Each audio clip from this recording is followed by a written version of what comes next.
finance, technology, news, and current affairs. We are delighted to have you all here. The theme for this year is Leading for Global Good. Now, over the next 2 days, prominent leaders and change makers will be brainstorming the present and crystal gazing into the future. The process of consultation lies at the very core of democracy. Wider discussions assist in expanding the area of what is possible. Debates in such fora are a manifestation of this democratic practice. In a nation's history, 10 years can be a small stretch in the continuum of time. Yet, some periods do stand out. In 2013, the Indian economy was clubbed among the fragile 5. By 2023, India had become the world's 5th largest economy, galloping past the United Kingdom, its former colonial ruler. The symbolism is inescapable. A decade ago, India's vibrant local markets were filled with people who were buying and selling goods with well-worn banknotes. Today, they are just as likely to use smartphones. UPI is now the default payment option for most Indians, from small ticket purchases at roadside shops, to settling utility bills, to paying at restaurants, to even IPO stock purchases and mutual fund payments. This change has had no parallel in history anywhere in the world. In 2023, Bharat entered the elite space club as the Chandrayaan-3 landed on the moon's south pole, making India the very first country to do so. 10 years ago, a usual bill mirrored the untidy patchwork of India's indirect tax structure. Today, the goods and services tax, the GST, has dramatically altered this by consolidating a web of levies into a single tax. India's infrastructure creation has become visible symbols of transformation. Whether it is ports, airports, highways, they've all turned India's image of a country with creaky roads into highway hotspots. This is acting as a powerful multiplier for the broader economy. It's connecting the hinterland with the metropolises. It's radically cutting down logistics costs and increasing India's competitiveness. Now, while there is plenty for India to be absolutely delighted about, there are still areas that we need to be alert and alive to. We should be acutely aware of the need to keep striving, to keep improving, keep pushing every boundary that holds us back, and to be alive to the challenges that could potentially derail Bharat's rise. So, ladies and gentlemen, over the next 30 sessions spread across the next 2 days, you will get a chance firsthand to hear from some of the finest political leaders, sportspersons, industry captains, entrepreneurs, intellectuals, and artists. The people whose intellect and energy and dynamism is powering Bharat's rise. And later tomorrow, we will welcome in our midst the captain of this ship, the man who is steering India in this remarkable period in our history, Prime Minister Narendra Modi. May I now invite my colleague Avantika Singh to take us through this morning's power-packed sessions. I hope you have a good time and enjoy your time here at the Rising Bharat Summit.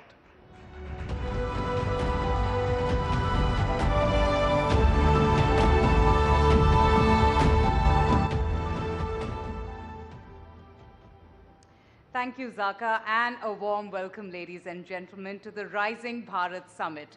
Now, what is common among semiconductors, chip manufacturing, trains, railway stations, artificial intelligence, safety, data, and technology? The next session is with a leader who is in charge of putting India on the fast track of speed, safety, and technology, quite literally so. He's soft-spoken, affable, low-key, and he's a quintessential doer. He is an IAS officer, an engineer, and he is a career technocrat and has been the forefront of complex infrastructure projects.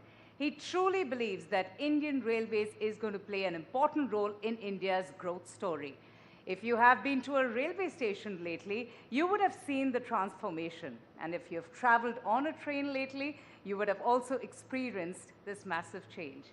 Please put your hands together as I welcome our first guest for the morning, Minister Ashwini Vaishnav, who is with Railways and Communications and Electronics and Information Technology, for what promises to be a very exciting session. And may I please call on stage Veena Liaquat, who will be moderating the session, titled The Transformers Taking India to a New Station. Let's have a huge round of applause, ladies and gentlemen. It's morning today. Thank you.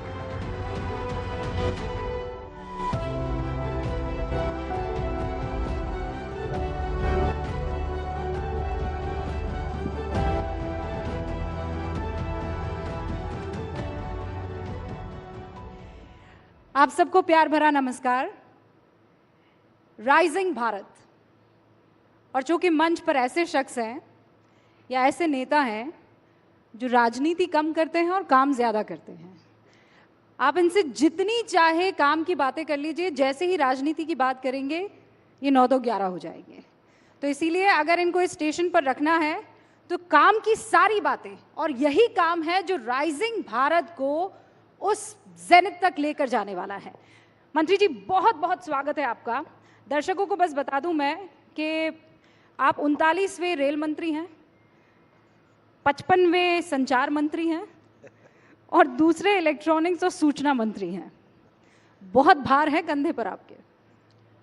देखिए, जिस तरह से प्रधानमंत्री श्री नरेंद्र मोदी जी देश के लिए दिन रात मेहनत कर रहे हैं, अपना एक एक पल, एक एक क्षण देश के लिए समर्पित कर रहे हैं, तो हमारे जैसे कई कार्यकर्ताओं को लग जाना चाहिए, पूरी तरह से जुट ही जाना चाहिए।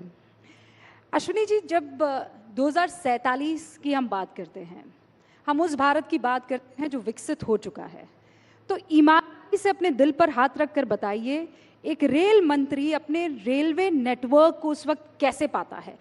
उस वक्त की ट्रेन हिंदुस्तान की जनता कैसे देख सकती है? देखिए, आज मोदी जी के 10 वर्ष के इस पीरियड में एक बहुत स्ट्रांग लेगेसी बनी है। आज मोदी जी की 10 वर्ष की लेगेसी और 25 वर्ष का प्लान, ये भारतीय जनता पार्टी का एक स्पष्ट जनता के सामने, भारत की जनता के सामने एक स्पष्ट मैसेज है। इस 10 वर्ष की लेगेसी में आप देखो, रेलवे में प्रैक्टिकली करीब करीब बहुत सारे राज्य 100% इलेक्ट्रीफाई हो गए। 40,000 किलोमीटर रेलवे का इलेक्ट्रिफिकेशन हुआ। 60 वर्षों में 20,000, 10 वर्षों में 40,000, करीब करीब आपके 30,000 किलोमीटर नए रेलवे ट्रैक बने।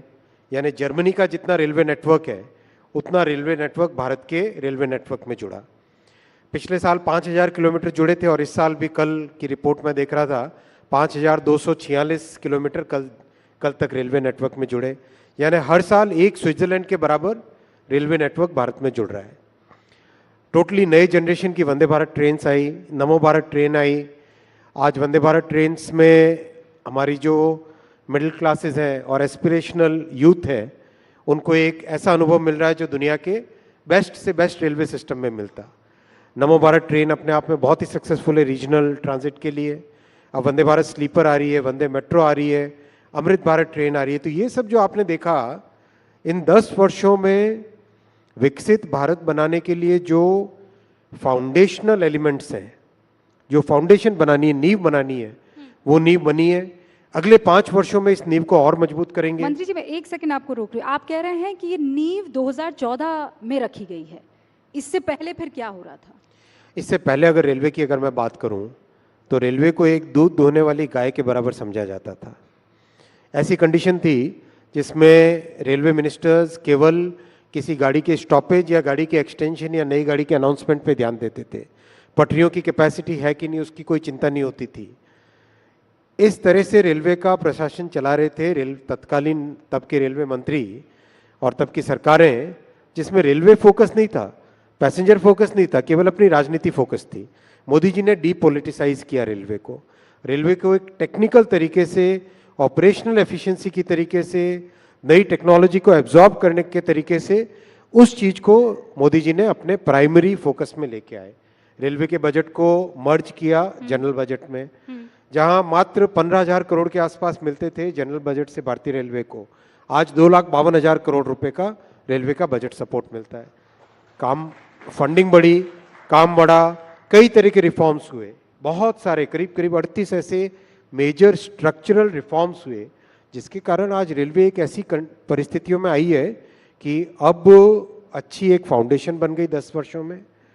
आने वाले 5 वर्षों में इस फाउंडेशन को और स्ट्रांग करेंगे, कई जो नई टेक्नोलॉजीज लेके आए उनको और ज़्यादा स्ट्रेंथन करेंगे, और उसके बाद में उसके आगे वाले 20 सालों में रेलवे एक अलग नया स्वरूप देखेगी। चेंजेस रेलवे स्टेशन पर नजर आ रहे हैं, यहाँ पर हर एक शख्स इस बात को मानेगा, लेकिन उसी रेलवे स्टेशन पर जब जाएंगे, ये बात सच है कि 41 वंदे भारत आ गई हैं, नमो भारत आ गई है, अमृत भारत आ गई हैं, स्टेशन पर आज भी जो यात्री है वो भीड़ को लेकर परेशान है, ट्रेनों में जो रिजर्वेशन है उसे लेकर परेशान है।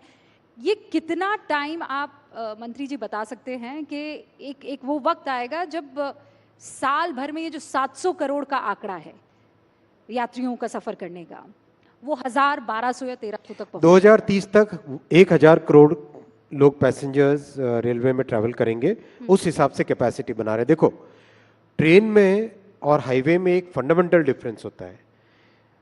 ट्रेन में आपको बिना पटरी के गाड़ी नहीं चला सकते, करेक्ट? रोड कैसी भी हो, कंडीशन कैसी भी हो, एक बार के लिए गाड़ी चल जाती है। इसीलिए बहुत ज़रूरी है कि रेलवे नेटवर्क में ज़्यादा से ज़्यादा कैपेसिटी बढ़ाने के लिए जितने भी टेक्नोलॉजीज हैं, रेलवे के नई पटरियां बिछाना, ऑटोमेटिक सिग्नलिंग लाना, आपके कंप्लीट रेलवे के जो कंट्रोल सिस्टम है जिसको सेंट्रलाइज्ड ट्रेन कंट्रोल सीटीसी कहते हैं, उस टेक्नोलॉजी पे जाना, आपकी ट्रेन्स की एक्सेलरेशन डेसेलरेशन जो मतलब पिकअप और ब्रेक लगाने के बाद में रुकने की टाइम, उसको कम करना, 2x25 kV, बहुत मैसिव टेक्निकल वर्क है। उस पूरे टेक्निकल काम में जिस तेजी से काम चल रहा है, we are very comfortably, I can say with good confidence level, कि 2030 तक 1000 करोड़ पैसेंजर्स को हर साल कैरी करने की कैपेसिटी हो जाएगी। आज हम करीब करीब 700 करोड़ पैसेंजर्स को कैरी करते हैं साल में। रेलवे देश का अगर पूरा नेटवर्क देखो, ट्रांसपोर्टेशन की इकोनॉमिक्स देखो, तो ट्रांसपोर्टेशन में करीब 700 करोड़ रेलवे से जाते हैं, करीब करीब 250 करोड़ रोड से, हाईवे से जाते हैं, और करीब 35 करोड़ एरोप्लेन से जाते हैं। तो ये अभी ये नेटवर्क है, इसमें ये 700 करोड़ 2030 तक 1000 करोड़ होगा।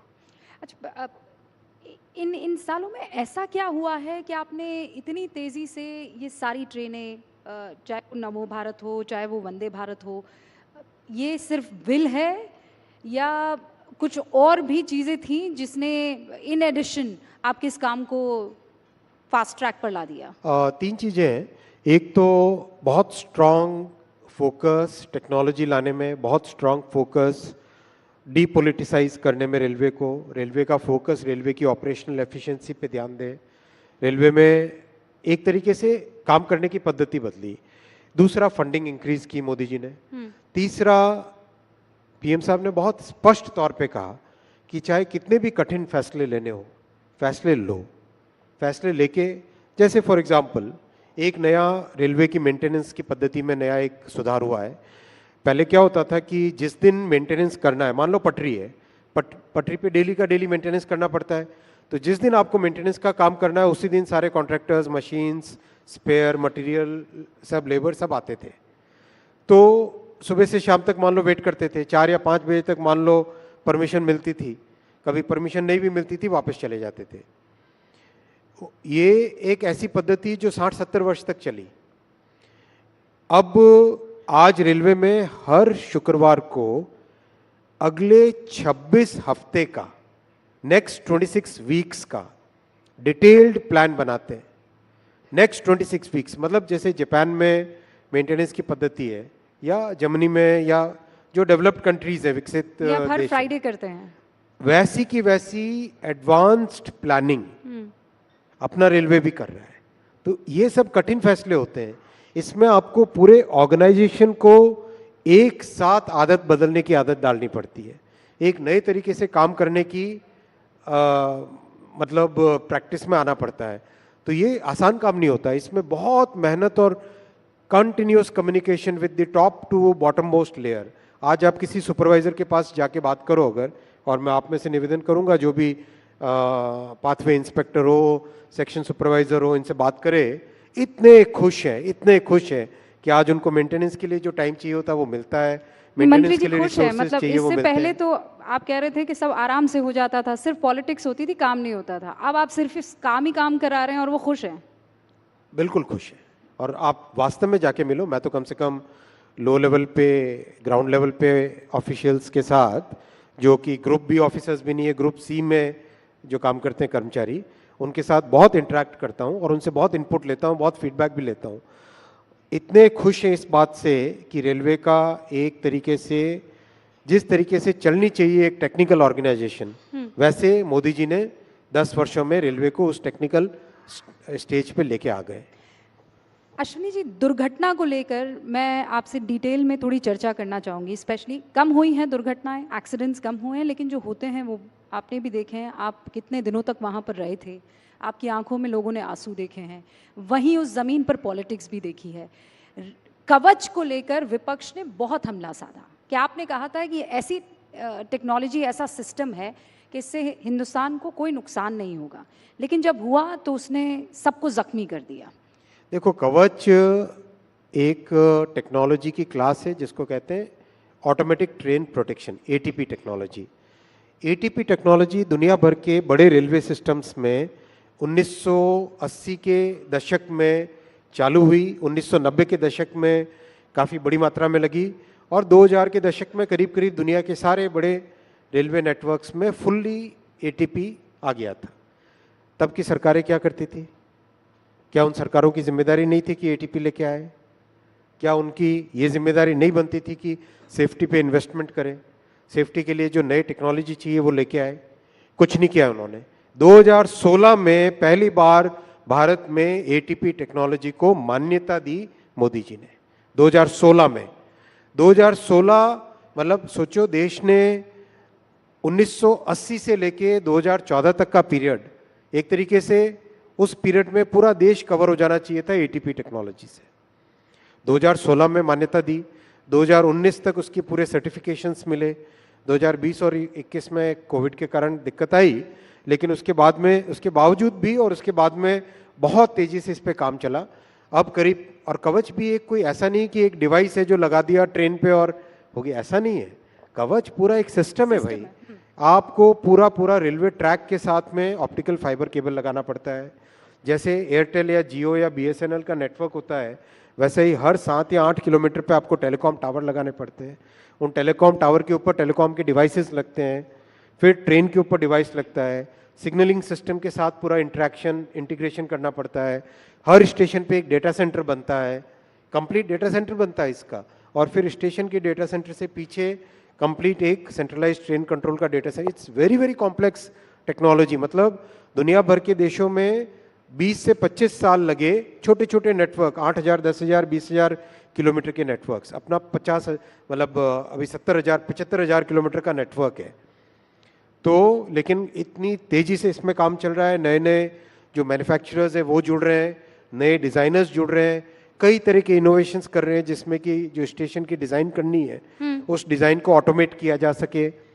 मतलब ये एक ऐसी कमिटमेंट है, जो कमिटमेंट मोदी जी ने स्पष्ट तौर से देश में रेलवे को सेफ बनाने के लिए की है। 1,87,000 करोड़ का इन्वेस्टमेंट किया है 10 वर्षों में। अगर आप उसको कंपेयर करें तो 2.5 गुना ज़्यादा है उससे पिछले 4 से 14 में जितना इन्वेस्टमेंट था सेफ्टी पे, उससे 2.5 गुना ज़्यादा है, और उसका रिजल्ट भी दिख रहा है। वो रिजल्ट वेरी दिख रहा है। वेरी अनफॉर्चुनेट अगर बीच में लेकिन आगे और भी ज़्यादा प्रयास करके 100% सेफ्टी की तरफ बढ़ेंगे। एक कमिटमेंट बुलेट ट्रेन को लेकर भी है। अब अश्विनी वैष्णव जी, जब इतना गड्ढा है जिसको आप भरने का पूरा प्रयास कर रहे हैं, ऐसे में कई लोग ये कहते हैं कि क्या बुलेट ट्रेन की इस देश को आवश्यकता है? आप उन्हें क्या कहेंगे? बुलेट ट्रेन एक ट्रांसपोर्टेशन का मीन्स के हिसाब से मत समझिए आप इसको। बुलेट ट्रेन को अगर आप देखोगे, बुलेट ट्रेन आपके जिस पाथ पे चलती है, उस पाथ के सारे शहरों की इकोनॉमी को एक साथ जोड़ देती। मैं इसका उदाहरण बहुत अच्छा आपको दूंगा, जापान का। पहली बुलेट ट्रेन 1969 में जब चलनी चालू हुई, टोक्यो, नागोया, कोबे, क्योटो और ओसाका, ये सारे के सारी इकोनॉमीज मिलके एक इकोनॉमी बन जाती है। 550 किलोमीटर के आसपास का डिस्टेंस आप 2.5 से 3 घंटे में कवर करते हो। यानी आप अगर क्योटो में काम कर रहे हो, ओसाका में जाके काम किया आपने और शाम को वापस क्योटो में अपने बच्चों के पास आ गए, वैसा कि वैसा डेवलपमेंट सीरियस रीजनल मल्टीप्लायर होता है इससे। जब आप देखोगे मुंबई से अहमदाबाद, मुंबई, ठाणे, वापी, सूरत, बड़ौदा, आनंद और अहमदाबाद, ये सारी इकोनॉमीज एक सिंगल इकोनॉमिक जोन बन जाएगा। आप सुबह बड़ौदा में नाश्ता करोगे, 1 घंटे के अंदर अंदर मुंबई में पहुंचे, दिन भर अपना काम किया, शाम को पकड़ी वापस ट्रेन और घर आके बच्चों के साथ खाना खाया। तो ये हसीन सपने पूरे कब होंगे? 2026 में। 2026 में। आज देखो ना आज आप देखो 200, मैं डेली काउंट करना भी भूल जाता हूँ, पिछला शायद 10 दिन 12 दिन पहले रिव्यू किया था, 284 किलोमीटर ऑलरेडी बन चुकी है कंप्लीट। ट्रैक्स लग रहे हैं, ऊपर ओवरहेड इलेक्ट्रिकल का सिस्टम लग रहा है, जो ट्रेन का मैन्युफैक्चरिंग है, सारी चीजें इन पैरेलल तेजी से चल रही है। देखो कई ऐसे देश, मैं नाम नहीं लूंगा किसी देश का, जिम्मेदारी की पोजीशन है, 20-20 साल लगते हैं एक प्रोजेक्ट को करने में 500 किलोमीटर का। अपने यहाँ 8-10 वर्षों के अंदर अंदर ये प्रोजेक्ट कंप्लीट होगा। 2026 में पहली सूरत से बिलीमोरा वाले सेक्शन में ट्रेन चलेगी, आप देखोगे, और वर्ल्ड क्लास है, एब्सोल्युटली वर्ल्ड क्लास। अच्छा, वक्त जो है वो लगातार इसी रफ्तार से आगे बढ़ रहा है, तो मैं अपनी ट्रेन को या सवालों की ट्रेन को अब नए स्टेशन पर ले जा रही हूँ, आपके अगले मंत्रालय के पास आ रही हूँ। उससे पहले इस वक्त जो देश के रेल मंत्री हैं, आप उनको कोई नंबर देना चाहेंगे 10 में से 5 में से? आप लोगों का काम है भाई, ये हमारा काम नहीं है, हमें तो मेहनत करनी है, मेहनत करते जाना है। डिजिटल इंडिया की तरफ मैं आ रही हूँ। प्रधानमंत्री नरेंद्र मोदी का ड्रीम प्रोजेक्ट है और उसमें सबसे इम्पोर्टेंट अंश सेमीकंडक्टर्स हैं। इसकी बात तो हम कर रहे हैं, इनफैक्ट 62 से शुरुआत हुई, 65, 61, मैं टाइम गिनाती चली जाऊंगी, 80, 84 सेमीकंडक्टर नहीं बन पाए। अब आप कह रहे हैं कि बहुत जल्द हिंदुस्तान को पहला सेमीकंडक्टर मिल जाएगा। ये 2 सवाल हैं, मैं संक्षेप में चाहूंगी, अब तक क्यों नहीं हो पाया? आज हो रहा है तो ऐसा आपने क्या कर दिया? दिसंबर 2024 में पहली made in India chip market में आ जाएगी। दिसंबर 2024, ज़्यादा दूर नहीं भाई, गिन के नोट करके रख लेना आप लोग, दिसंबर 2024 में पहली चिप आने वाली है।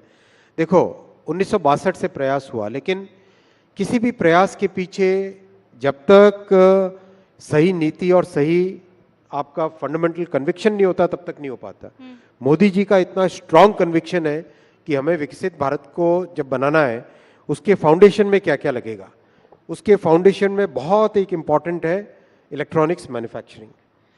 चाहे electronics manufacturing in the sense कि आप जो घर में टीवी देखते हो, फ्रिज देखते हो, उसको देखो, या फिर पावर इलेक्ट्रॉनिक्स, टेलीकॉम वो देखो, या जो डिफेंस में इलेक्ट्रॉनिक्स जाती है वो देखो, या कार के अंदर जो इलेक्ट्रॉनिक्स लगती है वो देखो, हर चीज में सेमीकंडक्टर लगता है। कुल मिलाकर कोई भी चीज जो ऑन या ऑफ हो रही है, एब्सोल्युटली उसमें सेमीकंडक्टर, एब्सोल्युटली, चाहे लाइट हो, चाहे मिसाइल हो, चाहे ट्रेन हो, चाहे एरोप्लेन हो, चाहे फ्रिज हो, हर चीज जो ऑन या ऑफ होती है उसमें सेमीकंडक्टर चिप लगती है। ये मैं बहुत मतलब आपको जिम्मेदारी के साथ कह रहा हूँ, जैसा कमिटमेंट मोदी जी ने दिखाया, और मैं आपको पर्सनल इसमें एग्जांपल्स दे सकता हूँ। हम लोग सेमीकंडक्टर डिस्कशन के लिए जब आधे घंटे का या 45 मिनट का टाइम प्रधानमंत्री जी का मांगते थे, मैं आज सब पब्लिक के सामने कह रहा हूँ, कहना नहीं चाहिए, लेकिन पीएम साहब ने 3.5 घंटे तक टाइम दिया। हम 45 मिनट टाइम मांगते थे, वो 3 घंटे तक टाइम देते थे।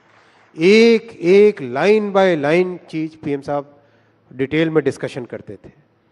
जो भी कंसर्न्ड विभाग है, सरकार का काम करने के एक तरीके में बहुत सारे विभाग जुड़ते हैं, हर डिपार्टमेंट को पर्सनली बुला के साथ बैठते थे और पीएम साहब कहते थे कि हमको सेमीकंडक्टर में सक्सेसफुल होना है, देश को सेमीकंडक्टर में सक्सेसफुल होना है। ऐसा कमिटमेंट इम्पॉसिबल है किसी दूसरे प्रधानमंत्री का। आप बोल रहे हैं कि इम्पॉसिबल कमिटमेंट सरकार की तरफ से, प्रधानमंत्री नरेंद्र मोदी की तरफ से दिख रहा है, लेकिन विपक्ष खासकर पी चिदम्बरम साहब ये कह रहे हैं ये जॉबलेस ग्रोथ है। वो ये कह रहे हैं कि जो कामकाजी संख्या है वो 50% से भी कम है और पिछले 9 सालों से ये आंकड़ा है। आप लोग ग्रोथ करते हैं, किसी को जॉब नहीं दे पाते। चलो मैं पी चिदम्बरम साहब को एक चैलेंज देता हूँ। आप मेरे माध्यम से, इस मंच के माध्यम से आप पी चिदम्बरम साहब को एक चैलेंज पहुंचाइए। EPFO, employ provident fund organisation, ये एक ऑर्गेनाइजेशन है जिसमें जो भी व्यक्ति काम पे जाता है उसका एक रजिस्ट्रेशन होता है, उसकी सैलरी में से डिडक्शन होता है और ऑर्गेनाइजेशन की तरफ से एक डिडक्शन होता है। एब्सोल्युटली ऐसा डेटा है जिस डेटा को कहीं पर भी हर जगह स्वीकार्यता मिलती है।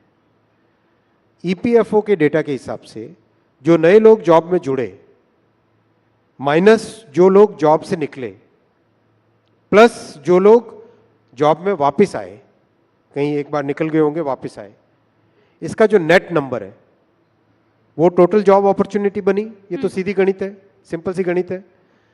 वो total job opportunities 6 lakh per month थी कुछ ही वर्षों पहले। आज वही on an average 12 lakh per month है। 12 लाख पर मंथ का मतलब साल के हुए 1,44,00,000।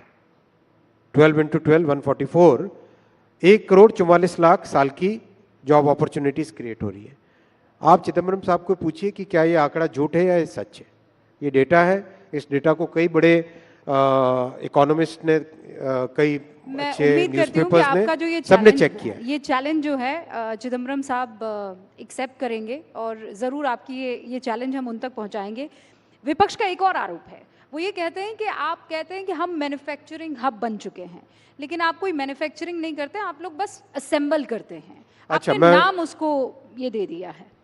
देखो, जिन शख्स की बात आप कर रहे हैं, या चलो मैं जनरल में किसी शख्स का नाम क्यों लूं जब तक आप नहीं लोगे, तो देखो, किसी भी देश में कोई भी इंडस्ट्री जब चालू होती है, चाहे आप एग्जांपल ले लो कार इंडस्ट्री का।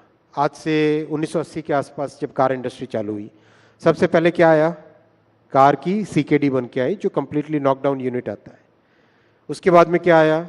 SKD, semi knockdown unit. उसके बाद में क्या हुआ? कम से कम कुछ कंपोनेंट मैन्युफैक्चरर्स का इकोसिस्टम बना। उसके बाद में क्या आया? कई सारे कंपोनेंट इकोसिस्टम का मैन्युफैक्चरर बना, टियर 1, टियर 2, टियर 3 वेंडर्स बने। उसके बाद में क्या आया कि एक्सपोर्ट होने चालू हुए। ये एक साइकिल है, हर इंडस्ट्री की एक लाइफ साइकिल होती है। अगर यही लाइफ साइकिल कांग्रेस की सरकारें अगर 1980 में करने लग जाती, 1970 में करने लग जाती, तो आज देश की कहां पे परिस्थितियां होती।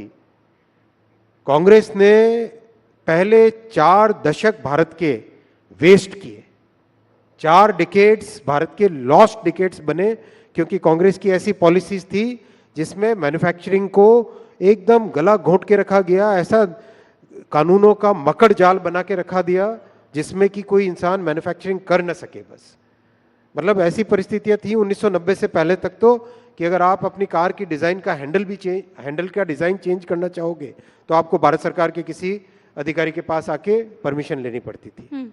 ऐसा मकड़ जाल बिछा के रखा हुआ था।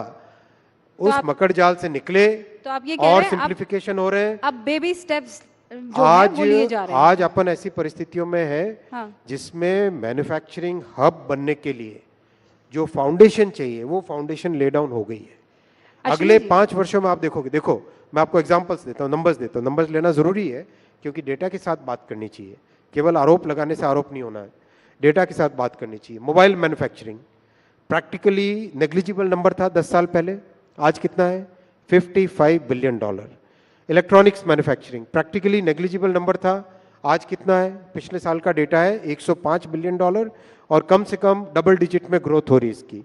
डिफेंस मैन्युफैक्चरिंग कुछ भी नहीं थी, आज $2 बिलियन का एक्सपोर्ट हो रहा है। टेलीकॉम मैन्युफैक्चरिंग सोच भी नहीं सकते थे, किसी इंडस्ट्री के वेटरन ने बोला, 35 साल का जिनका टेलीकॉम इंडस्ट्री का एक्सपीरियंस है, उन्होंने कहा सोच भी नहीं सकते थे कि टेलीकॉम मैन्युफैक्चरिंग भारत में होगी। आज $1 बिलियन का एक्सपोर्ट हो रहा है। अमेरिका, यूएस, यूरोप सब जगह एक्सपोर्ट हो रहा है। क्या बात करते हैं भाई कांग्रेस के लोग, जो अपनी इतने वर्षों तक जिन्होंने अपनी गलतियों को आज जवाब दे नहीं पा रहे हैं, और हम लोग मेहनत कर रहे हैं, जनता देख रही है, पब्लिक देख रही है, हम जब मेहनत कर रहे हैं तो उनके आरोप लग रहे हैं। किस बात की बात है? हमारे पास बस कुछ मिनट बचे हैं और मैं चाहती हूँ ये दो बहुत महत्वपूर्ण सवालों के आप जवाब दे दें। एक तो फैक्ट चेकिंग यूनिट को लेकर, मतलब सरकार ही अगर चेक करने लग गई तो कैसे चलेगा? आपके काम को सिटीजन, अच्छा बताओ भाई, एक बात बताओ, हाँ। CNN TV 18 पे कुछ छपता है, उसकी जानकारी लेनी हो तो किससे पूछोगे? CNN TV 18 से पूछोगे कि नहीं पूछोगे? हाँ। बराबर है ना? बिल्कुल, बिल्कुल। आपके ऑर्गेनाइजेशन की जानकारी किससे पूछेंगे? आपसे ही पूछेंगे ना। भारत सरकार की कोई भी न्यूज, किसी भी स्कीम, उसके बारे में पूछना तो किसको पूछोगे? अगर आपका गृह मंत्रालय से काम है, गृह मंत्रालय से पूछोगे। हेल्थ मिनिस्ट्री से काम है, हेल्थ मिनिस्ट्री से पूछोगे। अगर आप कहोगे कि नहीं ये पावर मिनिस्ट्री से संबंधित प्रश्न है, पावर मिनिस्ट्री से पूछोगे। इतनी बेसिक कॉमन सेंस की बात है भाई। जो राज्य सरकार से है वो राज्य सरकार से पूछोगे, किसी प्राइवेट ऑर्गेनाइजेशन उससे प्राइवेट ऑर्गेनाइजेशन से पूछोगे। और वो सवाल आपको ना पसंद आए तो? बात सवाल की नहीं है, बात फैक्ट की है। फैक्ट और ओपिनियन में डिफरेंस है। और वो फैक्ट्स अगर सरकार को ना पसंद आए, वो फैक्ट तो आप वेरीफाई कर सकते हो ना।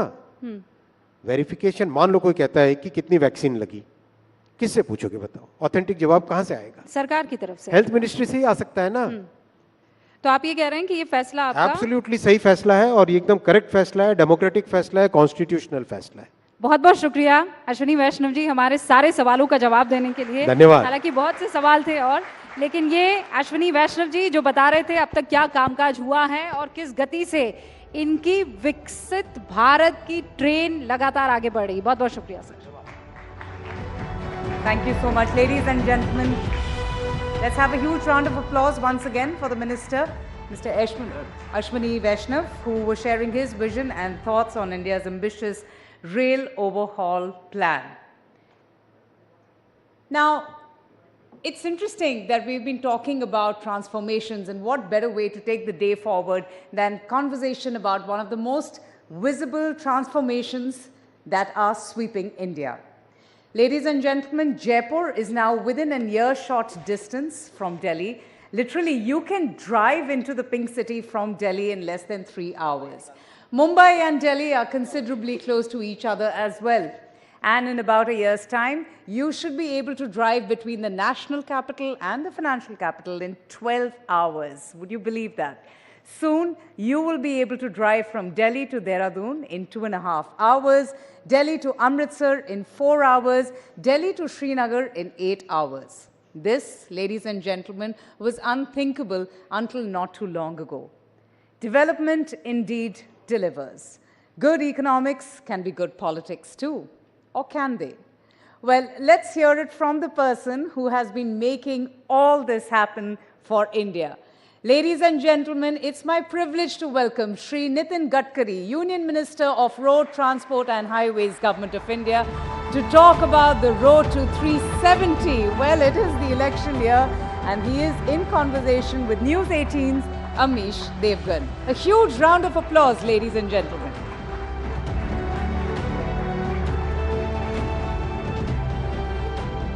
Welcome, sir.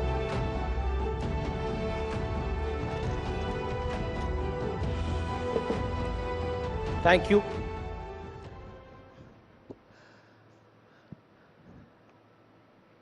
और अब उस सेशन की शुरुआत जिसका हमें काफी देर से इंतजार था। नितिन गडकरी मेरे साथ है, केंद्रीय मंत्री हैं, भारतीय जनता पार्टी के पूर्व राष्ट्रीय अध्यक्ष रहे हैं। नितिन जी, आपका अभिनंदन है, तो जोरदार तालियों के साथ अभिनंदन करिए नितिन गडकरी का।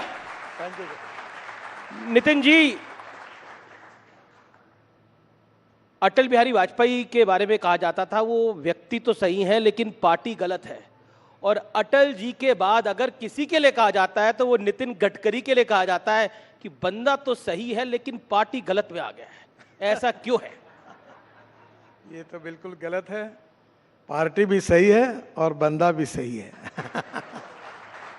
मैंने अपने जीवन की शुरुआत संघ के स्वयंसेवक के रूप में और विद्यार्थी परिषद के कार्यकर्ता के रूप में हुई, और जो भी मैं आज जो भी कुछ हूँ, जो मेरे में अच्छाई है, ये दोनों संगठन के कारण ही है।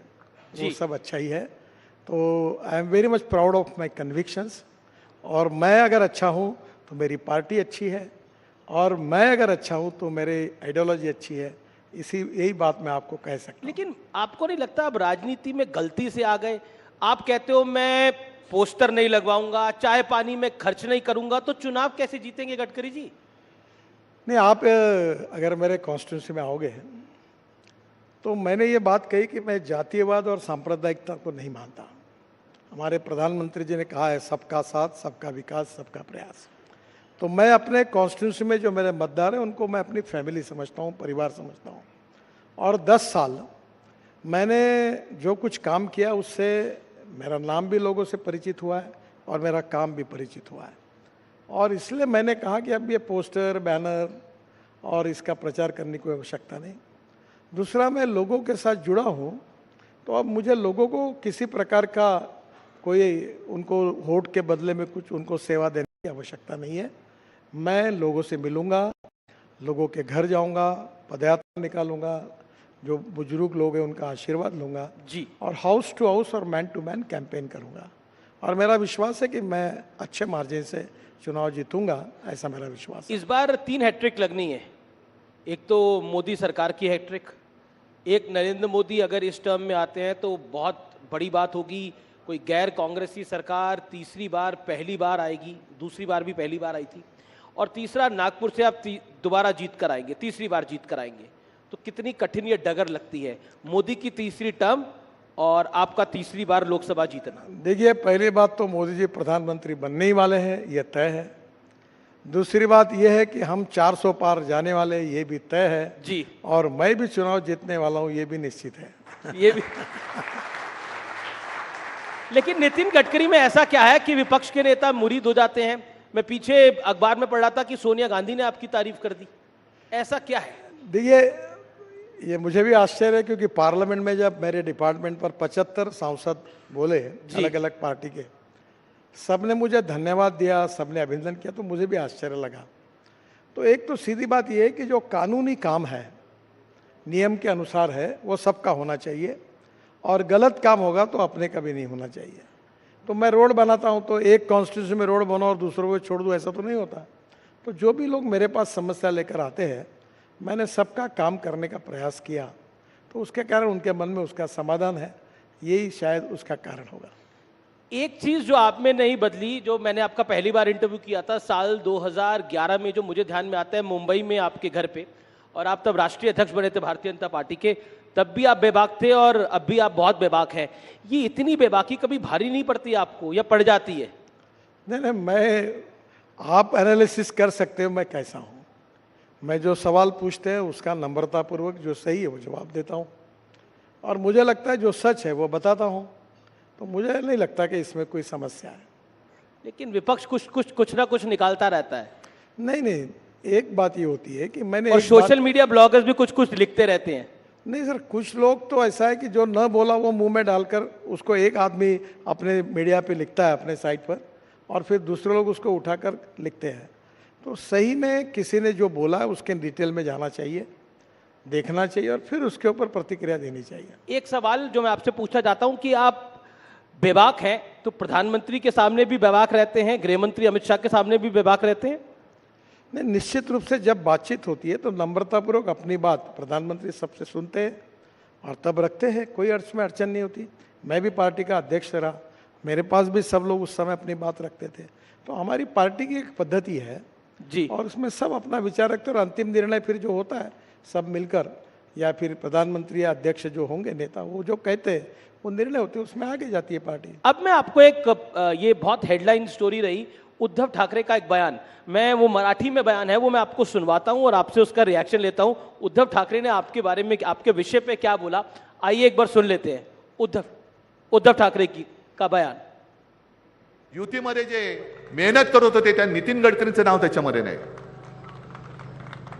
अहो नितीनजी सोडून द्या भाजपा, राहा उभे, आम्ही महाविकास आघाडीकडनं तुम्हाला निवडून आणतो। दाखवा महाराष्ट्राचं पाणी, दाखवा महाराष्ट्राची धमक, दाखवा। महाराष्ट्र दिल्ली समोर कधी झुकला नाही। अब नितिन जी कह रहे हैं कि आइए हम आपको एमवीए से टिकट दे देंगे, महाराष्ट्र दिल्ली के आगे कभी झुकता नहीं है। देखिए, पहली बात तो ये है जी कि पार्लियामेंट्री बोर्ड की जब मीटिंग हुई तो मध्य प्रदेश, गुजरात और उत्तर प्रदेश के पदाधिकारियों के साथ चर्चा होकर निर्णय होगा। अब मैं महाराष्ट्र से लड़ता हूँ तो मेरे महाराष्ट्र के प्रदेश के पदाधिकारी आकर उनसे चर्चा ही नहीं हुई थी, तो पहले लिस्ट में स्वाभाविक रूप से मेरा नाम आने की संभावना नहीं थी जी। अब दूसरे लिस्ट में नाम आया। मैं भारतीय जनता पार्टी का कार्यकर्ता हूँ, लड़ूंगा तो भारतीय जनता पार्टी से ही लड़ूंगा, दूसरे कोई पार्टी में जाने का सवाल ही नहीं उठता। और इस प्रकार की ऑफर भी हास्यास्पद है, क्योंकि मैं अपने पार्टी के साथ जुड़ा हूं, विचारधारा के साथ जुड़ा हूं, इसी पार्टी में रहूंगा और इसी पार्टी में काम करूंगा। जी, लेकिन पिछले दिनों आपने कहा था कि किसी भी पार्टी की सरकार हो, एक चीज तय है कि जो काम करता है उसे सम्मान नहीं मिलता। ये क्यों कहा था आपने? ये मैंने ऐसा नहीं कहा था, यही गड़बड़ है जी। मैंने कहा सिस्टम में ऐसा होता है।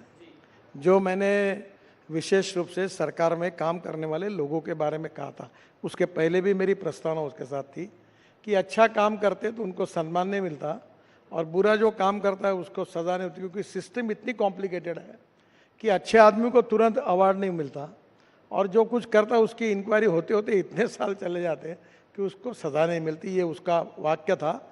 इसका संबंध राजनीति से भी नहीं था। यही आप नहीं है, पर आप जैसे आपके जो बंधु है वो बिना रेफरेंस लेके इस प्रकार की बातों को फैलाते हैं। आजकल ना सोशल मीडिया का दोष भी सब मीडिया पर ही डाल देते हैं। अब सोशल मीडिया में तो बहुत कुछ चलता है। ऐसा नहीं होता जी। सोशल मीडिया पे जो गलत छाप के आता है उसको तुरंत लेकर रात को चर्चा का कार्यक्रम आप आयोजित करते हैं और उसको आगे लेके जाते हैं। ये समस्या है जी। मेरा अगला सवाल है, 2022 में आपने कहा था कि राजनीति को अलविदा कहने का बड़ा मन करता है, लेकिन कभी नहीं कहा था ऐसा। तो पर आपका बयान है ये। सर बिल्कुल गलत है। मैंने ये कहा था कि we need to redefine the definition of politics. केवल पावर पॉलिटिक्स, सत्ता कारण यानी पॉलिटिक्स नहीं है जी। समाज कारण, राष्ट्र कारण और विकास कारण ये भी पॉलिटिक्स है। और महात्मा गांधी जी ने जब देश को स्वाधीनता के लिए जो आंदोलन किया था वो भी आंदोलन राजकारण था। तो हम लोग 80% समाज कारण करें और 20% सत्ता कारण करें। और आपने परसों भी देखा होगा, मैं दिव्यांगों को मैंने 87 चेयर बांटी, मैंने करीब 50,000 हार्ट के ऑपरेशन। मैंने आज आपका सुबह ट्विटर देखा, उस पर आपने एक वीडियो ट्वीट करा है। एक लड़की के दिल में एक होल था, उसका आपने ट्रीटमेंट कराया है अपनी कॉन्स्टिट्यूएंसी के अंदर। वाकई मतलब वो जिसे कहते हैं कि बहुत मार्मिक विषय है ये सारे। लेकिन पॉलिटिक्स की अगर हम बात करें नितिन जी, तो राज ठाकरे दिल्ली में है और राज ठाकरे अगर दिल्ली में है तो कुछ तो बड़ा चल रहा है। तो क्या अलायंस होने की बात है?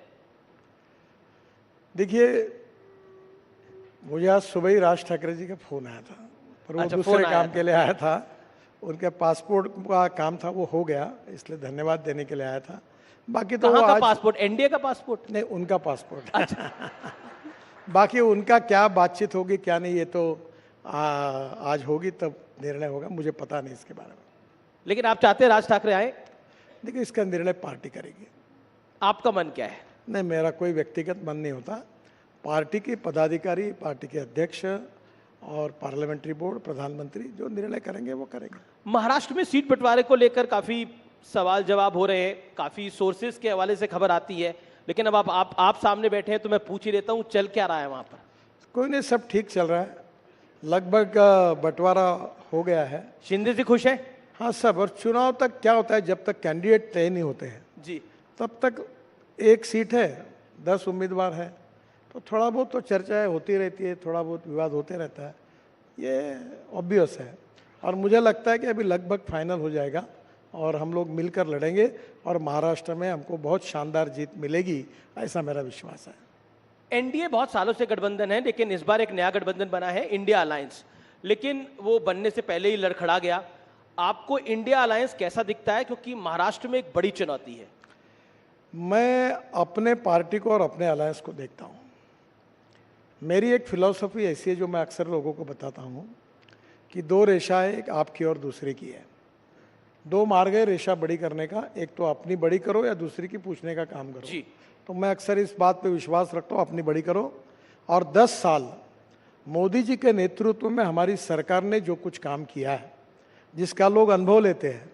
अभी मैं आ रहा था तो मेरे ट्विटर पर ये द्वारका एक्सप्रेस हाईवे बना जी, तो इतने लोगों में खुशी है कि इतने लोगों की प्रतिक्रिया मुझे प्राप्त हुई। तो हम 10 साल में जो हमने काम किया है उस सरकार में मोदी जी के नेतृत्व में, उसके भरोसे हमें सफलता हासिल होगी। हमें अपने पॉजिटिविटी और अपने काम को लोगों को बताना है, हमको बाकी निगेटिव बातों में जाने की कोई आवश्यकता ही नहीं है।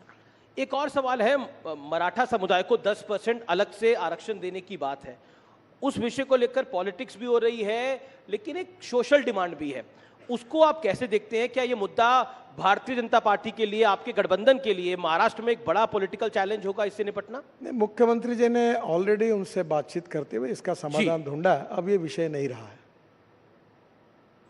आप कह रहे हैं ये विषय नहीं है अब, लेकिन चुनावी बॉन्ड तो विषय है, उसको लेकर बहुत सारे सवाल जवाब हो रहे हैं। राहुल जी ने तो कह दिया ये बीजेपी का सबसे बड़ा चुनावी घोटाला है। मुझे लगता है कि अभी भी सुप्रीम कोर्ट में चर्चा हो रही है। सुप्रीम कोर्ट में जब ये मैटर सब जुडिस है तो उसके ऊपर कोई टिप्पणी करना कंटेम्प्ट ऑफ कोर्ट होगा। आप भी मत करिए, मैं भी नहीं करता, नहीं, मैं उसके तो ऊपर ज्यादा बोलना उचित नहीं होगा। नहीं, इसमें एक इत्तेफाक भी है कि अधिकतर जो बीजेपी को चंदा मिला है उन पे इंफ्रास्ट्रक्चर कंपनियां काफी सारी। अब ये इत्तेफाक देखो, है। एक बात मैं आपको बता सकता हूँ जी, कि मैं 10 साल में 50 लाख करोड़ रुपए के काम अवार्ड कर चुका हूँ। वाटर रिसोर्स है, शिपिंग में, बाद में रोड सेक्टर में, ropeway, cable car, tunnel, express highway, एक भी काम हमने ई टेंडर के बिना नहीं किया है। और मैं आपके सामने नम्रतापूर्वक आह्वान करता हूँ कि एक भी आदमी ऐसा होगा, आपको कानून में भी बताएगा कोई काम के लिए हमको पैसे देने पड़ेंगे तो मुझे आप बोलो, वो सज़ा मैं स्वीकारने के लिए तैयार हूँ। हम पूरी तरह transparent, corruption free, time bound और क्वालिटी कमिटमेंट के साथ हमने सबसे काम किया है और किसी प्रकार की गलत काम हमने नहीं किया। अक्सर ये दिल्ली और मुंबई में इस बात की बहुत चर्चा होती है कि बीजेपी पार्टी तो अमीर है लेकिन नेता गरीब है, कांग्रेस के नेता तो अमीर है लेकिन पार्टी गरीब है। इस पर आपकी टिप्पणी क्या है? मुझे लगता है कि देखो, कौन व्यक्ति अपने जीवन में जी कितना धनवान है ये उसके साथ जुड़ा हुआ सवाल है। पर मैं अक्सर एक बात कहता हूँ कि ईमानदारी से कोई आदमी अपने जीवन में उद्योग व्यवसाय से प्रगति करता है तो ये उसकी एंटरप्रेन्योरशिप, उसकी कंपनी, उसकी टेक्नोलॉजी, ये उसकी स्ट्रेंथ है। और ऐसे एंटरप्रेन्योर देश में बढ़ेंगे तो देश का विकास होगा। और मुझे लगता है कल जाकर यही एंटरप्रेन्योर्स विदेशों में जाके इन्वेस्टमेंट करेंगे। तो हमें ऐसी अर्थव्यवस्था तैयार करनी है जो रोजगार को निर्माण करने वाली है। और रोजगार निर्माण करना है तो कैपिटल इन्वेस्टमेंट लगेगी, एंटरप्रेन्योरशिप लगेगी, टेक्नोलॉजी लगेगी। और इसके आधार पर अगर हम अलग अलग क्षेत्र में जाकर कोई काम करता है तो वो केवल वेल्थ क्रिएटर नहीं है, एम्प्लॉयमेंट क्रिएटर है। उसकी जात, पंथ, धर्म, भाषा और पार्टी, इससे हमें क्या लेना देना है। लेकिन आपने जात धर्म की बात करी तो सीए को लेकर बहुत सारे सवाल जवाब हो रहे हैं। सीए चुनाव से ऐन पहले क्यों लेकर आए? उसका नोटिफिकेशन बाद में भी लाया जा सकता था या पहले भी 3 साल पहले भी लाया जा सकता था। देखो, संविधान में बहुत सी बातें स्पष्ट हैं जी, ये बिल्कुल स्पष्ट है कि जो हिंदू धर्म के हैं, बौद्ध धर्म के हैं, सिख धर्म के हैं या जैन धर्म के हैं, वो लोग अगर कहीं विदेश में जाएंगे जी, तो उनको वहाँ से निकाल दिया तो उनको जाने का अधिकार वाला कोई देश नहीं है। और इसलिए स्वाभाविक रूप से उनको हमारा संविधान कहता है कि उनको नागरिकत्व हिंदुस्तान में कानूनी दिया जा सकता है। तो नेचुरली बहुत सी बातें संविधान में स्पष्ट है, उसी के आधार पर निर्णय हुआ है। जी, एक सवाल आपके मंत्रालय से जुड़ा हुआ, आपने सड़क के मामले में तो वर्ल्ड रिकॉर्ड बना लिया, एक नहीं, एक दो नहीं, 7 वर्ल्ड रिकॉर्ड बनाए हैं। ऐसा कोई काम है जो बीते 10 साल में आप नहीं कर पाए और अब जब सत्ता में आएगी बीजेपी तो करना चाहेंगे? वो काम कौन सा है? देखिए, अभी तो रोड कंस्ट्रक्शन में हम 36 ग्रीन एक्सप्रेस हाईवे बना रहे हैं जी, और करीब 284 किलोमीटर हम 2 लाख करोड़ की टनल बना रहे हैं। और कश्मीर से कन्याकुमारी तक एक्सप्रेस हाईवे बन रहा है हमारा, लगभग दिसंबर तक पूरा हो जाएगा। अब हमारे यहाँ हमने पब्लिक ट्रांसपोर्ट और इलेक्ट्रिसिटी को चालू किया 260 जी, हम रोपवे, केबल कार, फेनिकुलर रेलवे बना रहे हैं। अब प्रधानमंत्री जी की सोच ये है कि हम 100 साल जब पूरे करेंगे तो उस समय हमारी विजन क्या होगी। तो public transport on electricity, water transport. जी, जैसे मैं जब शिपिंग मंत्री था तो मुंबई में नया एयरपोर्ट बन रहा है, नया मुंबई में, तो मैंने बीपीटी के तरफ से एक रिपोर्ट तैयार की है कि मुंबई के किसी भी दिशा से 17 मिनट्स में आप एयरपोर्ट जाएंगे। और नए एयरपोर्ट पर जेटी भी बनाई है। जी, जैसे टैक्सी है, एयर टैक्सी है, वैसे वाटर टैक्सी बनाई। और ये वाटर टैक्सी से आप वसई विरार से लेकर तो नरीमन पॉइंट से लेकर आप केवल 17 मिनट्स के अंदर नए एयरपोर्ट पे पहुंचेंगे। आपको इटली में एक वेनिस करके शहर है, जहां हम होटल में उतरकर पानी में ही अपना सामान रख के डायरेक्ट एयरपोर्ट पे उतरते हैं। तो उसी प्रकार की कल्पना है। तो पब्लिक ट्रांसपोर्ट में एम्फीबियस सी प्लेन मैंने प्रयोग किया था कि पानी पे उतरा हवाई जहाज। जी, तो ट्रांसपोर्ट सिस्टम में काफ़ी बड़ा रिवोल्यूशन होगा। और विशेष रूप से इंडिजिनस फ्यूल के आधार पर पब्लिक ट्रांसपोर्ट में, जैसे बड़ी बस है, तो मैं अभी बेंगलोर में स्टडी कर रहा था कि हमारे यहाँ बेंगलोर में हवा में चलने वाली डबल डेकर बस, उस प्रोजेक्ट को हम स्टडी कर रहे थे कि जो ऊपर के ऊपर चले, क्योंकि रोड बड़ा नहीं कर सकते। तो अब नेचुरली मेट्रो की कॉस्ट पर किलोमीटर 350 करोड़ आती है, और मैं जो टेक्नोलॉजी की बात करूँ 20 से 25 करोड़ रुपए आती है। तो नए नए टेक्नोलॉजी का उपयोग करके अभी ये धौला कुआं से मानेसर तक बीच में ऊपर में पॉन्ड सिस्टम का भी हमने बीच में स्टडी किया था। तो ये नई नई जो टेक्नोलॉजी है ट्रांसपोर्ट सेक्टर में, वो भविष्य की टेक्नोलॉजी है, और उसके बारे में हमारे यहाँ कुछ अध्ययन भी हुआ। हम 670 रोड साइड एमिनिटीज बना रहे हैं। जी, पर मुझे अगर पूछोगे तो एक काम कौन सा करना चाहते हैं आप? मैं 2024 में एक काम इन सब में सबसे अच्छा कोई कर सका जी, तो 2014 में जब मैं मंत्री बना तो 1 करोड़ लोग आदमी आदमी को खींचने का काम करता था। एक तो साइकिल रिक्शा था या कंधे पे लेके आदमी धोने का काम का, बिहार में, बंगाल में, नॉर्थ ईस्ट में।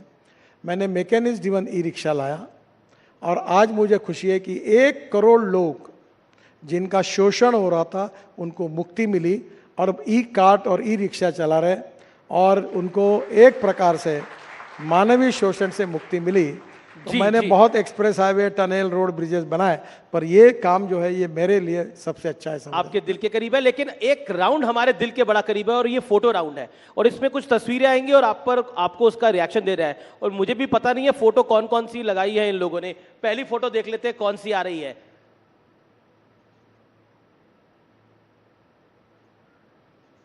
आ गई है फोटो पहली, ये ममता जी की है, सर पे चोट लगी हुई है इनके। क्या कहना चाहते हैं आप? उनका एक्सीडेंट होगा इसलिए बैंडेज लगा होगा। जी, अगली फोटो देख लेते हैं कौन सी आ रही है।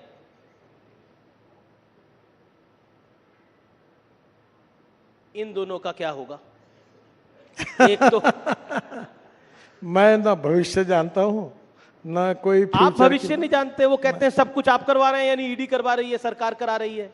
देखिए, ईडी अपना काम कर रही है जी, और वो अपना काम कर रहे हैं। हम अक्सर इस बात पे विश्वास रखते हैं कि हमारा भविष्य भगवान के हाथ में है। आपका नहीं, बिल्कुल भविष्य तो भगवान के हाथ में, लेकिन इनका भविष्य क्या है मुझे मालूम नहीं। आपको मालूम मैं भविष्य वेत्ता थोड़ी हूँ, जिसका क्या होगा मुझे क्या जी पता। अगली तस्वीर देख लेते हैं कौन सी आ रही है। अब ये इंडिया अलायंस है मुंबई में, आपके घर में ये सब एक साथ आए थे। इनका भविष्य क्या दिख रहा है आपको? देखो, इनका भविष्य अच्छा है ही नहीं है अच्छा। ये पूरी तरह इस चुनाव में इनकी पिटाई हो जाएगी, और हमें 400 पार जगह मिल जाएगी, और बेचारे उनमें से अनेक लोग फिर निवृत्त हो जाएंगे राजनीति से। जी, अब अगली तस्वीर जो है वो नेताओं की नहीं है, अब वो फिल्मी, क्योंकि आप महाराष्ट्र से आते हैं, माया नगरी है, मुंबई है, तो कुछ फिल्मी कलाकारों की है। पूछते हैं आपसे कि आपके कौन पसंदीदा है। Next please. अब रणबीर कपूर पसंद है, रणबीर सिंह पसंद है, या विक्रांत मैसी पसंद है आपको? नहीं, मैं मेरी जनरेशन के हीरो को मुझे जो चॉइस है उसी में बोलना गडकरी। तीनों भी अच्छे हैं। एक तो पिक करिए ज्यादा अभी। अच्छा, लास्ट फिल्म किसकी देखी इन तीनों में से? और रणवीर की देखी थी मैंने। रणवीर की देखी। कौन सी? वो जो एनिमल नाम नहीं, वो जो हमारे पेशवे के ऊपर जो थी ना रणवीर। अच्छा, रणवीर बाजीराव मस्तानी। अच्छा, आपने भी पॉलिटिकल दिया इसका जवाब पूरी तरह से। अगला देख लेते हैं किसकी तस्वीर आ रही है। ये हीरोइंस की हैं। आप पसंद, मतलब आपको इनमें से किसकी फिल्म देखी? तापसी पन्नू है, आलिया भट्ट है, कियारा आडवाणी है। नहीं, इन तीनों के भी फिल्में मैंने नहीं देखी। नहीं देखी? तीनों टॉप हीरोइन है देश की। देखो एक बात बताता हूँ, ये जनरेशन के हीरो हीरोइन अलग अलग होते हैं जी। अब हमारे जनरेशन में हमको तो अमिताभ बच्चन यही हमारा फेवरेट हीरो था। तो कॉलेज में किसका ट्रेंड फॉलो करते थे आप? कॉलेज में, जब कॉलेज में थे तो किसी का ट्रेंड फॉलो करते होंगे। अमिताभ बच्चन को। अमिताभ बच्चन का फॉलो करते थे। मैंने एक बार उनको भी कहा कि मैंने जंजीर 3 बार देखा, आनंद 3-4 बार तो देखा। Bell bottom pants, long collar सब डालते थे। वो फाइटिंग के पिक्चर पसंद आते थे उसे। चलिए, आप राजनीति की बेला में जा रहे हैं, यानी आप चुनाव के संघर्ष में जा रहे हैं। ये लोकतंत्र का, भारत के महान लोकतंत्र का सबसे बड़ा पर्व है। इसके लिए बहुत बहुत शुभकामनाएं नितिन जी। और न्यूज 18 भी बेबाकी के साथ इसकी कवरेज करेगा। बहुत बहुत शुक्रिया। हर सवाल का अपने बेबाक अंदाज में जवाब देने के लिए जोरदार तालियों के साथ अभिनंदन करिए नितिन जी का। धन्यवाद। Thank you. Thank you, Amish. Thank you, Minister. That's Minister Nitin Gadkari, who has been leading the Modi government's infrastructure push and spelling out his roadmap for political success. Thank you once again. Ladies and gentlemen, for our next session, January 22nd, 2024, is now going to be etched in the annals of history. The Pran Pratishtha ceremony of the Ram Mandir at Ayodhya was just not any religious ceremony. It was so much more than that. It made the world wait to take note, a momentous step in Bharat's civilizational journey, a landmark process of Bharat's decolonization. Our next session is a conversation with two very special people. Now, here's an anecdote that a family will repeat for generations to come. Chandrakant B. Sompura, the principal architect of the Ayodhya Ram Temple, was first approached to design and build the temple in the year 1989. Decades later, his two sons, Nikhil and Ashish Sompura, have assisted him in the creation of the Ram Mandir. While the Ram Mandir has several firsts, it being a symbolic of unwavering faith and devotion, the ornaments of Ram Lalla is what actually stands out for its sheer brilliance and grandness and the exquisite attention to detail. Yatendra Mishra, the man who prepared the jewelry of Lord Ram, carried out extensive research. In fact, ladies and gentlemen, he studied the texts such as the Adhyatma Ramayana, Valmiki Ramayana, Ramcharitramanas, and the Alvanandra Stotram for the preparation of Ram Lalla's exquisite jewels. 132 artists, would you believe it, worked on it. Every ornament was detailed and prepared with such precious jewels and with such precision. Ladies and gentlemen, please welcome Ashish Sompura, Ram Temple architect, and Yatendra Mishra, historian and Ram Lalla idol jewelry designer, in conversation with News 18's Anand Narsiman for an amazing, interesting session titled Spirituality and Temples of Boom. Let's have a huge round of applause for our guests.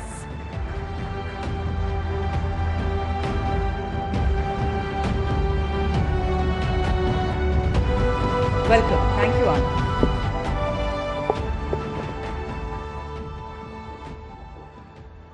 Dekhiye, we have the architect and some of the key designers, people who have worked tirelessly. Can we please be a little generous in our welcome on the Rising Bharat Summit? Thank you. आप लोगों का बहुत बहुत आभार और आपका बहुत बहुत धन्यवाद for making the time, Ashish ji and Yatendra ji. Thank you. Ashish ji's father, his brother, they are all instrumental in reviving a shaili, which is one of the 3 remaining shailis of construction of temples. तो आशीष जी वहीं से शुरू करते हैं, फिर यतेंद्र जी will come to the effort that's gone behind Ramlala. Ayodhya से तो आपका एक और भी connection है, so we'll talk about that too. But how important is this shaili, the Nagara shaili? Somnath temple, Akshardham temples, and now temple of Ramlala. Shailis are basically divided from the south to north. It's divided the Indian continent, the whole Indian, the original Indian continent, has been divided in the north, middle, and the southern. And each and every shaili is being like, the basics are the same, but according to the climatology, according to the geographical condition, according to the material what you are getting, from that part, it has been developed in certain ways. But the Naga shaili, which is like the northern side, from the whole, if you can say the Gujarat, the Madhya Pradesh, Uttar Pradesh, and all that, that is covered by the Naga shaili. And Vaseras, yeah, which is on the Odishan style, and the Dravidian style is in the south, basically. The concepts are different, the material is different, but I can say one thing, Nagar shaili is been developed in certain way that it has been architecturally well developed thing, शैली है जो पूरा का पूरा शैली जो है वो एक बहुत वेल डेवलप्ड है, क्योंकि इसमें पर्टिकुलरली हर एक भगवान के लिए, हर एक चीज़ के लिए, क्योंकि हमारे नॉर्थ में जैनिज़्म भी है, हिंदुइज़्म भी है, लेकिन हर एक का उस नागा शैली के अंदर हर भगवान का भी एक शिखर स्टाइल है, एक अलग इंडिविजुअलिस्टिक अप्रोच दिया गया है उसके अंदर, एक आर्किटेक्चर का पर्टिकुलरली. सो नागा शैली इज़ अ वेल डेवलप्ड शैली in northern part. So obviously, और राम मंदिर भी नॉर्दर्न इंडिया में है, तो उस शैली का चयन उसी टाइम से पिताजी ने कर लिया था कि 1989-90 में जब ये डिज़ाइन हुआ था कि नागा शैली में इसका मंदिर बनना है. पर उस 80 के दशक में जब चंद्रकांत जी ने इसकी कल्पना की थी, ये जो शैली है क्या ये विलुप्त हो रही थी? What has this boom of construction of temples done? इसके पीछे की जो कहानी है, क्योंकि मंदिर तो सबको दिख रहा है, उसके पीछे की कहानी आज हमें बताइए.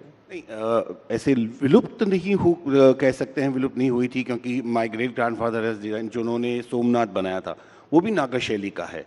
वो एक उसमें भी नागा शैली में भी शांतार प्रसाद और निरंधार प्रसाद अलग से एक शैलियाँ हैं उसमें से, तो सोमनाथ टेम्पल भी उन्होंने उस टाइम पे बनाया था, तो विलुप्त नहीं हुई थी, लेकिन प्रैक्टिस बहुत कम थी उस टाइम पे.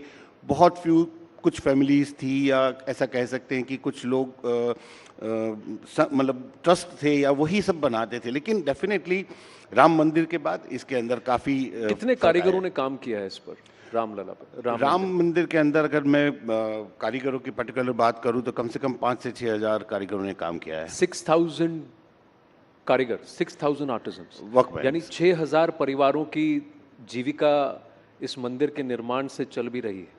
डेफिनेटली, और जीविका चलना ये बहुत मतलब बड़ी चीज़ हो गई अब लोगों को लिए कि अभी मंदिर कंस्ट्रक्शन, टेम्पल कंस्ट्रक्शन इतना ज़्यादा हो रहा है कि पहले क्या था कि मंदिर के कंस्ट्रक्शन कम होते थे, तो उनके फैमिली के लड़के जो ये काम करते हैं, क्योंकि ये भी एक जनरेशन के बाद जनरेशन वाला काम था, तो बहुत कम होते जा रहे थे. लेकिन इसके बाद अभी इतना रिवाइव हुआ है कि काफ़ी लोग अभी इसके अंदर आ रहे हैं और इसके काम के लिए मतलब लोग बड़े हैं इसके अंदर काम के लिए. मैं देखने जाऊँ तो कि कारीगरों की जो कमी थी वो भी पूर्ति हो रही है, उसकी पूर्ति हो रही है. तो there are more people turning to this as a profession. तो एक अगर आपको, क्योंकि 108 वहाँ पर पिलर्स हैं, राम मंदिर के हर लेवल पर 108 पिलर्स हैं, तो एक पिलर को गढ़ने में, तराशने में, उसको बनाने में कितना समय लगता है? देखिए, बेसिकली उसमें 2 पार्ट है. एक पार्ट जो है कार्विंग वाला पार्ट, जिसको बोलते हैं हम नॉर्मल कार्विंग, और दूसरा पार्ट है उसके अंदर मूर्ति काम. तो मूर्ति काम वाला जो काम होता है वो इंस्टॉलेशन के बाद होता है, क्योंकि वो बहुत फ्रिजाइल हो जाती है, तो उसको ट्रांसपोर्टेशन में, तब इंस्टॉलेशन के टाइम पे हम उनको नहीं हैंडल कर सकते हैं, तो वो एक बार इंस्टॉलेशन होने के बाद ऑन साइट वो काम होता है. तो देयर 2 पार्ट जैसे मैंने बताया. तो कार्विंग हो के आती है, लेकिन आइकनोग्राफी है वो बाद में होती है. तो पूरा एक कार्विंग वाला सिर्फ हम लोग काम देखें तो उसको ऑलमोस्ट 8 से 10 दिन लगते हैं 2 कारीगरों को कंप्लीट करते हुए. 8 से 10 दिन में बन जाता है सिर्फ कार्विंग? सिर्फ कार्विंग, ओके. मूर्ति काम की बात नहीं कर रहा हूँ मैं. मूर्ति की आप बात नहीं कर रहे? हाँ, क्योंकि मूर्ति काम इंस्टॉलेशन के बाद होता है, तो वो एक अलग पूरा वो एक अलग. यतेंद्र जी, एक बात बताइए, राम मंदिर ही तो है, ठीक है, केस जीत लिया गया, मंदिर बन गया, why make such a big deal out of it? बहुत लोग ये कहेंगे. What's the importance of this time? लोगों के एक बात का जवाब देने के लिए शायद मैं यहाँ नहीं हूँ. लोग क्या कहते हैं, इससे राम मंदिर को फर्क नहीं पड़ता. आस्था की बात है, भारत के एक सांस्कृतिक प्रतीक की बात है राम जी की. और जिस आइकोनोग्राफी की आशीष जी बहुत सभ्यता से, बहुत संकोच से बात कर रहे हैं, वो बड़ा कठिन और पेचीदा काम है. क्योंकि एक आइकोनोग्राफी जब डिफाइन होती है, हम सब लोग साथ में उसको देखते हैं जब, तो अगर एक आइडल, एक कोई कथा प्रसंग उसमें चुन लिया गया है, हर मंडप का अलग अलग सिस्टम है कि रंग मंडप, फिर नृत्य मंडप, आगे जाकर गुड़ी मंडप तक जाता है। किस कल्पना के तहत पूरी शास्त्र सम्मत ढंग से राम कथा को जिस तरह से वहाँ दिखाया जा रहा है, तो सिर्फ राम ही नहीं है, रामलला तो हैं ही गर्भगृह में विराजे हुए, लेकिन गर्भगृह की जो परिकल्पना है उसके चारों तरफ जो 10 दिक्पाल बनाए गए हैं वो एंशिएंट फिलॉसफी से लेकर के आए, जो दशों दिशाओं के पालक हैं।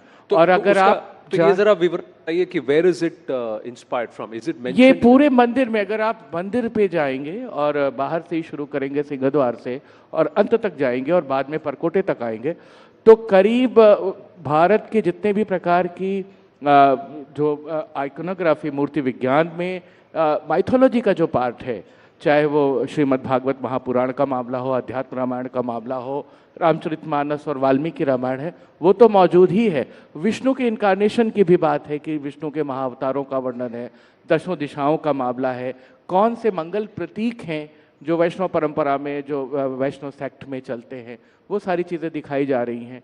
फिर जब परकोटे की बात आती है तो हम लोग एक भारत दर्शन यात्रा जैसा दिखा रहे हैं, जिसमें धर्म, मजहब, पंथ, संप्रदाय से ऊपर उठकर जितने भी प्रकार की बड़ी बातें भारत में हुई हैं, जिन्हें हम टॉर्च बेयरर लोगों की बात कहते हैं, कथाएं कहते हैं, जिनसे प्रेरित हुआ जा सकता है, तो युवा जाकर के उनसे जुड़े और देखे कि हमारे यहाँ याज्ञवल्क्य और गार्गी का संवाद भी होता था, हमारे यहाँ अष्टावक्र जनक को जाकर के कुछ ज्ञान की बात करते थे।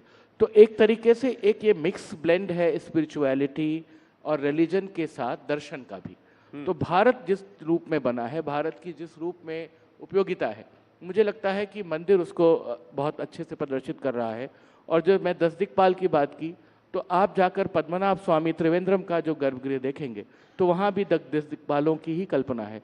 तो सोमपुरा परिवार ने ये काम बहुत अच्छे से किया कि जो पारंपरिक ढंग से हजारों साल की परंपरा में जो नागर शैली का जो बेस्ट आर्किटेक्चर था, जिसका स्पिरिचुअल एस्पेक्ट भी था, उसको हम लोग राम मंदिर में लेकर आए। आशीष जी, राम मंदिर इन अयोध्या, अक्षरधाम इन अक्षर पुरुषोत्तम स्वामीनारायण मंदिर इन अबू धाबी, रॉबिन्सविल में बना है, विश्व भर में अब मंदिर बन रहे हैं।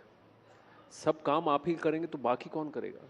नहीं, सब जैसे रॉबिन्सविल हमने नहीं किया है और जो अभी रिसेंटली किया वो भी हमने नहीं किया है। मैं बता दूं, अक्षरधाम जो गांधीनगर का है वो हमारा काम है। और वैसे मैं कह सकता हूं कि हमारा परिवार ब्लेस्ड है कि सोमनाथ से लेके गुजरात के तीनों जो माओ के बड़े मंदिर है, पावागढ़ है, बहुचरा जी है, अंबाजी है, सारे काम हमारे परिवार के थ्रू हैं। वो एक ऊपर वाले का आशीर्वाद ही है कि हम कर रहे हैं। तो यानी इसमें भी अब कंपटीशन आ गया है? कंपटीशन जैसे कंपटीशन कोई चीज़ नहीं है इसके अंदर। बेसिकली सोमपुरा एक हमारा पूरा एक कम्युनिटी है। इस कम्युनिटी में मेजॉरिटी लोग अभी तक इस काम से जुड़े हुए थे। पहले तो सारे के सारे इसी काम से जुड़े हुए थे, लेकिन जैसे बीच में एक क्वेश्चन आया कि जिसमें मंदिरों का काम बहुत कम हो गया, ये हो गया, लोगों को ऐसा लगा कि ये काम करना मतलब पत्थरों पे कार्विंग करना वो थोड़ा नीचा समझने लगे लोग, तो उनके परिवार के लोग फिर दूसरे और बिजनेस में जाने लगे, वो करने लगे। लेकिन हमारा परिवार इससे जुड़ा रहा। तो आपको कभी ऐसा नहीं लगा I don't want to do this, ये हो गया, ये टाइम इज ओवर? नहीं, ऐसा कभी नहीं लगा, क्योंकि हमारे परिवार में जैसे बोलते ना कि बच्चा जब पैदा होता है ना, हम लोग यही देखते आ रहे हैं, पापा को यही बात करते देखते आ रहे हैं, घर में यही चीज़ें होती रहती है, सब किताबें वही पढ़ी रहती हैं। तो बचपन से ऑलमोस्ट यही लोगों के दिमाग मतलब यही था कि इसको आप एक प्रोफेशन की तरह देखते हैं कि इसको भी आप एक आध्यात्मिक कंट्रीब्यूशन की तरह देखते हैं कि देखिए this is what I am contributing towards Bharat spirituality? इसको कैसे देखते हैं आप? देखिए, आध्यात्मिक तो होता ही है और एक प्रोफेशन भी है हमारा, उसमें भी मना नहीं कर सकते हम लोग, क्योंकि जो हमारी जीविका आती है उसी से आती है। तो हम लोग ये भी नहीं कह सकते कि हमारा प्रोफेशन नहीं है, लेकिन डेफिनेटली एक अटैचमेंट तो होता ही है। जब आप कहते हैं ना कि जब बच्चा जब बड़ा होता है तो उसके सामने जो होता रहता है ना वो उसके मस्तिष्क में छप जाता है। तो यही चीज़ है कि हमारे मस्तिष्क में यही चीज़ें छपती रहती है। तो जब आपके पिता ने उसको बनाया था, दी आर्किटेक्चरल ड्राइंग चंद्रकांत जी ने बनाया, वो समय और था, व्हेन द कंस्ट्रक्शन हैपेंड, वो समय वो दौर कुछ और है। सो डिड यू थिंक कि if I am going to be involved in the construction of the temple, मैं इसे ऐसे बनाना चाहूँगा? कुछ आपने ऐसा सोचा कि आपकी परिकल्पना थोड़ी अलग थी? What is it that you did differently? और you did which you felt कि अगर उस टाइम में अगर कोई मंदिर बनता रामलला के लिए तो ऐसे ही बनता?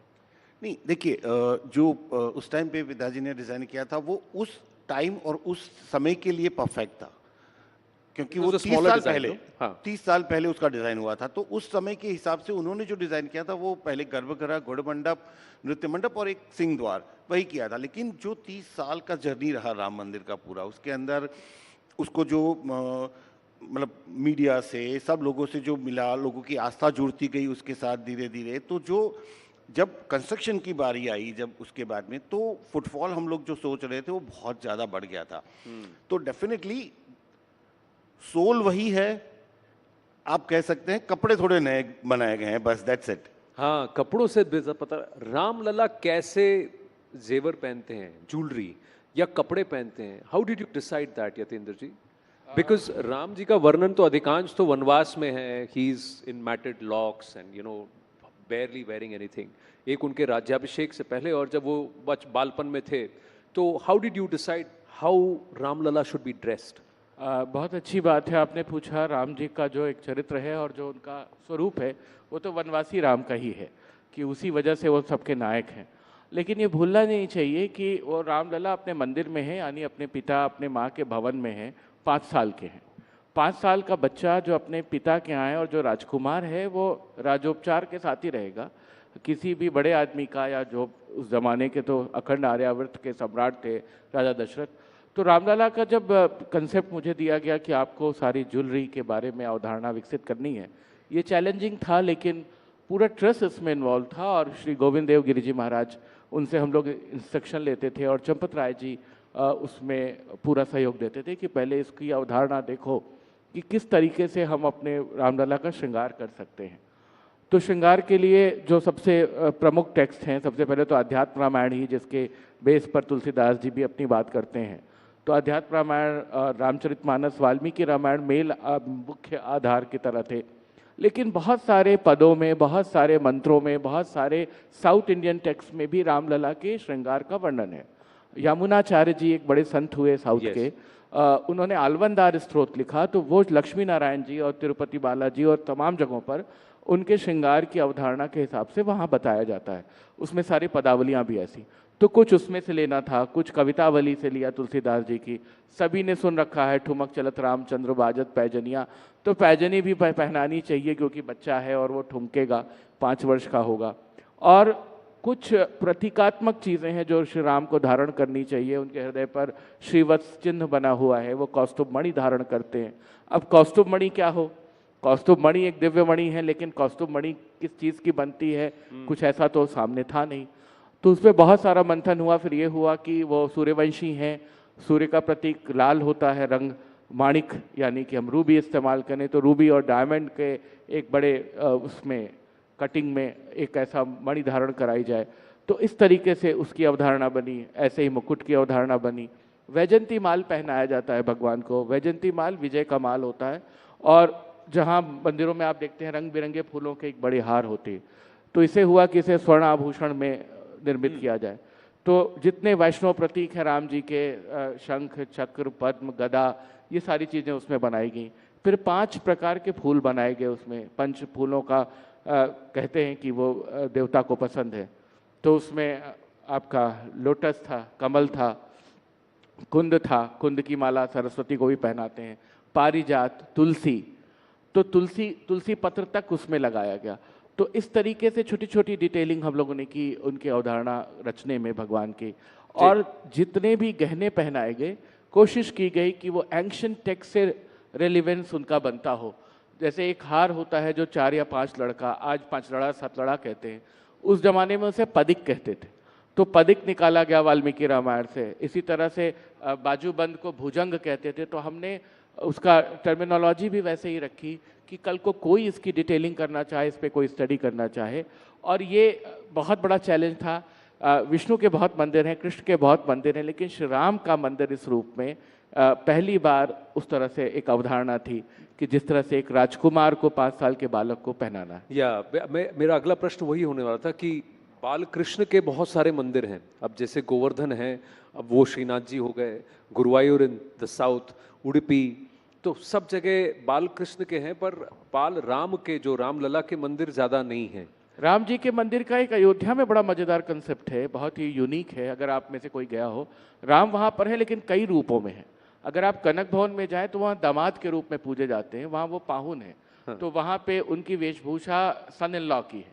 अगर आप वहाँ पर जाएं रतन सिंहासन में तो वहाँ राजाधिराज राम है। अगर आप रंग महल में जाएं तो वहाँ पर रंगधीर है। तो हर रूप पे वनवासी राम तक अयोध्या में है। लेकिन बालक राम, और बालक राम जो जिसे अभी पता नहीं कि भी उसका विवाह भी होने वाला है या उसको वनवास भी मिलने वाला है, वो अपने माता पिता के घर में पुष्पित और पल्लवित हो रहा है, अपना उसकी एक पढ़ाई लिखाई हो रही है। पर तो इस रूप में रामलला का मंदिर देखना चाहिए। तो एक दो प्रश्न और है कि सामान्य रूप से पूछा जाता है कि रामलला की जो मूर्ति है जिसे अरुण योगीराज जी ने गढ़ी, वो काले पत्थर में है और उनका रंग श्याम है। भले ही वर्णन उनका हमेशा श्याम रहा है, लेकिन राम जी हमेशा श्वेत दिखे हैं पूर्व में और उत्तर में उनकी मूर्तियां। तो इसका कोई एक पॉलिटिकल मुझे लगता है भी है कि देखिए दक्षिण भारत की तरफ रुझान है, तो इसीलिए वहां से भी लोगों को आकर्षित करना है, इसीलिए मूर्ति। मुझे ऐसा तो नहीं लगता है, क्योंकि बहुत जगहों पर जो मूर्ति की अवधारणा है, जब जिन कालों में मूर्तियां बनी, और खास करके पुराने समय में जब राजशाही रही होगी या जब जिसका अलग अलग साम्राज्य रहा, तो अपने ढंग से जिसने जैसा पसंद किया होगा, उस समय के स्कल्प्टर्स कौन रहे होंगे, उन्होंने कैसा बनाया और क्या रूप पसंद किया गया। आशीष जी जानते हैं, हम सब लोग उसमें थे जब 3 लोगों ने मूर्तियां बनाई और 3 लोगों में से एक का चयन हुआ। तो एक मूर्ति तो पांडे जी की मूर्ति तो सफेद पत्थर पे ही बनी थी। हाँ, बनी थी सफेद पत्थर पे। तो अब वो तो ट्रस्ट ने तय किया कि कौन सी मूर्ति होगी। और मुझे लगता है कि ये मेरा थोड़ा सा स्पिरिचुअल जवाब है इसका कोई पॉलिटिकल कनोटेशन नहीं लेना चाहिए। रामलला ने खुद तय किया किस मूर्ति को आना है मंदिर में।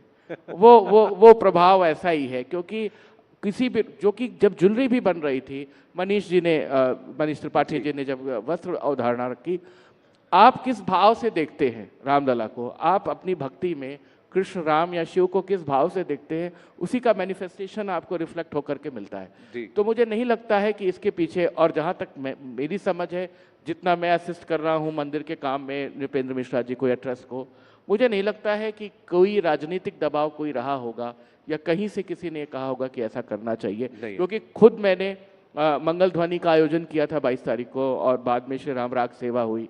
45 दिनों तक देश के सारे मूर्धन्य कलाकार गए।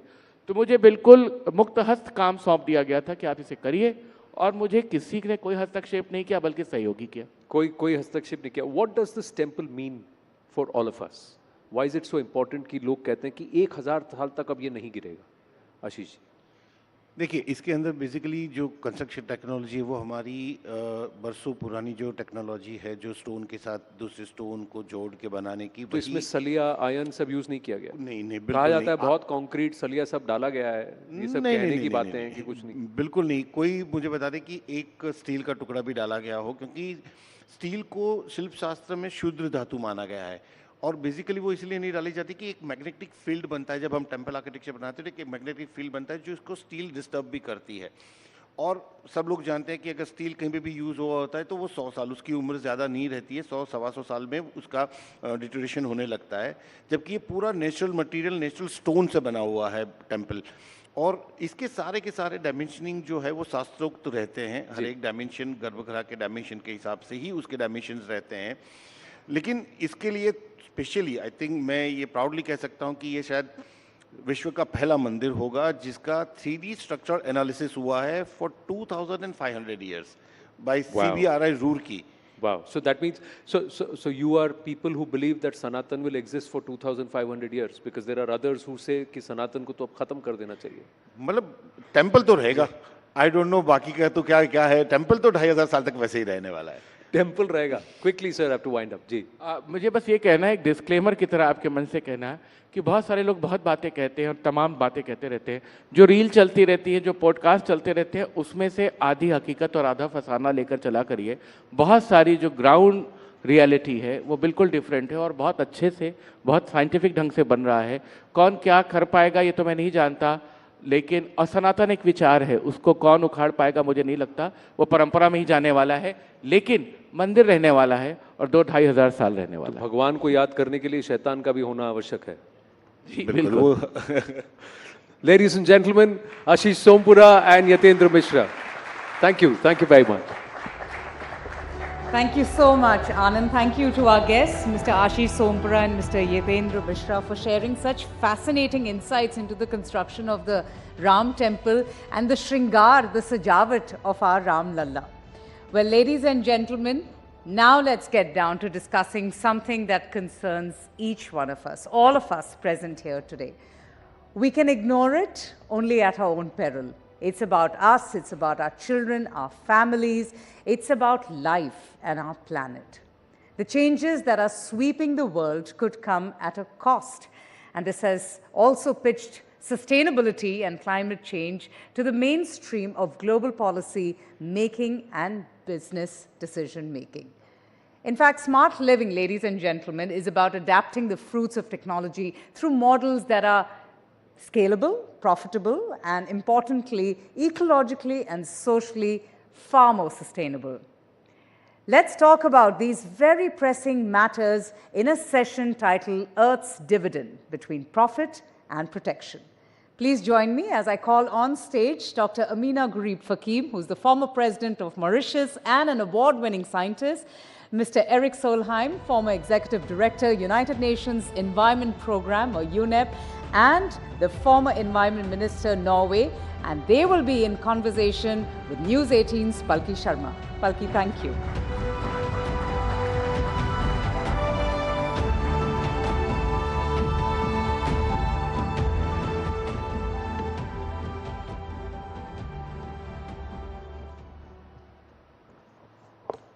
Good afternoon, namaskar. I would say this is the most difficult conversation of this summit because climate change does not have fun political one-liners. Climate change is not dramatic or urgent. Some 50 to 70 countries are going to polls this year. I'm not sure climate change is an election issue in even 5 of them. It's a footnote in most policy documents. It's everyone's problem, yet no one wants to solve it. Summers are getting hotter, winters are getting colder, freak weather is becoming more common, billions are being lost in economies the world over, climate refugees pose the next big challenge, and some countries face extinction. So what we want to ask today is, what will it take for us and our world to take climate change seriously? With me are two very well-qualified and eminent personalities to talk about this. Amina Gurib Fakim, former President Mauritius, also a biodiversity scientist. And Erik Solheim, former Executive Director of the United Nations Environment Program with an extensive career focusing on climate change. Welcome to Rising Bharat and to India. Amina Gurib Fakim, the world is talking a lot more about climate change, but is this talk translating into policy and action? Are we doing better at mitigating the climate crisis than we were, say, 10 years ago? Good morning, and again, Palki, thank you. Thank you. It's a great pleasure always to be back in India. I'm here in India, and we are heading precisely towards the COP29, which will be held in Baku this year. You've mentioned something very important, the climate crisis. I think we all acknowledge that climate change is a threat to the world, to our survival on this planet. And are we taking it seriously? If we are to look at the crisis, the COVID crisis, I think it gives us an idea. It's a harbinger of what's to come in the future. And what we find, of course, is that the concept, or rather the narrative, is still shaped in the us and them. Us, me, you, 85% of the global population living in global south, and of course the 15% of the global north. We still haven't realized that we have one planet, there's no planet B. If we go back to the COPs, which have been, of course, the key institution looking at the climate crisis, we find that we still didn't seem to be able to get the consensus around this issue. The successful COP may have been the COP21 in Paris, when the NDCs were approved and countries realized that we have a common, but we need a differentiated approach. And this differentiated approach comes down to money, comes down to finance. And we still, as we speak now, so many years after Paris, we still haven't come to the consensus of capitalizing the $100 billion for helping adaptation. I'm not talking about mitigation, but I'm talking about adaptation. We have seen subsequently incremental narratives of the Bridgetown Initiative. We talk about the loss and damage funds, but still they remain empty boxes. It becomes us versus them because someone has to fund climate action. Eric Solheim, and from where I'm seeing it, it's not a problem of money because there are governments that have poured billions of dollars into wars and the wars that suit them. So the money goes to Ukraine, but not necessarily to, say, the Sudan. So there is money. Is this a problem of lack of funds or lack of political will? The money is not the problem. That's what people speak about in international conferences, but it's not really the problem. And the reason for that is very simple.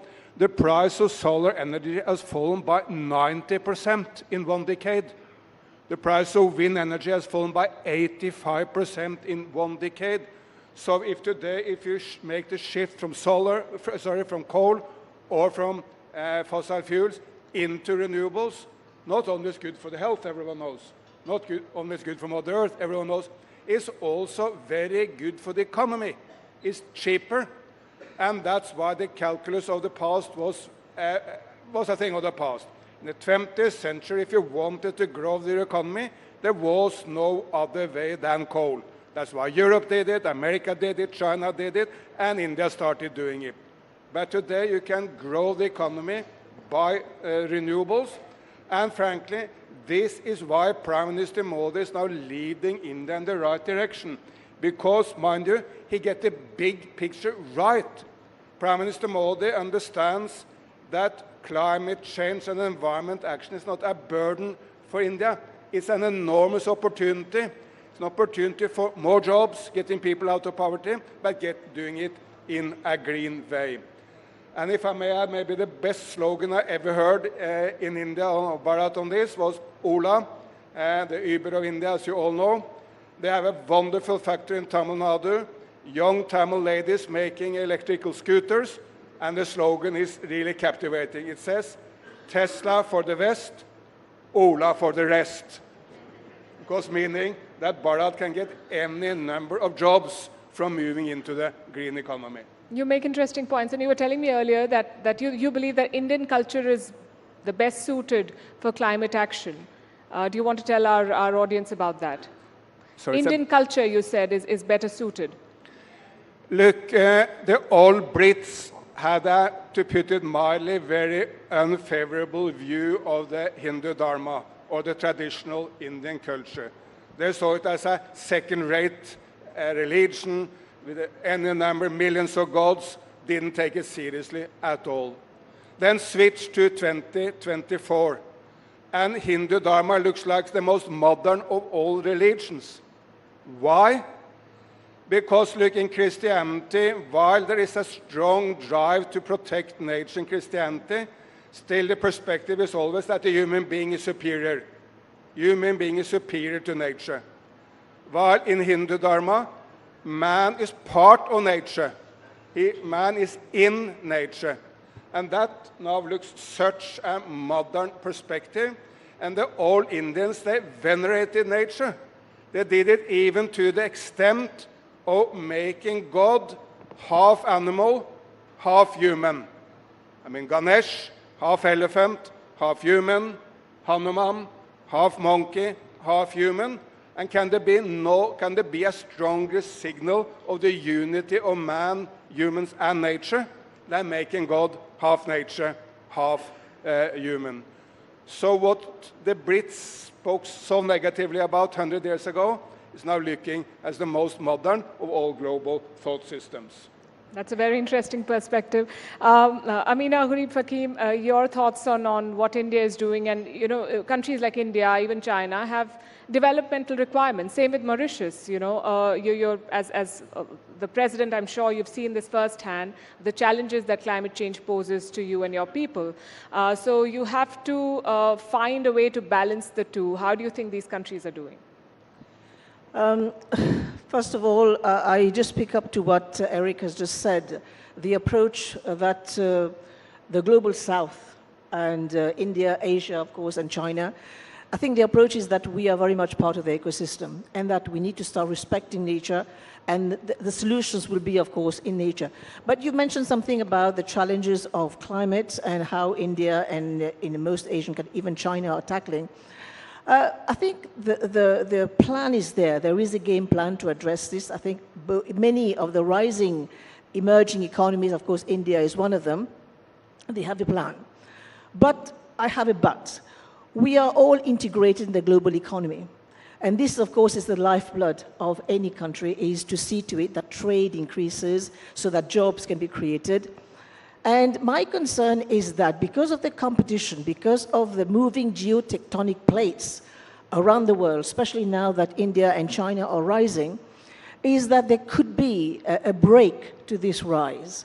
And the break will come because when we start tying down trade to the climate. It's a good point, but there is a downside to it. It can become a break. I mean, also have to bring in Africa, because this is where I hail from, is that there will be a tendency to link up trade to cleaner technologies. And those countries that haven't played catch up, they will find big problems in terms of precisely benchmarking themselves to that level to see to it that trade happens. And that's what I fear will be the tendency moving forward. And I think this is where I think India, I'm sure, is already mindful of the way that she's going to progress in the future, because India is set to become, of course, now we are fifth, is going to be, of course, higher in the ranking of emerging economies. So this is something that has to be borne in mind. You mentioned the debate on who is going to take responsibility, and that also brings us to the point of historical responsibility, and there are countries that have contributed more to emissions. Do you think that's a valid point that the global south makes, and do you feel let down by rich countries that do not put their money where their mouth is? Absolutely. I mean, if you look at the continent of Africa, it has been less than 3% in terms of global emission. The global north has been 25% as we speak. There has been an initiative to capitalize the fund, and here I make a pledge for more funds for adaptation. And where we are falling short is that the needs of the global south, excluding China, is $1 trillion per year. And I don't see any country or any institution that is able to actually match and bring forward this amount of fund. So this will be the race. And again, the 100 billion which has come on board since Paris hasn't been capitalized. We still have a gap. And if you look at 100 billion in the world global economy of 100 trillion, it's not a lot. But I don't see the will or the appetite to take this risk to help poorer countries adapt. And this is where we are failing, because the future of the world will depend on the growth in the global south. And of course, the prosperity in global south matters. If you take one item like immigration, we find that how much this is impacting, of course, the global north and, of course, the global south economies. Is it domestic politics, Eric Solheim, that impacts this? Because we've seen climate deniers take high offices. We've seen the former US president who's in the race again. We've seen others. We've seen that when governments change, and now we're looking at many elections across the world, some regimes come with more intense and focused climate policies and others do not. And we know that climate action requires consistency. So do you think domestic politics plays a role, and how can we change that? Look, first of all, of course, no one should blame India or the global south for climate change.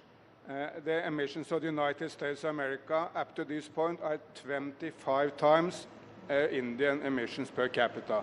So stop blaming the global south. By the way, American emissions are also 8 times Chinese emissions per capita. So get that out of the picture.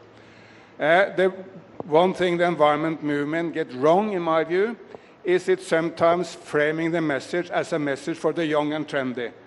But the message cannot be just for the young and trendy in Mumbai or Bengaluru. It must also be for the farmer in Uttar Pradesh, or for the coal worker in Jharkhand, or for the housewife in Telangana.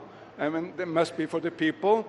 And the message is sometimes also so incredibly boring, it doesn't really work.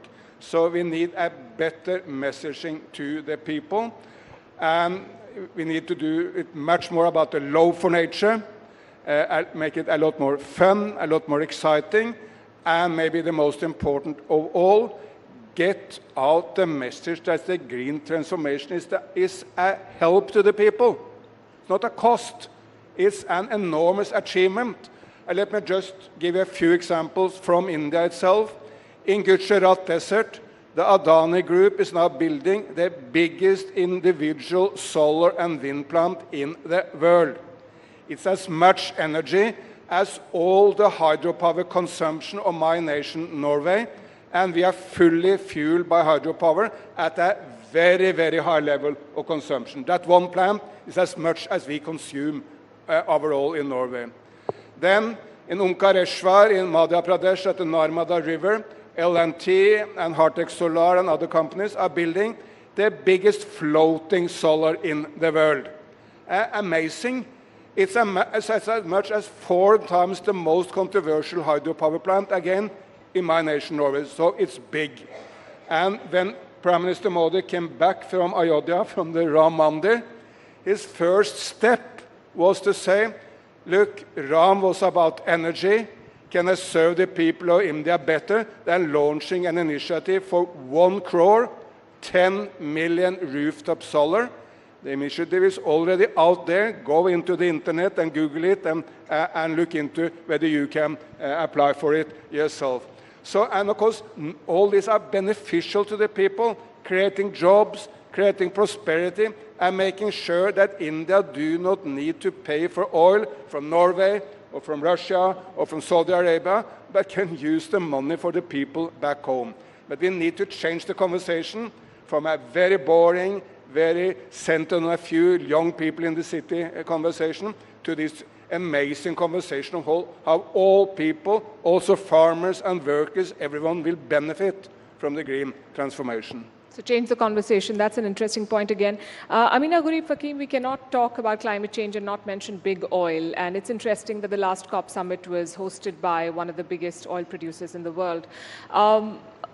There is again a debate on whether we should co-opt them, and can petrodollars meaningfully fund green transition? Is that the only way forward now?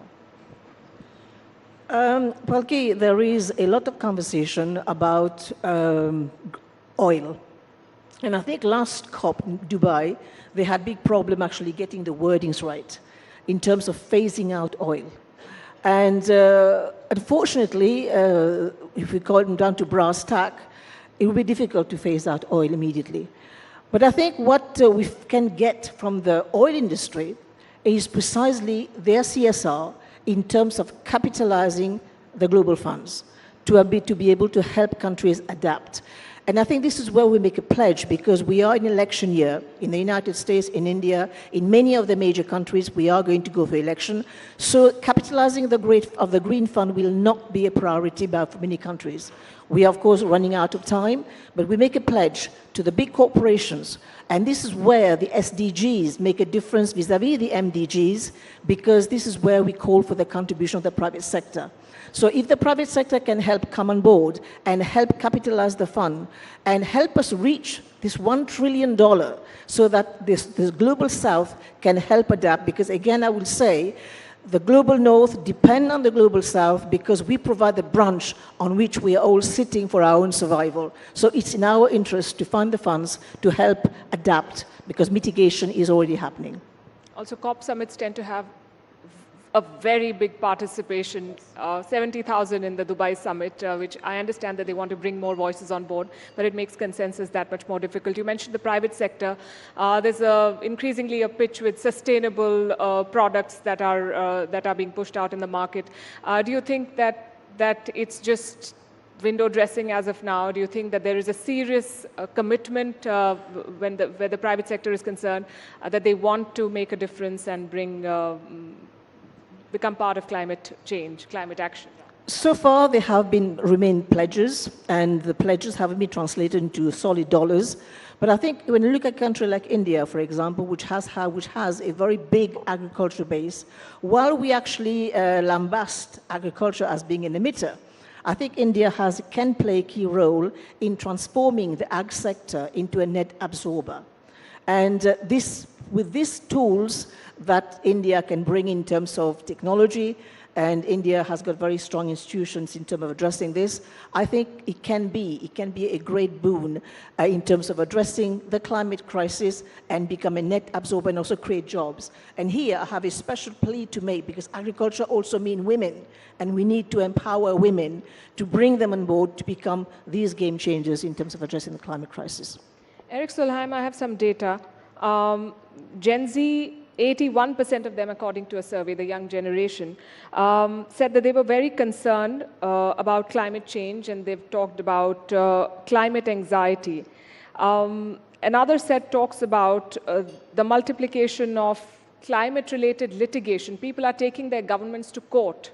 What is your message to the youth? Do you think that making climate action legally binding and forcing policymakers to look at this is the only way forward now?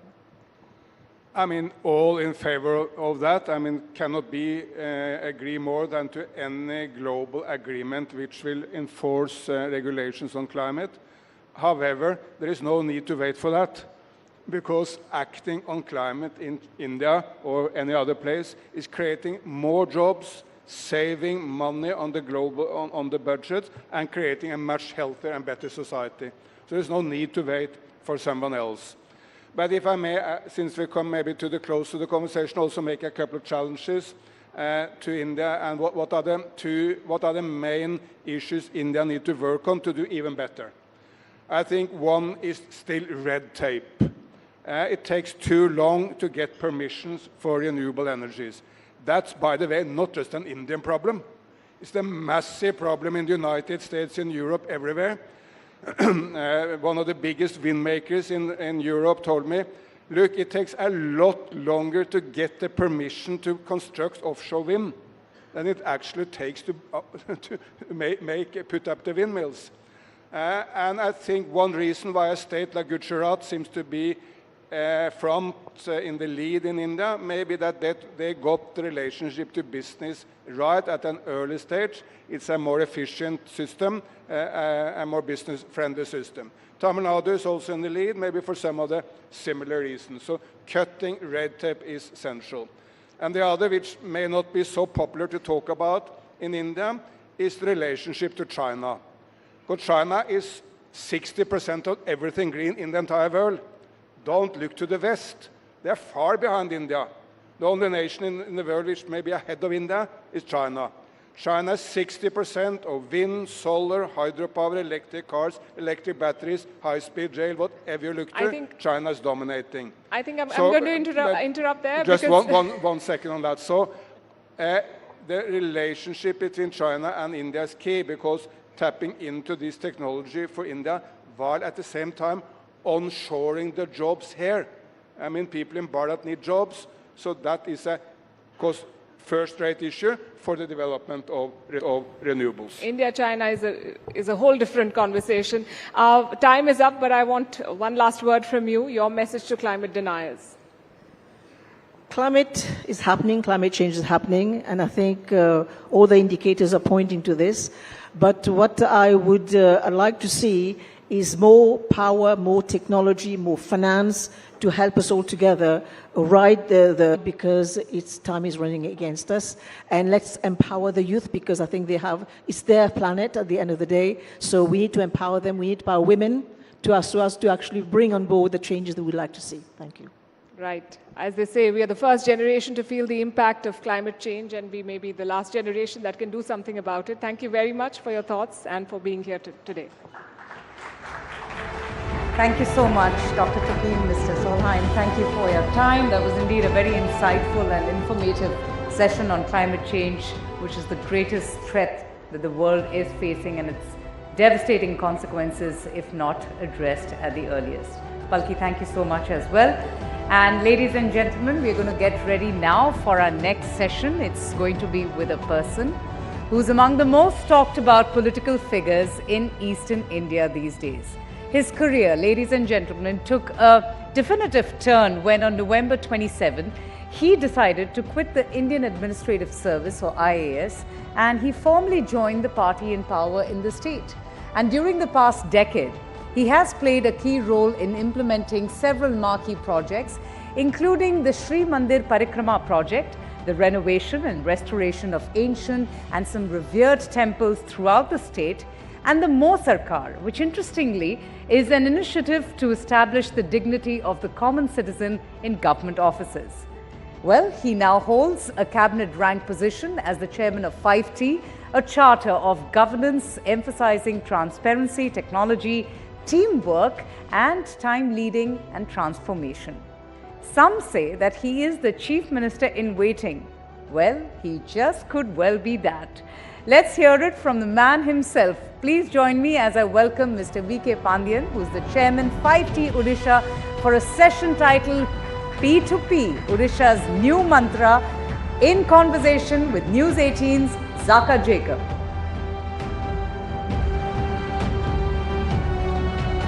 Welcome. Let's have a huge round of applause, ladies and gentlemen. Thank you. Ladies and gentlemen, there are bureaucrats and there are bureaucrats and there are politicians and there are politicians. We are extremely privileged and honored to be having Mr. V.K. Pandian. He was just telling us in the green room that this is his first live interview on any news platform. So can we have a round of applause? Thank you. Thank you. Sir, it's very difficult to get a chance to interview you because you've always been sort of behind the scenes and, you know, operating, of course, for the Chief Minister. What made you decide to take that plunge? You're now right front and center in public life. You've decided to enter politics full-fledged. What made you make that switch? I am with the Chief Minister of Odisha for the last 12 years in his office, and before that I used to be the collector of his district called Ganjam. I was inspired by him. The first reason I would say is that I was totally inspired by his commitment to the cause of people, commitment to public service. But 1 year back, if some of my friends have asked, somebody has asked my friends that whether Mr. Pandian will join politics, everyone would have laughed. I would have also laughed about that. After COVID, the grievance cell of Chief Minister's office was closed for, as a precautionary measure. So after that, Chief Minister wanted that we should go to the villages, we should go to the people and do grievance. So 1 year back, we started that exercise of touching all the assembly constituencies and blocks for grievance redressal of people. So when I went there, I realized that there is a strong connect with people and I'm not being treated like a bureaucrat there. It was a little more than a bureaucrat. I was embarrassed in some places. So I came and told Honorable CM, and he also saw the videos of people, how they respond to me, how they connect with me, the emotions overflowing. And then the inner calling came that, okay, maybe I should not be covered by that screen of bureaucracy. I should come out and help my guru, the Honorable Chief Minister of Odisha, as a nice disciple. So tell us a little bit more about your guru, your father figure. I mean, he will, by the middle of this year, become the longest ever serving Chief Minister in the history of India. He's already gone past Jyoti Basu. I think he'll go past Pawan Chamling by the middle of this year. It has never happened in the history of India. And you have seen firsthand why it has happened or what makes him tick. So tell us, what is the success of his longevity? I don't know throughout the world you have any parallel of a democratically elected leader continuing in a space as popular as the Chief Minister of Odisha and winning election after election with a higher margin instead of anti-incumbency having pro-incumbency. And he is now going to touch 2.5 decades. He started in a decade when newspapers were ruling the roost. Then came internet, then social media. So all these eras of public scrutiny he has stood. And his popularity ratings are the highest in the country for any chief minister. So I would say that one of the main reasons for his success is that he doesn't see politics as politics. He sees it as public service. And people also don't see him as a political leader. They see him as somebody who is there to serve them. I think that is the connect he has with people and which has made him very popular. What is the connect that you have? Of course, you've worked under him as a bureaucrat, you were his private secretary, you were district collector in his home district before that. But more than that, at a personal level, clearly something has inspired you to make that political plunge. It's a blessing to work with a great soul like him. I consciously use the word soul. It's more of values. It's not about a great leader doing great work. Many people will do great work. There may be great administrators, there may be great planners. This Chief Minister, Mr. Naveen Patnaik, has a great soul. I consider it as a blessing to be with him for more than a decade. And I thought as a disciple, I should try and do something for him at this point of time to help him reach out to the people. That's my only objective right now. So for such a popular chief minister, many would ask, why is he then allying with the BJP? What is this pressing compulsion? I don't think in Indian politics you have seen an alliance between a ruling party and the main opposition party. So something must have happened. Okay. Why somebody joins an alliance? Somebody joins an alliance because they want to win elections. Somebody joins an alliance because they want to have an impact in the electoral math. Here is a chief minister who is so popular in the state and he gets 3/4 majority every time, Mr. Naveen Patnaik. The recently concluded Panchayat elections, he won symbol election. It's based on party symbol. He won 90% of the seats. And the second party was 5% seats, BJP. So Mr. Naveen Patnaik doesn't need an alliance to come back to serve the people. He doesn't need an alliance.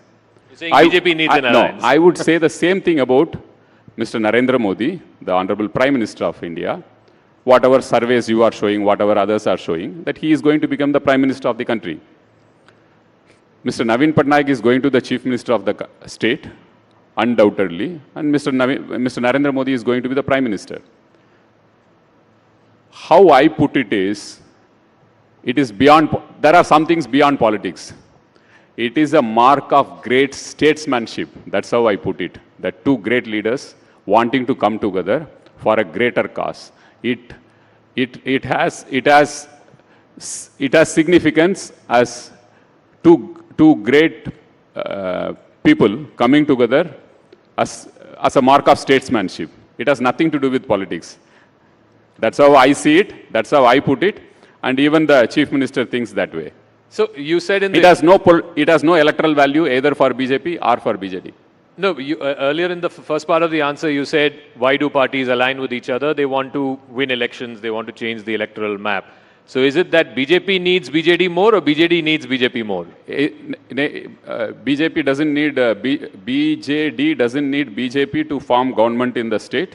And BJP may not need BJD to form government in the center. That's why I made it very clear that it is to do with two individuals who share a great friendship amongst each other.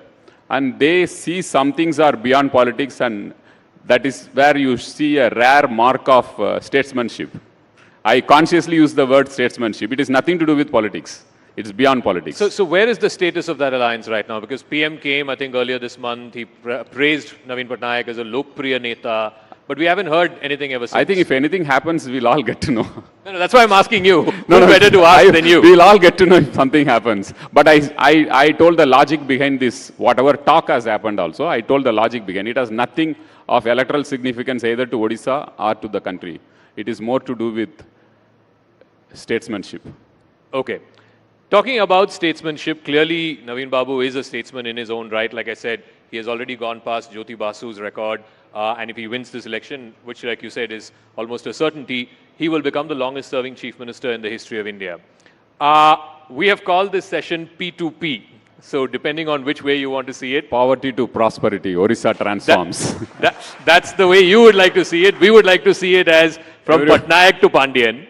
No. So please tell us, are you Mr. Naveen Patnaik's political successor? I don't think I should answer this. The people of Odisha will answer it. And I succeed his values. I succeed his hard work. I get inspired by his sincerity, commitment, and keeping politics away from public service and doing service to the people. That's how, these are values I have imbibed from the Chief Minister. Politics can come later on whenever, whatever people think, it's fine. But the reason people are asking this is because the BJD, like some other parties, we've seen that in the history of Indian politics, where succession has always become a bit of a dicey situation. We've seen that with ADMK, we've seen that with Shiv Sena. So in the BJD, there is no obvious political successor. Are you the obvious political successor? Let me put it this way. The Chief Minister is so popular and he is so meticulous in doing everything. He has transformed the state of Odisha from where it was and what it is now. And BJD is the vehicle which he created to transform the state. Such a futuristic thinking Chief Minister who holds people of Odisha in his heart will definitely have planned out something for the BJD which will be rocking as always he does. But he's not shared that with you. I think he tells always that people of Odisha will decide who will succeed him. We all follow that. In fact, when somebody asked Biju Babu when he was alive, who is going to succeed you, he also told the same thing, that people of Odisha will decide. But, finally, in democracy, one bows to the people's. So, talking about your political debut, just as you decided that you're going to get into politics, you also said that you're not going to be fighting the elections. You're not going to get into electoral politics. Why? I was very clear when I took this decision. I'm going to help the Chief Minister come back with 3/4 majority to serve the people again. That's my one and only objective right now. I see only that in my eyes. In politics, obviously, you'll be the subject of scrutiny by a lot of people, your political opponents, by the people of the state. When they attack you with the outsider tag, how do you respond to that? I know that last 3-4 years I have been the center point of attack of everyone in Odisha politics. Most of the opposition parties attack me. So that's part of the game. And whether I succeed or not, it's up to the people of Odisha to decide. But when they say that you're originally not from there, you're from Tamil Nadu, they have to come and see some of the meetings which I have with the people and the emotions which they pour out when they see, when they interact, or when they talk to me. I think that will clarify how they hold me, whether they hold me as one of theirs or whether they hold me as an outsider. It's the people of Odisha who finally decide. But, I mean, you're also a fluent Odia speaker by virtue of your bureaucratic career, of course. You're married to a Odia, a native. But beyond that, for people to accept somebody who is from a different state, I mean, the only comparable example I can think of, and probably you'll relate to this, is MGR. Coming from one state and contesting in another state, even Jayalalitha to an extent. What is it about our people in India, in different states, that they wholeheartedly give love to even someone who may not be originally from their place, but are considered one of their own? People are very smart and intelligent. If Naveen Patnaik has succeeded so many years in Odisha, it's because people see his clear heart. He has heart in the right place. And they know that this guy wants to change Odisha, transform Odisha, and he is spending every minute of his time for Odisha and its people and its growth. So when people are so intelligent and smart, they will judge what is what and who is who. And that's how I think the connect which I have with people is the same. The connect that you have with the people is the same, because people believe that you are wanting to do this as a service and not, but that's what all politicians say. So time will tell that, whether I have meant what I say or whether I have some other hidden agenda, time will say, but I leave it to the people to judge whether I stand by the service mind which I got from the Chief Minister. So you did say that Odisha has transformed, no doubt in the last 20-25 years, it has transformed as a state. And I want to deal with both ends of it. At the welfare end, at the lower end, obviously there are various programs that Naveen Babu has launched, from Kalia to the BSKY program, the Mission Shakti. Now, over the last year or so, there has been this whole thing in politics, this whole narrative and counter-narrative, that many of these things are freebies or reveries. How would you respond to that? There are some things which one should call it as responsibilities of a welfare state. Health, education, taking care of food security of the vulnerable people. All these one should, even United States does, take care of health, take care of education. You have public schools, you have public hospitals. What the Chief Minister has done is, why there should be a quality difference between a public school and a private school. He invested in public schools, transformed the public schools, like private schools are better than private schools. I'll be happy to share that we have about 8,600 high schools in the state. We have transformed all the 8,620 high schools in the state. We don't have blackboards in these schools. We have smart boards like these, digital boards in these schools. And we have science labs, class science labs, modern laboratories, libraries, e-libraries at high school level. So he wanted to empower the people of Odisha to make them dream big for their children. Because 70 to 80% of the children will always be dependent on public schools. So he transformed the public schools and made it as good or better than private schools. He also transformed the hospitals, public hospitals, government hospitals, as good as or better than private hospitals. So this is where he spends money.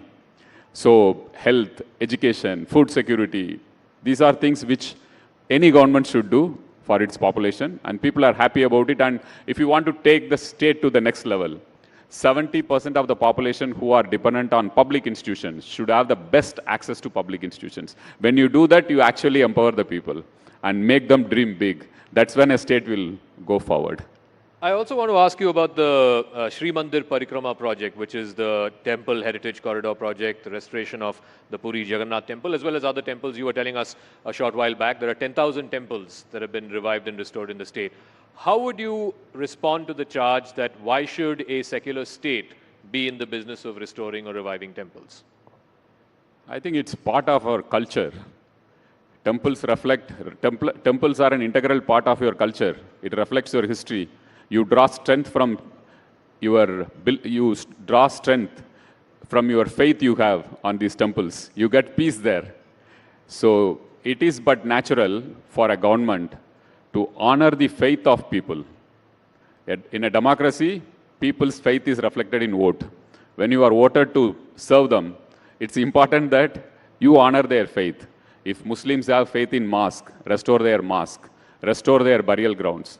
If Christians have faith in churches, restore their churches which are broken during cyclone. Odisha is prone for cyclone. If Hindus have faith in temples, restore their temples. If Sikhs have faith in Gurudwara, do that. And we have a huge tribal population who have faith in their tribal gods. The Chief Minister has restored almost every symbol of religious institution of the tribals as well. So it is honoring the faith of people. So you call it a secular, I call it a spiritual governance, which the Chief Minister believes in. It's a spiritual governance. It's not secular governance. You have to run the extra mile to take care that people's faith is honored. You don't think this will be a point of difference between you and the BJP because you split the alliance in 2009 after the Kandhamal riots? That is a communal issue. There is a difference between being communal and spiritual. Here the Chief Minister has protected, preserved, conserved religious institutions of all religions. That's what I meant by spiritual governance. You honor the faith of people.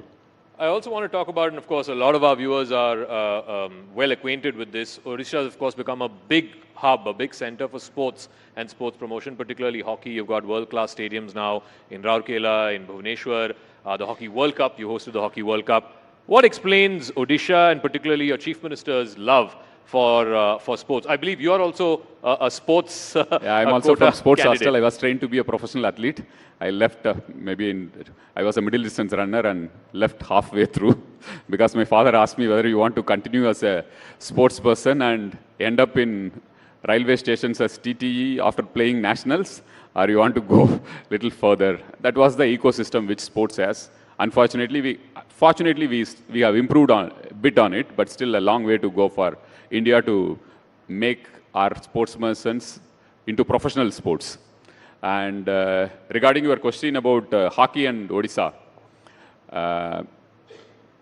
half of the Indian team at one point of time, or 30% of the Indian team, had players from Odisha. People of Odisha are in love with hockey, many parts of the country. But in Odisha, hockey is celebrated. You will get, even for local matches, you will get such huge crowds for hockey. Our chief minister is also used to be a hockey player, used to be a goalkeeper. And his father had told a very interesting anecdote, linking hockey and the Indian national movement. Linking hockey and the Indian freedom movement. Indian freedom movement, right. So when India was not conceived as a country, we were fighting for our independence. The only place where India was representing as India was in Olympics, even before independence. British India, whatever you call it. So the gold medals used to come from hockey. When India was an idea, we were fighting for an independent India. At that point of time, India was honored at a world stage because of hockey. So that is something which Biju Patnaik, who used to be a freedom fighter, late Biju Babu, he had told his son, Naveen Patnaik, that we all got inspired, that India, at least somewhere it is making a wave, at least through hockey, it made an impact for itself, that we are getting gold in Olympics. So that is something which gave that emotional connect to our chief minister. And people of Odisha are deeply in love with hockey. So he thought that we should take up hockey seriously. And we are the only state, perhaps in the world, who is supporting a national team. A provincial government supporting, sponsoring a national team. Generally, a national team is sponsored by corporates. The chief minister wanted that, well, let's send a message. This game has contributed for, at least indirectly during the Indian national movement, to make Indians feel proud about something when they were fighting the British. So perhaps that is the reason why he took it up as an emotional thing, and it gelled well with Odisha.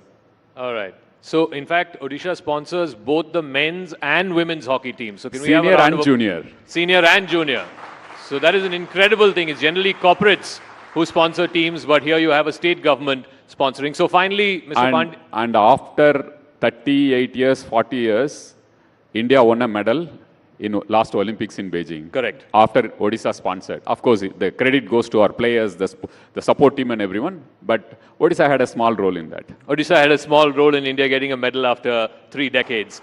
So finally, is Mr. Pandian, the middle distance runner, ready for the long distance marathon of politics? I take one day at a time. I don't see anything long term. In human life, you should take one day at a time, not then you are stressful. This is something which I learned from our chief minister. Very spiritual. Take next minute.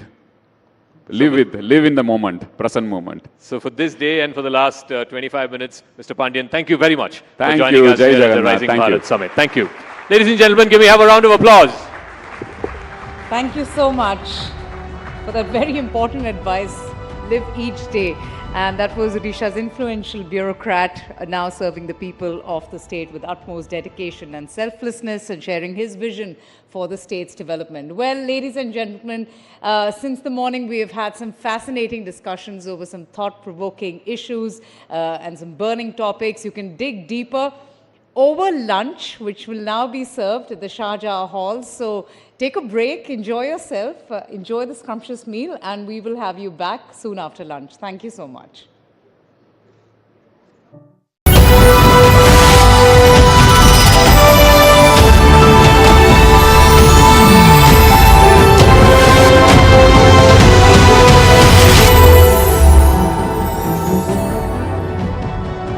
Well, let's hear it from the person who has been making all this happen for India. Ladies and gentlemen, it's my privilege to welcome Shri Nitin Gadkari, Union Minister of Road Transport and Highways, Government of India, to talk about the road to 370. Well, it is the election year and he is in conversation with News18's Amit Shah. A huge round of applause, ladies and gentlemen.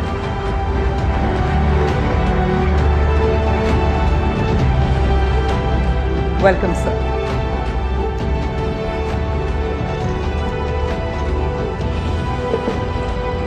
Thank you.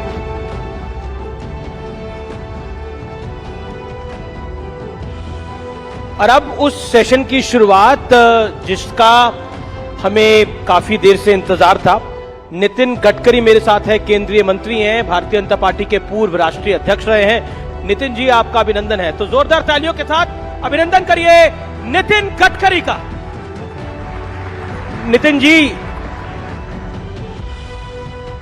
Atal Bihari Vajpayee के बारे में कहा जाता था वो व्यक्ति तो सही है लेकिन पार्टी गलत है, और अटल जी के बाद अगर किसी के लिए कहा जाता है तो वो नितिन गडकरी के लिए कहा जाता है कि बंदा तो सही है लेकिन पार्टी गलत में आ गया है। ऐसा क्यों है? ये तो बिल्कुल गलत है। पार्टी भी सही है और बंदा भी सही है। मैंने अपने जीवन की शुरुआत संघ के स्वयंसेवक के रूप में और विद्यार्थी परिषद के कार्यकर्ता के रूप में हुई, और जो भी मैं आज जो भी कुछ हूं, जो मेरे में अच्छाई है, ये दोनों संगठन के कारण ही है, वो सब अच्छाई है। तो I am very much proud of my convictions, और मैं अगर अच्छा हूं तो मेरी पार्टी अच्छी है, और मैं अगर अच्छा हूं तो मेरी आइडियोलॉजी अच्छी है। यही बात मैं आपको कह सकता हूं। लेकिन आपको नहीं लगता आप राजनीति में गलती से आ गए? आप कहते हो मैं पोस्टर नहीं लगवाऊंगा, चाय पानी में खर्च नहीं करूंगा, तो चुनाव कैसे जीतेंगे गडकरी जी? नहीं, आप अगर मेरे कॉन्स्टिट्यूंसी में आओगे तो मैंने ये बात कही कि मैं जातीयवाद और सांप्रदायिकता को नहीं मानता। हमारे प्रधानमंत्री जी ने कहा है सबका साथ, सबका विकास, सबका प्रयास। तो मैं अपने कॉन्स्टिट्यूंसी में जो मेरे मतदार हैं उनको मैं अपनी फैमिली समझता हूं, परिवार समझता हूं। और 10 साल मैंने जो कुछ काम किया उससे मेरा नाम भी लोगों से परिचित हुआ है और मेरा काम भी परिचित हुआ है, और इसलिए मैंने कहा कि अब ये पोस्टर, बैनर और इसका प्रचार करने की कोई आवश्यकता नहीं। दूसरा, मैं लोगों के साथ जुड़ा हूं, तो अब मुझे लोगों को किसी प्रकार का कोई उनको वोट के बदले में कुछ उनको सेवा देने की आवश्यकता नहीं है। मैं लोगों से मिलूंगा, लोगों के घर जाऊंगा, पदयात्रा निकालूंगा, जो बुजुर्ग लोग हैं उनका आशीर्वाद लूंगा जी, और हाउस टू हाउस और मैन टू मैन कैंपेन करूंगा, और मेरा विश्वास है कि मैं अच्छे मार्जिन से चुनाव जीतूंगा, ऐसा मेरा विश्वास है। इस बार 3 हैट्रिक लगनी है। एक तो मोदी सरकार की हैट्रिक, एक नरेंद्र मोदी अगर इस टर्म में आते हैं तो बहुत बड़ी बात होगी, कोई गैर कांग्रेसी सरकार तीसरी बार पहली बार आएगी, दूसरी बार भी पहली बार आई थी, और तीसरा नागपुर से आप दोबारा जीत कर आएंगे, तीसरी बार जीत कर आएंगे। तो कितनी कठिन ये डगर लगती है, मोदी की तीसरी टर्म और आपका तीसरी बार लोकसभा जीतना? देखिए, पहली बात तो मोदी जी प्रधानमंत्री बनने ही वाले हैं, ये तय है। दूसरी बात यह है कि हम 400 पार जाने वाले, ये भी तय है जी, और मैं भी चुनाव जीतने वाला हूं, ये भी निश्चित है। ये भी लेकिन नितिन गडकरी में ऐसा क्या है कि विपक्ष के नेता मुरीद हो जाते हैं? मैं पीछे अखबार में पढ़ रहा था कि सोनिया गांधी ने आपकी तारीफ कर दी, ऐसा क्या है? देखिए, ये मुझे भी आश्चर्य है, क्योंकि पार्लियामेंट में जब मेरे डिपार्टमेंट पर 75 सांसद बोले अलग अलग पार्टी के, सबने मुझे धन्यवाद दिया, सबने अभिनंदन किया, तो मुझे भी आश्चर्य लगा। तो एक तो सीधी बात यह है कि जो कानूनी काम है, नियम के अनुसार है, वो सबका होना चाहिए, और गलत काम होगा तो अपने का भी नहीं होना चाहिए। तो मैं रोड बनाता हूं तो एक कॉन्स्टिट्यूंसी में रोड बनाओ और दूसरों को छोड़ दूं, ऐसा तो नहीं होता।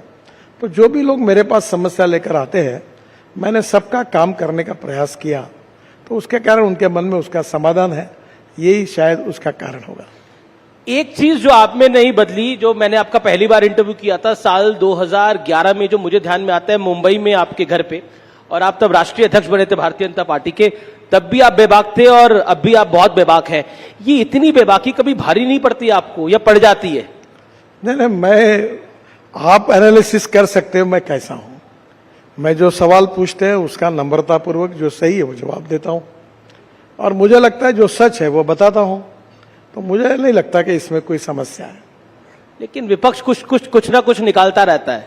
नहीं, एक बात ये होती है कि मैंने, और सोशल मीडिया ब्लॉगर्स भी कुछ लिखते रहते हैं।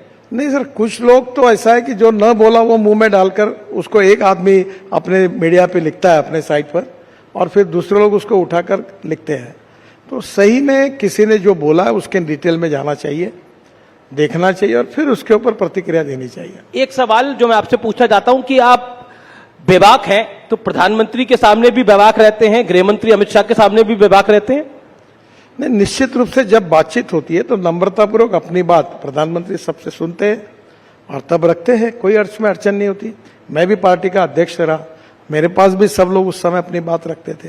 तो हमारी पार्टी की एक पद्धति है जी, और उसमें सब अपना विचार रखते हैं और अंतिम निर्णय फिर जो होता है सब मिलकर, या फिर प्रधानमंत्री या अध्यक्ष जो होंगे नेता, वो जो कहते हैं वो निर्णय होते हैं, उसमें आगे जाती है पार्टी। अब मैं आपको एक ये बहुत हेडलाइन स्टोरी रही उद्धव ठाकरे का एक बयान, मैं वो मराठी में बयान है वो मैं आपको सुनवाता हूं और आपसे उसका रिएक्शन लेता हूं। उद्धव ठाकरे ने आपके बारे में, आपके विषय पे क्या बोला, आइए एक बार सुन लेते हैं उद्धव ठाकरे का बयान। युतीमध्ये जे मेहनत करत होते त्या नितीन गडकरींचं नाव त्याच्यामध्ये नाही। अहो नितीनजी सोडून द्या भाजपा, राहा उभे, आम्ही महाविकास आघाडीकडनं तुम्हाला निवडून आणतो। दाखवा महाराष्ट्राचं पाणी, दाखवा महाराष्ट्राची धमक, दाखवा महाराष्ट्र दिल्ली समोर कधी झुकला नाही। अब नितिन जी कह रहे हैं कि आइए हम आपको एमवीए से टिकट दे देंगे, महाराष्ट्र दिल्ली के आगे कभी झुकता नहीं है। देखिए, पहली बात तो यह है जी कि पार्लियामेंट्री बोर्ड की जब मीटिंग हुई तो मध्य प्रदेश, गुजरात और उत्तर प्रदेश के पदाधिकारियों के साथ चर्चा होकर निर्णय हुआ। अब मैं महाराष्ट्र से लड़ता हूं तो मेरे महाराष्ट्र के प्रदेश के पदाधिकारी आकर उनसे चर्चा ही नहीं हुई थी, तो पहले लिस्ट में स्वाभाविक रूप से मेरा नाम आने की संभावना नहीं थी जी। अब दूसरे लिस्ट में नाम आया। मैं भारतीय जनता पार्टी का कार्यकर्ता हूं, लड़ूंगा तो भारतीय जनता पार्टी से ही लड़ूंगा, दूसरे कोई पार्टी में जाने का सवाल ही नहीं उठता। और इस प्रकार की ऑफर भी हास्यास्पद है, क्योंकि मैं अपने पार्टी के साथ जुड़ा हूं, विचारधारा के साथ जुड़ा हूं, इसी पार्टी में रहूंगा और इसी पार्टी में काम करूंगा। जी, लेकिन पिछले दिनों आपने कहा था कि किसी भी पार्टी की सरकार हो, एक चीज तय है कि जो काम करता है उसे सम्मान नहीं मिलता। ये क्यों कहा था आपने? ये मैंने ऐसा नहीं कहा था, यही गड़बड़ है जी। मैंने कहा सिस्टम में ऐसा होता है।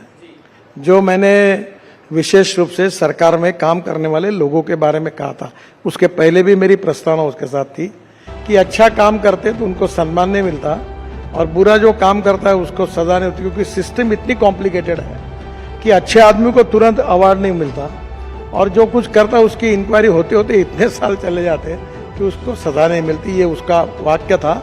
इसका संबंध राजनीति से भी नहीं था। यही आप नहीं है, पर आप जैसे आपके जो बंधु है वो बिना रेफरेंस लेके इस प्रकार की बातों को फैलाते हैं। आजकल ना सोशल मीडिया का दोष भी सब मीडिया पर ही डाल देते हैं। अब सोशल मीडिया में तो बहुत कुछ चलता है। ऐसा नहीं होता जी। सोशल मीडिया पे जो गलत छाप के आता है उसको तुरंत लेकर रात को चर्चा का कार्यक्रम आप आयोजित करते हैं और उसको आगे लेके जाते हैं। ये समस्या है जी। मेरा अगला सवाल है, 2022 में आपने कहा था कि राजनीति को अलविदा कहने का बड़ा मन करता है, लेकिन कभी नहीं कहा था ऐसा। तो पर आपका बयान है ये सर बिल्कुल गलत है। मैंने ये कहा था कि we need to redefine the definition of politics. केवल पावर पॉलिटिक्स, सत्ता कारण यानी पॉलिटिक्स नहीं है जी। समाज कारण, राष्ट्र कारण और विकास कारण, ये भी पॉलिटिक्स है। और महात्मा गांधी जी ने जब देश को स्वाधीनता के लिए जो आंदोलन किया था वो भी आंदोलन राजकारण था।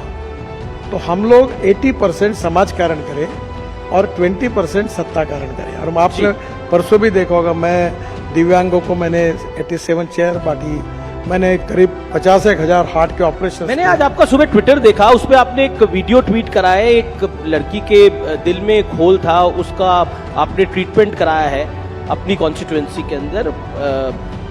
वाकई मतलब वो जिसे कहते हैं कि बहुत मार्मिक विषय है ये सारे।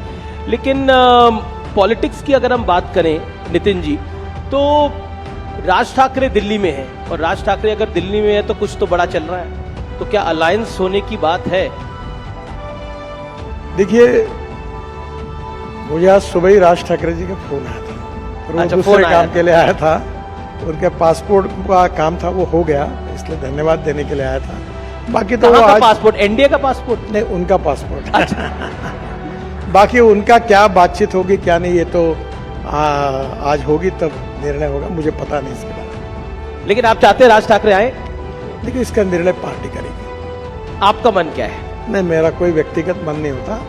पार्टी के पदाधिकारी, पार्टी के अध्यक्ष और पार्लियामेंट्री बोर्ड, प्रधानमंत्री जो निर्णय करेंगे वो करेंगे। महाराष्ट्र में सीट बंटवारे को लेकर काफी सवाल जवाब हो रहे हैं, काफी सोर्सेज के हवाले से खबर आती है, लेकिन अब आप सामने बैठे हैं तो मैं पूछ ही लेता हूँ, चल क्या रहा है वहां पर? कोई नहीं, सब ठीक चल रहा है।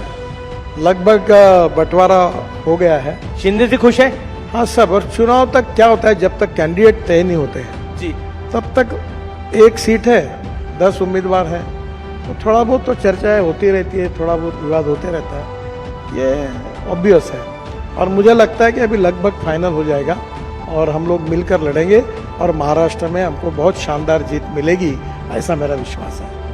एनडीए बहुत सालों से गठबंधन है, लेकिन इस बार एक नया गठबंधन बना है, इंडिया अलायंस, लेकिन वो बनने से पहले ही लड़खड़ा गया। आपको इंडिया अलायंस कैसा दिखता है, क्योंकि महाराष्ट्र में एक बड़ी चुनौती है? मैं अपने पार्टी को और अपने अलायंस को देखता हूँ। मेरी एक फिलॉसफी ऐसी है जो मैं अक्सर लोगों को बताता हूँ कि 2 रेशाएं, एक आपकी और दूसरे की है। 2 मार्ग है रेशा बड़ी करने का, एक तो अपनी बड़ी करो या दूसरी की पूछने का काम करो। जी, तो मैं अक्सर इस बात पे विश्वास रखता हूँ, अपनी बड़ी करो। और 10 साल मोदी जी के नेतृत्व में हमारी सरकार ने जो कुछ काम किया है, जिसका लोग अनुभव लेते हैं। अभी मैं आ रहा था तो मेरे ट्विटर पर ये द्वारका एक्सप्रेस हाईवे बना जी, तो इतने लोगों में खुशी है कि इतने लोगों की प्रतिक्रिया मुझे प्राप्त हुई। तो हम 10 साल में जो हमने काम किया है उस सरकार में मोदी जी के नेतृत्व में, उसके भरोसे हमें सफलता हासिल होगी। हमें अपने पॉजिटिविटी और अपने काम को लोगों को बताना है, हमको बाकी निगेटिव बातों में जाने की कोई आवश्यकता ही नहीं है। एक और सवाल है, मराठा समुदाय को 10% अलग से आरक्षण देने की बात है, उस विषय को लेकर पॉलिटिक्स भी हो रही है, लेकिन एक सोशल डिमांड भी है, उसको आप कैसे देखते हैं? क्या ये मुद्दा भारतीय जनता पार्टी के लिए, आपके गठबंधन के लिए महाराष्ट्र में एक बड़ा पॉलिटिकल चैलेंज होगा इससे निपटना? मुख्यमंत्री जी ने ऑलरेडी उनसे बातचीत करते हुए इसका समाधान ढूंढा, अब ये विषय नहीं रहा। आप कह रहे हैं ये विषय नहीं है अब, लेकिन चुनावी बॉन्ड तो विषय है, उसको लेकर बहुत सारे सवाल जवाब हो रहे हैं। राहुल जी ने तो कह दिया ये बीजेपी का सबसे बड़ा चुनावी घोटाला है।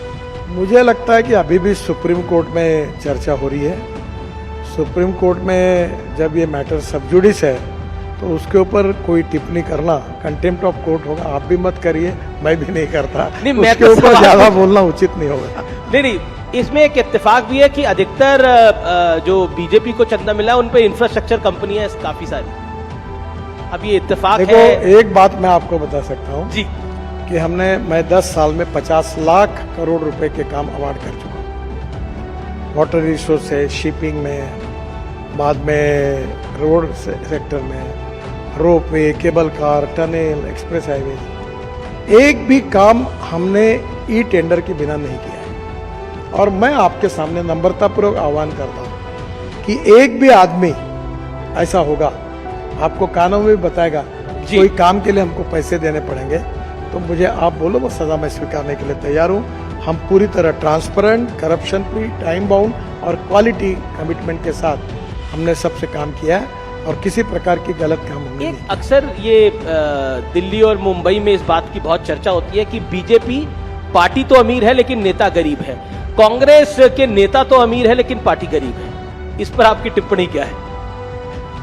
मुझे लगता है कि देखो, कौन व्यक्ति अपने जीवन में जी कितना धनवान है ये उसके साथ जुड़ा हुआ सवाल है। पर मैं अक्सर एक बात कहता हूँ कि ईमानदारी से कोई आदमी अपने जीवन में उद्योग व्यवसाय से प्रगति करता है तो ये उसकी एंटरप्रेन्योरशिप, उसकी कंपनी, उसकी टेक्नोलॉजी, ये उसकी स्ट्रेंथ है। और ऐसे एंटरप्रेन्योर देश में बढ़ेंगे तो देश का विकास होगा। और मुझे लगता है कल जाकर यही एंटरप्रेन्योर्स विदेशों में जाके इन्वेस्टमेंट करेंगे। तो हमें ऐसी अर्थव्यवस्था तैयार करनी है जो रोजगार को निर्माण करने वाली है। और रोजगार निर्माण करना है तो कैपिटल इन्वेस्टमेंट लगेगी, एंटरप्रेन्योरशिप लगेगी, टेक्नोलॉजी लगेगी। और इसके आधार पर अगर हम अलग अलग क्षेत्र में जाकर कोई काम करता है तो वो केवल वेल्थ क्रिएटर नहीं है, एम्प्लॉयमेंट क्रिएटर है। उसकी जात, पंथ, धर्म, भाषा और पार्टी, इससे हमें क्या लेना देना। लेकिन आपने जात धर्म की बात करी तो सीए को लेकर बहुत सारे सवाल जवाब हो रहे हैं। सीए चुनाव से एन पहले क्यों लेकर आए? उसका नोटिफिकेशन बाद में भी लाया जा सकता था या पहले भी 3 साल पहले भी लाया जा सकता था। देखो, संविधान में बहुत सी बातें स्पष्ट हैं जी। ये बिल्कुल स्पष्ट है कि जो हिंदू धर्म के हैं, बौद्ध धर्म के हैं, सिख धर्म के हैं या जैन धर्म के हैं, वो लोग अगर कहीं विदेश में जाएंगे जी तो उनको वहां से निकाल दिया तो उनको जाने का अधिकार वाला कोई देश नहीं है। और इसलिए स्वाभाविक रूप से उनको हमारा संविधान कहता है कि उनको नागरिकत्व हिंदुस्तान में कानूनी दिया जा सकता है। तो नेचुरली बहुत सी बातें संविधान में स्पष्ट है, उसी के आधार पर निर्णय हुआ है। जी, एक सवाल आपके मंत्रालय से जुड़ा हुआ, आपने सड़क के मामले में तो वर्ल्ड रिकॉर्ड बना लिया, एक नहीं, एक दो नहीं, 7 वर्ल्ड रिकॉर्ड बनाए हैं। ऐसा कोई काम है जो बीते 10 साल में आप नहीं कर पाए और अब जब सत्ता में आएगी बीजेपी तो करना चाहेंगे, वो काम कौन सा है? देखिए, अभी तो रोड कंस्ट्रक्शन में 36 ग्रीन एक्सप्रेस हाईवे बना रहे हैं जी, और करीब 284 किलोमीटर हम 2 लाख करोड़ की टनल बना रहे हैं और कश्मीर से कन्याकुमारी तक एक्सप्रेस हाईवे बन रहा है हमारा, लगभग दिसंबर तक पूरा हो जाएगा। अब हमारे यहाँ हमने पब्लिक ट्रांसपोर्ट और इलेक्ट्रिसिटी को चालू किया 260 जी, हम रोपवे, केबल कार, फेनिकुलर रेलवे बना रहे हैं। अब प्रधानमंत्री जी की सोच ये है कि हम 100 साल जब पूरे करेंगे तो उस समय हमारी विजन क्या होगी। तो public transport on electricity, water transport जी, जैसे मैं जब शिपिंग मंत्री था तो मुंबई में नया एयरपोर्ट बन रहा है, नया मुंबई में, तो मैंने बीपीटी के तरफ से एक रिपोर्ट तैयार की है कि मुंबई के किसी भी दिशा से 17 मिनट्स में आप एयरपोर्ट जाएंगे और नए एयरपोर्ट पर जेटी भी बनाई है जी, जैसे टैक्सी है, एयर टैक्सी है, वैसे वाटर टैक्सी बनाई। और ये वाटर टैक्सी से आप वसई विरार से लेकर तो नरीमन पॉइंट से लेकर आप केवल 17 मिनट्स के अंदर नए एयरपोर्ट पे पहुंचेंगे। आपको इटली में एक वेनिस करके शहर है जहां हम होटल में उतरकर पानी में ही अपना सामान रख के डायरेक्ट एयरपोर्ट पे उतरते हैं, तो उसी प्रकार की कल्पना है। तो पब्लिक ट्रांसपोर्ट में एम्फीबियस सी प्लेन मैंने प्रयोग किया था कि पानी पे उतरा हवाई जहाज जी, तो ट्रांसपोर्ट सिस्टम में काफ़ी बड़ा रिवोल्यूशन होगा और विशेष रूप से इंडिजिनस फ्यूल के आधार पर पब्लिक ट्रांसपोर्ट में जैसे बड़ी बस है, तो मैं अभी बेंगलोर में स्टडी कर रहा था कि हमारे यहाँ बेंगलोर में हवा में चलने वाली डबल डेकर बस, उस प्रोजेक्ट को हम स्टडी कर रहे थे कि जो ऊपर के ऊपर चले, क्योंकि रोड बड़ा नहीं कर सकते। तो अब नेचुरली मेट्रो की कॉस्ट पर किलोमीटर 350 करोड़ आती है और मैं जो टेक्नोलॉजी की बात करूँ 20 से 25 करोड़ रुपए आती है। तो नए नए टेक्नोलॉजी का उपयोग करके अभी ये धौला कुआं से मानेसर तक बीच में ऊपर में पॉन्ड सिस्टम का भी हमने बीच में स्टडी किया था। तो ये नई नई जो टेक्नोलॉजी है ट्रांसपोर्ट सेक्टर में, वो भविष्य की टेक्नोलॉजी है और उसके बारे में हमारे यहाँ कुछ अध्ययन भी हुआ। हम 670 रोड साइड एमिनिटीज बना रहे हैं जी, पर मुझे अगर पूछोगे तो एक काम कौन सा करना चाहते हैं आप? मैं एक काम इन सब में सबसे अच्छा कोई कर सका जी, तो 2014 में जब मैं मंत्री बना तो 1 करोड़ लोग आदमी को खींचने का काम करता था। एक तो साइकिल रिक्शा था या कंधे पे लेके आदमी धोने का काम का, बिहार में, बंगाल में, नॉर्थ ईस्ट में। मैंने मैकेनिज्म ड्रिवन ई रिक्शा लाया और आज मुझे खुशी है कि 1 करोड़ लोग जिनका शोषण हो रहा था उनको मुक्ति मिली और ई कार्ट और ई रिक्शा चला रहे और उनको एक प्रकार से मानवीय शोषण से मुक्ति मिली। तो मैंने बहुत express highway, tunnel, road, bridges बनाए, पर ये काम जो है ये मेरे लिए सबसे अच्छा है। आपके दिल के करीब है, लेकिन एक राउंड हमारे दिल के बड़ा करीब है और ये फोटो राउंड है और इसमें कुछ तस्वीरें आएंगी और आपको उसका रिएक्शन देना है। और मुझे भी पता नहीं है फोटो कौन कौन सी लगाई है इन लोगों ने। पहली फोटो देख लेते हैं कौन सी आ रही है।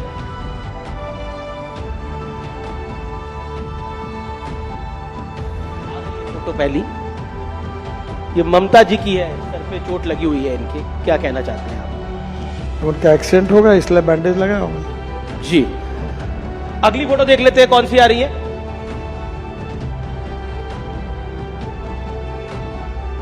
इन दोनों का क्या होगा? एक तो मैं ना भविष्य जानता हूँ ना कोई। आप भविष्य नहीं जानते, वो कहते हैं सब कुछ आप करवा रहे हैं, यानी ईडी करवा रही है, सरकार करा रही है। देखिए, ईडी अपना काम कर रही है जी और वो अपना काम कर रहे हैं। हम अक्सर इस बात पे विश्वास रखते हैं कि हमारा भविष्य भगवान के हाथ में है। आपका नहीं, बिल्कुल भविष्य तो भगवान के हाथ में, लेकिन इनका भविष्य क्या है मुझे मालूम है। आपको मालूम? मैं भविष्य वेत्ता थोड़ी हूँ, इसका क्या होगा मुझे क्या जी। अगली तस्वीर देख लेते हैं कौन सी आ रही है।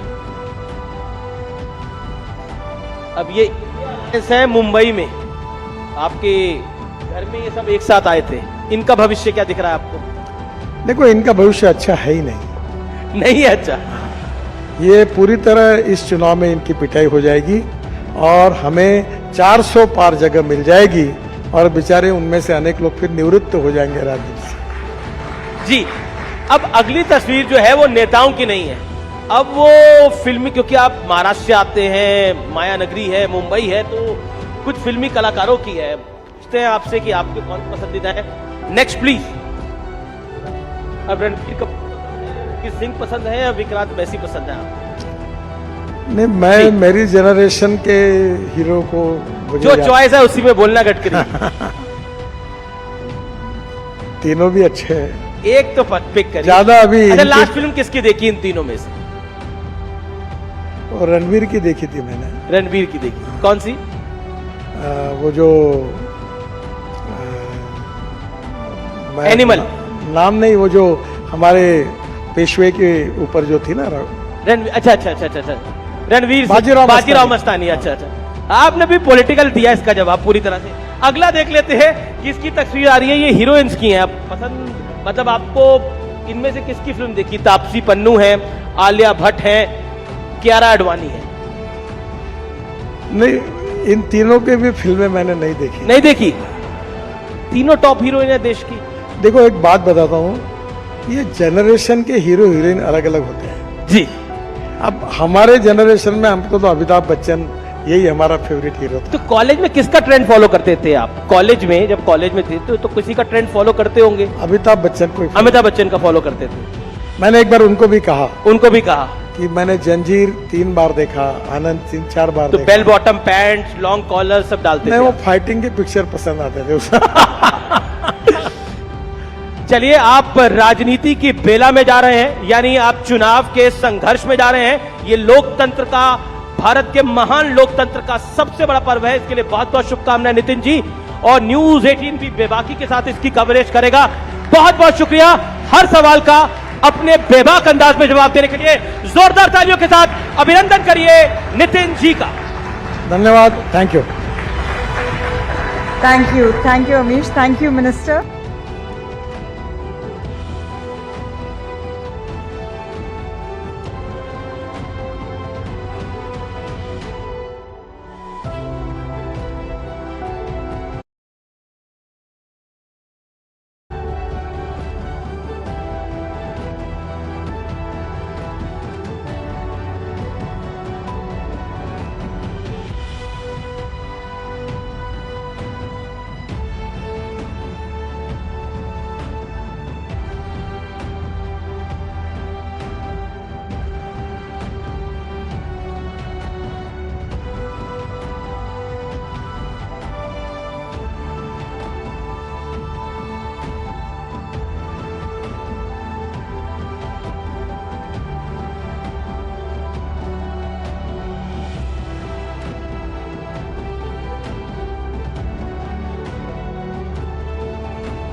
Welcome back, ladies and gentlemen.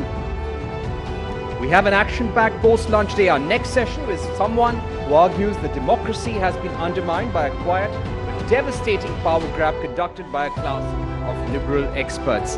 That's right, they have advanced a global rights-based agenda which has tilted the balance away from the lively and vibrant unpredictability of democratic decision-making towards the creeping technocratic authority of liberal consensus.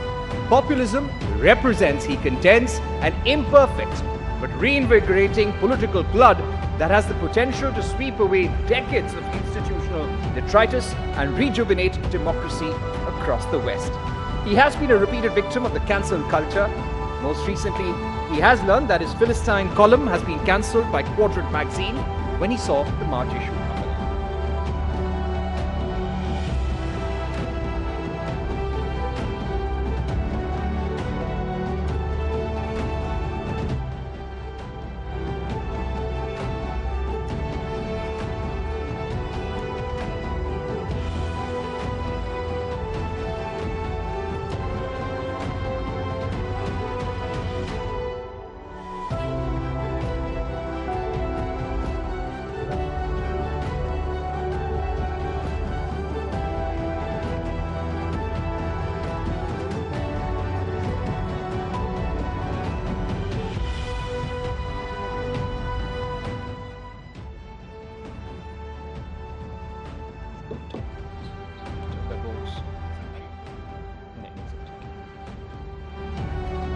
I'm just MC going.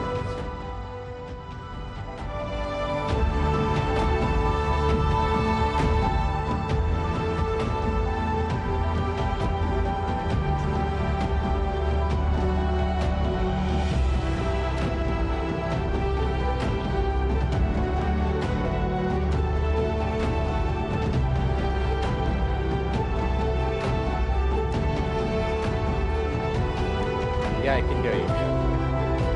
Mohit, whenever you can just put up the prompter again, I just check it once. I just want to see the coordination between the three prompters.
Perspective that can get lost. Nuance and perspective are the strongest pillars of any discussion. Let's hear it from Ram Madhav. Let's indulge in some investment talk, shall we? Private equity, venture funding, and the investment universes are having their moments, albeit with a bit of rough and tumble lately. This involves moving funds across asset classes and geographies, what are the changes taking place in the investment landscape today and the evolving technologies in the world of finance, private capital, and money. Let's welcome Ashish Agrawal, Managing Director and Country Head Jefferies, Ramesh Damani, Western Investor and member of Bombay Stock Exchange, Shweta Jalan, Managing Partner and Head of Advent International in India, Harsha Raghavan, Managing Partner, Convergent Finance, to talk about turbocharged markets, micro moves, macro moves of the city.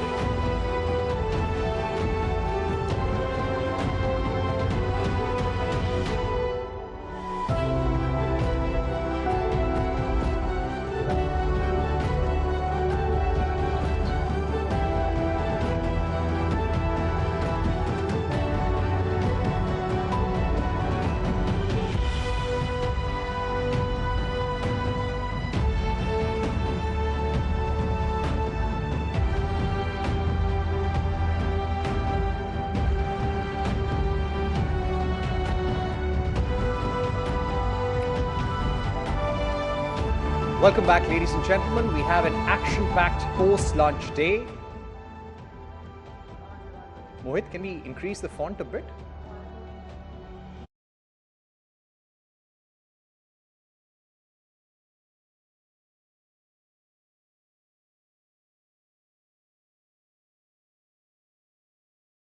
Yeah, Mohit. Mohit, see if you can increase the font slightly. Yeah, okay.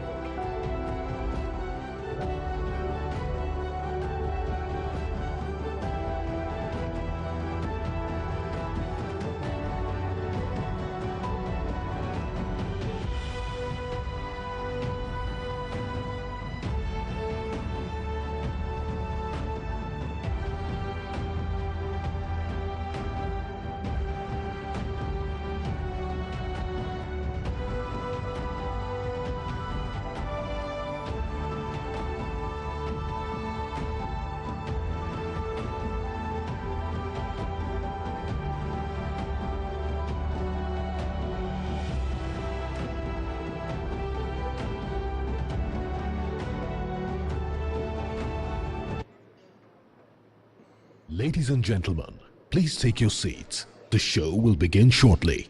You are requested to keep your mobile phones on silent mode.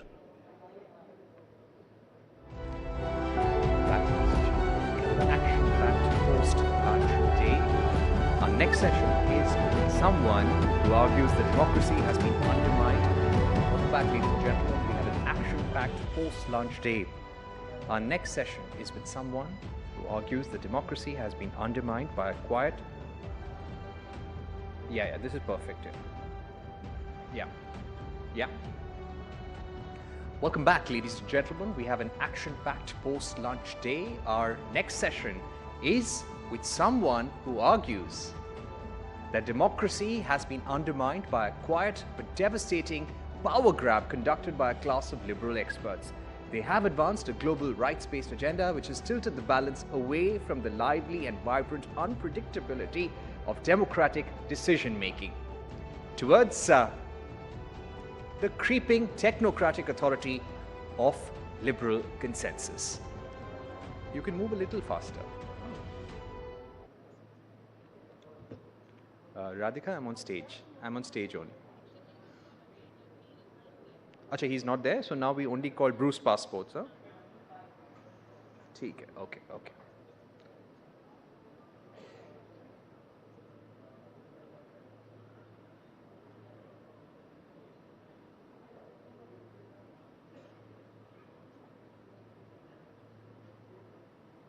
Welcome back, ladies and gentlemen. We have an action-packed post-lunch day. Our next session is with someone who argues that democracy has been undermined by a quiet but devastating power grab conducted by a class of liberal experts. They've advanced a global rights-based agenda which has tilted the balance away from the lively and vibrant unpredictability of democratic decision-making towards the creeping technocratic authority of liberal consensus. Populism represents, he contends, an imperfect but reinvigorating political flood that has the potential to sweep away decades of institutional detritus and rejuvenate democracy across the West.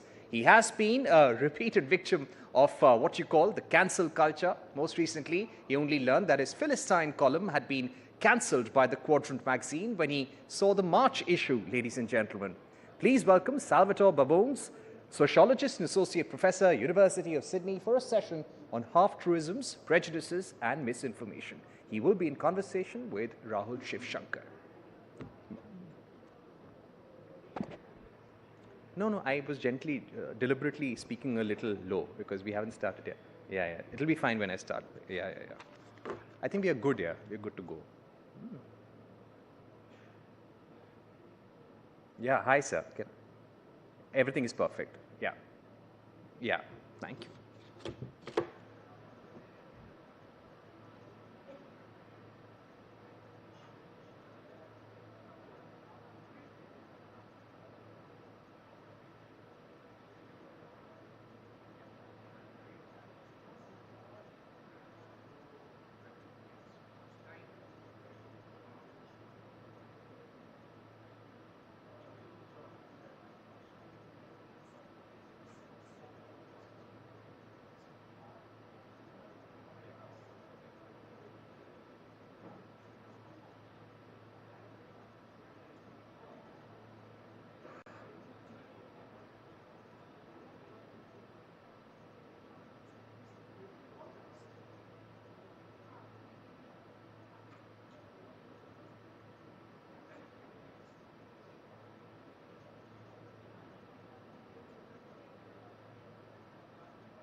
Ladies and gentlemen, please settle down. The show is about to start.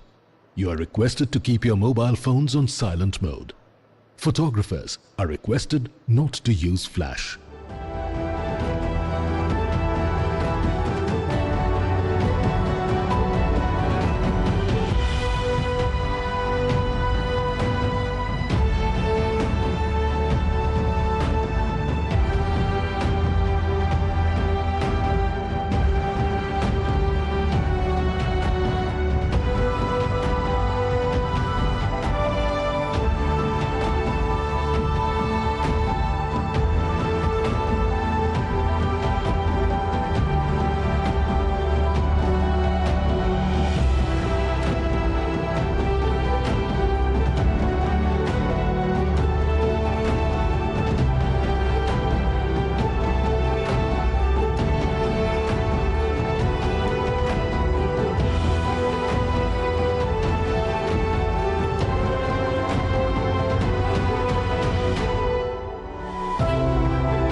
Nothing.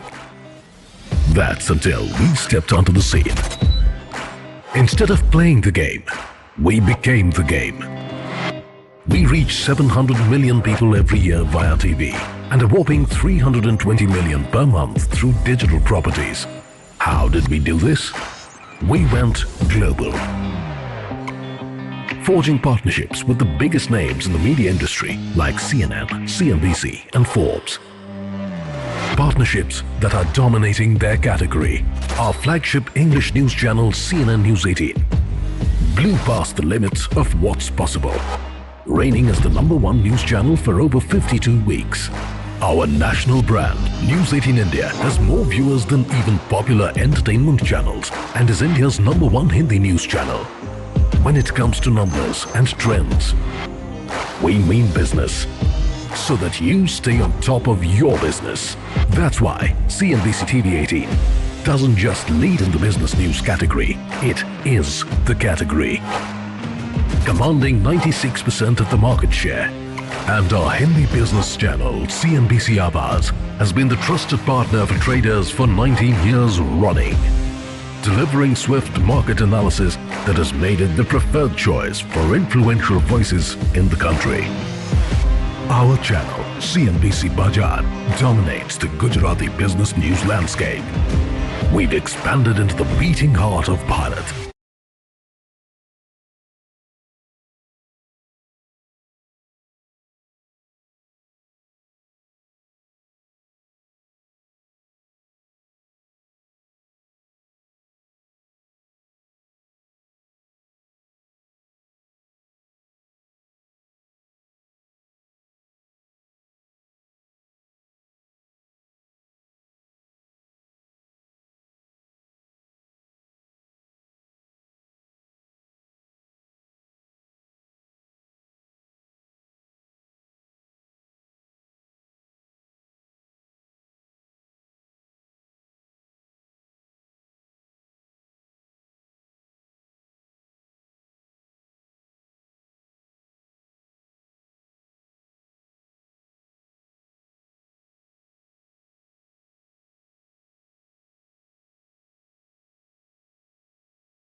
welcome back, ladies and gentlemen. Hope you enjoyed your lunch, and let me tell you, post-lunch sessions are always difficult. When you've eaten well, and to keep the energies up is really difficult. And I hope all of you are ready, because this is going to be an action-packed afternoon. And let me just get a sense of how the audience is doing. Are you all there with me? If yes, then say a loud yes. All right, great to hear that. And let's get the session going. It's going to be an excellent afternoon, I can assure you. Yes, our next session is with someone who argues that democracy has been undermined by a quiet but devastating power grab conducted by a class of liberal experts. They have advanced a global rights-based agenda which has tilted the balance away from the lively and vibrant unpredictability of democratic decision-making towards the creeping technocratic authority of liberal consensus. Populism represents, he contends, an imperfect but reinvigorating political flood that has the potential to sweep away decades of institutional detritus and rejuvenate democracy across the West. He has been a repeated victim of the cancel culture. Most recently, he only learned that his Philistine column had been cancelled by Quadrant magazine when he saw the March issue. Please welcome, ladies and gentlemen, Salvatore Babones, sociologist and associate professor, University of Sydney, for a session on half-truisms, prejudices, and misinformation. He will be in conversation with Rahul Shivshankar.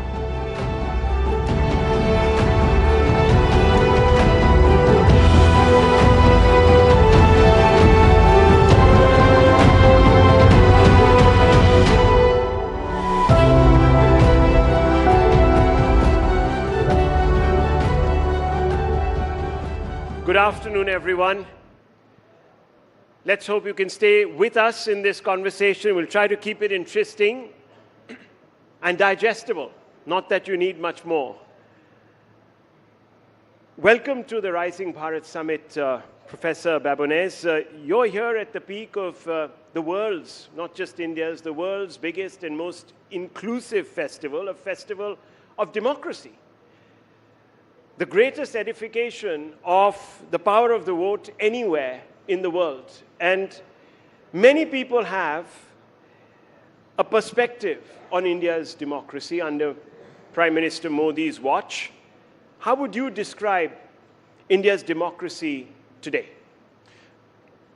India has a democracy, a liberal democracy, a robust liberal democracy on the Western model. India's critics love to say that India is not a liberal democracy. Internally, many people in India resent when you say it's on the Western model. But the fact is, India's democratic institutions are modeled after institutions in North America, Western Europe, and Australasia, and India's institutions would not be out of place in any of those regions of the world. India is, in effect, the world's only relatively poor, post-colonial, highly traditional country that nonetheless has cracked the code about how to run a liberal democracy. Very interesting. I want to ask you if you think, and you're obviously someone who hails from the United States, which is often called the mother of democracy, though I thought India was the mother of democracy. As I said, well, anyhow. How do you assess India's democracy? Is it free? Is it fair? Is it inclusive? We've just had a massive debate break out over the CAA law. Many people think that it's sort of prejudiced against a particular community, and therefore India's democracy is no longer inclusive, and it's certainly not headed that way. How do you respond to that?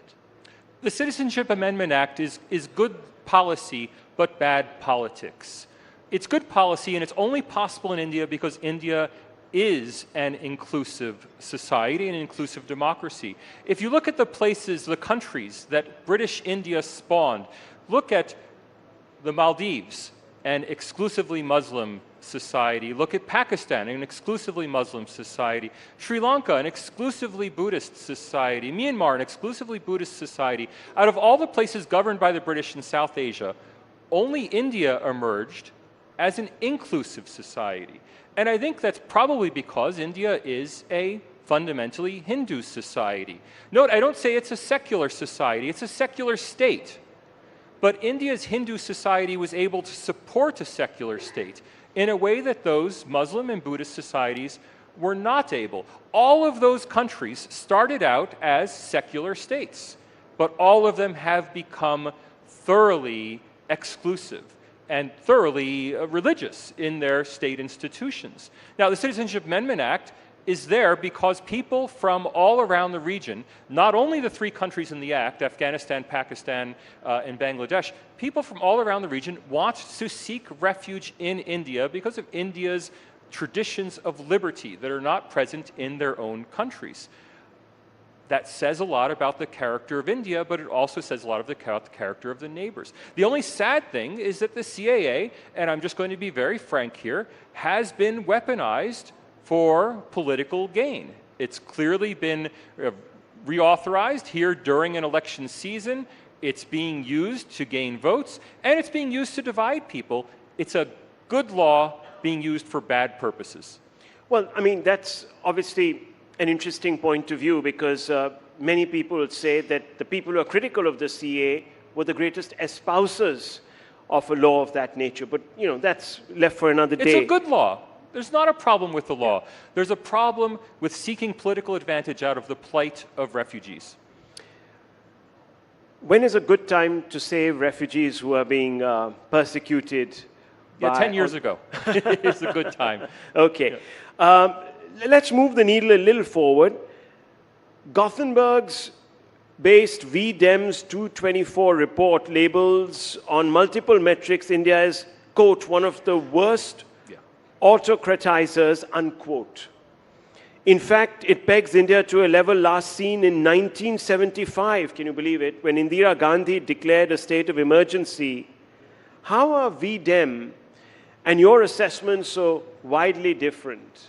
Aren't they interviewing enough Hindus? Look, the Varieties of Democracy Institute is a highly reputable European research institution based at Gothenburg University in Sweden. They have, however, set up a highly flawed statistical methodology for measuring democracy.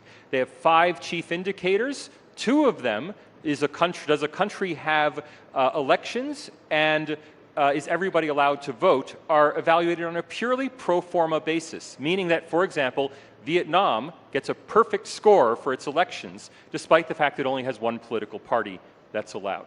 Now, VDEM has recently rated India number 110 in the world, which I think is a travesty, but it's not VDEM doing the rating. Most of the differentiation in VDEM is based on their survey results.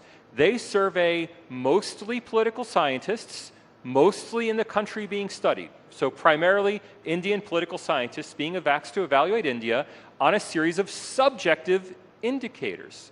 The places where India now rates worse than during the emergency include the independence of Electoral Commission, include freedom of speech and association, and include academic freedom. Now, I just read an article in the New York Times. I do a lot of historical research. I just read an article in the New York Times from 1975, which said that students at Delhi University were applauding the emergency because now school could return to normal. Which is to say, those people who embraced the Indira Gandhi regime, they're today, or their children today, are now evaluating the emergency as having been a good time for academic freedom. Why? Because all those right-wing activists were arrested. And at a time when thousands of students were arrested during the emergency, VDEM rates India better for academic freedom than it does today. There's another agency that says that press freedoms in India are at a level less than in Afghanistan. You should have said Pakistan. Yeah.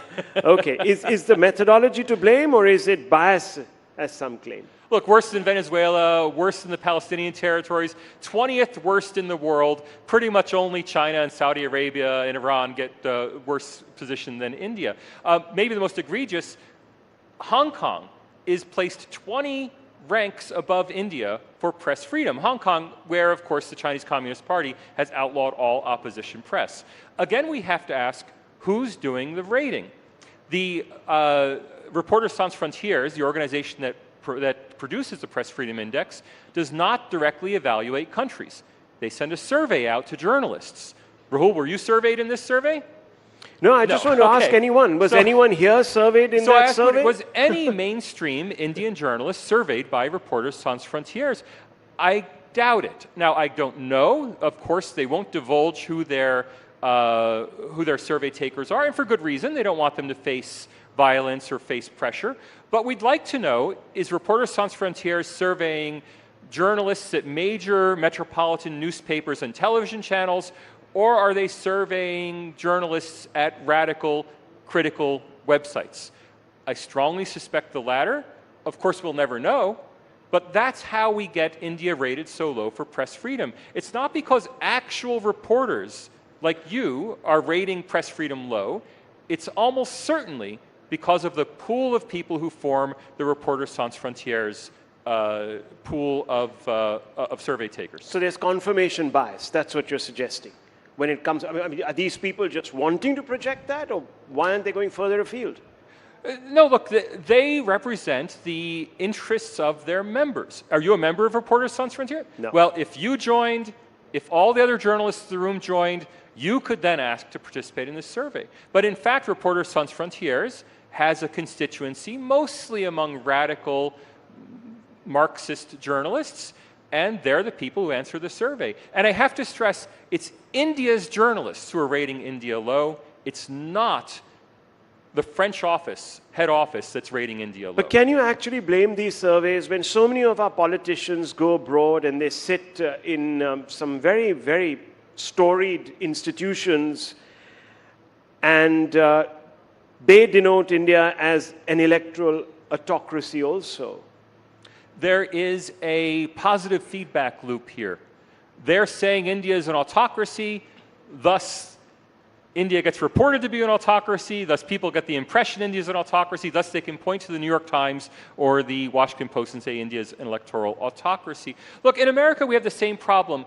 Both Joe Biden and Donald Trump have criticized US elections as being meaningless, fraudulent. Joe Biden actually said no better than those of the totalitarian regimes of the 20th century. We don't take that seriously. Why not? Because all of you have been to Disney World. All of you read the US news. You're familiar with the main actors. When Donald Trump says something, you don't take it that seriously. When Joe Biden says something, you don't take it that seriously. But when an American hears a major Indian politician say that, well, democracy's gone in India, well, that American's familiar with many developing countries where democracy has been destroyed, where opposition leaders have come to America to ask for help, and we simply accept that the narrative is true because we know so little about India. Let me ask you, in the past, Professor Babonez, you've said that India's intellectual class is anti-India. What did you mean by this? And I said anti-India as a class. As a class. Not as individuals. What I mean by that is nothing remarkable. Australia's intellectual class is anti-Australia as a class. There's constant talk in Australia about intellectuals being anti-Australian. America's intellectual class is constantly critical of the United States and its institutions. There's nothing surprising about that. I said that as an explanation because I wanted Indians to understand that all of the negative reporting about Indian democracy does not originate with Western experts who are independently coming to India to evaluate your country. It originates with Indian intellectuals who are writing for Western outlets, Indian intellectuals who are coming to speak at Western academic conferences, Indian origin intellectuals who are writing in Western academic journals and telling us that India is no longer a democracy. And we believe them because we don't know India. Well, many people say that some of these intellectuals, or call them what you think, have hypothecated themselves to foreign influence,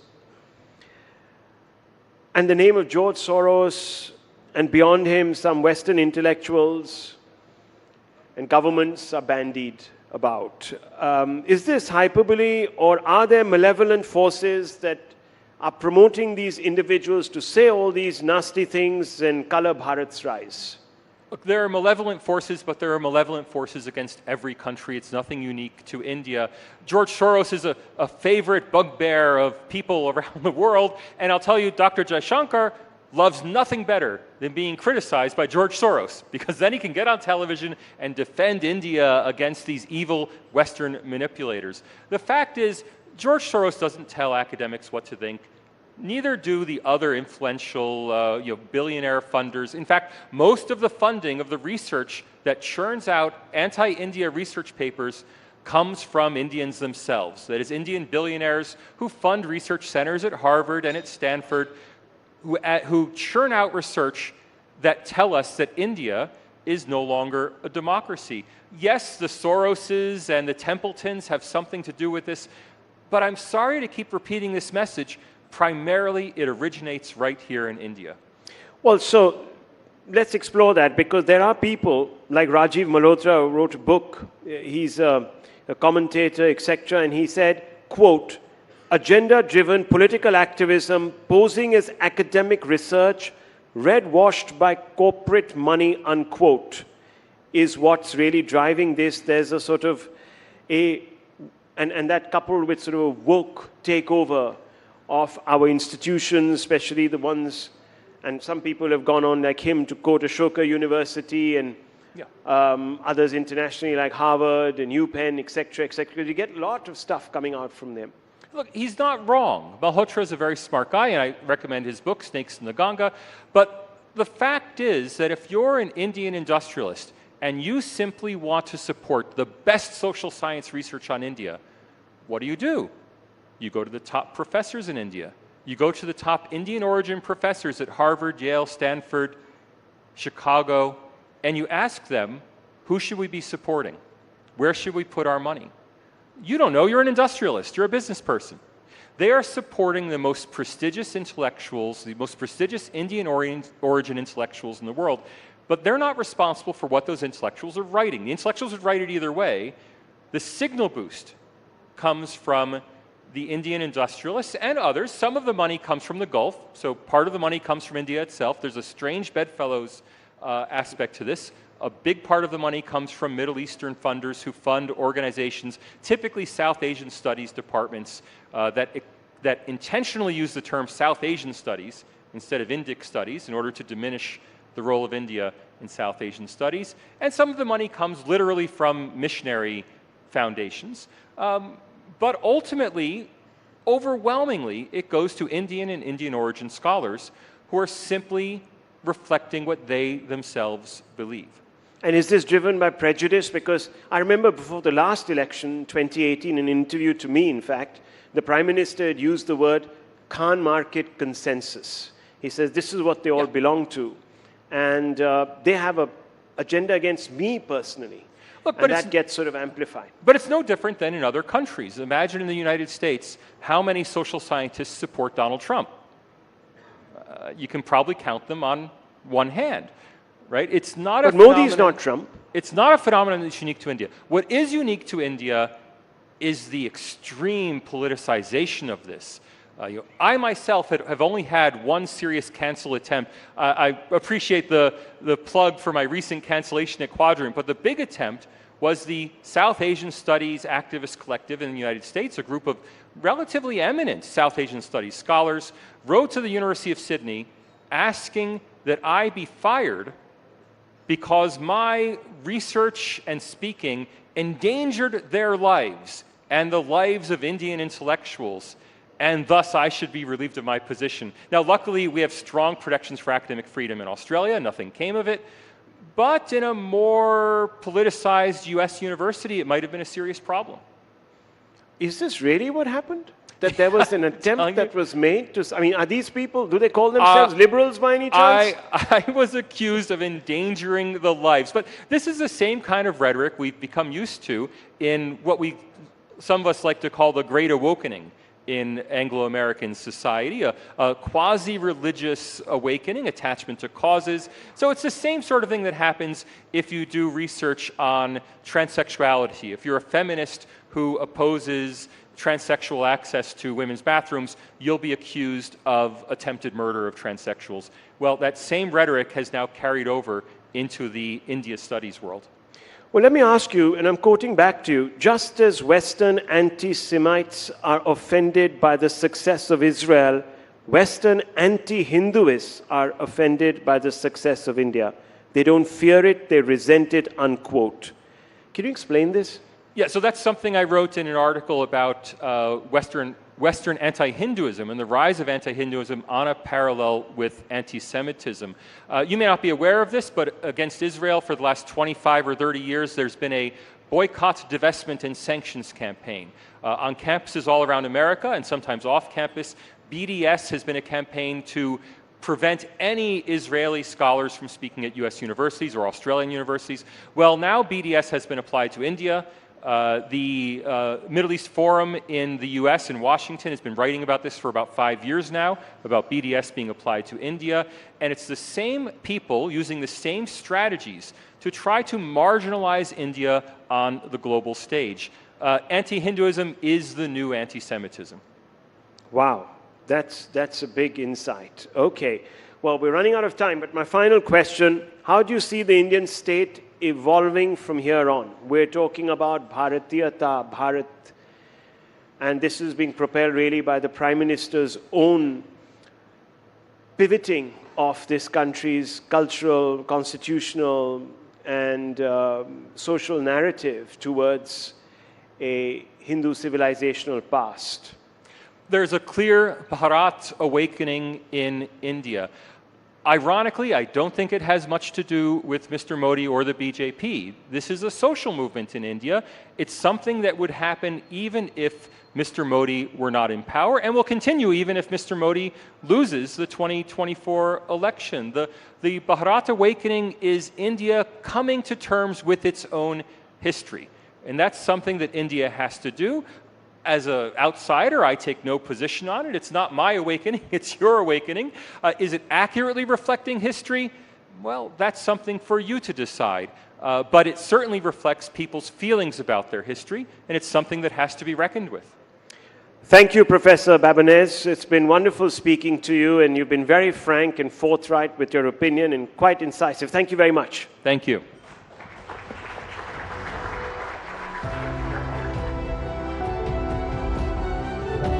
Thank you so much, Salvatore and Rahul, for that excellent discussions. Gave us a lot to think about. Let's move on, ladies and gentlemen. In several ways, the internet has democratized the world. If content is king, then context is the queen, and the internet is the empire. There cannot be a better illustration of this than the world of communication itself. Digital media is where all the action is. And so we have digital media superstars in this room. Influencers are often perceived as role models and trendsetters, particularly among the youth. They are seen as the embodiment of success and popularity. They are the new age storytellers, telling powerful, compelling stories. And like any other form of storytelling, this is an evolved craft that has moved the access in the universe of communication. Ladies and gentlemen, we have powerful storytellers, Bruce Passports, Shantanu Hazarika, Janvi Singh, all extremely popular influencers in their own spheres. We will be in conversation with Sonal Mehrotra Kapoor for a session titled New Content Grammarians. Ladies and gentlemen, let's have them on stage.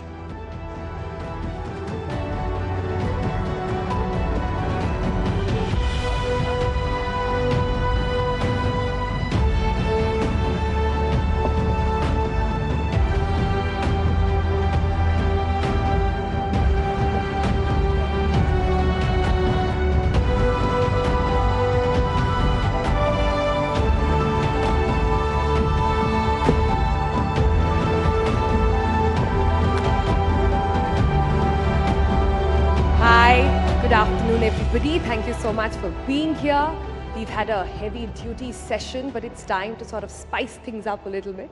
It's time to talk about things that we all see now all around us, things we love to scroll, we love to watch, we love to forward, but also this time understand the faces behind them. This time also understand the stories behind them. Now the trajectory or the spectrum of influencing in the country has moved many-fold. Last year, on the Rising Bharat platform when we had this conversation. It was about how celebrities now wanted to be influencers. We're talking at a time right before elections where we want politicians, where we see them sort of also understanding the language, speaking the language of influencers. Big smile on their faces there. We recently had awards where the Prime Minister himself awarded different categories and different people on what spectacular work this young India, young Bharat is actually doing. Some of them are sitting with us right here on the stage. I want to begin the conversation by giving all of you a little bit of an introduction for everybody over here and also understand their story and also give you a bit of perspective on what is this influence that they bring into the whole conversation. My first question is to Janvi. Janvi, if you guys don't know already, was awarded the fashion icon with a heritage touch from the Prime Minister himself. You must have seen that very famous, yes, please, come on, don't be shy. You must have seen that meme where Janvi went in her mode and tried to touch Prime Minister's feet. The Prime Minister reciprocated and touched her feet instead. And she, like this 20-year-old that she doesn't look it, all shy, has lots to say about that. So Janvi, by the way, for all of you who don't know, is just 20. And on her page, the content that she speaks about is on saris, different kind of saris, where they come from, and in that mode, tell you a little bit about culture, tell you a little bit about heritage of India. Isn't that quite beautiful? So Janvi, firstly, welcome, and tell us, how did it all really start? Sari, is this sari influencer? Can I call you that? Like, is that a phrase now? Yeah, I think you can call me that, and I would love to be, right? So I think, I mean, fashion is subjective, but मुझे लगता है मेरे लिए fashion है अपने culture और अपने heritage को represent करना. If I can represent my state or any other particular state in Bharat, and I think Bharat इतना सुंदर देश है, इतने सुंदर textiles है, prints हैं, and कहीं ना कहीं आजकल वो लुप्त हो रहा है, खत्म सा हो रहा है, right? तो बहुत सारे कॉमन प्रिंट्स हैं जो हमें पता है ना. A lot of us know Banarasi and then Paithani and maybe पटोरा, but there are few more textiles जो लोगों को नहीं पता है. there is ikat, Ajrak, like कोसा, मेखला. So ये जो प्रिंट्स हैं वो ना भारत में कहीं खो रहे हैं. एंड मेरा जो साड़ी से प्यार है वो बहुत ज़्यादा है, और मुझे लगा कि अगर मैं इतनी इंटरेस्टेड हूँ you know, to know about the textile and the culture, so ऐसे बहुत सारे लोग होंगे. So I thought let's start a series and even I'll get to learn कि भारत में कितनी अलग अलग साड़ीज़ हैं, एक साड़ी को बनने में कितना समय लगता है, कितनी वैल्यूबल है. क्योंकि अगर हम इतिहास में भी जाके देखें, बिकॉज मैं कंटेंट बनाती हूँ तो मेरा कंटेंट स्क्रिप्चर्स के अराउंड भी होता है, राइट? तो महाभारत में भी अगर हम जाके देखें तो माँ द्रौपदी और महाभारत के समय में माँ रुक्मणी शुरू ही हुई थी. तो ये सभ्यता कितनी पुरानी है ना. तो वहाँ से ये शुरू हुई and then it came to Ramayana also, जहाँ माता सीता, माता कौशल्या भी हैंडलूम पर बने हुए हाथशाल, हाथ शिल्प पर बनी हुई सिल्क की, रेशम की साड़ियाँ पहना करती थी. So I want to revive culture back in India and to represent sari proudly. So this is the new cool. The new cool. See, you're getting applause straight away on that. So, you know, when I met Janvi and I said, when you meet a 20-year-old influencer, what is the image that comes to mind? Clearly not this, but it's people like Janvi who are changing trends, who are making India cool, who are making content which is about India, rooted in India, so much cooler. I think that's why we're having this conversation right here on the Rising Bharat Summit as well. So we talked about sari influence. There is also travel influencing. Our next guest on the panel, उनके नाम के आगे आपने देखा होगा bruised passports लिखा है, वो उसी नाम से जाने जाते हैं. और हम जब इनसे बात कर रहे थे तो ये वैसे तरह के लोग हैं जिनको आप सोशल अपने स्क्रॉल पर देखते हैं सोशल मीडिया पे और कहते हैं ये हमेशा ट्रैवल करते रहते हैं, काम कब करते हैं. So we really want to understand from the two of you, काम कब करते हैं, हर समय ट्रैवल करते हैं, ये लाइफस्टाइल है, और कैसे हर समय वेकेशन पर होते हैं. हमको ट्रैवलिंग इतनी अच्छी लगती है कि हमने उसे अपना काम ही बना लिया है. तो अब हम ट्राई करते हैं कि काम भी कर ले और पैशन भी फॉलो कर ले, but I truly think that the reason why we started doing this was because both of us have known each other for a very long time, and we used to work in very different jobs, but increasingly we felt we want to spend more time together, and we had a shared passion of travel, so we thought, can't we do something that can combine everything? We can travel, spend more time with each other, and work as well, because it needs to be sustainable. And with it, just for our audience, tell us how many countries have the two of you visited together so far? As they say, just for age, like, you know, it's just a number. But since we are talking about it, it's 110 now. Yeah, soon I think it'll be 111. And did you tell me that you are traveling 300 out of 365 days? On an average, yeah. If we take an average for the last 10 years, then yeah, that will be the average. We actually traveled full time for about 5 odd years. Now we live in Delhi, but yeah, we travel 300 Live in days Delhi, matlab if 300 days you're out, how are you living in Delhi? What does that mean? As my mom says, was suitcase rakhne aur kapde dhone aate ho, and then you're off again. I have always wanted to understand this from travel influencers. हम सब जाते हैं छुट्टियों पर to have a good time, to detox, to leave aside our phone and just chill, right? आप जाते हैं, is it hard? Is it work now that you have to make content, make reels, ensure that, you know, people are following, it's reaching the right audience, the branding is on point, the partners have been done. Is it work or has the fun? For both of us, because we travel together, it's a lot of fun as well. But yes, you're right. It's influencing or content creation is a full-time job. In fact, because both of us had corporate jobs before this, I would say it's much more demanding than our previous jobs, because your mind is at work 24/7. But I wouldn't trade it for the world. So just on that note, also tell us, what were you doing, and with it, what were you doing before you took up traveling full time? I'm a computer engineer by education, so I was working in that field. Savi is a PhD in English literature. I actually used to teach at Delhi University, so I yeah, used to teach BA and MA students at Delhi University. From computers to a camera, you know. I think they say, like, if you're passionate about something, then you can definitely make it your profession. So an engineer, a PhD student is now a full-time influencer, and that is the reality. They're happy about it, and they love it, and it's a sustainable job. That's where the influencing game has actually gone. And I think that's what, you know, deserves a lot of compliment, credit as well, because I know it's not easy. Talking about where it has gone and talking about how influencers are emerging from engineering, doctors, PhDs, I have someone else here with me. Hi, Shantanu. Hi. Shantanu also is an engineer, but does something which I bet nobody sitting in this room would know about. Can I have a raise of hand of, do you know what is art fluence? Dead. Because we just came up with the word just like that now. Shantanu, what is art fluence? Okay, hi everyone. I'm Shantanu Hazarika, and I am an artist by profession. And there's no such thing as art fluence. I mean, art has always been influential throughout the ages. We have read about the different movements in art during the Renaissance time, during all different periods of time. But what is art in its truest form? It's a summary, it's a sort of a subjective understanding of any civilization. And it is always propagated through different mediums. Before it was through sculptures, before it was through portraits, paintings, and now it's through social media.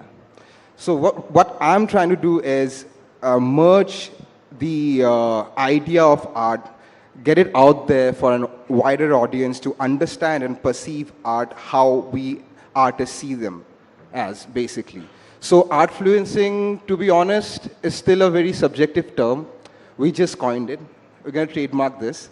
And what I'm trying to do is create a design and introduce a quality or set a bar when it comes to art and design through social media. Right.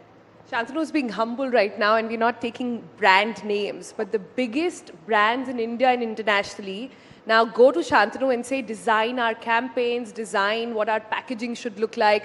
So you see what's happening? There was a time when you had to study design, you had to be an art expert. Now, you can go to this engineer coming from the Northeast who loves doing it, is passionate about it, and that's what's going to get business, and that's what's going to get a beautiful community as well. But talking about the fact that you come from the Northeast, Janvi, I know, comes from my state, UP, and, well, Bruce, you guys are just all over the world. You just belong to India. You just belong to Bharat, right? I'm just gonna leave it there. But I think the next spectrum, in the spectrum of influencing, and it's come through a major journey for the past couple of years. What's happened now is initially we had influencers who would tell you what kind of makeup to put, what kind of clothes to wear. There was this entire category who were wannabe celebrities, now full-time actors, etc. But look at this.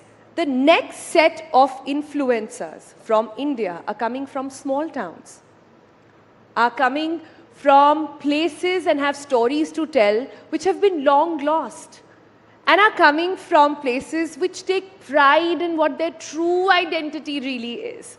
Janvi, tell me, how did you tie that up? And how did this girl from UP decide कि आज अब मैं ना साड़ी के बारे में बात करने वाली हूँ? तो जैसा कि आपने कहा कि अब जो ये नया दौर है इन्फ्लुएंसर्स का, क्रिएटर्स का, जहाँ हम छोटे शहर से आ रहे हैं एंड बहुत अलग अलग जगह से कंटेंट निकल के आ रहा है, तो यही तो है नया भारत, है ना? तो और इससे होता क्या है कि अलग अलग क्रिएटर्स को एक स्टेज मिल रहा है, एक प्लेटफॉर्म मिल रहा है, and plus the government of India is also recognising this now. So it's a healthier competition जहाँ अच्छा कंटेंट निकल के आएगा, अच्छे कंटेंट क्रिएटर्स निकल के आएंगे जो भारत को लेके जाएंगे. So it will be a rising Bharat. Right. But yeah, coming up to the sarees now, I think मेरा जुड़ाव sarees के साथ बहुत रहा है और मुझे लगता है मैं साड़ी पहन के सबसे सुंदर दिखती हूँ. And not just that, it helps me to take my culture, my heritage forward. तो अपनी सांस्कृतिक धरोहर जो आज का युवा भूलते जा रहा है, उन्हें बड़ी शर्म आती है. हम अपनी भाषा कैसे बोले, हम अपना पहनावा लोगों को कैसे दिखाएं. आजकल लोग शर्म करते हैं. They expect girls to wear a sari, but not a single man can wear a dhoti and walk, right? That's what the expectations the society has set now, and that's not should be the case. I mean, ये नया भारत है, युवा भारत है, तो इसको एक pride लेना चाहिए अपने कल्चरल हेरिटेज को फॉरवर्ड ले जाने के लिए. और मैंने अपनी सीरीज साड़ी का साहित्य इस वजह से भी शुरू किया ताकि अगर एक 20 साल की लड़की अगर साड़ी पहनने को कूल दिखा सकती हूँ, so you can also do that. I mean, I can motivate that young people out there to take pride in their culture. And honestly I am telling you, Bharat से सुंदर कल्चर पूरे दुनिया में कहीं नहीं है. भले ही आप पूरा भारत घूम ले, you must have noticed this and you might agree. I was about to say this, that one of the greatest things that social media has done is that till a few years ago, there used to be this stereotype of India. We saw it in so many movies like Slumdog Millionaire and everything. But thanks to social media, we, people like us, can portray different facets of the country, because India is such a culturally rich country. And all of us can show different facets, whether it's luxury travel में कोई India किसी country से कम नहीं है, but कोई उसकी बात नहीं करता.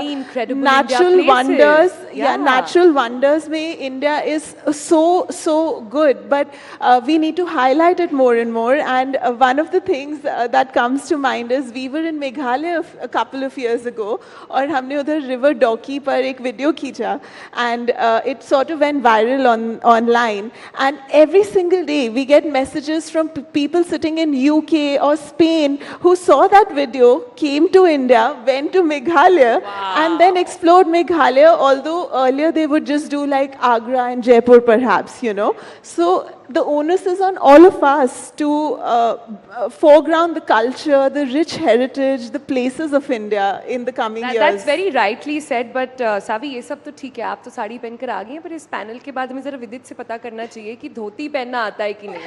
हाँ, that is, I think it's a very valid point that Janvi has picked up. I think इस discussion के बाद तो सीखना पड़ेगा, but would love to. So I can teach you.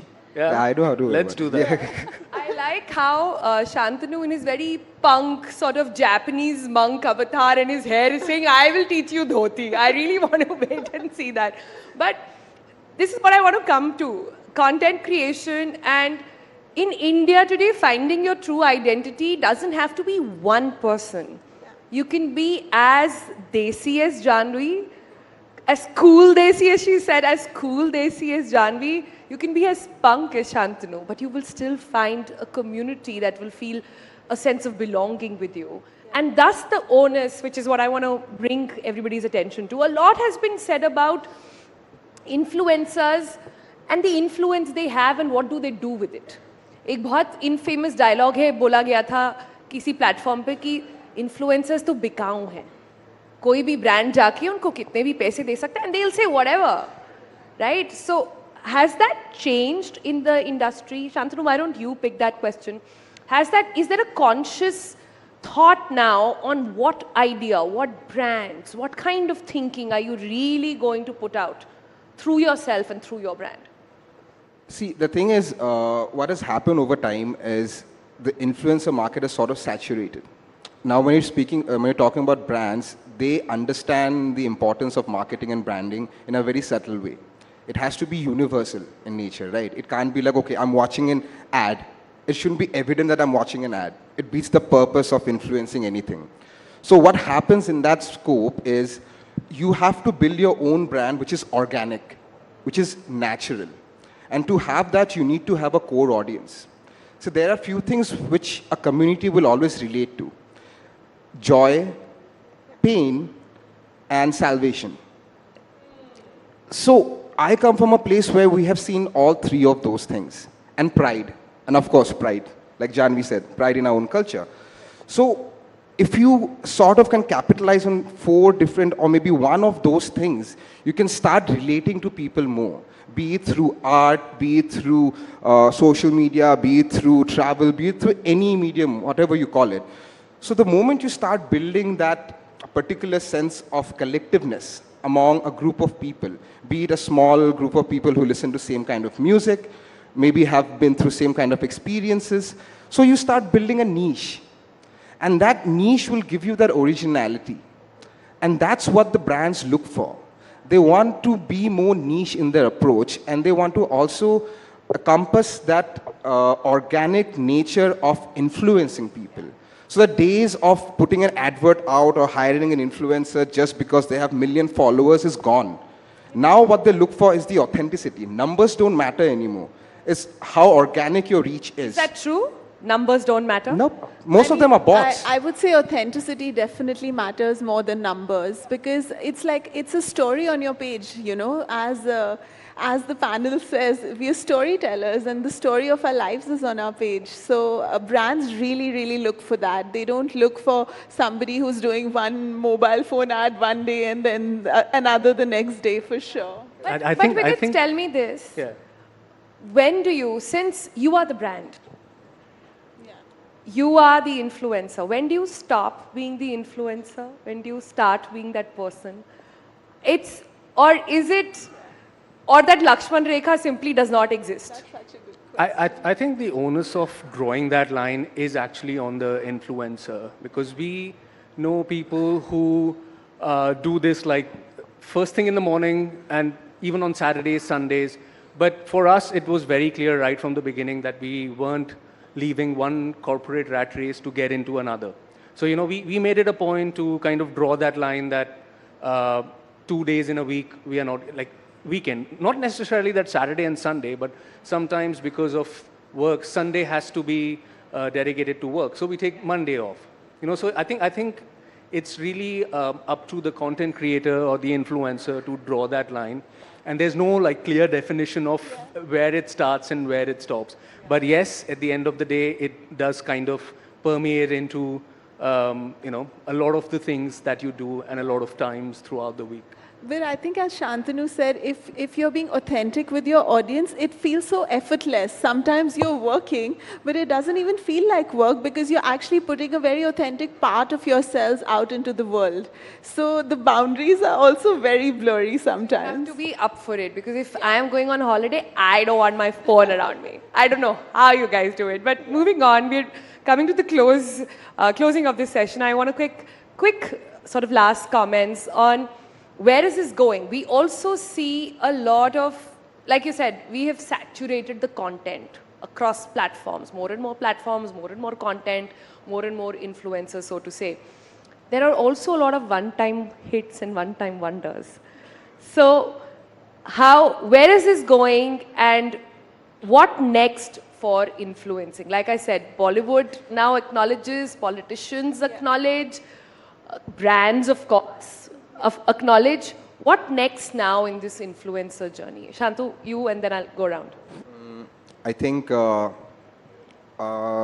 whole market dictates a socio-economical change through the eyes of an influencer, through the eyes of social media, basically.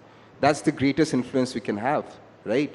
So I think it's about reform, it's about socio-economical change that can be brought about through the strong medium. Change and reform through influencing. That's powerful. Yeah, I think that's where we're headed. Like, be it any political party, be it any sort of form of rules or any ministry, there's always a social media handle, right? So, for example, I've worked with the Ministry of Culture. So they have an ongoing social media campaign regarding stuff. So people have recognized the importance of it.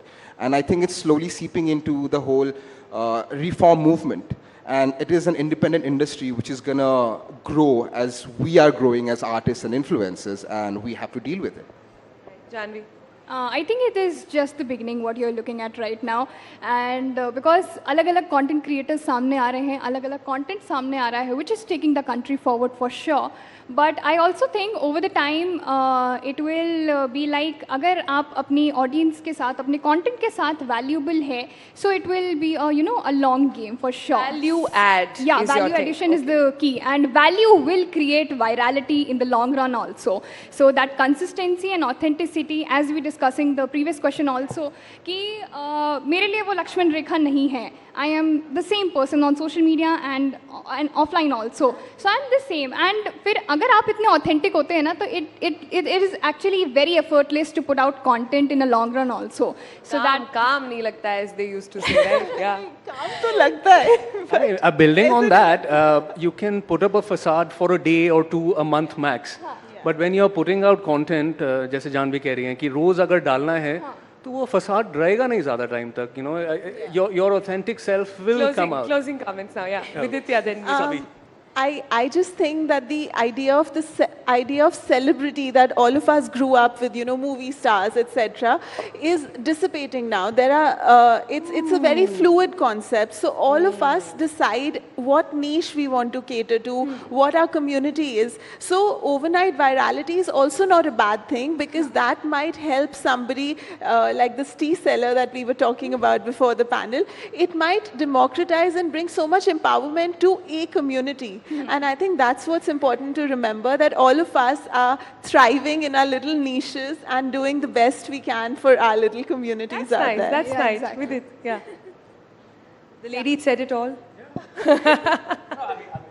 I would just say that I love the fact that it has become democratized now. Like, till a few years ago, there was this perception that, oh, not everybody can become an influencer or this or that. It wasn't even considered a profession, right? Now, the beauty is that if you have the talent, if you have the dedication, if you have the skill, anybody can do that. And that's an amazing thing in a country like India, where so much can be done to highlight different corners, different facets, landscapes, culture, food. So, that I think is just the beginning. And it's going to evolve and grow into an amazing industry and a platform. And I think it's gonna be like, matlab it depends on creator to creator. Someone wants to be a celebrity, someone wants to get into a movie or maybe an OTT. There's space for all. Yeah, there's a space for all, and I think we should look forward to be a change maker for the country now, to represent that content that can bring and evolve your country and take it forward. I think what we can build consensus on this panel is about that the next step is going to be bringing about change. Yeah. The influence is going to get into the change that you bring. I loved what you said, Janvi, about value will define virality. And I loved what Shantanu also said about how impact is going to be, a major focus as well. So yeah, looking forward to that time. Like I said, whoever you are, how much ever you can raise your eyebrows to influencers or what they do, you cannot ignore them anymore. They are everywhere and they've got you, looking at the stuff that they want, how they want. And that is, just the times we all have to accept and make. On that note, thank you all so much for joining us and all of you over here. Thanks so much.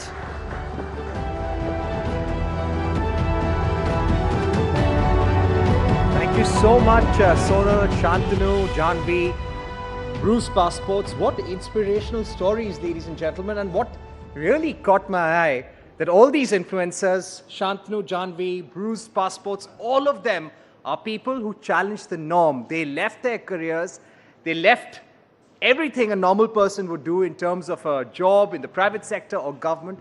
They did what they liked best. They followed their heart, they followed their passion, and found a medium online. And ladies and gentlemen, I bet all of these people can teach our politicians more than a thing or two when it comes to storytelling and influencing people. They really know their products well. And clearly, what works in marketing, what works for a product is what works for these influencers. You have to add value. You have to be authentic. You have to be true to your viewers. Only then can you make it a full-time profession. So a big round of applause to Shantanu, Janvi, Bruce Passports for telling us such powerful stories here today at Rising Bharat.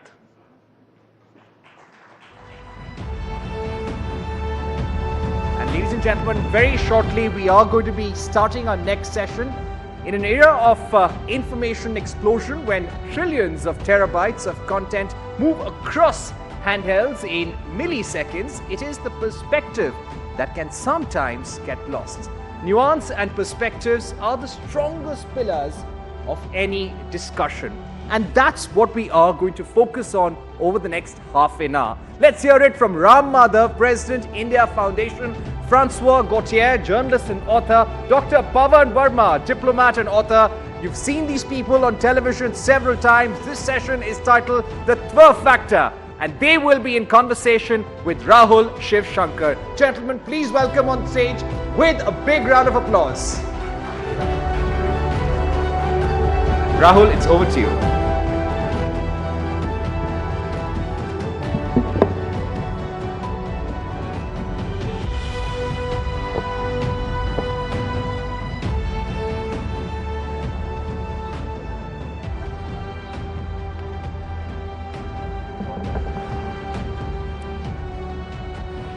Good afternoon, everyone. Good afternoon once again. Let's get straight to the point.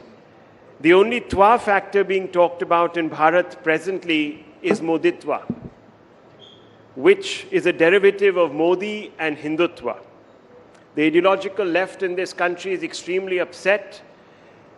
They say the Prime Minister has captured the hearts and minds of Indians by peddling Hindutva, which is a divisive, Hindu supremacist political ideology. That's what they say.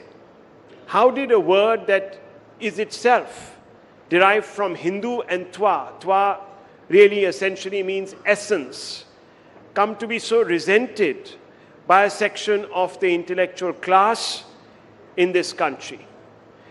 Let's ask this of some of the finest authorities on the roots of our Hindu Dharmic civilization. I have the honor of speaking to each one of them, and we have the privilege of listening to their point of view. Dr. Ram Madhav, let me begin with you first. there's a lot of misinformation about the word Hindutva to begin with. It is attributed to Mr. Savarkar, but it was coined, as it turns out, by a great son of Bengal, Bankim Chandra Chattopadhyay, in his treatise Anand Mat. The same work that gave us Vande Mataram. Chattopadhyay himself was a product of the Renaissance, the Bengal Renaissance. First, tell us what the word Hindutva means in its unadulterated apolitical sense as defined by people like Chattopadhyay. No, firstly, let me make a humble correction. It's no longer a lot of misunderstanding. It's a little bit of misunderstanding continues. Large sections of our society, Indian society today understand the real meaning and essence of this word Hindutva. There are professional critiques of it. We earlier used to think that probably people are unable to understand. That's why they are probably talking against it. But over the years, we now realize that it is professional to be anti-Hindutva. So you have to be a professionally anti-Hindutva person, so you have to invent certain arguments. Now Hindutva is different, Hinduism is different, Hinduism is very liberal, logical, Hindutva is very fundamentalist, etc., etc. Hindutva is Hinduism in practice. In practice, always updating itself, making that very ancient philosophy of our Hindu Dharma contemporarily relevant is what is Hindutva, nothing else. All other interpretations, negative interpretations about it are only professional, critical analysis. It's only a job to remain critical. No, not because they don't understand it, but being critical also has a market. That's all. So Pawan Verma, you've written on the Hindu civilization, a brilliant book. Are you just a professional litigant against the word Hindutva, or do you believe that perhaps it has come to acquire, in the hands of some, a more insidious edge? And if you do believe so, can you justify why Dr. Ram Madhav might be wrong here? I have nothing against the word Hindutva. To me, Hindutva, as you define Tva, if it is seen as the essence of Hinduism, I have probably written half a dozen books on Hinduism.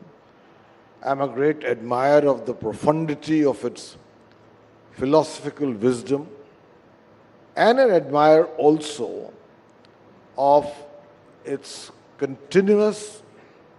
continuity, if I may say, for 5,000 years.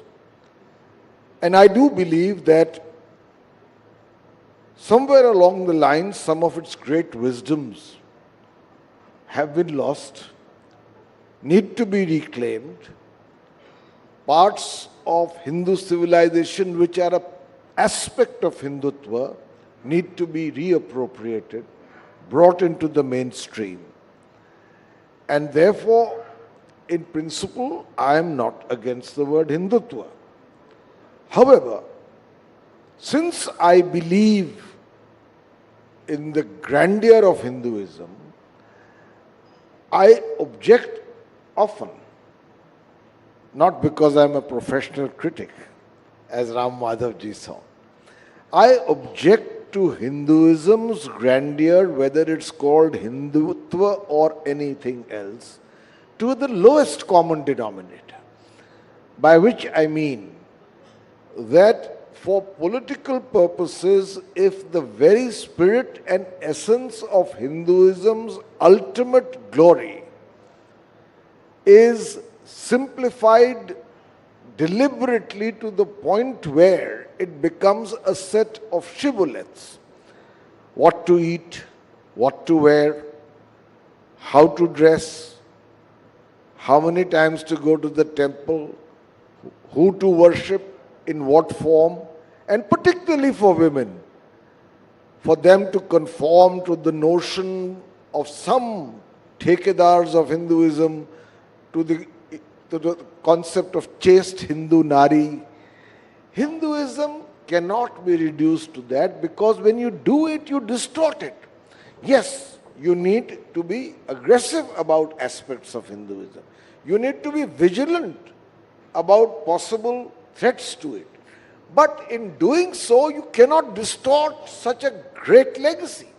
And I therefore feel that when you use Hindutva purely as a political tool, it often ends up not as the Hinduism which we worship or which we are proud to belong to, but as a means of dividing society, spreading avoidable hate, creating fissures, and also empowering an entire class of new, he will not like this word, so I will not use it.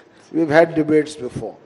A new class of people who cannot write one page on Hinduism but are today the protectors of Hinduism and have become a law unto themselves. No, are you saying that they extend into the ruling establishment and that No, they are no, part and parcel in fact, that's a very interesting question, and then Mr. Madhav, I'm sure, will answer it. You see, the ruling party, in my view, has played a role of deliberate ambiguity with organizations like the Bajrang Dal. I'm naming one. They encourage them to achieve short-term political goals in their aggression. If they go too far, they have the option to distance themselves from it. We were just having a discussion about this. And in this process, over 10 years of political power at the center, we have people today who in the name of Hindutva are distorting the very meaning, grandeur and conquering eclecticism of Hinduism. That I feel is wrong. But otherwise I have no problem with Hindutva. So you're saying there is a basis to adduce this sort of definition that Hindutva has been sort of twisted? No, as I said, look, if there is anything wrong happening in Hinduism, there is always scope and place for questioning and criticism. That is the very fundamental, quality of Hinduism that Mr. Pawan Verma knows very well. Questioning. Gandhiji said, continuous reform is the name of Sanatana Dharma. Hindu Dharma is the name in which continuous reform should happen. To that extent, it is fine. Does Hinduism not have asuras in it? Was Ravan not a great Hindu in that sense? But he was still an asura. He was to be opposed. He was to be killed. Such things, whether they happen in any form, in any name, in any organization, they have to be opposed. But to brand a particular group as you are Hindutva, since you are Hindutva, you are bad, is what is wrong. That is what I am saying. If there is something not correct happening in any particular group, in a so-called non-Hindutva group, championing caste and dividing society in the name of caste, asking people, tell me how many judges are there from your caste, tell me how many so-and-so are there in your caste. It is all progressive in our country. Nobody questions that politics. While in Hindutva, when we are talking about this great country's ancient civilizational value system, we have to uphold it, we have to live with that swa, self-respect, self-identity. It's actually branded as it's a very bad idea. Bad people can be there anywhere. That's what I'm saying. When there was no Hindutva, also there were bad people among every religion, every dharmic society. Don't brand a group just because then you call it a political form. It's not politics. It's about this country. If it is politics, Mahatma Gandhi was the first person to use it for political reasons. He called, I am a very proud Sanatani Hindu. It's not politics. It's about certain value system which we believe it's the core value system of our country. Okay, you want to quickly come in before I bring in Mr. Gautier? With apologies to François. Ram Madhavji raised a very important point. Hinduism has the ability, the confidence, the sanction to critique itself and correct itself. My worry today is we are fast coming to a point where even a proud Hindu like myself, if he or she questions any aspect of what the establishment so-called of Hindutva believes, we are anti-Hindu. Now this is a very strange thing because Hinduism, if you know, has no one God, no one book, no one church. It is an eclectic faith which has not one but 6 systems of Hindu philosophy. But shouldn't we speak with concrete examples? I'm just going to finish. I'm just going to finish quickly. And it has allowed for a great deal of contrary opinions and critique. That is its strength, Rahul. I want to just quickly take 10 but you're seconds. Sitting here and you're critiquing, yes. and there's so much space for that. I don't know what the consequences will be. But that apart, the point I'm making is that you have the Charvaks. They said Vedas are a bunch of lies. I challenge anyone to even attempt to say that today and not face the consequences of being anti-Hindu. Let me bring in Francois Gauthier on this. There was another person called Veer Savarkar who challenged even the casteism that had got associated with the Hindu way. Even Gauraksha, in fact. I would like to come back to the And he original lived to tell topic of this conference, which is Hinduness. Yes. So, of course, I'm a foreigner, I'm Catholic born, Catholic educated. So I'm going to read a few lines if you allow me. Yes. What is it to be a true Hindu? A Hindu is one who searches for the ultimate truth. As a lover of this country, as someone who has tried to follow that Hinduness, I think the first quality of a Hindu is that he or she strives for inner quest, using the tools that are available in this wonderful country that is called Bharat or India, pranayama, meditation, hatha yoga. So a Hindu is one who searches for truth. That's the first quality.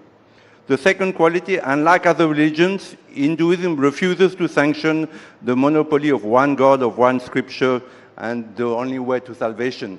Now, as a Catholic, when I came to India, I had the same prejudices that most Westerners have, and unfortunately still have today.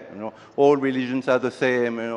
God is many. But what I saw in India is that when I started reporting as a young reporter, is that the ordinary Hindu in the countryside. I started in Kerala doing a feature on Kararipayat, which is a very ancient martial art, which went to China and Japan. And I found that these people, were many of them not educated. They had this knowledge in their genes, that God is many, that, there is not one way to God. And then I also saw when I was covering Kashmir that there was another religion who thought that if you don't belong to my religion, I might kill you, I might convert you, the Christian might convert you, and the Muslim might kill you. So it opened my eyes to what true Hinduism is. Then Hinduism is the eternal faith, Sanatana Dharma, as my friend rightly said. We will not speak too much. Hindus believe that the soul takes birth in the physical body, dies, gets reborn, till it attains perfect divinity. Now, in Christianity, not many people know that, but till the 7th, 8th century, Christians accepted reincarnation. The belief in reincarnation is so important because if I am a Christian, I live, then I die according to my good will, good sins or bad sins. I go to paradise or I go to purgatory or I go to hell. Now, in this country, India, Bharat, there is no knowledge that you're born again and again. And this opened my eyes. I came as a very young person and it opened my eyes. This is also is true Hinduness, to believe that you're born again and again and, and there is something in you which is immortal. So that again is true Hinduness. Hindu believes that one can cleanse oneself from karma through yoga practices such as pranayama. I said that in the beginning. The Hatha Yoga has taken the world by storm. In America, out of 3 persons, 2 practice Hatha Yoga. We see Hollywood stars, doing Sirsasana, doing Surya Namaskar. So this knowledge which is in this country, and I think this is why Mr. Modi came and he played such a crucial role in the rising of Bharat, is that India needs to become the spiritual leader of the world. Many of your sages have said that, Swami Vivekananda, Sri Aurobindo. I actually came to India to meet Sri Aurobindo's companion called the mother in Pondicherry, and I had the privilege to meet her. several times. You know, Sri Aurobindo was an immense yogi, immense avatar, and also a revolutionary, that India needs to become spiritual leader of the world. And I think Mr. Modi is playing a very, very important role in that. Now, one can be a Christian, a Muslim, or a Jew, and still practice Hinduism. I think this is one thing that very few Hindus understand, is that Hinduism is not a religion, it's a spirituality. You know? And it's a universal spirituality because it recognizes that God, he or she, not only he or she can manifest at different times, using different names, different scriptures. So this is a wonderful knowledge. And that knowledge used to be, you know, roaming all over the world, in Egypt, in Greece, Mesopotamia, so many countries that this knowledge.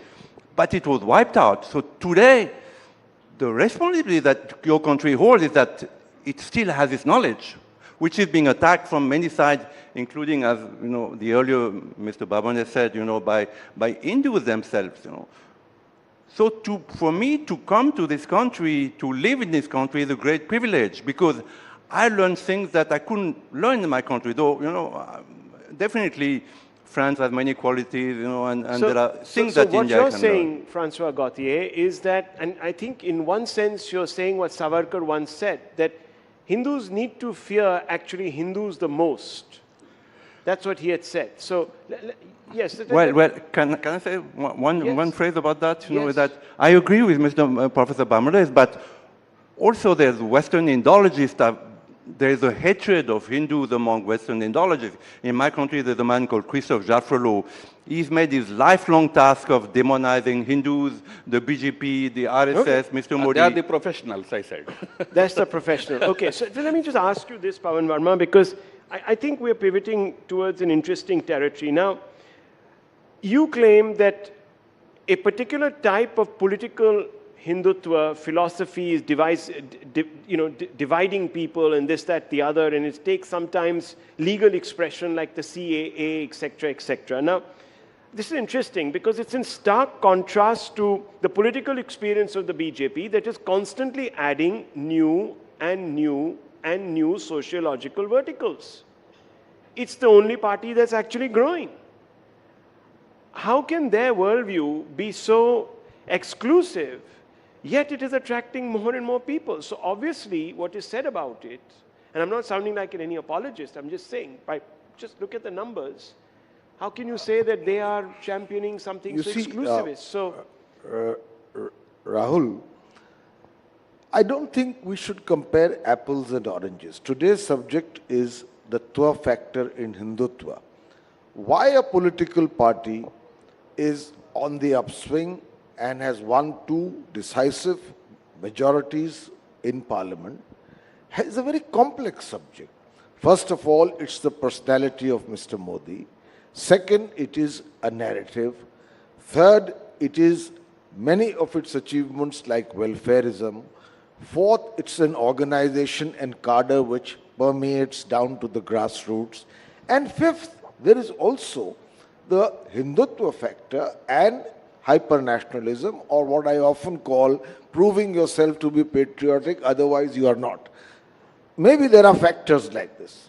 We are talking of Hinduism, and here I agree with what Francois says, that for anyone from an Abrahamic faith. No, I'm specifically addressing the point that you raised, because I was hearing Mr. Chidambaram speak a few days ago, where a question was put to him, why is it that the BJP is growing? Why is it that Modi is becoming more and more popular? And he said, well, there are a variety of reasons, just like you were. But the main reason is that this man has fed the poison of Hindutva. He didn't discriminate between what Hindutva was in his mind. He said it was the poison of Hindutva, which even the Supreme Court identifies with Hinduism, let me tell you. The J.S. Verma judgment, if you go back to it. So he says it is Hindutva. Now, if Hindutva was so divisive, so poisonous, why are the unsuspecting voters drinking it? No, so to answer your question, I have been the spokesman of the Ministry of External Affairs of a political party, the JDU. Yes.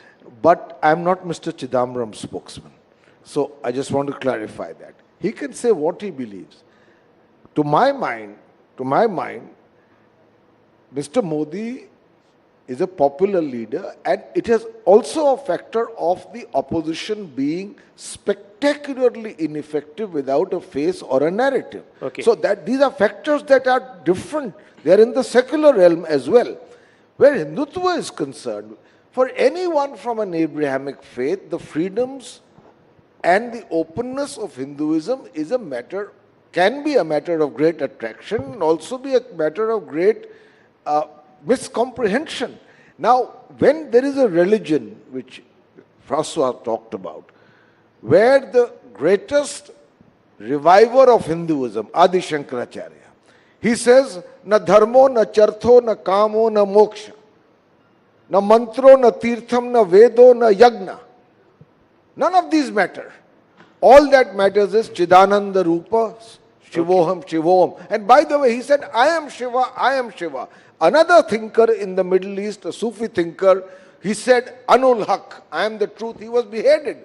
In Hinduism, it is not. So we need to preserve this grandeur of No, where is any dispute about it? Who is not preserving it in India? Is Hindutva not preserving it? You talked about Adi Shankara. Adi Shankara's one of the finest memorials is coming up in Madhya Pradesh, funded by the BJP government. Isn't it a great tribute to Adi Shankara and all that philosophy of Advaita of Adi Shankara? And this is that Hindutva which has freed millions and millions of Indian women from the smoke puffing chulas, provided them gas cylinders without asking them about their religion, sir. Did we ask them whether you are a Hindu or not? Did we not give it to all religions? Is it not the same Hindutva which is freeing millions and millions of Muslim women from triple talaq? The curse of triple talaq? Is it not a great service that this so-called Hindutva leadership doing to the Muslim women of this country?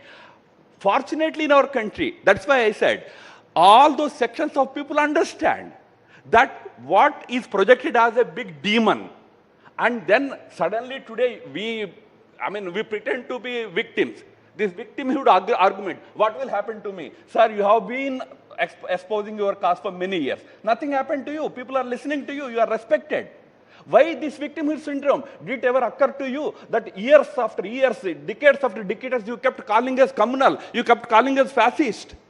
Did we then cry from rooftops that what will happen to me if I say I am a nationalist? These are, tables are turning. People will call you things that you have been doing in all these years before. Today somebody else will stand up and say, no, you are anti-Hindu if you say this. Take it in your stride. Full freedom in this country for criticism. That's why I said that spirit we never reject. In Hinduism, in Hindutva, not Hinduism. There is always space, scope for Mr. Pavan Verma, Mr. Christopher Jeffrellet also. One may be a very professional critic. One is a logical critic. Everybody has a place. But I am repeating, as far as this so-called Hindutva politics is concerned, it is totally non-discriminatory in the true spirit of Hinduism or Hindutva. It is for the welfare and well-being of everybody, 1.4 billion Indians. That is what you witness in this country. That is the reason why people today support Prime Minister and his government. Very quickly. Very quickly. No. The only person we have heard just the other day, and nothing, fortunately, and that just speaks for the Hindu way, has happened to him as yet. Person who gets up and says, in Hinduism, there is this thing called Shakti, and we are fighting this Shakti. Now imagine someone saying that about any other faith and about a negative aspect of that faith, what would have happened to that individual by now? 48 hours and counting. I think a lot has happened to him by now. No, so, that's because of his political... No, nothing will happen because I tell you, nothing will happen, the reason I tell you. At least in terms of ridicule, because without understanding what in Hinduism is the role of Shakti, to use Shakti in the context of Hinduism, in the manner in which he did, obviously. Well, that's what I'm saying. So is that a professional critic? These are not the substantive critiques that we need as Hindus to be open about. And what I am saying is, let's talk of Veer Savarkar. No, we've run out of time, actually. I'm really sorry. But I must say, nothing will happen to Rahul Gandhi, sir. Don't worry. Because we always believed that BJP has strong leadership, which will get us a lot of votes. Modi ji, Amit Shah and Rahul Gandhi. Well, I did tell you, yes, 30 seconds. I mean, I don't believe there is a divide between being Hindu and Hindutva. In fact, I believe that Hindu power is a must in India, and that sometimes I feel Mr. Modi is very moderate. Of course, as Ram said, he's the Prime Minister of all Indians. But understanding that Hindu accept the totality of the world, I wish that Hindu power would come more to the fore. Well, 10 seconds. I can understand his point of view, but Hinduism's foundational basis is respect for all faiths. And I think that cannot be diluted. I think most people here will say is perhaps happening given the fact that a large number of people are not differentiated on the basis of their faith by government policies. I think that's the real test. The government comes in and it respects everyone, exactly, respects and enables everyone when they form policies. I can tell you a previous government, non-BJP governments who had policies that actually differentiated between people. I still haven't found one who can accuse this government, and I'm just being absolutely factual here. Any one of you thinks that there's one government policy that differentiates between people? One government policy, Indian citizens? Raise your hands. Well, we leave it at that. The proof of the pudding is in its eating. Thank you.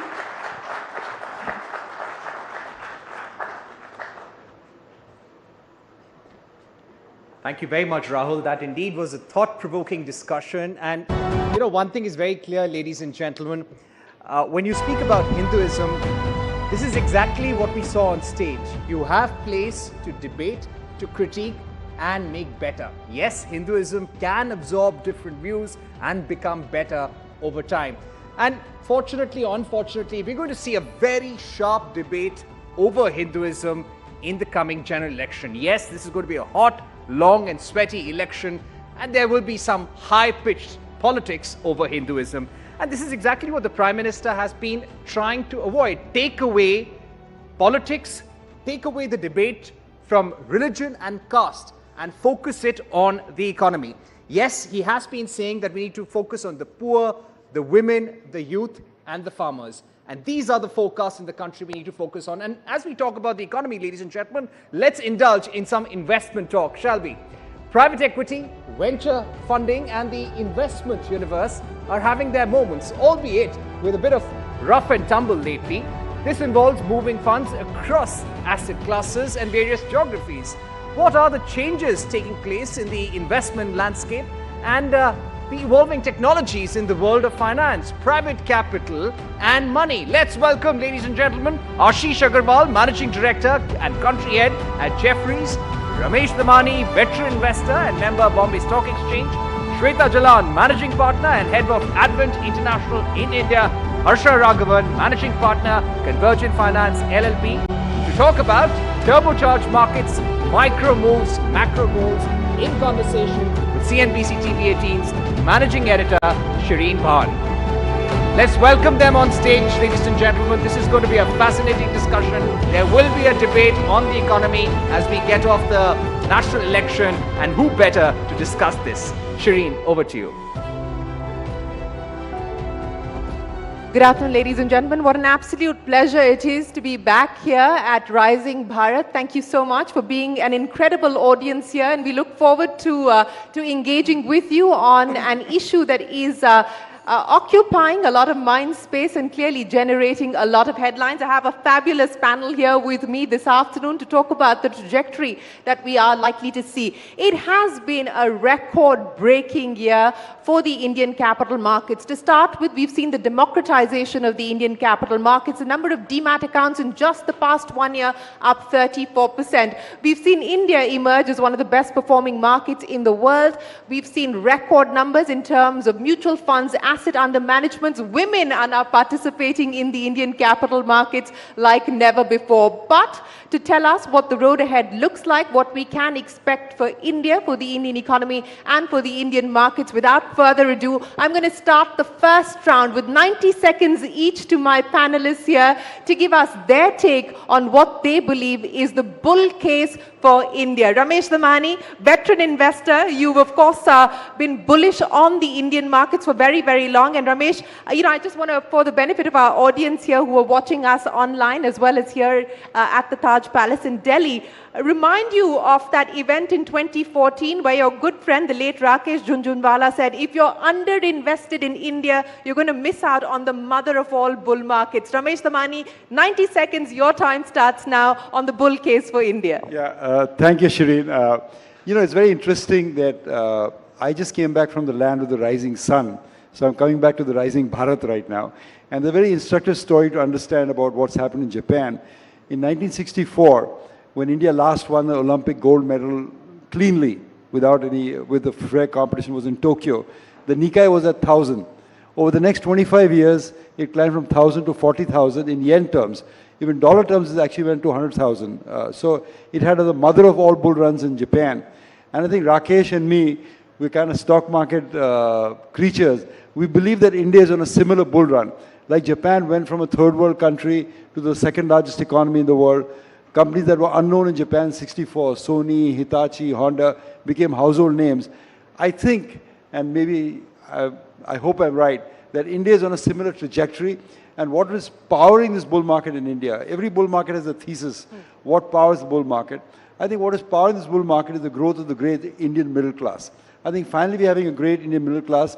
People have a bit of extra money to save, extra money to invest. So you're seeing that coming through in the demat accounts, seen through in the domestic money inflows. So I think this is a long-term story.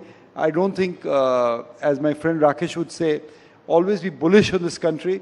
And the volatility that we're seeing right now is more like a winter squall. It'll pass by, but people who stand still will end up making a lot of money. Well, speaking of making a lot of money, and since we are talking about Rakesh and his predictions as well, Ramesh, you were in that room when he said that the Nifty at 1 lakh by 2030. In fact, on an occasion he had said 1,25,000, but then he scaled it back. So 1 lakh by 2030?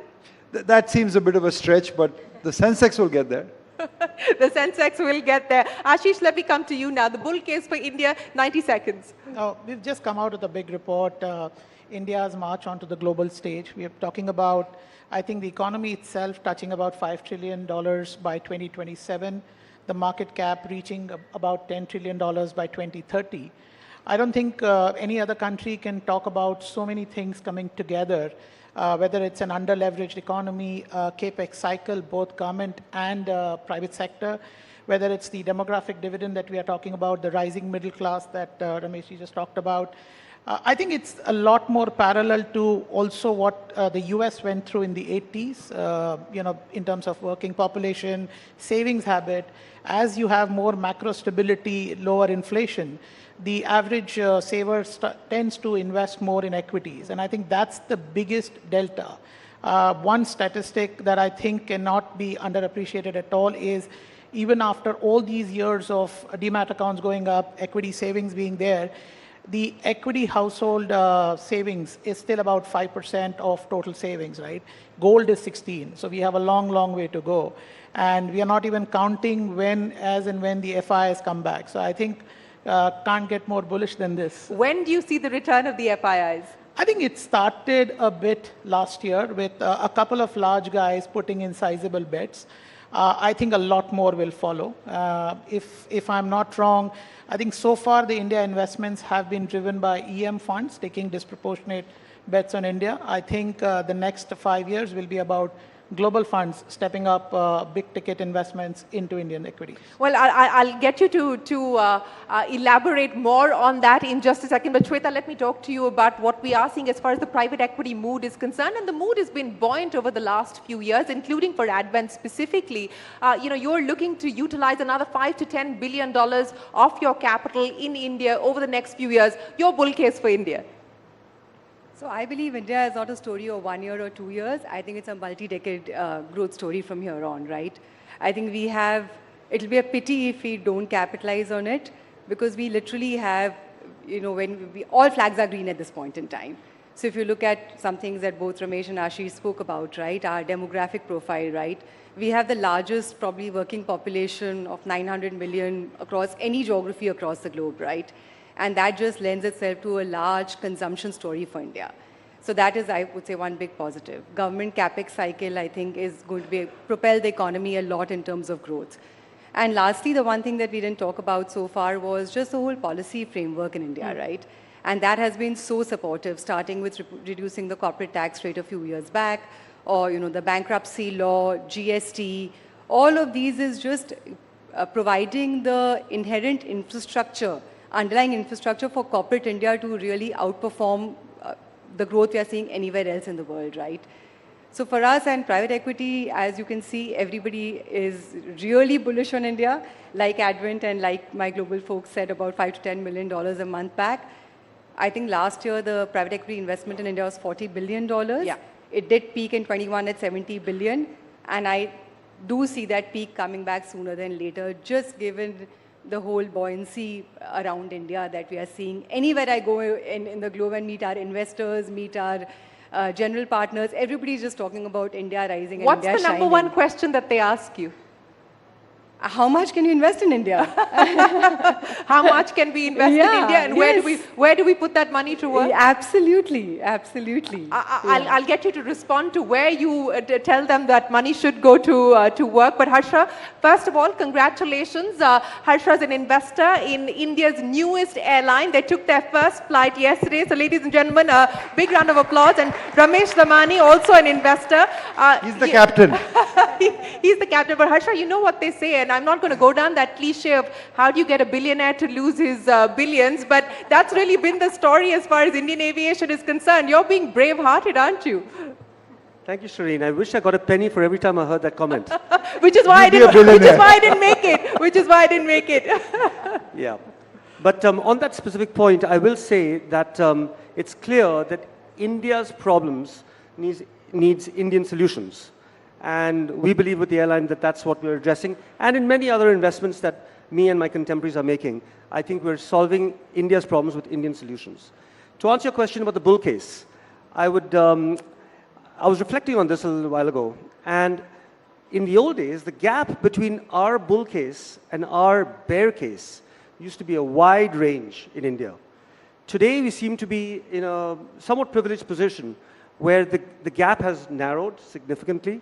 And I'd say with some level of reliability and certainty, we know where we as a nation are going. I think Jeffries and many of the other analysts have published a lot of research on this topic. We should be the third largest economy by 2027. Our stock market has done well. Looks like it will continue to do well. And so I'd say the bull case is not altogether that different from the realistic case or even the bear case, in that India is looking to be good. Now, on a slightly related point, what do all of us want as citizens and residents? We want safety for us, ourselves and our families. We want political stability, and we want that political stability to be accompanied by direction from the government in terms of where we as citizens can get to, and businesses can get to. And the third thing is we want economic prosperity. Mm-hmm. In the old days, those three things used to be available elsewhere. We used to look around the world and say, that's in a first world country, not our country. Today, the India that we're living in today has those three things. And as we look around the world, we kind of look back home and say, like all of us in this room, things are better over here. So I'd say that that's the realistic case. That is the realistic case, and that's the big change that is driving the investment psyche and the investment cycle as well. But Ramesh, to the changes that Shweta also brought up, and all of you have alluded to, the structural changes that have happened. One of the calls that you made a few years ago, in fact, was as far as the PSU stocks were concerned, and what a rally we've seen as far as the PSU stocks. In fact, I don't think we would have ever imagined that we would have seen the Prime Minister address the rally that we've seen in PSU stocks in Parliament. Ramesh Damani, from here on, given where valuations are, given the structural reform story, given economic stability, policy stability, so on and so forth, is that a bet that you continue to make? Yeah, I feel, Shireen, like I'm on the bazaar show in the morning at 9 o'clock. That's what they typically would ask me. But to answer your question, every bull market has leadership. So the 2000 bull market, for example, was led by the technology stocks in India, which saw the huge technology revolution taking place in India. I think what this bull market is partially being led by the PSU stocks, and they're saying that the level of corporate governance has improved in these stocks, that we no longer have the leakage, we no longer have the phone banking that India was so famous for in the prior bull market. So this sector, this PSU sector, will continue to lead this bull market higher. Now people sometimes say there's a bubble going on or there's a froth going on, and they will correct, as all good bull markets have corrections in a period of time. But I think the eventuality these prices will be significantly higher than they're even today. And the reason for it is twofold. One, of course, the PSUs are the leading edge of the capex spend. The government is using infrastructure spend, defense spend, railway spend as a leading edge for capex. And plus the corporate governance is improved. And you're swinging the pendulum from ridiculously cheap to now probably overvalued at some point in time. But right now they're good buys, even across the PSU sector. You know, you talked about bubbles, Ramesh, and you know, there is a debate at this point in time whether in some parts of the market, some pockets of the market, we are now entering bubble territory. What's your take, especially as far as the small and mid-cap space is concerned? You know, there always froth in the market, and that corrects itself. Market is correcting. For example, there's some froth in the best private sector bank in India. It hasn't performed for 3 years. So the froth gets taken care of the market. I don't believe we're in bubble territory. People from Jamie Dimon to Jim Rogers have been calling for a bubble in American markets for the last 5 years, and the market keeps surprising them. NVIDIA becomes such a powerful company. I don't believe that's bubblish. There is froth. Market is taking care of that. And, you know, it's what the wise words were said to us when we first entered the market. Caveat emptor, buyer beware. We need, if you're going to put our money, we're going to put a wallet on the stocks, we should be careful about what we are buying. That is our job. You know, speaking of valuations, Ashish, and let's address what we are seeing emerge as the big trend. A lot of the MNCs are actually hiving stake or pairing stake as far as their Indian subsidiaries are concerned to make use of this valuation arbitrage at this point in time. You know, we've seen it happen with Whirlpool. We've seen it happen more recently with BAT. You know, as far as its stake sale in ITC is concerned, we're seeing Tata Sons do it in TCS, that announcement coming in just yesterday. Do you see this trend continuing? And more importantly, from a government perspective, even if government companies were to divest to just be able to get to public float, the fundraising opportunities that it presents? Well, I think, you know, definitely India would need a lot of growth capital. What we have seen so far last year, bulk of the fundraise was sell downs, whether by MNCs, by promoters, and by private equity. I think if you look at the fresh issuance coming out of India, it's still way below what the global benchmarks are. So we are still talking about 1% of market cap every year. That number peaked in China at about 4 to 5%. So there is still a long, long way to go. I think India can take a lot more issuance, and which in my view is the best thing that can happen, because the most common pushback that global investors have historically had on India is the liquidity itself. I think one of the reasons we saw a few large investors coming in hordes was also because of the liquidity events that the country is now able to produce. So in a way, fresh issuance crossing 100 billion will bring in own set of investors. I think some of the MNCs selling down, some of the promoters selling down is use of capital for other growth businesses. Yeah. I think India has also come of age where a lot of corporations are now talking about spending in R&D, whether it is green hydrogen or energy in general. And I think that's one of the longest standing complaints against India, that Indian companies have not invested in R&D. Yeah. So maybe this is that capital which will go there. And I don't think sell down is ever a benchmark of it's an expensive stock, because for the largest, Ramesh spoke about private sector banks, they were always owned by foreigners and sold down by the Indian government, but they gave fabulous returns. So I don't think that's the best cue, whether they are expensive or not. You know, Harsh, I want to pick up on the consumption theme that Ramesh, Ashish and Shweta spoke about as well. And yes, we are seeing the consumption boom take shape and propel growth, but in some pockets of the economy. I don't know if you looked at the latest numbers that Indus Valley, the consumption report had put together, but it's essentially the 30 million households that are really doing the buying, so to speak. And the aspirational India is the middle chunk, which hopefully will start to move from the 2,500 per capita to 5,000 per capita capita and then continue to drive consumption. What's the big consumption bet that you're playing on at this point in time, and where do you believe we are going to see value being unlocked? Shireen, the consumption, I'd say, is the domestic consumption is one of the strengths of our nation today. We used to live in a paradigm where India had 4 metros. Somewhere along the way, we said maybe it's 5 now. Today, I'd argue that all the top 20 or 30 cities in India are all absolute metros. They all have metro systems. They all have international airports. They all have good infrastructure that's improved dramatically. And therefore, the residents of those cities have seen economic prosperity, rising affluence levels, which results in consumption. And so we have, as you pointed out, at least 30 million households, which would be about 120 million people. Some may argue it's even more than that. We have people who are qualified to be working and contributing in any place in the world, and indeed they are. For example, 20% of JP Morgan's workforce is in India, and not all of them are in just one city or one metro. So with that, we have consumption that is absolutely world-class, because Indians now know what the world has to offer. Don't even have to go very far to get it. They can get FMCG items, they can get automobiles, they can get luxury products, even basic products, anywhere in the country. So I'd say that consumption has gone deep. Consumption is going to deepen from here on. But Shweta, let's talk about consumption, but also link it to the broader formalization as far as the economy is concerned, as well as the empowerment of the bottom of the pyramid. You've just done a big deal, not big from an Advent's war chest point of view, but big for the entrepreneur that you've decided to back, Ananya Birla's microfinance venture. Explain to me what you're seeing happen as far as the bottom of the pyramid is concerned, and what your thesis is on that moving towards the aspirational class and the value it will potentially unlock.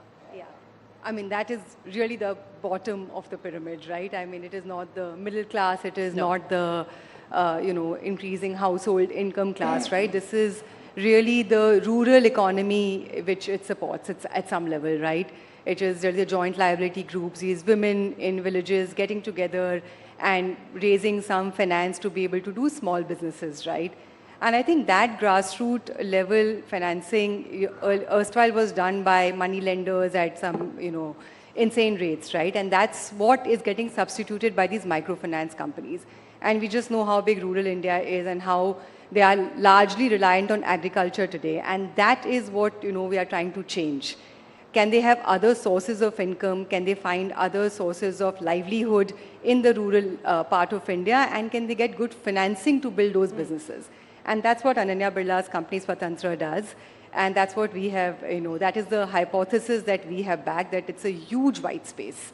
I mean, we've barely even touched the tip of the iceberg at this point in time. There's so much to go and so much depth in that market. And we want to build off that. Speaking of white spaces, Ramesh, and I want to come to you with that. Outside of what we've already spoken of, which are the white spaces that excite you, where you believe we will start to see private capital moving in? And in terms now, we're on the cusp of the general elections, in terms of the big ticket items on the unfinished reform agenda, what would you like the next government to prioritize? Well, I think the Prime Minister said that better than I could ever say that in the conclave a few days ago, when he said infrastructure, railway, defense, exports. All that's going to happen, I think, in the next generation of reforms, because the broad tax cut, GST, IBC, this has all been done. So now we want to promote consumption, investment. Semiconductors, I'm not sure about that, but semiconductors also. But if you ask me for a white space, Shireen, Harsha was talking about, we've already witnessed a tech revolution in India. I think we're not understanding, but a BPO revolution is coming to India, the kind of which will just surprise us, because real estate costs are so cheap in India. We are communicating at zero cost now with the rest of the world. So a lot of the back office work. In America, you have 3% unemployment rate. 3% unemployment rate. You can't find people at $20 an hour out there. You can shift all that work in India because communication and land costs are very cheap.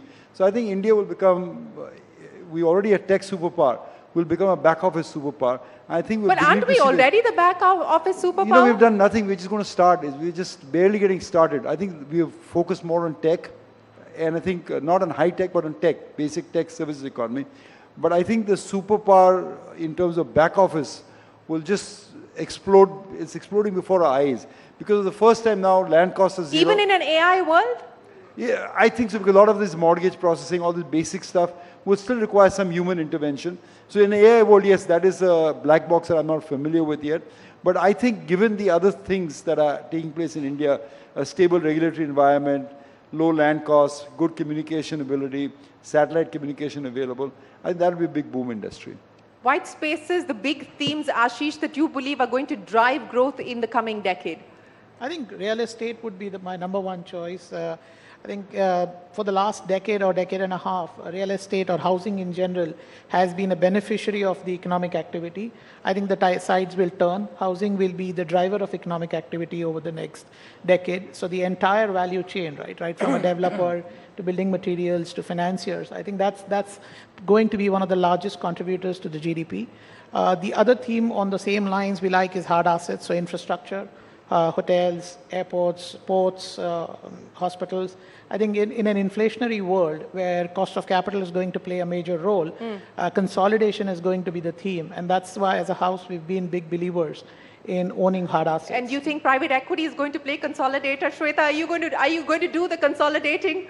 Already doing a lot of it, right? I mean, we have a whole pharma platform where we've integrated a CDMO and API business.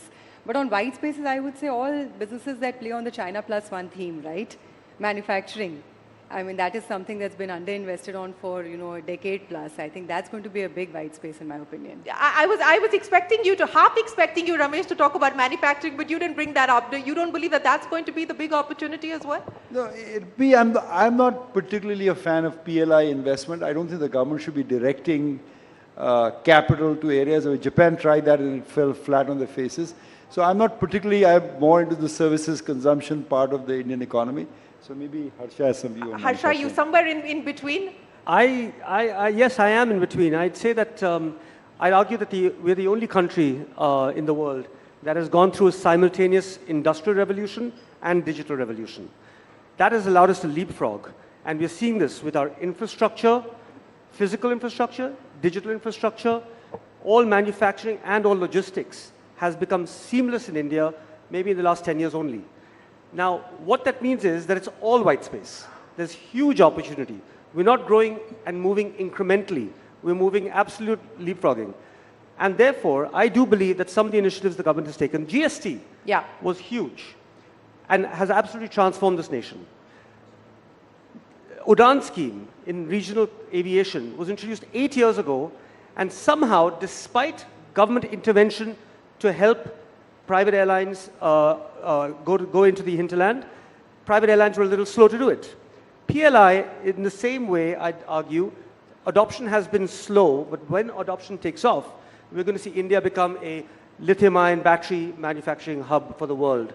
And maybe aircraft, aerospace in the future. We're already sending spaceship to the moon. We should be doing a lot more of that. Other initiatives that the government has in place, such as Gift City, I think can absolutely transform not just our financial markets, but perhaps global financial markets.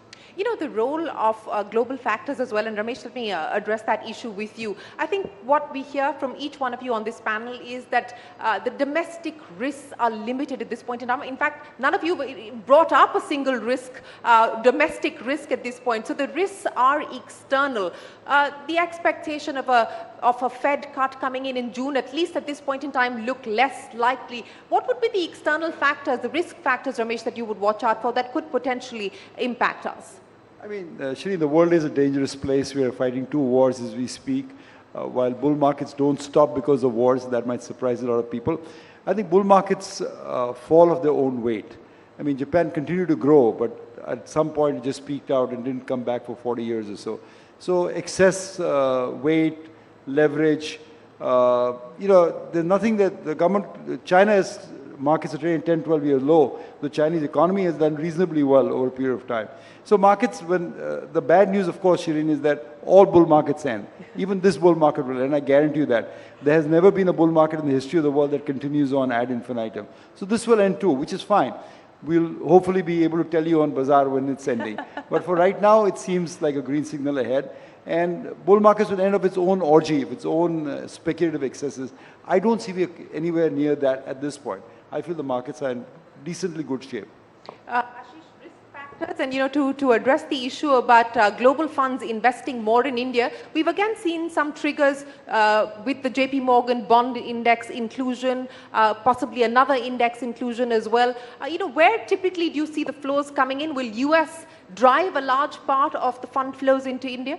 I think it will be global. I think a lot of pension funds would start looking at India as a place where they can deploy a lot of liquidity in good companies with the best macro that one can hope for. And I think the amount of investment that the government has done over the last few years to improve foreign policy relations with a number of countries, I think we will see a lot more new markets investing in India.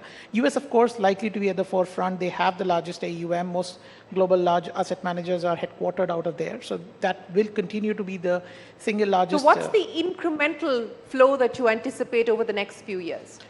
Well, I think last year's flow of $20 billion was honestly not even remotely close to what it can be.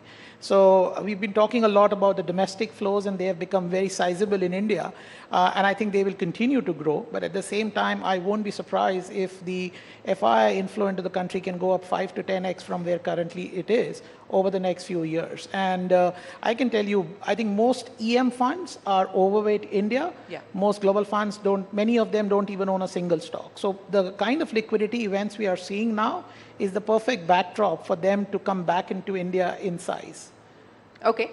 A significant increase in fund flow driven by US-based funds is what you're expecting global funds to invest. But Shweta, let's address the issue that we were talking about, private equity playing consolidator, and we've seen a lot of buyout deals take place. We've seen a lot of private equity players take management control. Healthcare is a classic example of what we've seen happen with private equity coming in and taking control. Which are the other spaces that look exciting at this point in time from a private equity perspective? I hate to pick a sector typically because it's, today something is a flavor, today financial services flavor of the season, tomorrow healthcare is, day after industrials is, right? So I think the approach that private equity by and large adopts, including ourselves, is really bottom up, right? So we like, I would say by and large all themes in India, right? Whether it is consumption, healthcare, financial services, all kind of playing the underlying fundamental growth of India, right?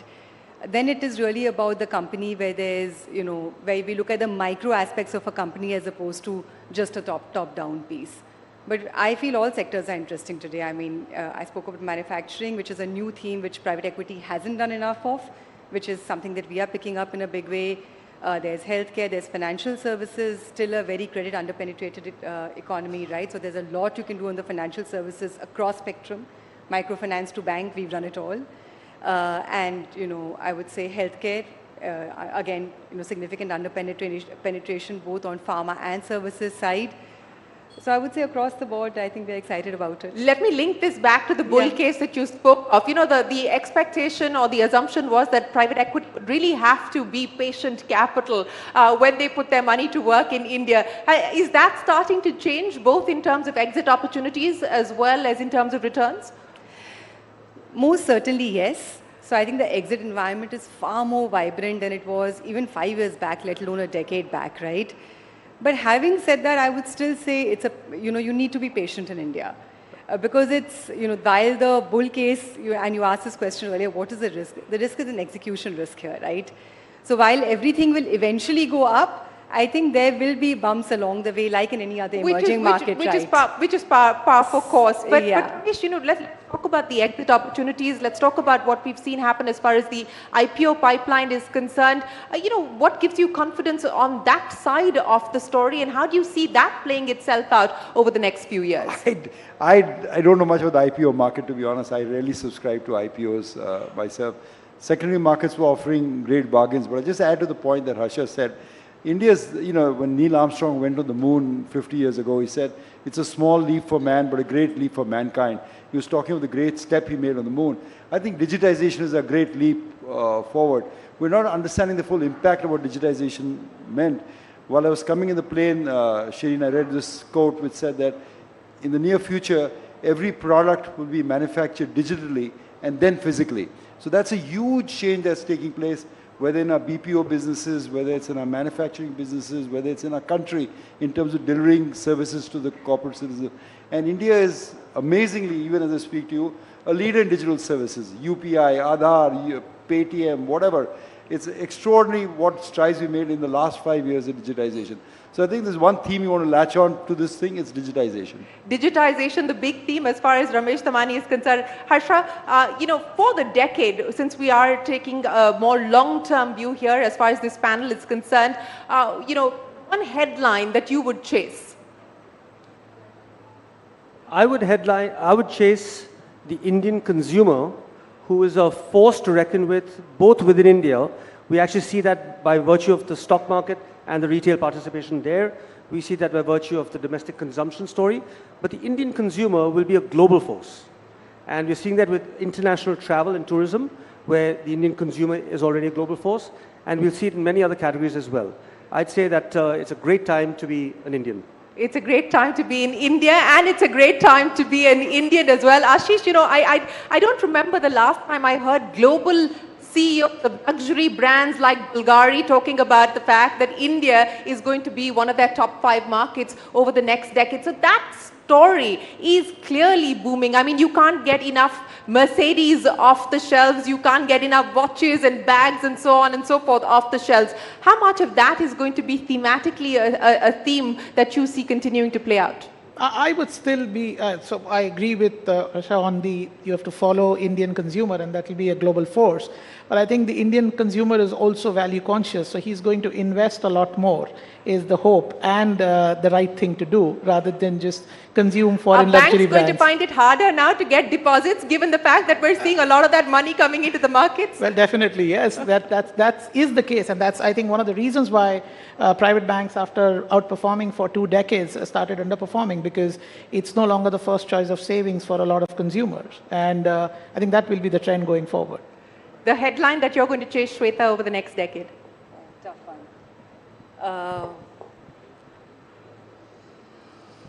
So, I mean, it is actually across the board, right? I mean, for us, India is the investment destination across the globe, right?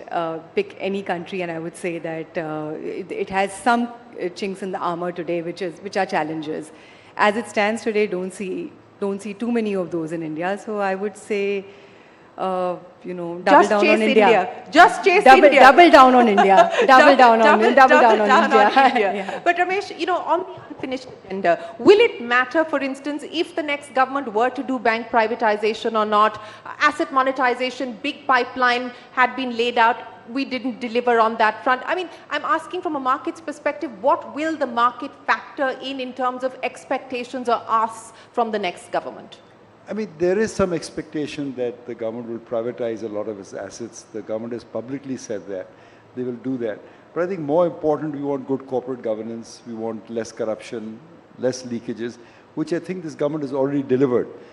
If they do extraordinarily good privatization, like IDBI Bank is up on the block, if that is done in a fair, transparent manner, I think the market will be extremely enthused by that. And I think that depends on the majority that this government gets finally. If they get a good majority, I think they'll be able to put some thoughts through Parliament, which other governments could not do because of, say, paucity of numbers. Like what? What would the #1 priority on that front be? What you would like them to do? No, PSU privatization theme. I'm saying if they actually take that to the next level, the government has said that other than strategic defense and space, they will privatize all the PSUs. Yeah. It makes sense to me. But more importantly is the first step they've taken is to improve the corporate governance. I mean, the corporate governance improved dramatically in those PSUs. So that has enthused the market first on. That will actually be the icing on the cake. Ashish, to you as well, on the unfinished agenda, what is it that you would like to see being prioritized as far as policy intervention, government decision making is concerned? I think for the next decade or so, some incentive to do big ticket R&D, whether it is setting up large, reputable educational institutions, encouraging more and more R&D, and I think India can afford to do that today. The way we have seen a conglomeration of the country, top 5 groups have a lot of cash flow at their disposal, and I think that can be put to good use with the right kind of government reform. So that's one thing that I would put on the top on unfinished agenda. Okay, so drive the R&D push. But the government has sort of, said that, look, it's up to the corporate sector to do that. But on the larger issue of private sector capex really taking off, not picking up, taking off, do you expect that to happen over the next few years? I think definitely yes, and I think one segment that we didn't speak much about was the energy space. I think the largest capex will be in that space, and I think India on the renewable side. On the renewable side, and thermal will also make a comeback given the sheer demand for power that we will have as a nation. On the renewable side, again, I'll say green hydrogen or green energy in general would require a lot of capex R&D as well. So I think that's one theme that can be the largest Indian company a decade from now, could be in the energy space. Would be in the energy space? Could be from the energy space. Could be potentially from the energy space. Harsha Raghavan, you've already got 2 aircraft. What could your fleet look like given the fact that you're so bullish on the Indian consumer? Well, India has, a couple of hundred airports, and many of them are all very well maintained by the Airports Authority of India and other administrators, but unfortunately underserved or even totally unserved. And there are large population centers who either wish to travel or live in those locations and who need a solution. So we believe that the opportunity to provide air travel, cheap, efficient, and comfortable air travel across every part of India, we believe it's a huge opportunity. And we believe that that's what the Indian consumer needs. And what kind of money are we talking about that you're not just in the aviation side of the business, but outside of that you are going to put to work over the next 5 to 10 years? Well, like I mentioned earlier, the white spaces are tremendous and across the board as India leapfrogs across the industrial revolution and digital revolution. So I'd say that the industry will put many billions to work. We'll play our small little role in that with our small fund at Convergent Finance. Well, Ramesh Damani, I'm going to ask you to wrap this up because I know that that you always have something very wise to share with us. As we look at India's place in the world, as we look at what's happening in the rest of the world, but more importantly, what's propelling the Indian economy, all the factors that you spoke of. Many have called it India's decade. Many believe it could be potentially India's century as well. How would you sum up the India story today? Shireen, I'm often asked this question. I say, when is the best time to invest in India? Is it too late now? Is it the best time to invest in India was in July 1992, just before liberalization was announced. The second best time to invest in India is today. I think the country is on an upward trajectory out there.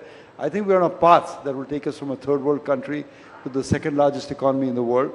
And I think the best way is, as Indians have now figured out in the last few years, is participate, put your money to work in the stock market, because it gives you better returns than your FD and your bank deposits.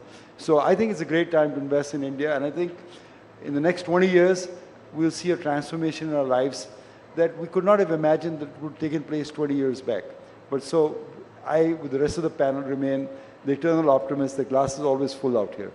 Well, it is the time to bet on India and it is the time to invest in India. That is unequivocally the message here from our panel of experts. Thank you so much, Ashish, Shweta, Ramesh Damani and Harsha. Thank you very, very much for your insights and for sharing your wonderful stories here with us. Ladies and gentlemen, thank you very, very much for joining us here this afternoon.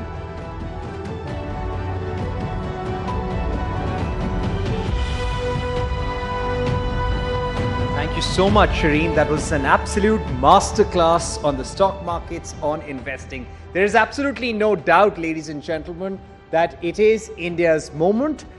And India has been trying to seize the China Plus One strategy. Yes, post the COVID pandemic, post the Ukraine war, every company, every government is looking at diversification and everyone is looking at India. In fact, the DHL global CEO very recently said in India, while he was making a commitment of 200 million euros or 1,800 crore rupees for the next 3 to 5 years, that India today is among the top 2 markets for DHL. And there are at least 4 economies such as Vietnam, Indonesia and India which will benefit from the China Plus One strategy. And India just needs to get this right. This China Plus One window is going to be there for the next 3 to 4 years. And that's what everyone feels, that India must seize the moment. In fact, when it comes to Viksit Bharat, very recently the Prime Minister held a Council of Ministers meeting and the message was, do not take a backseat just because we are going into elections. You need to keep on working because when the budget is delivered in July, we will come out with a Viksit Bharat or a developed India roadmap for 2047. And manufacturing, ladies and gentlemen, will have a big role to play. And we've been speaking about economic reforms, but let's also speak about the government's constitutional reforms, such as revoking special status for Jammu and Kashmir. And that brings me to our next topic. The serene environs of Dal Lake in Kashmir witnessed a thrilling spectacle recently as the Valley hosted its inaugural Formula 4 car racing event. Sleek racing cars rode along the picturesque Boulevard Road, leaving behind trails of excitement in their wake against the stunning backdrop of the Zabarwan Hills. A new development paradigm is definitely now in motion in Jammu and Kashmir. And how, ladies and gentlemen? Several highway and infrastructure projects are being built across the state. Thousands of crores of rupees are being invested. The world's highest railway bridge is being constructed in Jammu and Kashmir, which is nothing short of a modern-day engineering marvel. Schools and colleges are functioning uninterruptedly, and the tourists are returning to the paradise on earth. The transformation is visible, and who better to talk about Naya Kashmir, New India, than Amir Hussain Lone, a para-cricketer, Nazim Nazir Dar, a beekeeper and honey producer, someone who has been a beneficiary of the Viksit Bharat program, Shehla Rashid Chora, former Vice President, JNU Students' Union, in a conversation with Rubika Liaquat. Rubika, it's over to you and your guests. Ladies and gentlemen, this is going to be a fascinating conversation over the next 1 hour. I know a lot of you want to get up for tea, but I'll request you to stay on. You don't want to miss this one.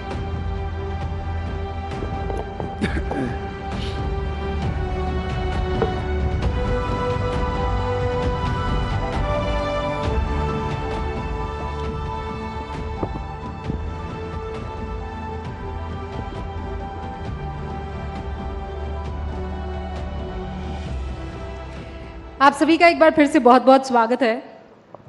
नया Kashmir, new India. अगले आधे घंटे इस नए कश्मीर की गवाही कोई और नहीं, उसी ज़मीन की पैदाइश, उसी ज़मीन पर पली बड़ी ये 3 खूबसूरत शख्सियतें आपको देने वाली हैं।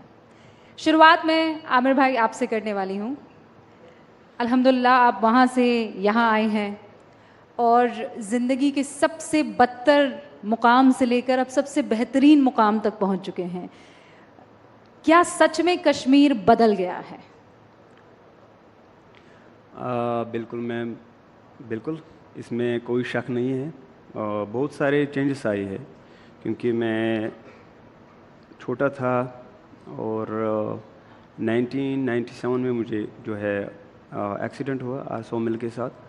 लेकिन उसके बाद जो मैंने देखा कश्मीर में और हाल ही में जैसे कि बहुत सारे चेंजेस, जैसे हमारे PM आए और बहुत सारे चेंजेस आए और जिसमें कि मुझे सबसे बड़ा अच्छा एक हेल्थ कार्ड, वो मुझे बहुत अच्छा लगा। Health card? जी मैम, हेल्थ कार्ड। और न जाने कितने की लोगों की ज़िंदगी बच गई और उनमें से हम भी हैं और हालांकि हमारी फैमिली से भी एक उसमें बिलोंग करते हैं और मैं अपने PM को सलाम करता हूँ इस पर। प्रधानमंत्री नरेंद्र मोदी को आप उस कार्ड के लिए सलाम करते हैं? जी मैम, बिल्कुल। क्या 370 हटाने के लिए भी सलाम करते हैं? मैं बिल्कुल, बहुत सारे चेंजेस आए क्योंकि मैं खासकर हमारे गांव में बिजली नहीं थी, तो जो मैं देख रहा था क्योंकि 370 के बाद हमारे गांव में भी बिजली, हालांकि आज पावर रहता है और उसके लिए भी मैं थैंक यू कहना चाहता हूँ हमारे PM सर को। 100% बिजली जो है वो कश्मीर के गांव-गांव तक पहुंच चुकी है। मैं दर्शकों को एक बार ये बता देना चाहती हूँ। और आमिर लोन के बारे में ये बता दूँ कि 2013 में नेशनल खेल लिया था इन्होंने। बहुत मेहनत की, 9 साल की उम्र थी, एक्सीडेंट हुआ, दोनों हाथ गंवा दिए और जब परिवार वाले मिलने आए तो आमिर की माँ से ये कहने लगे कि इससे अच्छा तो ये होता कि बच्चा ख़त्म ही हो जाता। लेकिन आमिर ने हार नहीं मानी, लगातार मेहनत और मशक्क़त करते रहे और आप इनको बैट और बल्ले के साथ जब देखेंगे तब कहेंगे कि अरे वाह। और हाल ही में सचिन तेंदुलकर से मिलके भी आए हैं। आज जी मैम कैसा था वो? सचिन सर के साथ बहुत अच्छा लगा, क्योंकि बचपन में जो मैंने ख्वाब देखा था कि मैं सचिन सर की तरह बनूं, लेकिन एक्सीडेंट के बाद बिल्कुल ये जो हमारा सपना ये टूट गया। लेकिन बहुत ठोकरें खाने पड़े एक्सीडेंट के बाद। हालांकि हमारे घर में फैमिली में बहुत कुछ था और ज़मीन भी बेची, सब कुछ बेच डाला ताकि मैं ठीक हो सकूं। और फिर लोगों ने मेरे माँ बाप को कहा कि आपके पास इतना पैसा जो है आपने वेस्ट किया, इसको आपने क्यों बचाया? और इसके पास दोनों हाथ ही नहीं रहे। लेकिन मेरी दादी जी जो थी उन्होंने मुझे सबसे ज़्यादा जो है सपोर्ट किया। और दादी जी मुझे हर दफ़ा ये कहती थी, बेटा देखो किसी के ऊपर आप अपना जो जहन है वो फ्रेश, अपना जहन फ्रेश रखे, किसी के ऊपर मतलब ध्यान मत देना, किसी को कुछ भी आपको कहे उसकी तरफ ध्यान नहीं देना। और बाद में मैंने मैम क्रिकेट जो आया मेरी ज़िंदगी में फिर से, वो एक हमारे घर में टेलीविज़न नहीं था और दूसरे के घर में टेलीविज़न देखने के लिए गया, तो उन्होंने अपना टीवी ऑफ किया, मुझे कहा कि आप यहाँ से निकल जाओ। और जैसे मैं निकला उस वक्त सचिन सर खेल रहे थे और फिर मैं ये आया कि मैं कहाँ से देखूँ ये क्रिकेट मैच। और पीछे उनकी खिड़की थी और उस सुराग के बीच में से मैं सचिन सर को देख रहा था। और जैसे ही मैंने पूरा मैच देखा फिर मैं घर गया और सोच रहा हूँ कि ये क्रिकेट मैं खेलना चाहता हूँ और कैसे खेलूँ, हाथ नहीं है। लेकिन मैंने दादी जी को कहा, दादी जी आप मुझे गेंद फेंकिए। और दादी जी को बिल्कुल गेंद नहीं आती थी, तो उन्होंने गेंद उठाई और बॉलिंग करने लगी। और मैंने बिल्चा उठाया, यहाँ अपने नेक और शोल्डर के दरमियान बिल्चा उठाया और वहीं जाता था मैं खेलने के लिए। नहीं ऐसे नहीं चलेगा, वो करके आपको दिखाना होगा। हाँ, बल्ला लाया जाए भाई, बल्ला है हमारे पास?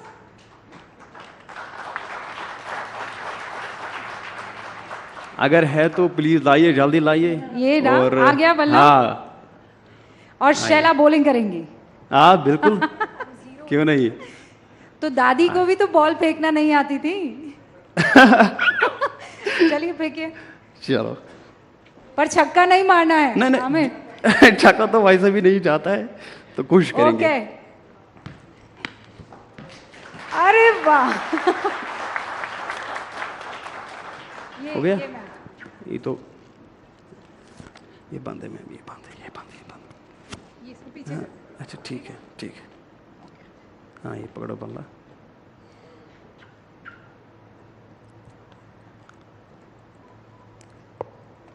माशाल्लाह, वाह शैला, आपने तो गजब की बॉल फेंकी।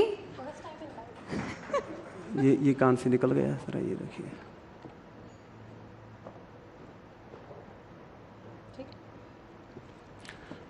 तो ऐसे आपने बैटिंग शुरू कर दी? जी मैम। फिर ये क्या कि मैं क्योंकि लोगों के दरमियान में खेल नहीं सकता था, क्योंकि इसलिए ताकि जिन बच्चों के साथ मैं खेलता था और जब मैं उनके पास जाता था वो इस चीज़ को फिर मुझे रिजेक्ट करते थे कि हाथ नहीं है ये कैसे खेलेगा।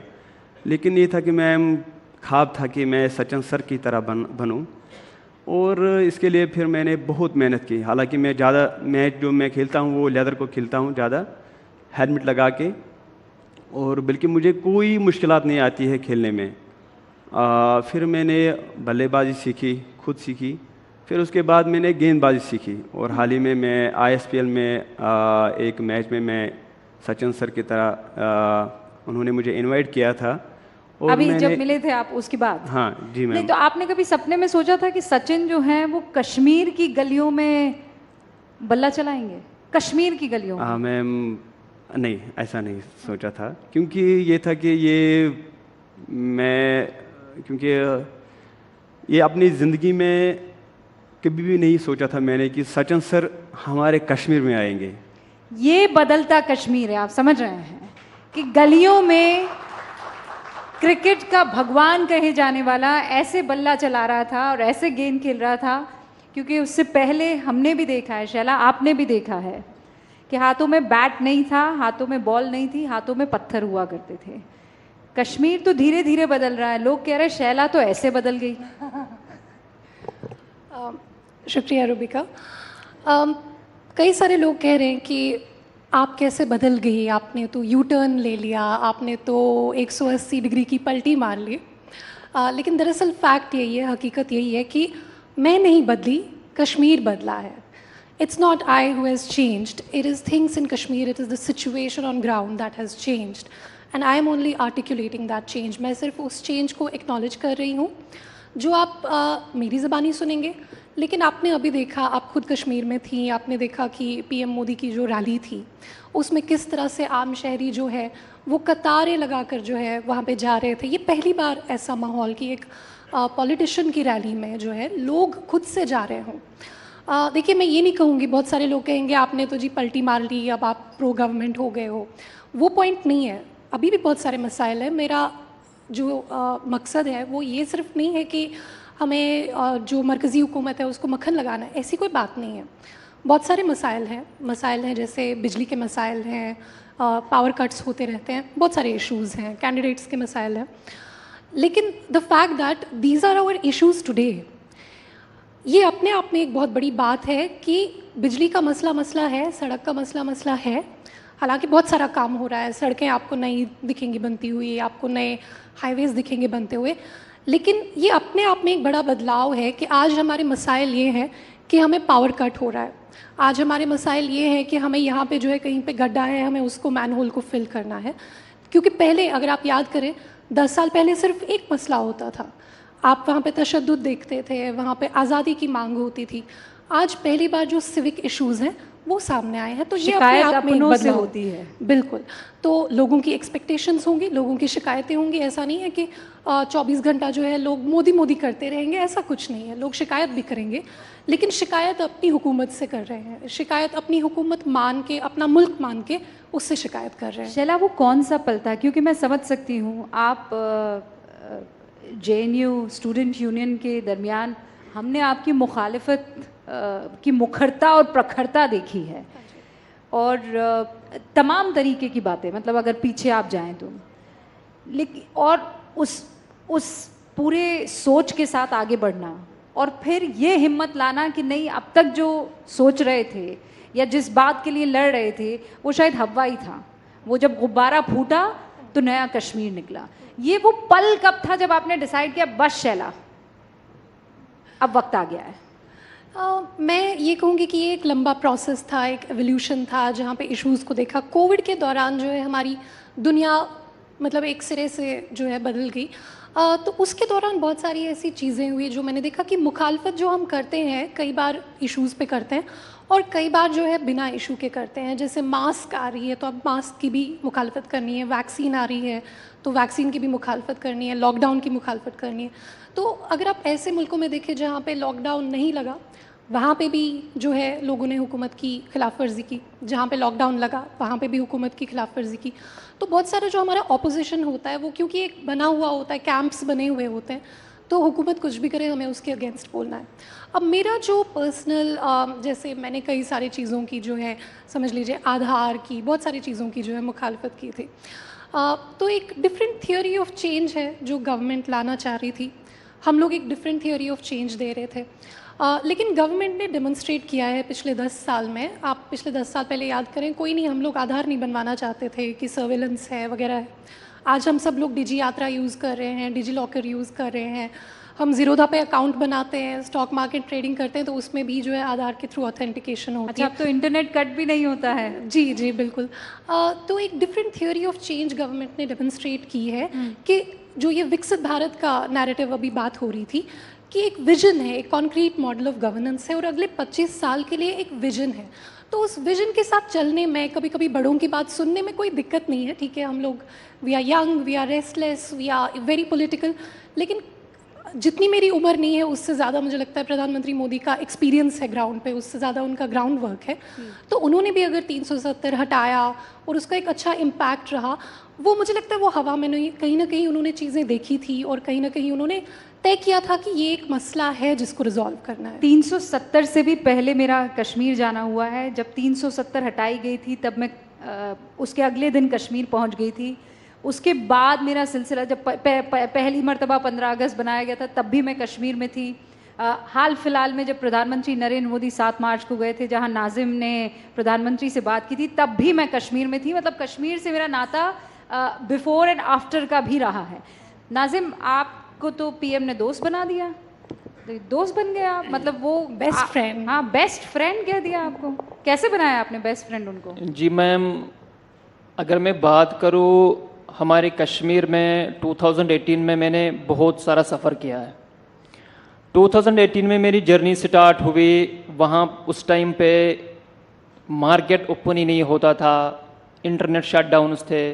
तो जिस टाइम पे मैंने 2020 में फिर से एक वेबसाइट बनाई, उस टाइम पे वो वेबसाइट बनाने के बाद मैंने सोचा कि अब छोड़ दूँ, क्योंकि इंटरनेट प्रॉब्लम थी।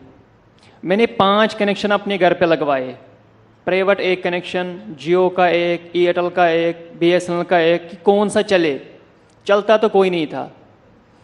तो उसके बाद जब चेंज आई, उसके बाद मैंने देखा हमारी वेबसाइट दौड़ने लगी।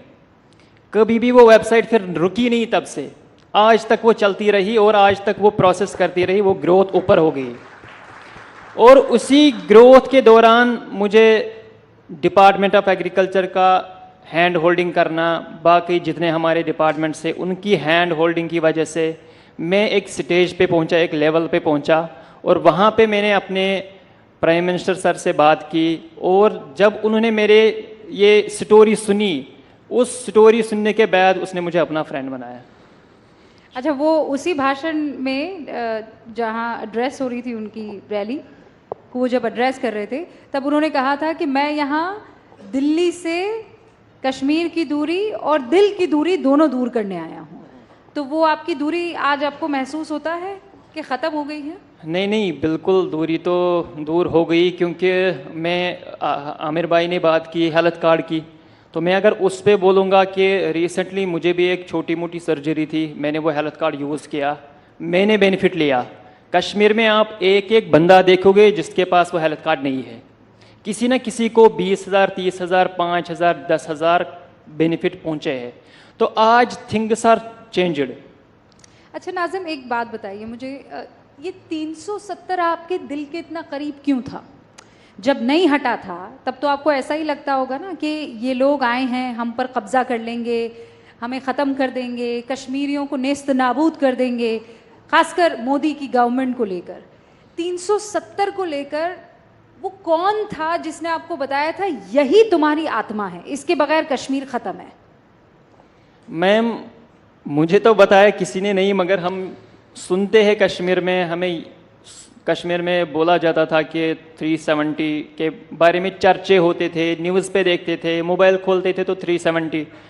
तो मेरे हिसाब से हमें ये वहाँ पे एक नॉलेज था, जिस लेवल का मुझे अभी भी नॉलेज है कि 370 में यहाँ पे एक मतलब 370 में आपको बहुत सारी रुकावटें मिलेंगी। मतलब यहाँ पे एक कोई भी इंडिया का हो वो बसने लगेगा, आपके जॉब्स चले जाएंगे।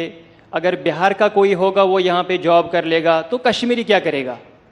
यही था वहाँ पे असल मसला कि कश्मीरी क्या करेगा।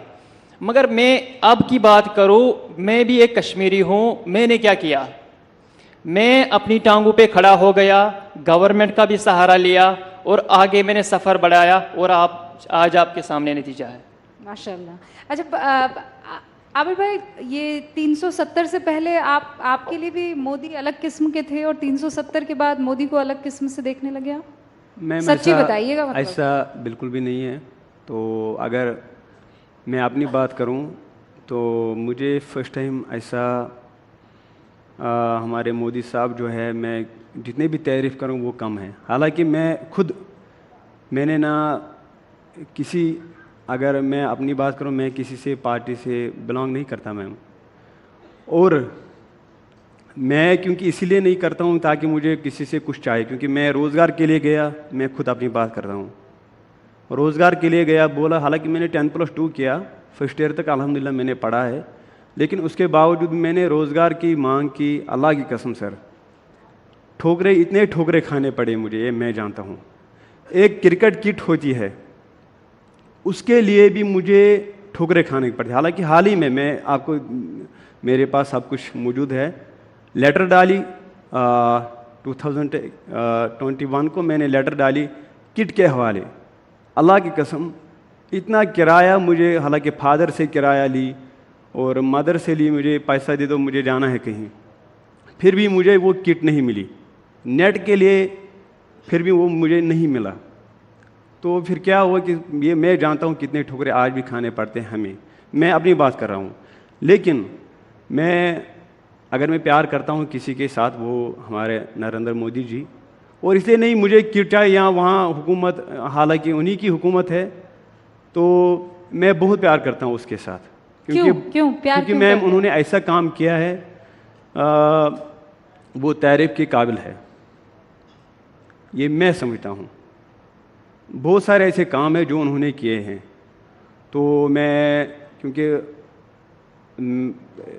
मैं हर एक किसी के पास गया, जो हमारी पिछली हुकूमत थी उनके पास भी गया, जब उनकी हुकूमत थी उनके पास भी गया।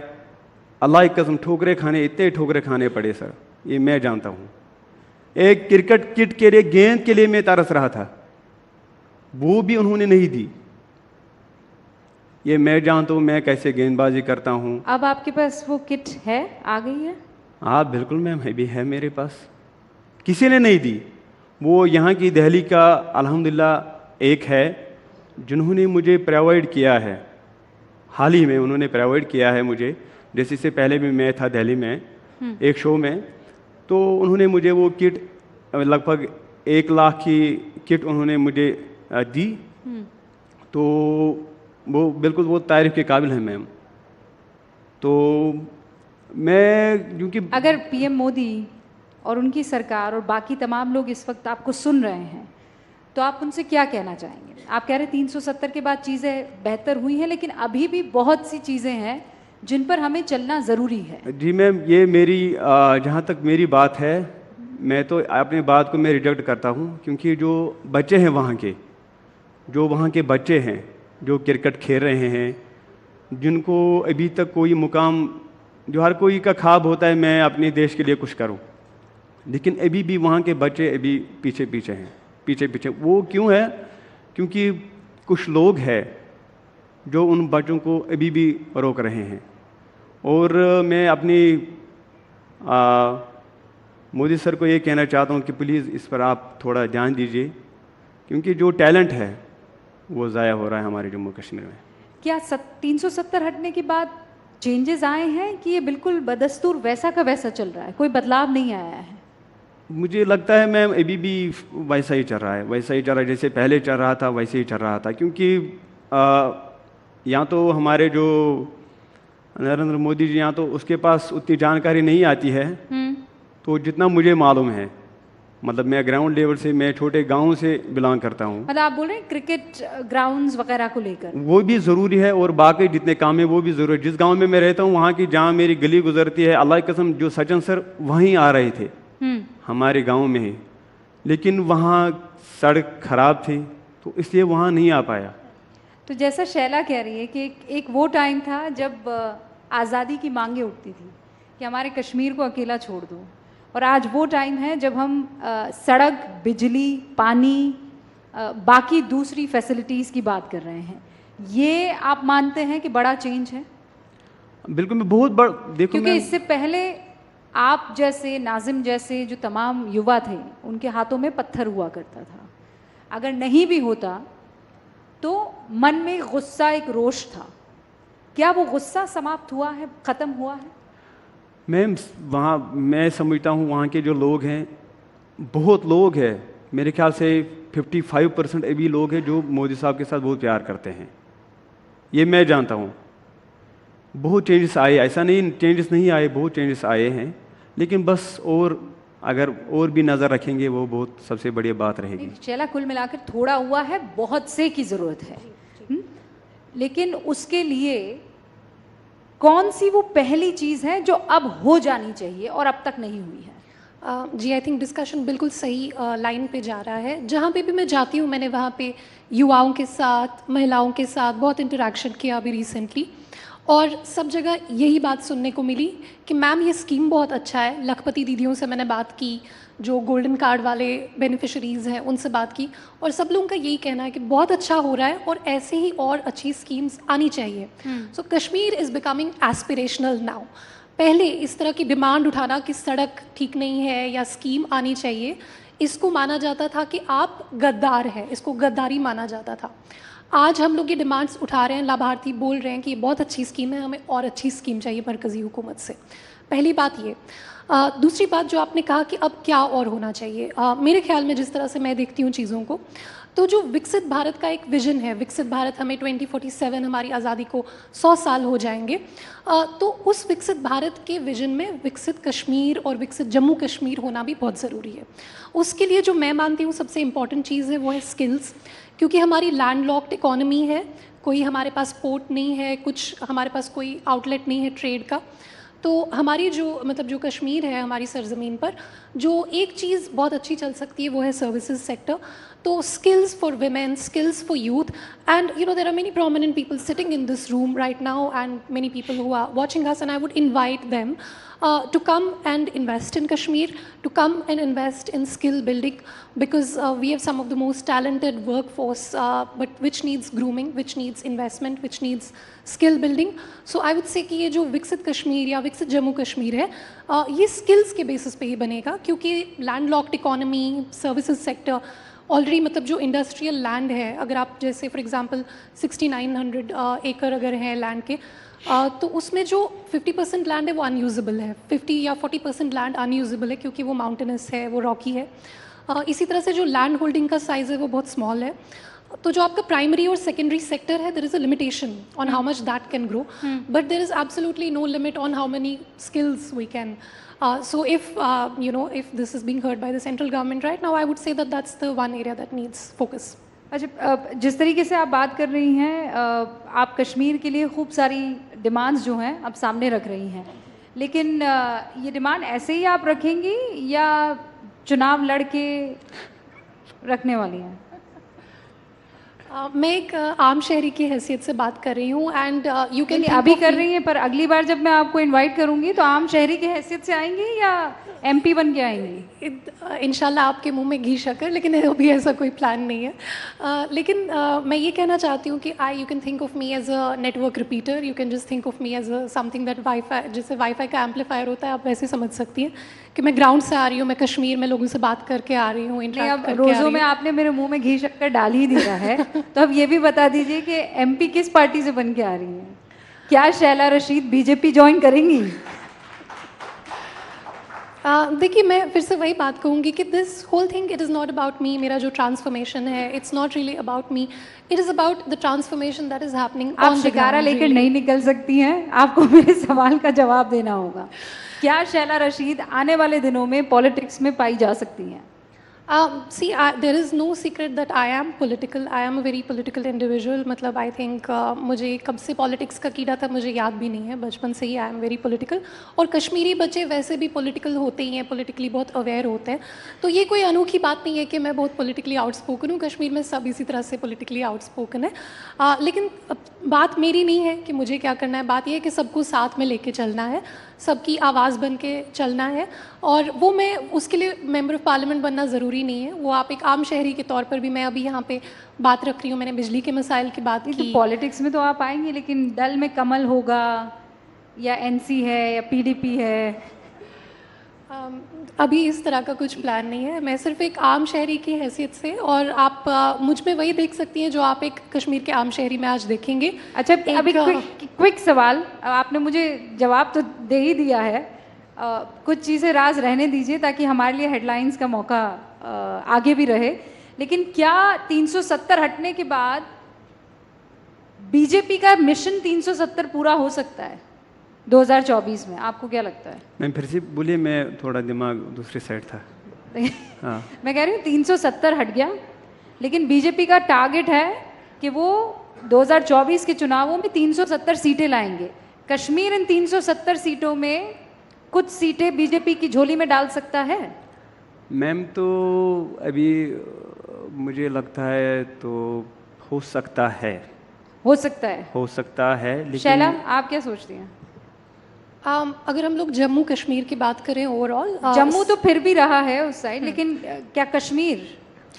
देखिए, मैं it is not my job to speak for BJP और for the government, But yes, definitely BJP should capitalize on the good work that it has done in Kashmir, and it should definitely get more credible faces, big faces, and it should just, you know, come on the ground and behave like a normal party. मतलब वो जो एक stigma होता था BJP को लेकर, PM Modi से तो लोग प्यार करते हैं, LG मनोज सिन्हा जी, उनकी लोग बहुत इज्जत करते हैं, उनको impartial मानते हैं, लेकिन इसको अगर मतलब ग्राउंड पे कन्वर्ज करना है तो इसके लिए बीजेपी को थोड़ा ग्राउंड में उतरना पड़ेगा कश्मीर में। शैला कुछ कह रही है बीजेपी, सुन लीजिए आप, ग्राउंड के लोगों से संपर्क साधना पड़ेगा आपको। नाजिम, आपको क्या लगता है? जी मैम, मेरे हिसाब से जो बीजेपी को लेकर एक हवा था ना कि अरे बाप रे बीजेपी नहीं, मोदी नहीं, अमित शाह नहीं, अब वो दूरी मिट गई है? पॉलिटिकली पूछ रही हूँ मैं। जिस कश्मीरी को बेनिफिट हुआ है सीरियसली वो तो उन्हीं का होगा, जिसको 5,000 भी 10,000 भी जो अपलिफ्ट हुआ है ma'am, seriously he will do, वो करेगा। बहुत बहुत शुक्रिया। नए कश्मीर पर नई बातों के साथ आप सामने आए। इससे पहले जब कश्मीर पर डिस्कशन हुआ करता था तो आप तीनों जानते हैं कि किस तरह का डिस्कशन हुआ करता था, लेकिन आज वो नई बयार साफ तौर पर नजर आ रही है। आमिर भाई, शैला, नाजिम, आप लोगों का बहुत बहुत शुक्रिया। बढ़ते हैं अगले सेशन की तरफ, लेकिन ये गवाही दिल से निकली गवाही है, ये जबरदस्ती नहीं निकाली जा सकती है। बहुत बहुत शुक्रिया। Thank you very much, Rupika, for getting us that interesting panel discussion. What has changed in Jammu and Kashmir since 2019 when India actually went ahead and revoked the special status for Jammu and Kashmir. And since then, we've been trying to make sure that more and more manufacturing, more and more companies go to Jammu and Kashmir. In fact, G20 took place in Jammu and Kashmir as well. I'd like to inform you, ladies and gentlemen, we have four Grammy winners amongst us today, and they will bring us an unforgettable performance. Believe me, you wouldn't want to miss this. Please do come back after a short 20-minute tea break. Tea is served at the Shah Hall, but please be right back in 20 minutes.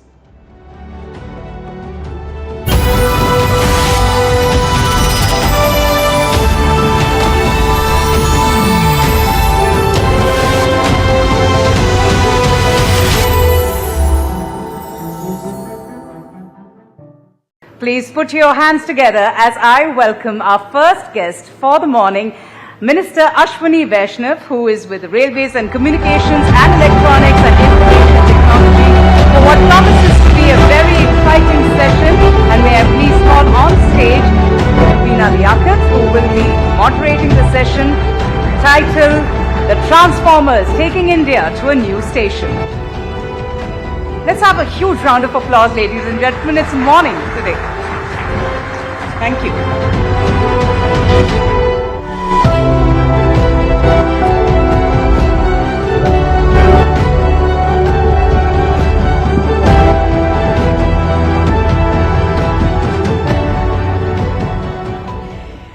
आप सबको प्यार भरा नमस्कार। Rising Bharat, और चूंकि मंच पर ऐसे शख्स हैं या ऐसे नेता हैं जो राजनीति कम करते हैं और काम ज्यादा करते हैं, आप इनसे जितनी चाहे काम की बातें कर लीजिए, जैसे ही राजनीति की बात करेंगे ये 9 तो 11 हो जाएंगे। तो इसीलिए अगर इनको इस स्टेशन पर रखना है तो काम की सारी बातें, और यही काम है जो राइजिंग भारत को उस जेनिथ तक लेकर जाने वाला है। मंत्री जी, बहुत बहुत स्वागत है आपका। दर्शकों को बस बता दूं मैं कि आप 39वें रेल मंत्री हैं, 55वें संचार मंत्री हैं और दूसरे इलेक्ट्रॉनिक्स और सूचना मंत्री हैं। बहुत भार है कंधे पर आपके। देखिए, जिस तरह से प्रधानमंत्री श्री नरेंद्र मोदी जी देश के लिए दिन रात मेहनत कर रहे हैं, अपना एक एक पल, एक एक क्षण देश के लिए समर्पित कर रहे हैं, तो हमारे जैसे कई कार्यकर्ताओं को लग जाना चाहिए, पूरी तरह से जुट ही जाना चाहिए।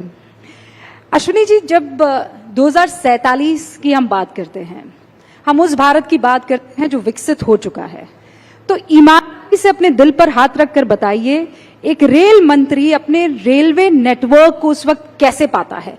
उस वक्त की ट्रेन हिंदुस्तान की जनता कैसे देख सकती है? देखिए, आज मोदी जी के 10 वर्ष के इस पीरियड में एक बहुत स्ट्रांग लेगेसी बनी है। आज मोदी जी की 10 वर्ष की लेगेसी और 25 वर्ष का प्लान, ये भारतीय जनता पार्टी का एक स्पष्ट जनता के सामने, भारत की जनता के सामने एक स्पष्ट मैसेज है। इस 10 वर्ष की लेगेसी में आप देखो, रेलवे में प्रैक्टिकली करीब करीब बहुत सारे राज्य 100% इलेक्ट्रीफाई हो गए। 40,000 किलोमीटर रेलवे का इलेक्ट्रिफिकेशन हुआ। 60 वर्षों में 20,000, 10 वर्षों में 40,000, करीब करीब आपके 30,000 किलोमीटर नए रेलवे ट्रैक बने। यानी जर्मनी का जितना रेलवे नेटवर्क है उतना रेलवे नेटवर्क भारत के रेलवे नेटवर्क में जुड़ा। पिछले साल 5,000 किलोमीटर जुड़े थे और इस साल भी, कल की रिपोर्ट में देख रहा था, 5,246 किलोमीटर कल तक रेलवे नेटवर्क में जुड़े। यानी हर साल एक स्विट्जरलैंड के बराबर रेलवे नेटवर्क भारत में जुड़ रहा है। टोटली नई जनरेशन की वंदे भारत ट्रेन आई, नमो भारत ट्रेन आई। आज वंदे भारत ट्रेन में हमारी जो मिडिल क्लासेस है और एस्पिरेशनल यूथ है उनको एक ऐसा अनुभव मिल रहा है जो दुनिया के बेस्ट से बेस्ट रेलवे सिस्टम में मिलता। नमो भारत ट्रेन अपने आप में बहुत ही सक्सेसफुल है रीजनल ट्रांजिट के लिए। अब वंदे भारत स्लीपर आ रही है, वंदे मेट्रो आ रही है, अमृत भारत ट्रेन आ रही है। तो ये सब जो आपने देखा इन 10 वर्षों में विकसित भारत बनाने के लिए जो फाउंडेशनल एलिमेंट्स हैं, जो फाउंडेशन बनानी है, नींव बनानी है, वो नींव बनी है। अगले 5 वर्षों में इस नींव को और मजबूत करेंगे। मंत्री जी, मैं एक सेकंड आपको रोक रही हूँ। आप कह रहे हैं कि ये नींव 2014 में रखी गई है, इससे पहले फिर क्या हो रहा था? इससे पहले अगर रेलवे की मैं बात करूं तो रेलवे को एक दूध दोहने वाली गाय के बराबर समझा जाता था। ऐसी कंडीशन थी जिसमें रेलवे मिनिस्टर्स केवल किसी गाड़ी के स्टॉपेज या गाड़ी के एक्सटेंशन या नई गाड़ी के अनाउंसमेंट पे ध्यान देते थे। पटरियों की कैपेसिटी है कि नहीं उसकी कोई चिंता नहीं होती थी। इस तरह से रेलवे का प्रशासन चला रहे थे तत्कालीन तब के रेलवे मंत्री और तब की सरकारें, जिसमें रेलवे फोकस नहीं था, पैसेंजर फोकस नहीं था, केवल अपनी राजनीति फोकस थी। मोदी जी ने डीपोलिटिसाइज किया रेलवे को। रेलवे को एक टेक्निकल तरीके से, ऑपरेशनल एफिशिएंसी की तरीके से, नई टेक्नोलॉजी को एब्जॉर्ब करने के तरीके से उस चीज को मोदी जी ने अपने प्राइमरी फोकस में लेके आए। रेलवे के बजट को मर्ज किया जनरल बजट में, जहां मात्र 15,000 करोड़ के आसपास मिलते थे जनरल बजट से भारतीय रेलवे को, आज 2,52,000 करोड़ रुपए का रेलवे का बजट सपोर्ट मिलता है। काम, फंडिंग बढ़ी, काम बढ़ा, कई तरह के रिफॉर्म्स हुए, बहुत सारे, करीब करीब 38 ऐसे मेजर स्ट्रक्चरल रिफॉर्म्स हुए, जिसके कारण आज रेलवे एक ऐसी परिस्थितियों में आई है कि अब अच्छी एक फाउंडेशन बन गई 10 वर्षों में। आने वाले 5 वर्षों में इस फाउंडेशन को और स्ट्रांग करेंगे। कई जो नई टेक्नोलॉजीज लेके आए उनको और ज्यादा स्ट्रेंथन करेंगे और उसके बाद में, उसके आगे वाले 20 सालों में रेलवे एक अलग नया स्वरूप देखेगी। चेंजेस रेलवे स्टेशन पर नजर आ रहे हैं, यहाँ पर हर एक शख्स इस बात को मानेगा। लेकिन उसी रेलवे स्टेशन पर जब जाएंगे, ये बात सच है कि 41 वंदे भारत आ गई हैं, नमो भारत आ गई है, अमृत भारत आ गई हैं। स्टेशन पर आज भी जो यात्री है वो भीड़ को लेकर परेशान है, ट्रेनों में जो रिजर्वेशन है उसे लेकर परेशान है। ये कितना टाइम आप मंत्री जी बता सकते हैं कि एक वो वक्त आएगा जब साल भर में ये जो 700 करोड़ का आंकड़ा है यात्रियों का सफर करने का, वो 1000, 1200 या 1300 तक 2030 तक 1000 करोड़ लोग पैसेंजर्स रेलवे में ट्रैवल करेंगे, उस हिसाब से कैपेसिटी बना रहे। देखो, ट्रेन में और हाईवे में एक फंडामेंटल डिफरेंस होता है। ट्रेन में आपको बिना पटरी के गाड़ी नहीं चला सकते, करेक्ट? रोड कैसी भी हो, कंडीशन कैसी भी हो, एक बार के लिए गाड़ी चल जाती है। इसीलिए बहुत जरूरी है कि रेलवे नेटवर्क में ज्यादा से ज्यादा कैपेसिटी बढ़ाने के लिए जितने भी टेक्नोलॉजीज हैं, रेलवे के नई पटरियां बिछाना, ऑटोमेटिक सिग्नलिंग लाना, आपके कंप्लीट रेलवे के जो कंट्रोल सिस्टम है जिसको सेंट्रलाइज्ड ट्रेन कंट्रोल सीटीसी कहते हैं, उस टेक्नोलॉजी पे जाना, आपकी ट्रेन्स की एक्सेलरेशन डेसेलरेशन, जो मतलब पिकअप और ब्रेक लगाने के बाद में रुकने की टाइम, उसको कम करना, 2x25 kV, बहुत मैसिव टेक्निकल वर्क है। उस पूरे टेक्निकल काम में जिस तेजी से काम चल रहा है, we are very comfortably, I can say with good confidence level, कि 2030 तक 1000 करोड़ पैसेंजर्स को हर साल कैरी करने की कैपेसिटी हो जाएगी। आज हम करीब करीब 700 करोड़ पैसेंजर्स को कैरी करते हैं साल में। रेलवे देश का अगर पूरा नेटवर्क देखो, ट्रांसपोर्टेशन की इकोनॉमिक्स देखो, तो ट्रांसपोर्टेशन में करीब 700 करोड़ रेलवे से जाते हैं, करीब 250 करोड़ रोड से हाईवे से जाते हैं और करीब 35 करोड़ एरोप्लेन से जाते हैं। तो ये अभी ये नेटवर्क है, इसमें ये 700 करोड़ 2030 तक 1000 करोड़ होगा। अच्छा, इन सालों में ऐसा क्या हुआ है कि आपने इतनी तेजी से ये सारी ट्रेनें, चाहे वो नमो भारत हो, चाहे वो वंदे भारत हो, ये सिर्फ विल है या कुछ और भी चीजें थी जिसने इन एडिशन आपके इस काम को फास्ट ट्रैक पर ला दिया? 3 चीजें हैं। एक तो बहुत स्ट्रांग फोकस टेक्नोलॉजी लाने में, बहुत स्ट्रांग फोकस डीपोलिटिसाइज करने में रेलवे का फोकस रेलवे की ऑपरेशनल एफिशिएंसी पे ध्यान दे, रेलवे में एक तरीके से काम करने की पद्धति बदली। दूसरा, फंडिंग इंक्रीज की मोदी जी ने।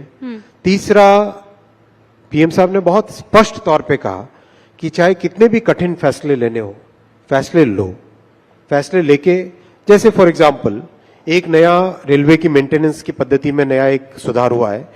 पहले क्या होता था कि जिस दिन मेंटेनेंस करना है, मान लो पटरी है, पटरी पे डेली का डेली मेंटेनेंस करना पड़ता है, तो जिस दिन आपको मेंटेनेंस का काम करना है उसी दिन सारे कॉन्ट्रैक्टर्स, मशीन्स, स्पेयर मटेरियल, सब लेबर सब आते थे। तो सुबह से शाम तक मान लो वेट करते थे, 4 या 5 बजे तक मान लो परमिशन मिलती थी, कभी परमिशन नहीं भी मिलती थी, वापस चले जाते थे। ये एक ऐसी पद्धति जो 60-70 वर्ष तक चली। अब आज रेलवे में हर शुक्रवार को अगले 26 हफ्ते का, नेक्स्ट 26 वीक्स का डिटेल्ड प्लान बनाते हैं।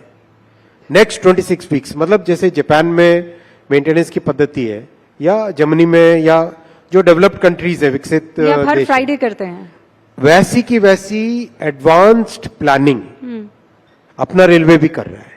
तो ये सब कठिन फैसले होते हैं, इसमें आपको पूरे ऑर्गेनाइजेशन को एक साथ आदत बदलने की आदत डालनी पड़ती है, एक नए तरीके से काम करने की मतलब प्रैक्टिस में आना पड़ता है। तो ये आसान काम नहीं होता, इसमें बहुत मेहनत और continuous communication with the top to bottom most layer.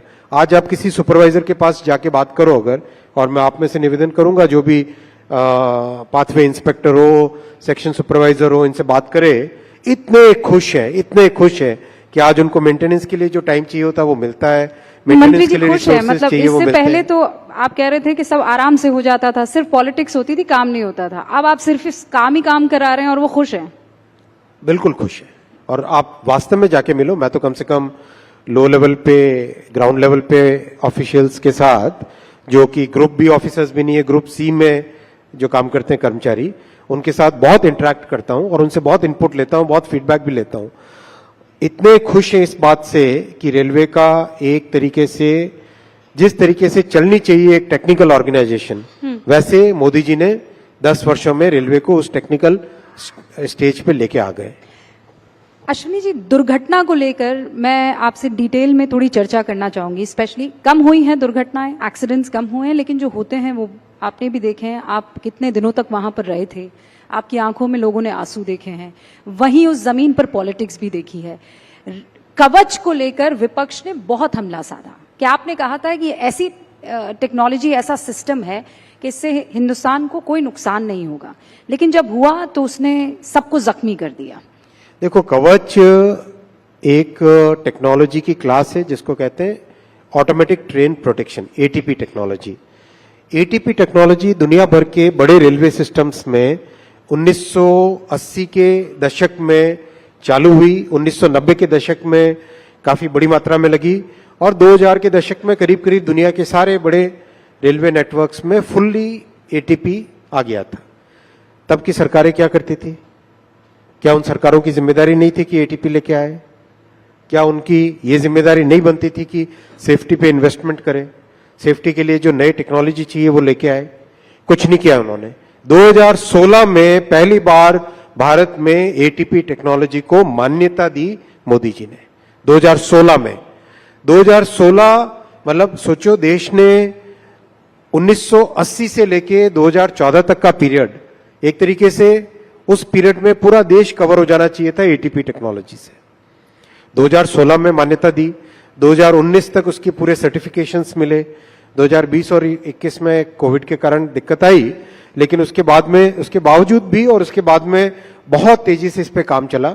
अब करीब, और कवच भी एक कोई ऐसा नहीं कि एक डिवाइस है जो लगा दिया ट्रेन पे और हो गया, ऐसा नहीं है। कवच पूरा एक सिस्टम है भाई। आपको पूरा रेलवे ट्रैक के साथ में ऑप्टिकल फाइबर केबल लगाना पड़ता है। जैसे एयरटेल या जियो या बीएसएनएल का नेटवर्क होता है, वैसे ही हर 7 या 8 किलोमीटर पे आपको टेलीकॉम टावर लगाने पड़ते हैं। उन टेलीकॉम टावर के ऊपर टेलीकॉम के डिवाइसेस लगते हैं, फिर ट्रेन के ऊपर डिवाइस लगता है, सिग्नलिंग सिस्टम के साथ पूरा इंटीग्रेशन करना पड़ता है। हर स्टेशन पे एक डेटा सेंटर बनता है, कंप्लीट डेटा सेंटर बनता है इसका, और फिर स्टेशन के डेटा सेंटर से पीछे कंप्लीट एक सेंट्रलाइज्ड ट्रेन कंट्रोल का data centre. It's very very complex technology. मतलब दुनिया भर के देशों में 20 से 25 साल लगे छोटे छोटे नेटवर्क, 8,000, 10,000, 20,000 किलोमीटर के नेटवर्क्स। अपना 50, मतलब अभी 70,000, 75,000 किलोमीटर का नेटवर्क है। तो लेकिन इतनी तेजी से इसमें काम चल रहा है, नए नए जो मैन्युफैक्चरर्स है वो जुड़ रहे हैं, नए डिजाइनर्स जुड़ रहे हैं, कई तरह के इनोवेशंस कर रहे हैं, जिसमें कि जो स्टेशन की डिजाइन करनी है उस डिजाइन को ऑटोमेट किया जा सके। मतलब ये एक ऐसी कमिटमेंट है, जो कमिटमेंट मोदी जी ने स्पष्ट तौर से देश में रेलवे को सेफ बनाने के लिए की है। 1,87,000 करोड़ का इन्वेस्टमेंट किया है 10 वर्षों में। अगर आप उसको कंपेयर करें तो 2.5 गुना ज्यादा है उससे। पिछले 4 से 14 में जितना इन्वेस्टमेंट था सेफ्टी पे, उससे 2.5 गुना ज्यादा है, और उसका रिजल्ट भी दिख रहा है। वो रिजल्ट दिख रहा है। वेरी अनफॉर्चुनेट अगर बीच में लेकिन आगे और भी ज्यादा प्रयास करके 100% सेफ्टी की तरफ बढ़ेंगे। एक कमिटमेंट बुलेट ट्रेन को लेकर भी है। अश्विनी वैष्णव जी, जब इतना गड्ढा है जिसको आप भरने का पूरा प्रयास कर रहे हैं, ऐसे में कई लोग ये कहते हैं कि क्या बुलेट ट्रेन की इस देश को आवश्यकता है? आप उन्हें क्या कहेंगे? बुलेट ट्रेन एक ट्रांसपोर्टेशन का मीन्स के हिसाब से मत समझिए आप इसको। बुलेट ट्रेन को अगर आप देखोगे, बुलेट ट्रेन आपके जिस पाथ पे चलती है उस पाथ के सारे शहरों की इकोनॉमी को एक साथ जोड़ देती। मैं इसका उदाहरण बहुत अच्छा आपको दूंगा, जापान का। पहली बुलेट ट्रेन 1969 में जब चलनी चालू हुई, टोक्यो, नागोया, कोबे, क्योटो और ओसाका, ये सारे के सारी इकोनॉमीज मिलके एक इकोनॉमी बन जाती है। 550 किलोमीटर के आसपास का डिस्टेंस आप 2.5 से 3 घंटे में कवर करते हो। यानी आप अगर क्योटो में काम कर रहे हो, ओसाका में जाके काम किया आपने, और शाम को वापस क्योटो में अपने बच्चों के पास आ गए। वैसा की वैसा डेवलपमेंट, सीरियस रीजनल मल्टीप्लायर होता है इससे। जब आप देखोगे मुंबई से अहमदाबाद, मुंबई, ठाणे, वापी, सूरत, बड़ौदा, आणंद और अहमदाबाद, ये सारी इकोनॉमीज एक सिंगल इकोनॉमिक जोन बन जाएगा। आप सुबह बड़ौदा में नाश्ता करोगे, 1 घंटे के अंदर अंदर मुंबई में पहुंचे, दिन भर अपना काम किया, शाम को पकड़ी वापस ट्रेन और घर आके बच्चों के साथ खाना खाया। तो ये हसीन सपने पूरे कब होंगे? 2026 में। 2026 में। आज देखो ना आज आप देखो 200, मैं डेली काउंट करना भी भूल जाता हूं, पिछला शायद 10 दिन 12 दिन पहले रिव्यू किया था, 284 किलोमीटर ऑलरेडी बन चुकी है कंप्लीट। ट्रैक्स लग रहे हैं, ऊपर ओवरहेड इलेक्ट्रिकल का सिस्टम लग रहा है, जो ट्रेन का मैन्युफैक्चरिंग है, सारी चीजें इन पैरेलल तेजी से चल रही है। देखो कई ऐसे देश, मैं नाम नहीं लूंगा किसी देश का, जिम्मेदारी की पोजीशन है, 20-20 साल लगते हैं एक प्रोजेक्ट को करने में, 500 किलोमीटर का। अपने यहाँ 8-10 वर्षों के अंदर अंदर ये प्रोजेक्ट कंप्लीट होगा। 2026 में पहली सूरत से बिलीमोरा वाले सेक्शन में ट्रेन चलेगी, आप देखोगे, और वर्ल्ड क्लास है, एब्सोल्युटली वर्ल्ड क्लास। अच्छा, वक्त जो है वो लगातार इसी रफ्तार से आगे बढ़ रहा है, तो मैं अपनी ट्रेन को या सवालों की ट्रेन को अब नए स्टेशन पर ले जा रही हूँ, आपके अगले मंत्रालय के पास आ रही हूँ। उससे पहले इस वक्त जो देश के रेल मंत्री हैं, आप उनको कोई नंबर देना चाहेंगे 10 में से, 5 में से? आप लोगों का काम है भाई, ये हमारा काम नहीं है, हमें तो मेहनत करनी है, मेहनत करते जाना है। डिजिटल इंडिया की तरफ मैं आ रही हूँ। प्रधानमंत्री नरेंद्र मोदी का ड्रीम प्रोजेक्ट है, और उसमें सबसे इंपॉर्टेंट अंश सेमीकंडक्टर्स हैं। इसकी बात तो हम कर रहे हैं, इनफैक्ट 62 से शुरुआत हुई, 65, 61, मैं टाइम गिनाती चली जाऊंगी, 80, 84 सेमीकंडक्टर नहीं बन पाए। अब आप कह रहे हैं कि बहुत जल्द हिंदुस्तान को पहला सेमीकंडक्टर मिल जाएगा। ये दो सवाल हैं, मैं संक्षेप में चाहूंगी, अब तक क्यों नहीं हो पाया, आज हो रहा है तो ऐसा आपने क्या कर दिया? दिसंबर 2024 में पहली made in India chip market में आ जाएगी। दिसंबर 2024, ज्यादा दूर नहीं भाई, गिन के नोट करके रख लेना आप लोग, दिसंबर 2024 में पहली चिप आने वाली है। देखो 1962 से प्रयास हुआ, लेकिन किसी भी प्रयास के पीछे जब तक सही नीति और सही आपका फंडामेंटल कन्विक्शन नहीं होता तब तक नहीं हो पाता। मोदी जी का इतना स्ट्रांग कन्विक्शन है कि हमें विकसित भारत को जब बनाना है, उसके फाउंडेशन में क्या क्या लगेगा। उसके फाउंडेशन में बहुत एक इंपॉर्टेंट है इलेक्ट्रॉनिक्स मैन्युफैक्चरिंग। चाहे electronics manufacturing in the sense कि आप जो घर में टीवी देखते हो, फ्रिज देखते हो, उसको देखो, या फिर पावर इलेक्ट्रॉनिक्स, टेलीकॉम वो देखो, या जो डिफेंस में इलेक्ट्रॉनिक्स जाती है वो देखो, या कार के अंदर जो इलेक्ट्रॉनिक्स लगती है वो देखो, हर चीज में सेमीकंडक्टर लगता है। कुल मिलाकर कोई भी चीज जो ऑन या ऑफ हो रही है एब्सोल्युटली उसमें सेमीकंडक्टर। एब्सोल्युटली, चाहे लाइट हो, चाहे मिसाइल हो, चाहे ट्रेन हो, चाहे एरोप्लेन हो, चाहे फ्रिज हो, हर चीज जो ऑन या ऑफ होती है उसमें सेमीकंडक्टर चिप लगती है। ये मैं बहुत मतलब आपको जिम्मेदारी के साथ कह रहा हूं, जैसा कमिटमेंट मोदी जी ने दिखाया, और मैं आपको पर्सनल इसमें एग्जांपल्स दे सकता हूं। हम लोग सेमीकंडक्टर डिस्कशन के लिए जब आधे घंटे का या 45 मिनट का टाइम प्रधानमंत्री जी का मांगते थे, मैं आज सब पब्लिक के सामने कह रहा हूं, कहना नहीं चाहिए, लेकिन पीएम साहब ने साढ़े तीन घंटे तक टाइम दिया। हम 45 मिनट टाइम मांगते थे, वो 3 घंटे तक टाइम देते थे। एक एक लाइन बाय लाइन चीज पीएम साहब डिटेल में डिस्कशन करते थे। जो भी कंसर्न्ड विभाग है, सरकार का काम करने के एक तरीके में बहुत सारे विभाग जुड़ते हैं, हर डिपार्टमेंट को पर्सनली बुला के साथ बैठते थे और पीएम साहब कहते थे कि हमको सेमीकंडक्टर में सक्सेसफुल होना है, देश को सेमीकंडक्टर में सक्सेसफुल होना है। ऐसा कमिटमेंट इम्पॉसिबल है किसी दूसरे प्रधानमंत्री का। आप बोल रहे हैं कि इम्पॉसिबल कमिटमेंट सरकार की तरफ से, प्रधानमंत्री नरेंद्र मोदी की तरफ से दिख रहा है, लेकिन विपक्ष खासकर पी चिदम्बरम साहब ये कह रहे हैं ये जॉबलेस ग्रोथ है।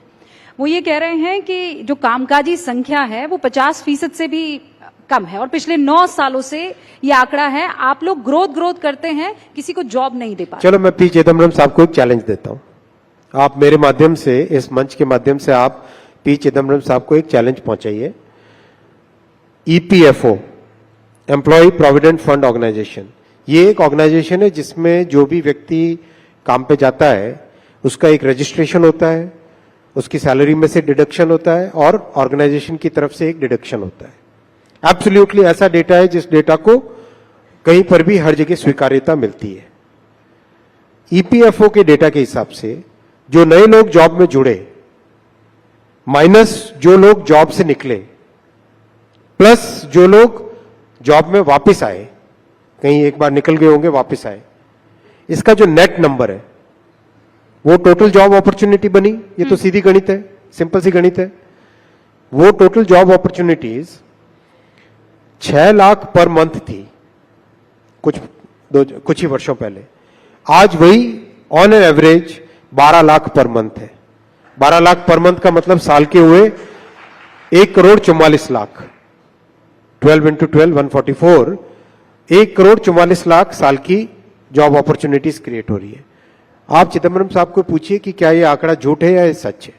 ये डेटा है, इस डेटा को कई बड़े इकोनॉमिस्ट ने, कई अच्छे न्यूज़पेपर्स ने, सबने चेक किया। ये चैलेंज जो है चिदम्बरम साहब एक्सेप्ट करेंगे और जरूर आपकी ये चैलेंज हम उन तक पहुंचाएंगे। विपक्ष का एक और आरोप है, वो ये कहते हैं कि आप कहते हैं कि हम मैन्युफैक्चरिंग हब बन चुके हैं, लेकिन आप कोई मैन्युफैक्चरिंग नहीं करते, आप लोग बस असेंबल करते हैं। अच्छा, आपने नाम उसको ये दे दिया है।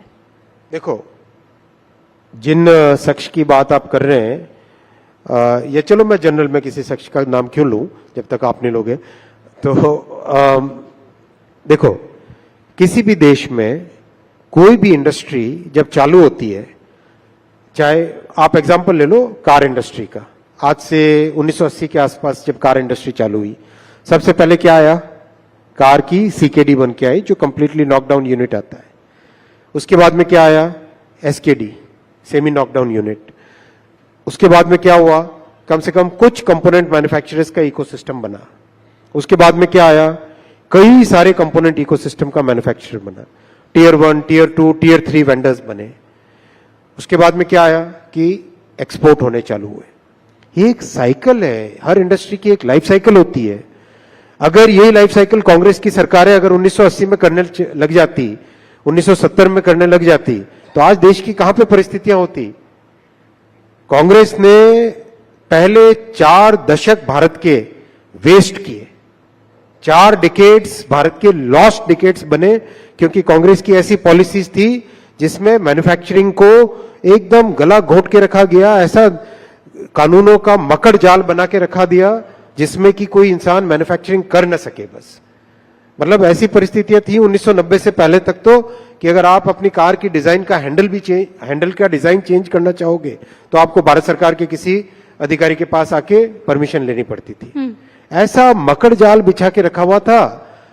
उस मकड़ जाल से निकले तो आप ये कह और रहे हैं सिंप्लीफिकेशन हो रहे हैं। अब बेबी स्टेप्स जो है वो लिए जा रहे हैं। आज अपन ऐसी परिस्थितियों में है हाँ। जिसमें मैन्युफैक्चरिंग हब बनने के लिए जो फाउंडेशन चाहिए वो फाउंडेशन ले डाउन हो गई है। अगले 5 वर्षों में आप देखोगे, देखो मैं आपको एग्जांपल्स देता हूं, नंबर्स देता हूं। नंबर्स लेना जरूरी है क्योंकि डेटा के साथ बात करनी चाहिए, केवल आरोप लगाने से आरोप नहीं होना है, डेटा के साथ बात करनी चाहिए। Mobile manufacturing practically negligible number था 10 साल पहले, आज कितना है, $55 billion. Electronics manufacturing practically negligible number था, आज कितना है, पिछले साल का डेटा है $105 बिलियन, और कम से कम डबल डिजिट में ग्रोथ हो रही है इसकी।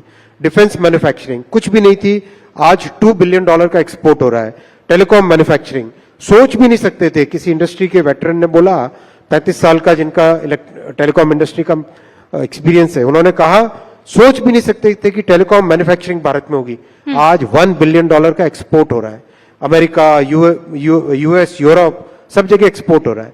क्या बात करते हैं भाई कांग्रेस के लोग, जो अपनी इतने वर्षों तक जिन्होंने अपनी गलतियों को आज जवाब दे नहीं पा रहे हैं, और हम लोग मेहनत कर रहे हैं, जनता देख रही है, पब्लिक देख रही है, हम जब मेहनत कर रहे हैं तो उनके आरोप लग रहे हैं। किस बात की बात है? हमारे पास बस कुछ मिनट बचे हैं और मैं चाहती हूँ ये 2 बहुत महत्वपूर्ण सवालों के आप जवाब दे दें। एक तो फैक्ट चेकिंग यूनिट को लेकर, मतलब सरकार ही अगर चेक करने लग गई तो कैसे चलेगा? आपके काम को सिटीजन, अच्छा बताओ भाई, एक बात बताओ, हाँ। CNN TV 18 पे कुछ छपता है, उसकी जानकारी लेनी हो तो किससे पूछोगे?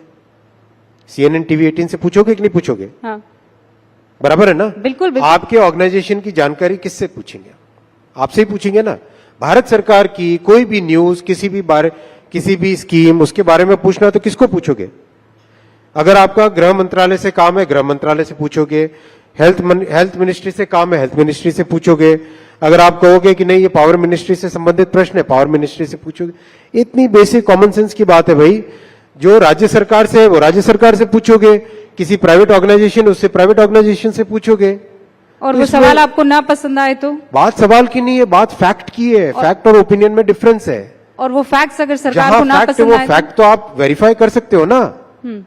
वेरिफिकेशन, मान लो कोई कहता है कि कितनी वैक्सीन लगी, किससे पूछोगे बताओ? ऑथेंटिक जवाब कहां से आएगा? सरकार की तरफ से, हेल्थ मिनिस्ट्री से ही आ सकता है ना। तो आप ये कह रहे हैं कि ये फैसला आपका एब्सोल्युटली सही फैसला है, और ये एकदम करेक्ट फैसला है, डेमोक्रेटिक फैसला है, कॉन्स्टिट्यूशनल फैसला है।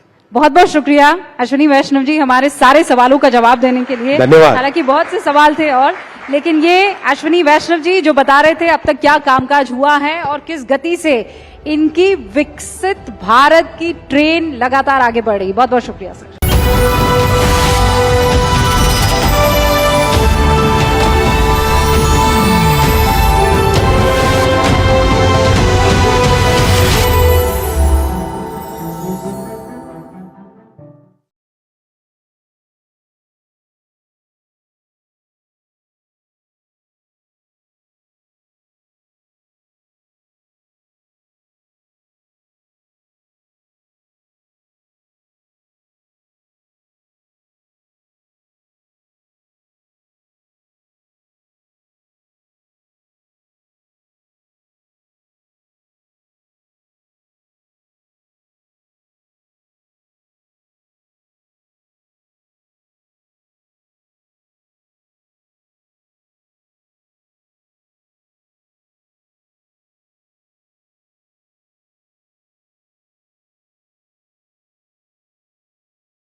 Before we move on, I would once again like to remind you that we are going to be having in our presence 4 Grammy Award winners amongst us who will also be giving us an unforgettable performance tonight. Now, ladies and gentlemen, from religion to politics to economics, we've had a range of diverse conversations on issues that matter. In fact, one such burning hot topic was India versus Bharat. It was a political controversy that stirred the dynamics of a nation's name. So, Bharat, as the successor state to the Indic civilization, has remained a fascinating idea of research and debate. More so in recent history, when Bharatiyas have begun to undertake a critical decolonial study of Bharat's history, especially in the context of the very important constitution. So that, ladies and gentlemen, religiosity towards the document is moderated by a sense of proportion, perspective, and most importantly, purpose. Our next session is with a very distinguished person on decoding Bharatiya and Bharatiyata. Please welcome Jai Sai Deepak, lawyer and author, and also Anas Jamir, who is the advocate with the Supreme Court, along with CNN News 18's Rahul Shivshankar. Ladies and gentlemen, let's have a nice, huge round of applause. We've just come back from tea. Let's have some enthusiasm. Rahul, thank you so much. Welcome, Jai Sai Deepak. Mr. Tanveer.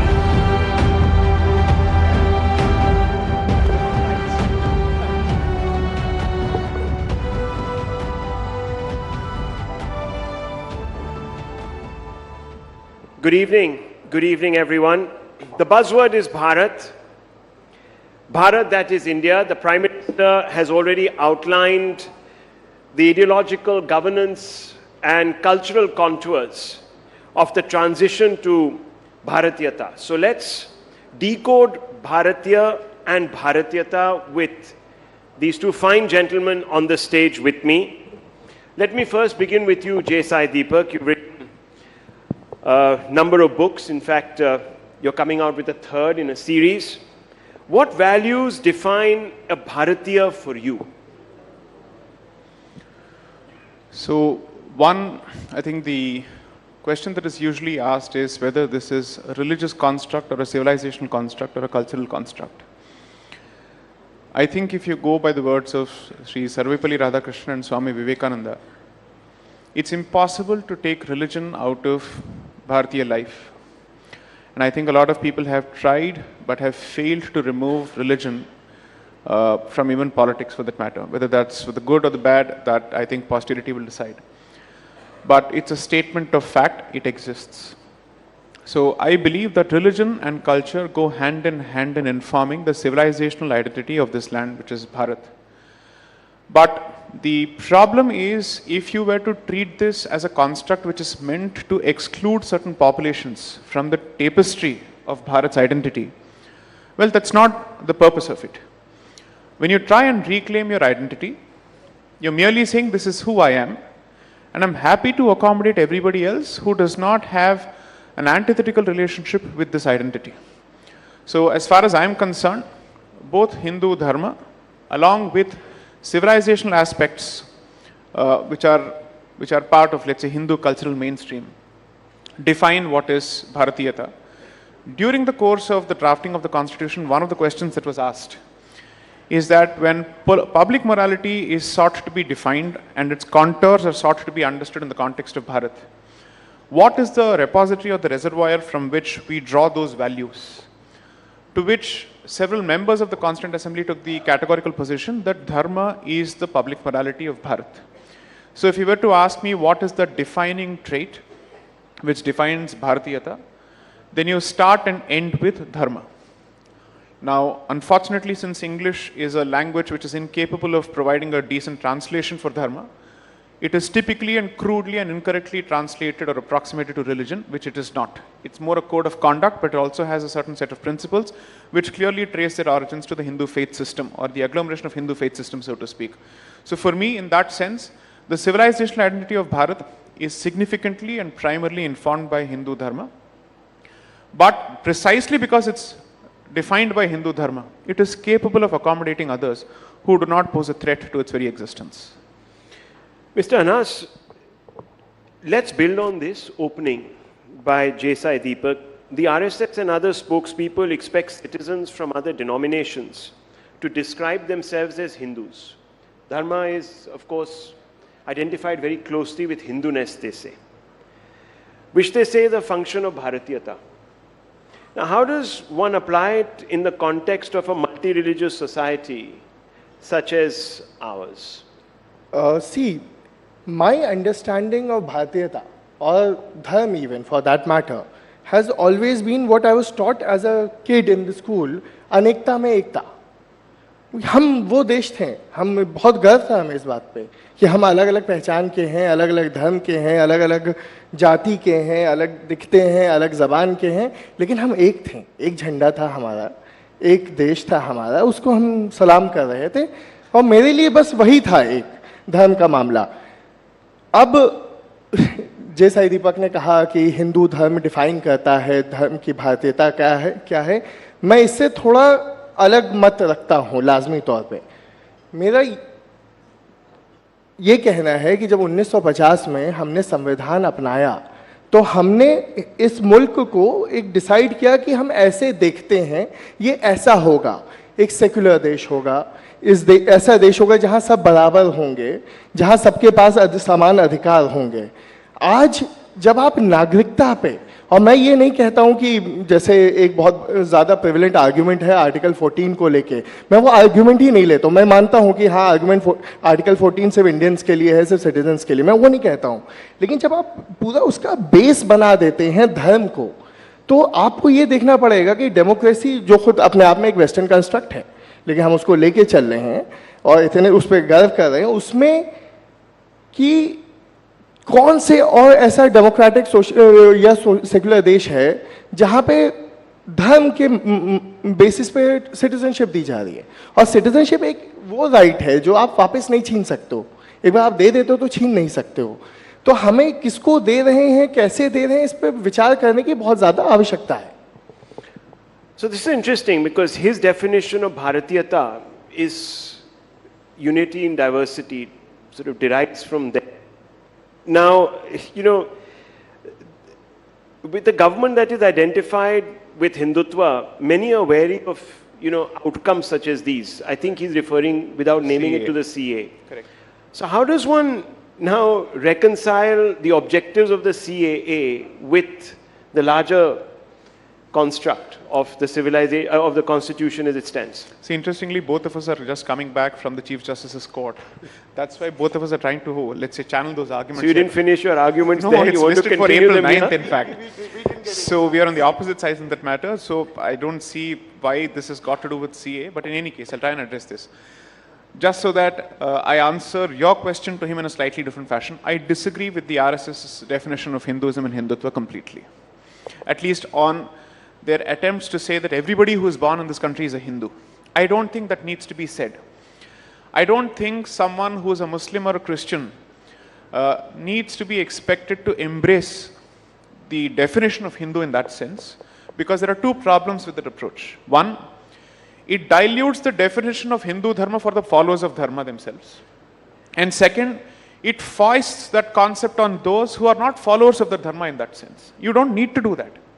According to me, good fences make good neighbors, period. You don't need to actually start this interfaith dialogue and look for equality and, let's say, similarity in everything. That is not even necessary.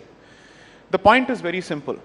When you speak of unity in diversity, Bharat traces that very value precisely from Hindu Dharma, because Hindu Dharma is ultimately an agglomeration of multiple faith systems within itself. Several denominations subscribe to those points of view which may not actually find a point of convergence in that particular sense. The Vaishnavite might ultimately see Vishnu as the supreme being. The Shaivite may ultimately see Shiva as the supreme being. The Shakta might see Shakti as the supreme being or Devi as the supreme being. For each of them, you can think of them as monotheism in silos, but it's a polytheistic pantheon in that particular sense. So unity in diversity, as far as Bharat is concerned, cannot have learnt it from anybody else except Hindu Dharma, at least in the history of the subcontinent, so to speak. So on that, I don't think there is a difference of view between Mr. Tanveer and me. There is a clear difference of view in the attempts on the part of, let's say, certain sections of certain cultural organizations to dilute the definition. Now, should we go to the argument of the CAA? I will just limit it to this because ultimately this matter has to be contested before the court of law, the Chief Justice's court on April 9th, which is the next date. The point is, I don't think that piece of legislation is meant to threaten anybody who lives here as a legitimate citizen of the country, regardless of their faith. Two, I don't think the definition of CAA or the way it is being included as a humanitarian intervention as part of the Citizenship Act has anything to do with the topic here. So let me stick to the topic here. The point is, Bharatiyata ultimately means that your points of loyalty, your points of allegiance are not extraterritorial, and that you choose loyalty to Bharat more than anything else. Now that is easy as far as adherence of Hindu Dharma is concerned, simply because their sacred spaces are here. But if you happen to follow a certain faith system, I'm not saying that it is impossible for a non-Hindu to be loyal to Bharat. I don't think that statement can be made at all, in light of the kind of examples that we have had, right from Sri Arif Muhammad Khan of today to Abdul Kalam of the past. So I don't think those examples are valid. Those who are able to reconcile their faith, which have emanated from other parts of the world, and their loyalty to Bharat, according to me, are fully capable of subscribing to the concept of Bharatiyata. I am not going to use religion as the sole and the primary filter to exclude people from the pale of Bharatiyata. I'm saying those who are able to strike that balance will obviously fall within the definition. Those who think that their personal identity from a religious point of view is at loggerheads with Bharatiyata would have made the decision anyways. I'm just hoping that since we are told that there is an Indian brand of certain foreign systems or foreign faith systems, there truly exists such Indian brands which is different from the brands that is followed in our immediate neighborhood. That's all I can say. But this concept of, let's flip the word, diversity and unity, how does the CA take that forward? I know that you wanted to sort of disconnect the conversation from Bharatiyata, but this government claims that it is actually the one that speaks for the essence of Bharatiyata. Right. And it talks about a Hinduness, which it traces to a dharmic past. But if that CA is going to be, or the Dharma is going to sort of, at some level or the other, bring out an exposition like the CA, then we have a problem. So, see, let's have this conversation on the anvils of specifics. Is there any amendment to the existing Citizenship Act which precludes the possibility of non-Hindu applicants to knock at the doors of Bharat for citizenship or asylum? The answer is a no. The CAA is a limited inclusive intervention for the purposes of addressing the unfortunate realities of our immediate neighborhood, where 3 Islamic republics have a specific problem with other identities. That's the unfortunate reality. And we are operating under the premise that Indian Islam is different from the brands of Islam being subscribed to by our neighbors. Okay? Therefore, those people who are getting the rough end of the stick, thanks to their minority position in those countries, are being given a certain expedited option. Because the first point of attack when it comes to these countries happens to be those people who do not share the faith of the majority in those countries. Therefore, since they are the first points of attack, they are the softest targets possible, a limited intervention is being made. The myth that is being purveyed is that CAA translates to automatic vestation of citizenship. It doesn't, because they still have to satisfy the rules that have been notified. Second, all it does is that it limits a certain cutoff period from 11 years to 6 years. Two, my own criticism of the CAA, despite me supporting it in principle, is the cutoff date that has been prescribed, which ultimately translates to defeating the very humanitarian intention which is supposed to be the basis for the CAA. What is the point of limiting it to a particular date? Regardless of that, my argument still remains, I welcome it, because it doesn't take away anybody else's rights. It only makes sure that those people who are being kicked out are being welcomed as soon as possible. My criticism has also been the delayed notification of the rules. So because I am not the mouthpiece for any cultural or political outfit, I am at some liberty to criticize the proponents of the CAA themselves for the delay that they have caused after taking 8 different extensions from the parliament in the notification of the rules themselves. So according to me, it's important to dehyphenate these positions from any political organization or a cultural organization, because dare I say this, a lot of us are practicing Hindus, not because of a political party or because of a cultural organization, but because we have always been practicing Hindus. Their existence or absence wouldn't have made a difference to our practice in any case. So Anas, then what's the problem? He's saying that, look, it's only fast-tracking, it's not denying. You can still come in if you're Muslims, if you're persecuted in various countries, in any country, you can still come here and seek refuge. See, to that extent, he's right. I'm also not denying that. It's not even fast-tracking, let me tell you. The purpose stands defeated as of now. Because to take the advantage of CAA, the cutoff is December 2014, and you have to be in India 5 years prior, that is 2009. Now, that would have fast-tracked to 6 years instead of 12 years. We are in 2024, 10 years since 2014. It's already redundant. It doesn't help anyone. CA neither helps anyone. It actually does create problem for those who are left out of NRC in Assam. Only particularly to Assam, it does create problem for them, and I will expound on that. But about the rest of the other things that Dharma and saying ki, you know, I don't know if you guys remember, there was this series called Panchayat. A very famous dialogue from that कि देख रहा है विनोद अंग्रेजी में बोल बोल के कैसा बात घुमा रहे हैं. तो ये वही वाली बात है कि अंग्रेजी में बोल बोल के कहने का तात्पर्य क्या था. जैसा ही दीपक मेरे भाई ने क्या कहा कि हिंदू आएंगे तो उनका भारतीय होना ज़्यादा आसान है.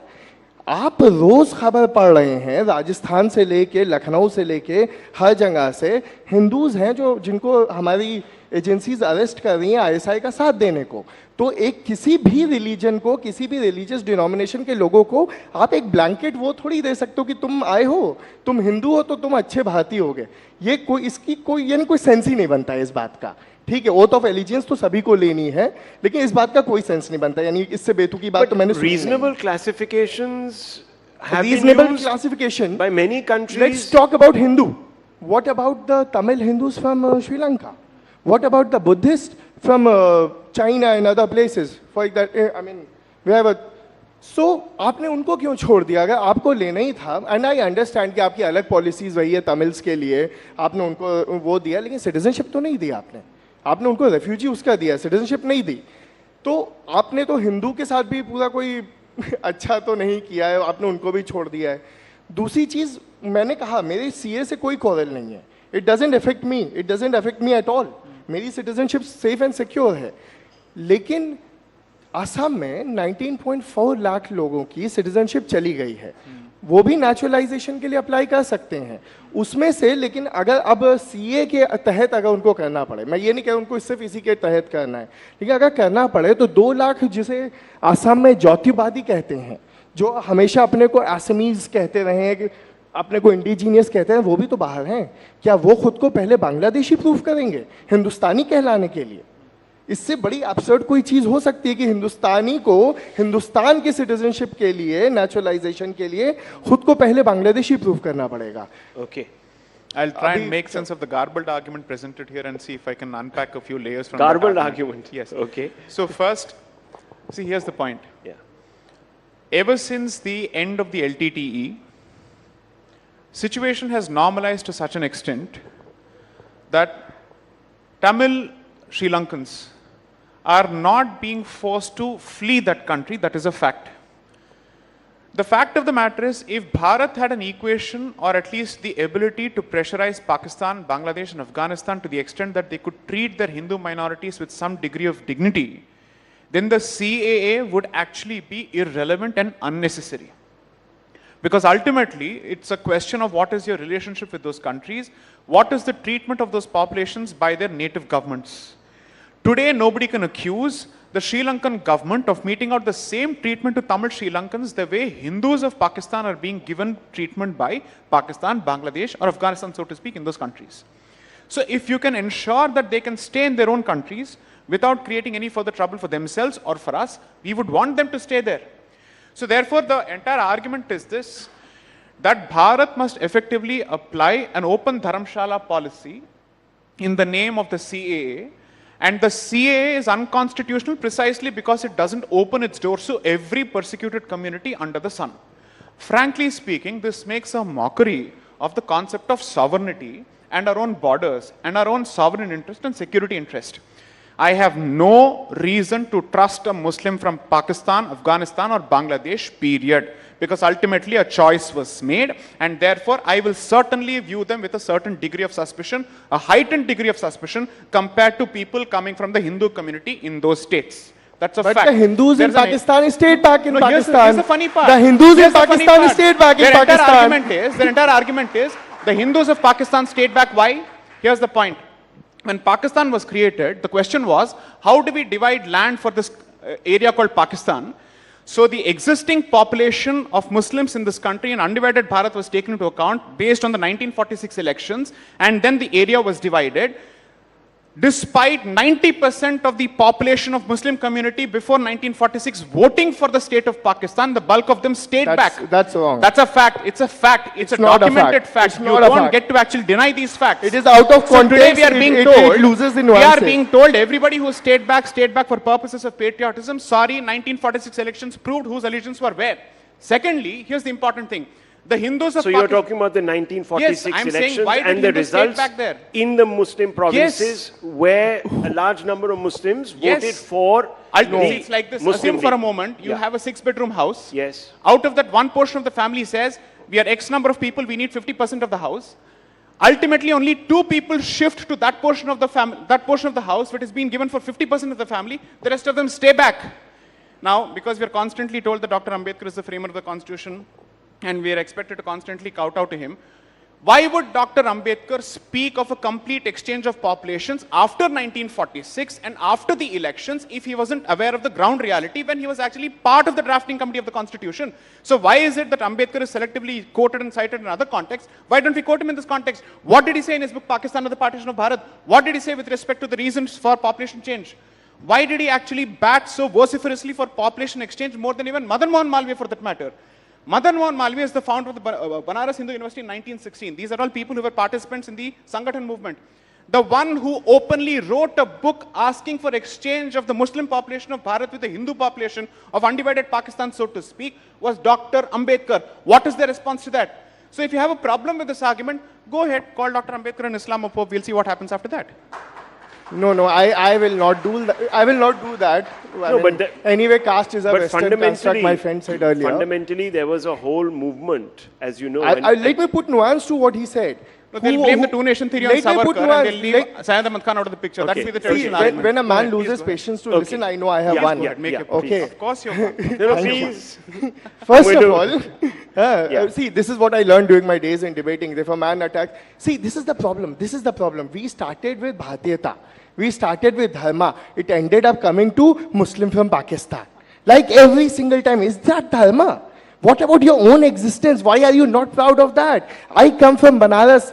संकट मोचन मंदिर के प्रांगण में खेला हूं मैं मुसलमान हूं, मैं 5 वक्त का नमाजी हूं, मैं सब रोजे से हूं, ठीक है, लेकिन मैं वो भारत को रिप्रेजेंट करता हूं। ज्ञानवापी वापस दे दीजिए, ज्ञानवापी वापस दे दीजिए, ज्ञानवापी पे चल रहा है, मथुरा वापस दे दीजिए, अरे आप सब ले लीजिए, अढ़ाई चोपड़ा वापस दे दीजिए, देखिए अदीना मस्जिद वापस दे दीजिए, 40,000 places, give it all back. I'm sure Banaras में ये मैं जीत चुका हूँ, यहाँ हो गई तकलीफ। अब आप सुनिए, मैं उसकी बात करता हूँ 1946 की। 1946 में इन्होंने कहा कि 2-4 लोगों ने वोट दिया, 2 गए। भाई वोट का अधिकार कितनों को मिला था? आपने उस टाइम पे भी अंग्रेजों ने ही दिया था, जो दया भाव था, या हम जीते थे, जो कह लो। But you can't deny the facts. No, I'm not denying. See. 80% कहाँ? I'm denying this. It's not 80%. आपने 100 लोगों में, 100 लोग की जनसंख्या में से 10 को दिया वोट का अधिकार। वो 10 थे जमींदार जिनको मिला, जिनको कहते हैं कि अलीगढ़ के बच्चों की लौंडों की बदतमीजी है पाकिस्तान। हमेशा ये कहा जाता कि अलीगढ़ के लौंडों की बदमाशी है ये। तो ये वही था, पाकिस्तान तो अलीगढ़ के लौंडों की बदमाशी था। उन्हीं को तो आपने अधिकार दिया था वोट का। हम जैसे, चलो हमारे भी रहा होगा, हमारे ठीक ठाक घर से आता हूं मैं, लेकिन बाकी जो गरीब थे वो थे, उनको अधिकार नहीं मिला था, औरतों का अधिकार नहीं मिला था, एक तबके को मिला था। वो तबका पाकिस्तान चला गया, उसको वहां पे बहुत जमीन मिली है, वो बहुत अमीरी से, क्योंकि पाकिस्तान ने तो अपना जमींदारी एबॉलिशन भी नहीं किया, तो इन लोगों के पास जमीन है, वो वहां खुश हैं। हम आज तक उनका झेल रहे हैं, हमसे तो कोई मतलब ही नहीं था, हमारे पास तो वोट था ही नहीं। तो अगर वो इतने हम पे उसका इल्जाम क्यों है? sold on the idea of Pakistan And if they now find that the idea is not a good one, in fact, they are getting actually discriminated because of who they are in Pakistan, then it's not our responsibility to rehabilitate. It is not a responsibility for Hindus also. Sovereignty की बात हुई थी ना, अपने border की बात हुई थी. हिंदुस्तान की बात होती है तो हिंदुस्तान के लोगों की बात होती है. आप citizenship naturalization का आपके पास पूरा प्रोसेस था, 12 साल में पूरा होता था, एक बहुत अच्छा डेवलप किया था, पार्लियामेंट के पास वो राइट था, पार्लियामेंट पास आज भी वो राइट है. 12 साल में मिलता है कि आप यहाँ पे 11 साल हिंदुस्तान में रहें, 1 साल आप लगातार रहें, या तो आप हिंदुस्तान में रहे हैं या हिंदुस्तान की सरकार की आपने सेवा की है. इसमें क्या बुराई थी? खैर आपने कहा चलो हम एक्सपेडाइट करेंगे, एक्सपेडाइट भी नहीं हो रहा है. Respond to that. इसमें क्या बुराई थी? This is just a political. Hindustan, he's just saying Hindustan has no civilizational obligation to the Hindus of Pakistan. Fair enough. That's what he keeps saying. 12 times he's just dropped the word Hindustan. Second, Aligarh के लॉन्डोंग की जो अय्याशी है वो भारत पे बहुत भारी पड़ी. Okay, बहुत भारी पड़ी. Millions of people lost their lives. Millions of women were raped and paraded naked. And this is dismissed as Aligarh ke London ki ayyashi. How insensitive to the people who have actually done this. Millions में सारे हैं. That's the funny part. This is the Millions में कोई एक कौम नहीं है. Here's the funny part. So the point I'm trying to make is, we discuss the obligation that independent Bharat has an obligation towards Hindus and Sikhs living in undivided Pakistan. This discussion happens from 45, 46, 47 because the conversation has already started. After the Lahore resolution and Karachi resolution, it's absolutely clear that Pakistan has become a reality. So then on the questions start getting addressed. The Constituent Assembly starts, it's formulated in August 1946. Subsequently, once the conversations start, we actually keep a few seats open in the hope that Pakistan doesn't become a reality. That is the extent to which we went. When we realized this is not going to happen, we switched the conversation to ask the question, what do we do to those people who are being held hostage? Because the history of this period will show that Pakistan decided to use the non-Muslim population of that particular area as a hostage population to negotiate with Bharat. The entire basis for the Nehru-Liaquat Pact ultimately was this. Let's assume for a moment that we don't owe an obligation to the Hindus of Pakistan and Pakistan doesn't have a duty with respect to Muslims of India. Why did the fount of everything that's great in this country, Shri Pandit Jawaharlal Nehru, choose to enter into a Nehru-Liaquat Pact where both of us are assuring the other with respect to the safety of religious minorities in their country? What is this basis then? Ultimately, at the political level and at the constitutional level, we have accepted that we have a civilizational duty towards these minorities. Anas, this is documented fact. That is a very valid point. I'm I'm neither holding brief for Nehru nor I'm holding brief for Please Pakistan. Answer the specific question. Forget about holding a brief. I completely agree with that. At that point, so we are now executing that civilizational brief. No. Allow me. The civilization Nehru-Liaquat Pact. What did it say? It said कि भाई तुम अपने तरफ के minorities की वो करो, हम अपनी तरफ के करेंगे. वो चल रहा है, वो वहाँ भी चल रहा है, यहाँ भी चल रहा है. नहीं हो रहा है, आप इंटरनेशनल फोरम्स पे प्रेशर डाल सकते हैं. हिंदुस्तान बहुत मजबूत है, हमने पाकिस्तान को बहुत पीटा हुआ है भाई. आप क्या बात करते हैं? हम हर जंग जीते हैं, डिप्लोमेसी में हम उनसे ऊपर हैं, हर चीज में हम के विश्वगुरु हैं, मदर ऑफ डेमोक्रेसी हैं. The spirit of the agreement gave both the countries a say in the welfare of the religious minorities across each other's borders. Because of our history. Unfortunately, in Pakistan, they broke that contract, that agreement. Now we fear for the future of the religious minorities, the Hindus, the Sikhs, the Christians, the Buddhists, the Jains, and the others. Christians so they say, where are the Jews? There was only one Jew according to the census of Pakistan. So they are saying that because you do not include Jews. That's not the point. So here's the point. If you read Articles 5 to 11 of the Constitution, that is entirely Pakistan-centric when you're defining citizenship as part of your own constitution because you realize that there's a continuing cord that connects you with the people there. It also speaks of how many people can go there. When you come back, what happens to your citizenship, so on and so forth. So in the backdrop of your specific history of the subcontinent, considering the basis for the partition, for us to say we owe no obligations whatsoever, despite the Nehru-Liaquat Pact, according to me, is to make an argument in vacuum when there are clear documented facts to the contrary. Look, I get the sense. Can I ask a provocative question? Lekin I'm very thankful to my friend here. He knows that I'm fasting and I can't speak much, so he's doing all the speaking. मेरा Tuesday fast चल रहा है. नहीं आप पानी तो हनुमान जी का fast चल रहा है. हाँ तो but I'm being thankful to you. Why are you getting agitated? I'm just being thankful to you. Don't get so angry. You need not be so angry. हम लोग बहुत गुस्से वाले हो गए. क्या हो गया है? शांत रहो यार. अच्छा है सब. These are responses to my arguments. Please continue. हाँ, अब मैं आता हूँ उस बात पे. मैंने कहा मेरा सीए से कोई क्वारल नहीं, मैंने शुरू में ही कहा था. मैं फिर से वापस आ रहा हूँ, मेरा क्वारल क्यों होगा? थोड़ा सा है, वो है अनकॉन्स्टिट्यूशनैलिटी पे. मैं संविधान को मानता हूँ. मैं संविधान के अगर कोई चीज अनुरूप नहीं है, कोई कानून, तो वो गलत है. Okay, so one very quick question that many people bring up, Article 14, ultra-virus. No, I'm on Article 15. I'm not on Article 15. Okay. A quick response. It's just ultra-virus of the Constitution. Can I explain that? Then he can rebut that. Okay, my argument. Let me place my argument. Okay. Section 31C of Citizenship Act, which came by the 2003 amendment, for the first time said that a child born in India will be an Indian citizen if either of the parent are Indian citizen and the other is not an illegal immigrant. I'll wrap it up. Okay? Is not an illegal immigrant. Now place this like this. I am a Muslim, born after 2003. I'm an Indian citizen. My mother is not. Sure. My mother is an illegal immigrant. Similarly placed, there is a Hindu kid on the same footing. He can take advantage of the CA, I cannot. Article 15 says there cannot be a discrimination on the basis of race, religion, caste, gender, so on and so forth. 1 minute, 20 seconds. The problem with this argument is that a Pakistani Hindu refugee who has come through a legitimate refugee channel is being equated with a Bangladeshi Muslim immigrant who has come through the illegal channel as part of this particular definition. Talking about born in India. When Pakistani Hindu I'm refugees... talking about Indians. I'm not even talking about Pakistanis. A Pakistani Hindu refugee and an Indian parent, so to speak, when they combine, it's a marriage between an Indian citizen and a refugee within Bharat, which is recognized by an Indian law.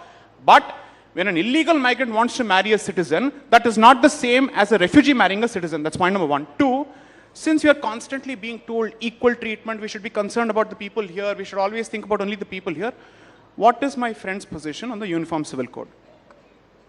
See, this obsession, I'll No, it's not an obsession. No, it's a legitimate question. See, jumping, Gyanvapi दे दो, ये कर दो, It's a matter of तुमने संविधान के पे, I raised a question on point of law, you did not respond. Mr. Anas, let's not change the goalpost. He's asked you a valid question. We've got 20 seconds. I'm asking you.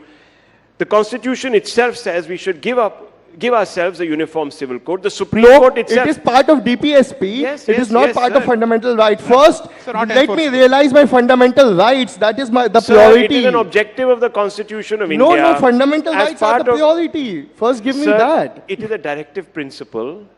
You aspire towards that. The state aspires for that. It is an ideal that we must aspire to, as the Constitution also upholds many other ideals to aspire to. No, not time. You won't give me time to respond and you... Please, go ahead. 1 minute. See, no, you haven't even raised a question. What will I respond No, I've asked you. I said, how are you saying that this is a... See, UCC is part of DPSP. मैं अभी fundamental rights की लड़ाई लड़ रहा हूँ. अभी मेरे पास खाने को नहीं है. इस देश में इतने लोग हैं जिनके पास मूलभूत चीजें नहीं हैं. So it's okay if exceptions are made for certain communities. Exactly. Those Preserve exceptions our can respective religious freedoms and UCC give us the ability to oppose anybody else who is being actually affected in Pakistan. That's the simple Article 12, which is part of fundamental right, protects my personal right. Okay, gentlemen, I didn't anticipate such passion, but we find that, no, but look, at least debate is alive in this country. So tell all those people out there that we can debate without fear or favor even the trickiest issues in India today. I'll leave it at this. Thank you very much. That's right, Rahul, and that's what makes it such a strong democracy. Rahul Shivshankar there and our guests, thank you so much, Mr. Jai Sai Deepak and Anas Tanveer. That was indeed a very insightful and a spirited debate, an amazing array of perspectives that we just heard on a very crucial issue, as we've all seen how the Citizenship Amendment Act has sparked a massive political furor recently. Okay, let's move on. Let's shift tracks now. Technological advances combined with fairly dramatic economic and social changes are also creating conditions for the emergence of new forms of money and credits.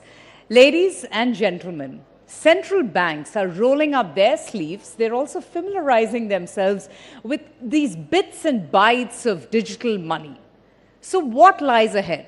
Well, that's the big question that we would be finding answers to in our next conversation.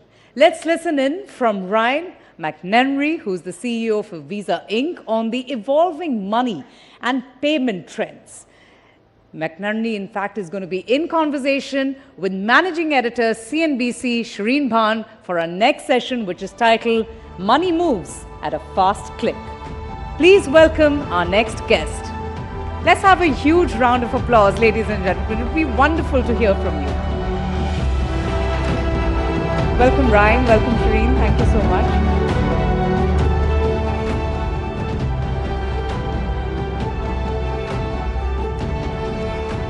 Well, it's great to be back on stage here in conversation with a global CEO who joins us here at the Rising Bharat Summit. Ryan, thank you so much for being here with us at the summit. We truly appreciate your time here. I know that you're here in India on a very short visit, so it means a lot to us that you've made time for us here. For the benefit of our audience here in this room, as well as those who are watching, just to give you a sense of the footprint that Visa occupies. In FY23, the Visa network enabled $15 trillion in total volume and 276 billion transactions. They operate across 200 countries, and of course India is a strategic market for Visa, and here's why. Outside of their home base, which is the US, India is the second largest employee base for Visa. So Ryan, it's great to get your insights on why you're bullish on India and what gives you confidence about the India digital story. Let's start with your visit to Mumbai. I believe you had quite the experience of using your digital payment system to buy some vada pav on the streets. I did. It's an honor to be here. Looking forward to the discussion. And it's been a great trip. This is my first trip back to India since I assumed my new role as CEO of the company, and there's so much happening here. And so I'm here to learn. When I was in Mumbai, I was meeting with our partners and our clients, big banks, small banks, fintechs, big techs. I met with our employees who have lots of ideas on things that we can be doing better to help them in the market. And I got out and walked around. Sound boxes, QR codes, coffee shops. They wanted me to experience what's really happening here so that when we're back helping the team here in India, we really understand it. It was quite an experience. Did you expect it to be as smooth as it turned out to be?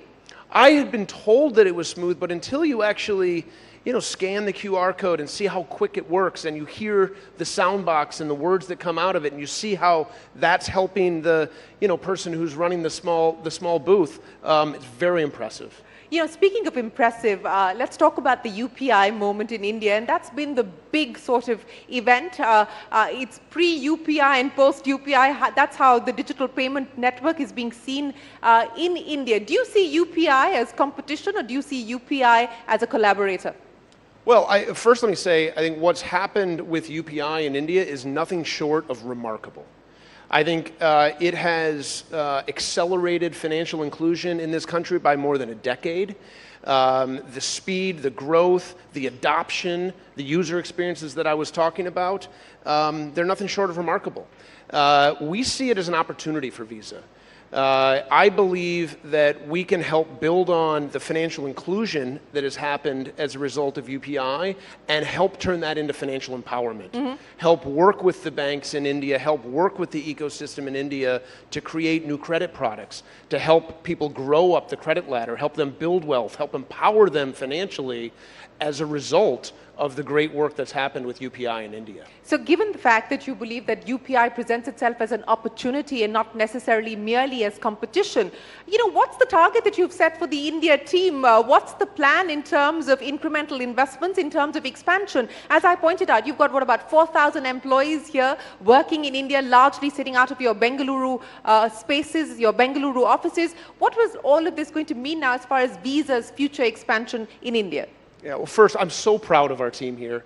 Our team in Bengaluru, our team in Mumbai, they are every day coming into work, serving our clients, serving our partners, and doing everything that they can do to not only help build new innovations for India, but increasingly to build products and services that we can export from India all around the world. We feel just so proud and so great about the team that we have here. I'll tell you, I leave India thinking I need to set the targets higher. set the targets higher, not for just the investment that we make as a company, but also the results that we expect of our team here. So I'll definitely take that back from my trip.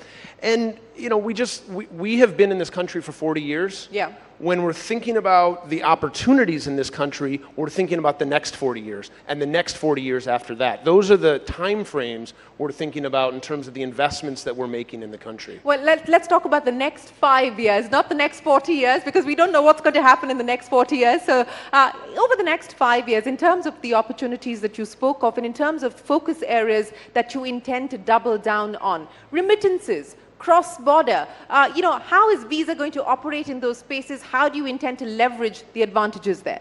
Yeah, first of all, if you just step back, for all of the success that you and I have been talking about with the digitization of payments in India, there's still more than $1 trillion in cash. So we're not a cashless economy by any measure. So we still have an opportunity to partner and to work to help digitize that cash.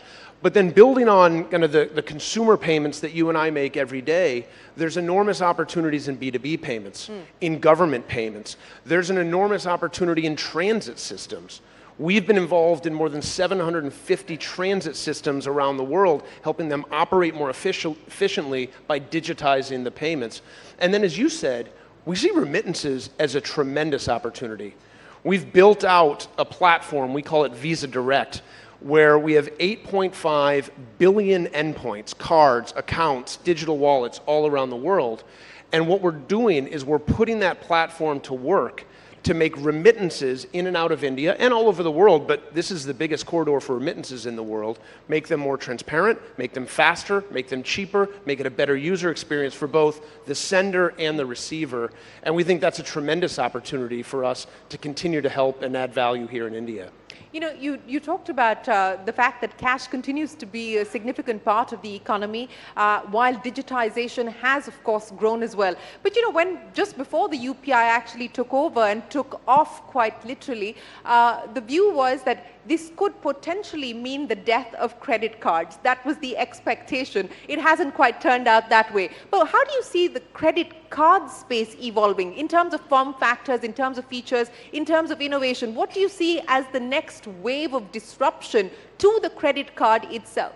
Yeah, what we've seen around the world is users choose to pay with credit in different ways. Sometimes it's a card, sometimes it's a plastic card, sometimes it's a metal card, but increasingly it's a digital tokenized incarnation of the card. That can be on your phone or different form factors. So our strategy the whole time has been not to be wed to a card per se. In many ways, we've unbundled credit from what we all think of as the legacy card, and we've embedded that credit in the user experiences that people have as they're working their way through their digital experiences or, as we were talking about earlier, in the physical world. And increasingly, the physical world and digital world are blending. So we very much have unbundled those capabilities. And we do think that there's a lot we can bring to India in terms of innovative products and services in credit specifically that we've seen in different parts of the world. You know, in many ways, the credit product itself has melded and evolved in ways that it's embedded in people's lives in ways that it almost becomes invisible. And that's when you start to really empower that purchasing power in a way that's great for small businesses and merchants. You know, you talked about financial empowerment, and you also brought up the issue of the credit gaps, and the credit gaps exist in many spaces in different degrees. What will be the focus as far as bridging the credit gap specifically from an Indian consumer or an Indian market's perspective? Bringing new solutions to help underwrite near prime credit, new to credit, young credit customers, working with banks to provide different types of line management services, different types of ways to segment credit and make them applicable in certain use cases. All of this type of innovation is happening around the world, and I think is going to be a great opportunity to build on, as we were saying earlier, the momentum that's happened with UPI. And, you know, in 5 years, to come back to the question from a few moments ago, maybe we don't even call it a credit card per se. Maybe we call it Visa credit, or maybe we call it, you know, who knows what we call it. The word card may drop from our lexicon in India, given the enormous progress that's happened here. But we view our role as someone who can help power that innovation for banks across India. You know, you're talking about innovation, so we can't not talk about what's happening as far as the world of AI is concerned. And Visa, for those of you who might not be aware, has decided to put together a war chest of $100 million to look at nurturing AI across different startups. Take me through the idea behind that, what you intend to do. Is that going to be a focus area for you here in India as well? Yeah, sure. I'll talk about that specifically, and then more broadly how we're thinking about generative AI. That idea specifically came from a set of experiences where we were looking for companies that were using generative AI to create new commerce experiences, and we weren't able to find a lot of them. We wanted to go find them and nurture them, and we have a program we call FinTech Fast Track, bring them onto the Visa platform. And so we said, why don't we put together an investment fund so that we can help go find some of those entrepreneurs, those people that are dreaming big about how they could use generative AI to transform commerce, and why don't we invest in them? And so that's where we started on that journey. If I back up, we're big believers in the power of AI. We've been a leader in AI for 30 years, using predictive AI to build our products and services, secure our network. We've been very aggressive in adopting generative AI in our company. We've made all of the tools and co-pilots available to our employees around the world. How much have you invested on that side? Oh, I couldn't give you the number, but if you went and talked to any one of our employees in India around the world and said, tell me about what Ryan's been talking to you about in generative AI. He's on us. Every team in Visa is expected to have a roadmap and a plan of how they're using generative AI to make their function more effective and more efficient. Finance, HR, products, obviously technology. So the use case at this point in time, efficiency and effectiveness, right? So it is. It's about efficiency and effectiveness, but I think the real magic is when we're able to bring new products to market using generative AI. I'll give you an example. We have been using generative AI to take our transaction data and create what we call synthetic data sets. And what we're able to do with synthetic data sets is take the same fraud, risk, and cyber capabilities we've used on the Visa network and use those to identify fraud on real-time payment networks. And we found that we can identify scams and fraud using the same data and analytics from our experience in card payments and apply that to account-to-account payments and real-time payments, all because we have generative AI to create these new synthetic data sets and these new analytic tools. You know, let me just stick with that. Given what's happening in the Indian fintech space, specifically on the startup side, is that something that you're looking at closely? Does anything excite you there? Are we likely to see you fund anything on that side? Yeah, we've been, first of all, what's happened in India in the fintechs and startup space is extraordinary. We partner with most, if not all of them, to help them. We've invested in several of them here in India. I'm looking for more generative AI commerce companies, so if you find any as part of this conference, please let me know. We're looking to invest in them. That's the pitch. So if anyone's watching this, the global CEO of Visa is on the lookout for Indian fintechs who are focused on the generative AI space. Hopefully you'll start to get a lot of people writing into you, Ryan. That would make me extremely happy. Well, you know, since we're talking about fintech, let's talk about regulation in India.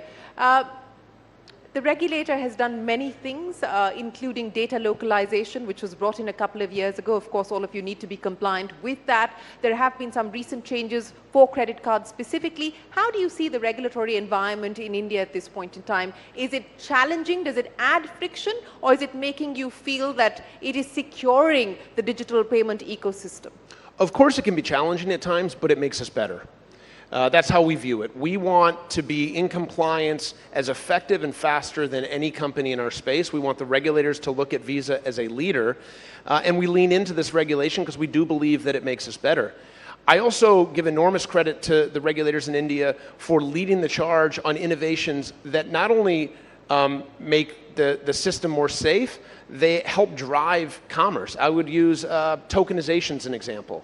I think the regulators in India leaned into tokenization, they mandated tokenization, and as a result, e-commerce is going to be adopted even faster in India. It's going to be safer, it's going to be more secure, it's going to have higher authorization rates. So you're saying that the regulator in India was ahead of the curve on tokenization? Absolutely. They were an innovator in that way of leading, as far as all the regulators in the world, by mandating tokenization for e-commerce in India.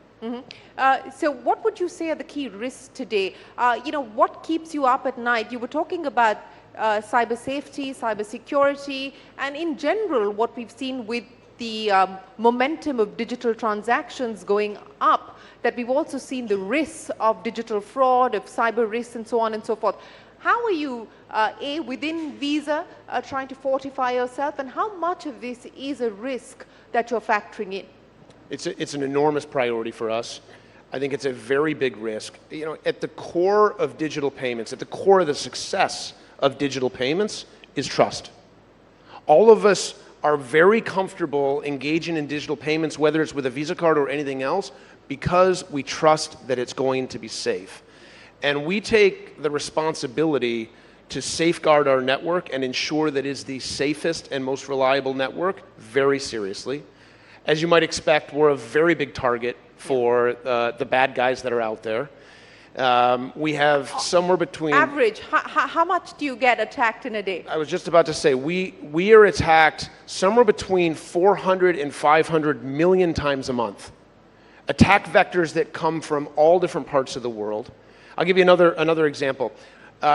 We have about 30,000 employees. Every month, we stop 20 million emails that were meant to be sent to our employees, and we stop them before they get to them. All of those are from bad actors. They're trying to trick our employees into doing something that they otherwise shouldn't do. So we take that very seriously. We've invested billions in our cybersecurity protections. We have 1,000 people that come into work every day, and all they do is focus on our cyber protections. But beyond that, we're also creating tools for our bank partners to help them stop fraud. Yeah.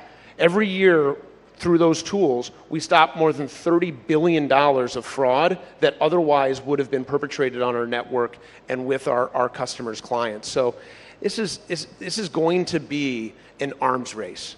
It's going to continue to be an arms race, and we are going to invest, and we're going to work as hard as we possibly can to stay one step, if not 5 steps ahead of the bad actors, to ensure that the network is as safe and as secure as it possibly can be. When you say that this is going to be an arms race, explain to me how you're going about it. I mean, putting money at the problem or throwing money at the problem is just one aspect, but how are you thinking about this strategically? And more importantly, how do you look at this from your partner's perspective as well, who may not have the ability to throw money at the problem?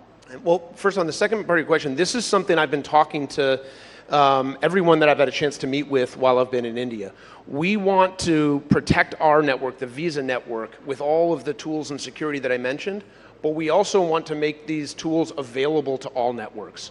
We want to make our services available to any network that's out there, because let's be honest, like all of the network of networks that we operate in across the world, and on this particular topic, we're all in this together. We need to be investing in the safety and security of digital payments so that everybody across the world continues to trust. So MasterCard and you are aligned on this one. I think cyber protection is existential for digital payments, and so I want to make sure that we're making our products, our services, our talent, we're sharing information, we're sharing our services to anyone that's interested in putting them to work, and we feel like we have great products and services that we can be helpful with. Yeah, I want to go back to something that you said right at the very beginning. You said that you're here in India to learn. And in the context of the digital public infrastructure and what India's been able to do with the India stack, it was a big part of our pitch to the world through our G20 presidency as well. What do you see as the opportunities to export the India stack to the world? Yeah, first of all, I think the world is paying very close attention to it. I think there is a meaningful opportunity to export the stack. I mean, you go through it. Aadhaar, UPI, ONDC, DigiLocker. I mean, all of these elements of the stack are extraordinarily impressive. I was saying to my team the other day, I think if you look at what India has done, and you look at the product roadmap, I would put it up against any of the best big tech players on the planet. Not just the roadmap itself, the clarity, the execution, the transparency, the length of the roadmap. It is remarkable execution, and I think there is a big opportunity to export the stack far beyond India. What do you think it will take for us to be able to do that in terms of prioritization, in terms of strategic choices? You know, if you were to sort of put together a roadmap of how we take it forward, what would that entail? I think at a foundation is public-private partnership. You know, we view ourselves as a potential partner. And, you know, I think what's proven, if you look over time with the adoption of similar types of things around the world, it's the public-private partnership at work.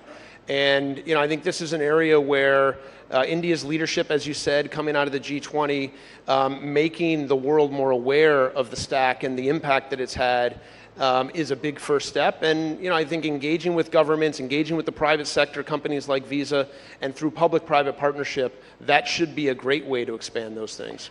Let's talk about what's happening globally as well, Ryan. Clearly, you're confident about the India growth story, the macros, as well as what's happening as far as the digital side of the story is concerned. But global, you know, the macros continue to look challenging at this point in time. The expectation of a cut coming in from the Fed in June, perhaps less likely. Today, Japan's just raised interest rates. What are consumer trends telling you in terms of spending power, spending capacity, and the possibility of the current trends holding up? Despite everything that you said, the consumer spending around the world remains resilient. It remains stable. I mean, you look at the year-over-year growth in transactions or payment volume across our network and in most of the countries in which we operate, it's been relatively stable. That's a really good news, despite everything you said. Now, of course, higher interest rates are taking a dent out of consumers. Consumers are changing their purchasing patterns, the mix of things they buy. What are they spending most of their money on today? Well, it's actually coming, now having, with COVID a couple years in the rearview mirror, we've rebalanced pretty close to where we were in the mix of goods and services pre-COVID, with a bit more shift towards services, travel, entertainment, Taylor Swift concerts, things like that. So I think that's a whole other economy, isn't it? The Taylor Swift economy is a whole other economy. It's incredible, isn't it? It's incredible. But you know, going back to your first question, the consumer remains resilient. Listen, there's pockets around the world. In some markets where, for example, you've got more variable rate mortgages. Australia is a good example. The UK is a good example. Consumers are having to spend more of their discretionary spending or non-discretionary spending on mortgages, and we see that coming out of spending. But on the other side, we see travel in and out of China picking up. We see travel into the United States picking up. So international travel is very much still on the rebound. So overall stable with some puts and takes in different places. You know, you talked about regional differences in the way that resilience is showing up, and you're on your way out of India, you're going to be headed into China. So let's address that issue as well. The recovery is underway, but patchy. There are concerns on what is happening as far as the real estate sector in China is concerned and whether that poses a systemic risk. How do you see China at this point in time, both in terms of recovery as well as in terms of consumer confidence? Yeah, in terms of China, we think about it in 5, 10-year, 15-year increments. There's no question that, you know, the Chinese economy is going through some bumps right now, but there too, we view it as our role to be as helpful as we possibly can, to invest in the tools and the capabilities to help the banks and the broader economy do well.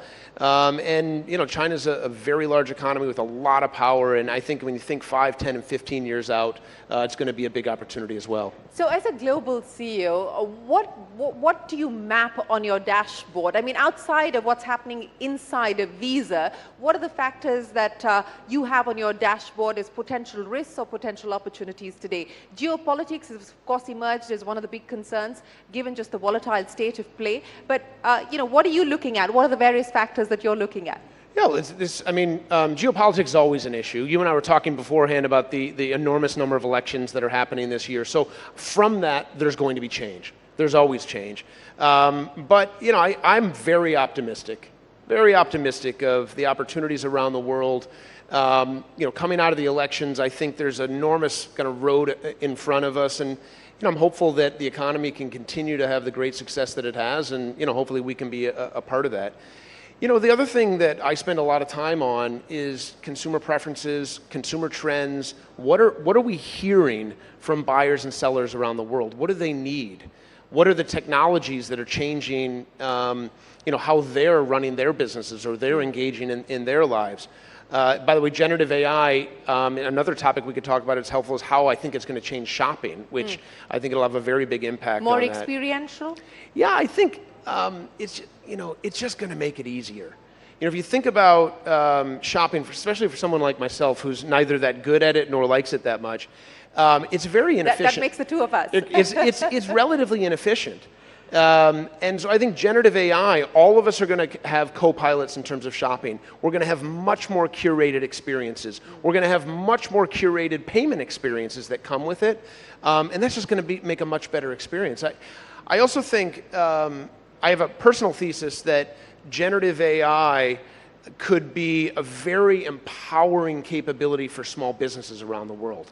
It starts to give them access to the capabilities that only the largest retailers have had, whether it's product reviews or recommendation engines or things like that become unbundled and available to small and medium businesses around the world. I think generative AI could be a very leveling force in the commerce space. You preempted what I was going to say. So you actually believe that generative AI will level the playing field, not make the gaps wider? I believe it will. That's my personal thesis. I think it'll for the largest retailers and the largest platforms, it will certainly help optimize what they do, and again make a more enjoyable experience for all of us as shoppers.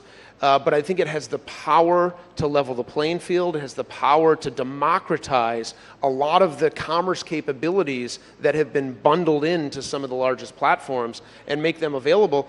And for you and I as shoppers, I think we're going to have much more broad views to inventory that's available in small and medium businesses, either in the cities that we live in or around us. So who do you consider as competition today in a fintech world, in an AI-led world where every phone company wants to be a fintech player, every big tech company wants to be in the banking business as well in some shape or form, or in the payments business. What does the competitive landscape look like today for you? I'll tell you, over the last several years, the early narrative on fintechs was, they're going to be competitive for the payment system. We saw it differently. We saw all of these players as potential partners. And that's very much how we see it today. Fintech, big tech, little tech, small tech. We view all of them as potential partners for Visa, and we view it as an opportunity to put our network to work to help them grow their business and ultimately meet whatever goal it is that they've set out for themselves. And I think if you go today, for example, down in Silicon Valley near where I live, and you talk to fintechs, you'll find most, if not all of them, Visa has become their most important partner. And so that's how we see the world. We see the world in terms of partners and people that we can put our network to work, open our network, make it available, and help them achieve whatever it is the goal that they're trying to achieve. You said that you see fintechs as potential collaborators, potential partners as well. You also said earlier on that perhaps in the future at some point you may just drop card altogether as part of the sort of proposition that you offer to consumers because you're digital in many ways. So what do you see Visa being? I mean, in terms of your core DNA, how do you see that core DNA evolving and changing given the many changes that we are seeing in the ecosystem? What could that potentially mean over the next 5 to 10 years? Yeah, at our core we're a network. We're the safest, most secure, most reliable, largest payment network on the planet with the largest reach. And the way we're evolving that is building out from not just being the Visa network to being a network of networks. And that's what we want to do. We want to be able to enable money movement across all networks around the world. We were talking about remittances, and that Visa Direct platform that I mentioned to you earlier, we move money across ACH systems, we move money across RTP systems, we move money across other card networks, again, all in service of giving our clients the biggest, most reliable, safest, most secure money movement platform on the planet. So that's how we think about our role. And we very much are an open network. We want anyone to build on us. Whatever they can dream up, the products, the services that they can dream up, they know that they have the Visa network available to them to put their products and services to work. So do you see India then being an incubator of some of the innovations that you would hope for Visa to focus on in the future? an innovator, an exporter. There's no question about it. I mean, the fintech community here has had a very profound impact on Visa. And you know, we've collaborated, we've worked with them. How has it changed Visa? How have Indian fintechs changed Visa? Yeah, Indian fintechs have opened up our mind to the power of QR payments. So now we're looking at other markets around the world where QR might be the form factor that users prefer, buyers and sellers. So, well, okay, we don't need cards, we'll use QR, and that'll be the form factor that will then allow people to tap into the Visa network, as an example. And that very much came from the inspiration of what we've seen happen here in India. So, you know, speaking of inspiration, again, Brian, of course, has been with Visa for about 11 years now, held many jobs before that, but has been CEO for almost a year now. Feb is when you completed a year as CEO. You know, as CEO, managing people is, of course, an important aspect of your job as well, and especially when you manage people across 200 different countries. It's a complex job as well. How do you make sure that there is an alignment of purpose, that there is an alignment of vision as you operate across 200 different jurisdictions? Yeah, in terms of alignment, I find it's about clear communication, always on communication, and just being able to listen and learn from our employees around the world about what's working well, what's not working well, and how we can help them do their jobs better. You know, when I get back to the US in a week or so, we're going to move into a new office. We actually call it our Market Support Center, not corporate headquarters. We call it the Visa Market Support Center. So if you ever come visit, you'll see that on the building. And I want people, when they come into work every day, to remember that we are serving our markets around the world. We're serving India, we're serving Brazil, we're serving England and Germany. And I want our employees to just remember that is our job every day, to listen, to learn, and to ultimately be in service of our markets around the world so that they can serve their clients and they can do the great things that they need to do here in India and around the world. So is there a Ryan specific way of A, getting feedback, and B, incorporating feedback into driving change? Yeah, I try to be as approachable and open as I possibly can. For example, I just, actually on the flight over here, I just launched a new internal social media platform. Think about it that way. And I regularly am now going to start posting what I'm thinking, my ideas. I actually posted some pictures from my experience in Mumbai to all of our employees around the world. I showed them how the soundbox works. I showed them how the QR code works. And I encourage them to ask me questions on the platform, give me feedback on the platform. Sometimes they'll just comment on, did you drink the coffee that you bought? But I've started to get really good feedback on that channel, even just a week in. So I just try to be as approachable as I possibly can, as open as I possibly can to our team members, to ask them for feedback, to encourage them for feedback, to reward them when they give me feedback, and then do our best to incorporate that into our strategy, what we're doing, and then back to your original question, just be as clear and concise in communicating that out to our team as I possibly can be. So since you said that one of the things that you focus on is being clear and concise and communicating your message to the team, I'm going to end by asking you the message that you're sending or leaving your India team with. You said that you're going to probably up the targets given the opportunities and the potential that you see in India. What's the message to the India team on how they should leverage the India opportunity? India is an enormous opportunity. India has had incredible success. We are here to partner. We want to be an integral part of the India story. We want to put the Visa network to work in every way that we possibly can to help accelerate the progress in India, help move from financial inclusion to financial empowerment. And I'm going to give our team all the resources they need to do that. And they haven't given you a number just yet. They've given me some numbers. They've given you some numbers. Are you going to do better than the numbers that they've left you with?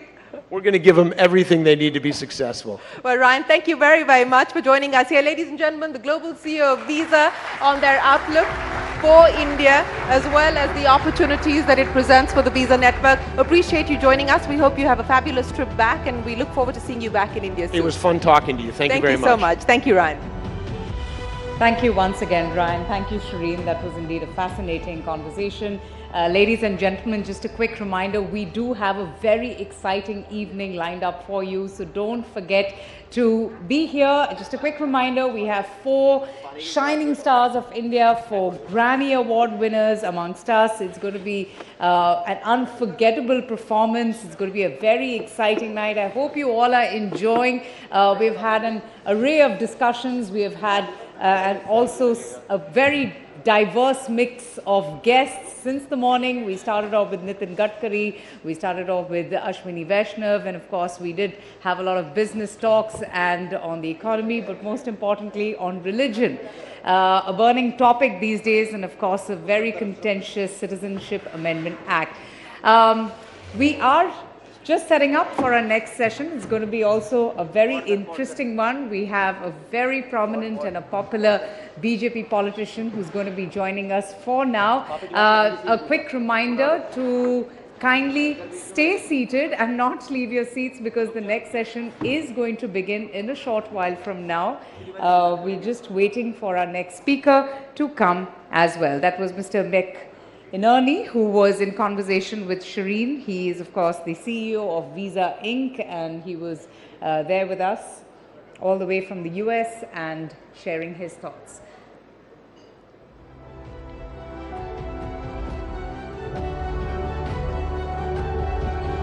Well, we have had some power-packed sessions. I hope you all have enjoyed yourselves thus far. We have a scintillating performance that has been lined up as well, and I personally am looking forward to that as well. We have a very renowned and noticed musician and artist who will be here gracing the stage in a short while from now. So be seated. We will just begin a session in a short while from now.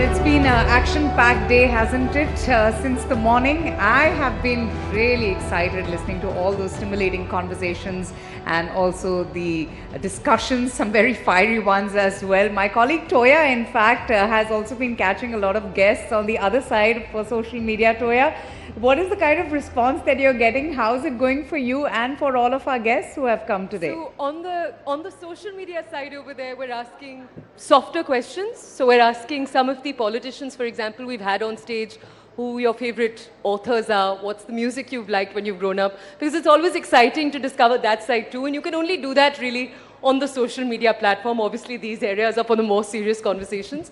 But ladies and gentlemen, as we wait for our next speaker, we're going to come to each of you. I don't obviously mean each of you. We'll try to come to whichever one of you can. I want to ask each of you, which moments here have stood out to you? What's left a question in your mind? So is there something you've heard any of the policymakers, the politicians say up there that have actually left questions in your mind? Things you want answered? Because the panel doesn't just end today. Of course, we're going to see Smriti Irani ji right now. It's going to carry into tomorrow also. Any questions you bring up today, we'll also ask on the softer side, on the social media side, in just a few minutes from now. Okay, any hands, ladies and gentlemen? I'll come to, oh, all right, we've got one lady very ready. I like the spirit. Yeah, thank you so much. So basically going with the spirit of the show, I feel it has been really lovely flow of actions right here. And there were many standing, I guess, landmark moments of the conferences. You know, moving away from yellow journalism and getting to the real journalism. There's a very thin line between real and the real word today. And you guys have done amazing. What I really wish to ask upon to the next fleet of panel, which is coming across today and, you know, tomorrow, would be, India is already on the global map. We have been marketing a lot on many things. And we always say tall claims we want to be this trillion economy and that. What next for the small businesses out there? that is what is in store for the small businesses out there, because there are a lot of big fishes which are, you know, right there, but I want to know what's in store. You've touched on journalism, on small businesses. All right, we've run out of time with this question, and I'm excited to tell you we have our next speaker coming in just a few minutes. We're going to keep doing this, so please keep questions on your mind. We'll see you in just a few minutes. But that was wonderful, ma'am. Thank you so much. And we, of course, will take your views. We would also ask those questions. And we are ready for our next session. Ladies and gentlemen, our next session is a conversation with one of India's most articulate and powerful leaders, in fact, Union Minister for Women and Child Development and Minority Affairs Minister, Srimati Smriti Zubin Irani, has seen her career's political innings take off ever since the 2014 elections, where she took the fight to Rahul Gandhi in Amethi, but most importantly, when she won that historic contest in 2019. She was given charge of the high-profile HRD ministry, later the Information and Broadcasting Ministry, Textiles, and now the Women and Child Development and Minority Affairs. It's such a pleasure to have you, ma'am. Please welcome Srimati Smriti Zubin Irani, the Honorable Minister of Women and Child Development and Minority Affairs, in conversation with my colleague, Anand. Namaste, everybody. Are you all awake? It's Miss Smriti Zubin Irani in the house. She deserves a bigger round of applause and welcome. So let's just... Thank you very much for gracing Rising Bharat. We're talking about a Viksit Bharat at 2047. Smriti ji, I just want to read out something which has just come fresh off the coals, if I may say that. This is what is being said.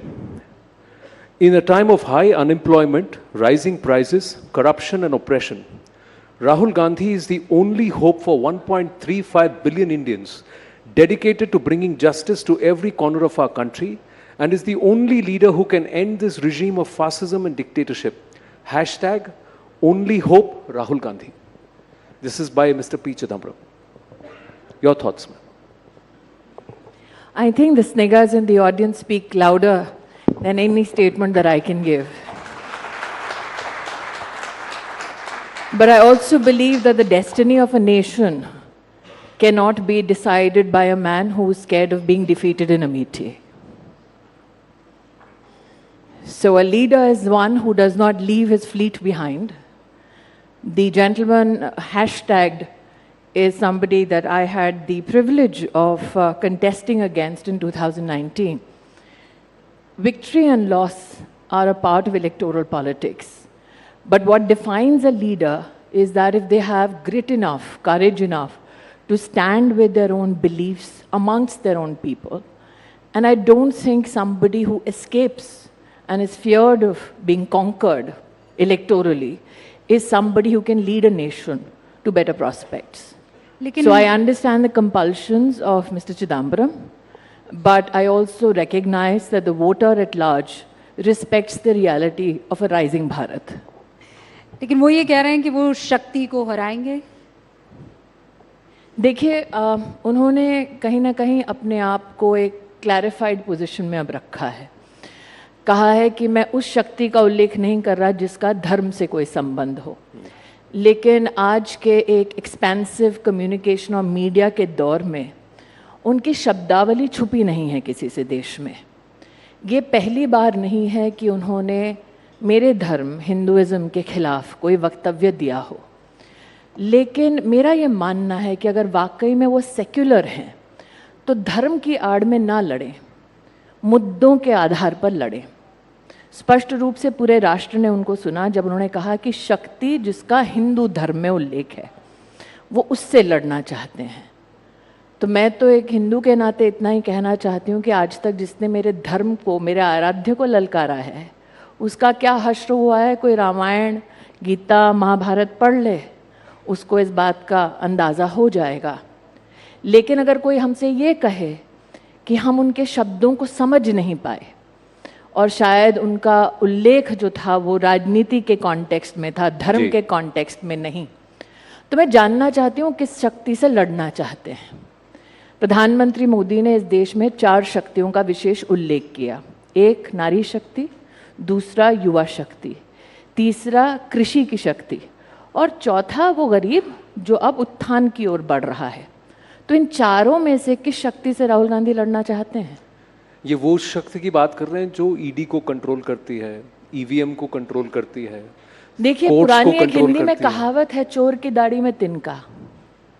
अब जिसकी दाढ़ी ही तिनकों से भरी हो उसको थानेदार में भी चोर नजर आता है, लेकिन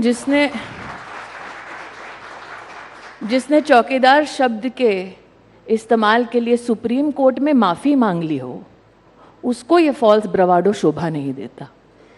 वो इलेक्टोरल बॉन्ड्स का जिक्र कर रहे हैं। वो ये कह रहे हैं कि बीजेपी उगाही पार्टी है।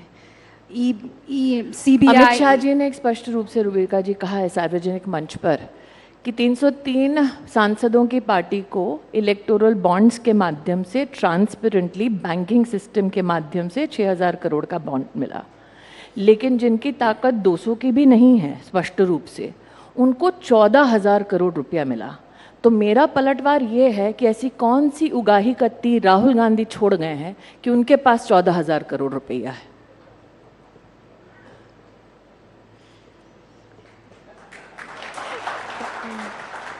ये आप लोग रिएक्ट करिए, ऐसा नहीं है कि मत करिए। वो लोग चुनाव के दिन रिएक्ट करेंगे बटन कमल का दबा के, चिंता ना करें। ये एक और आरोप सिर्फ भारत में नहीं है, दुनिया भर में भी है कि भारत इस करंट गवर्नमेंट में या पिछले 10 साल में एक इलेक्टोरल ऑटोक्रेसी की तरफ बढ़ रहा है।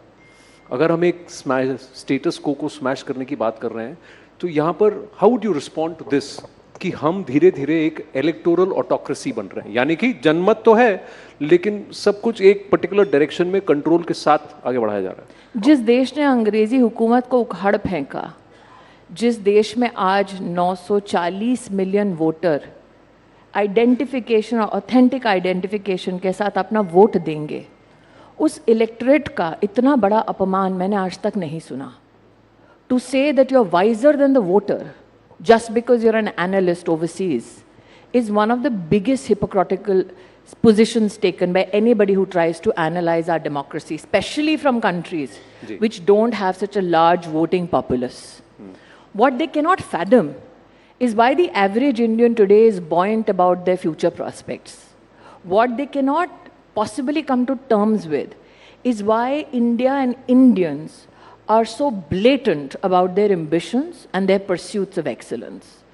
And possibly that is why this is the same voice which when COVID came said, how will India survive with 6 lakh plus villages? How will Indians eat?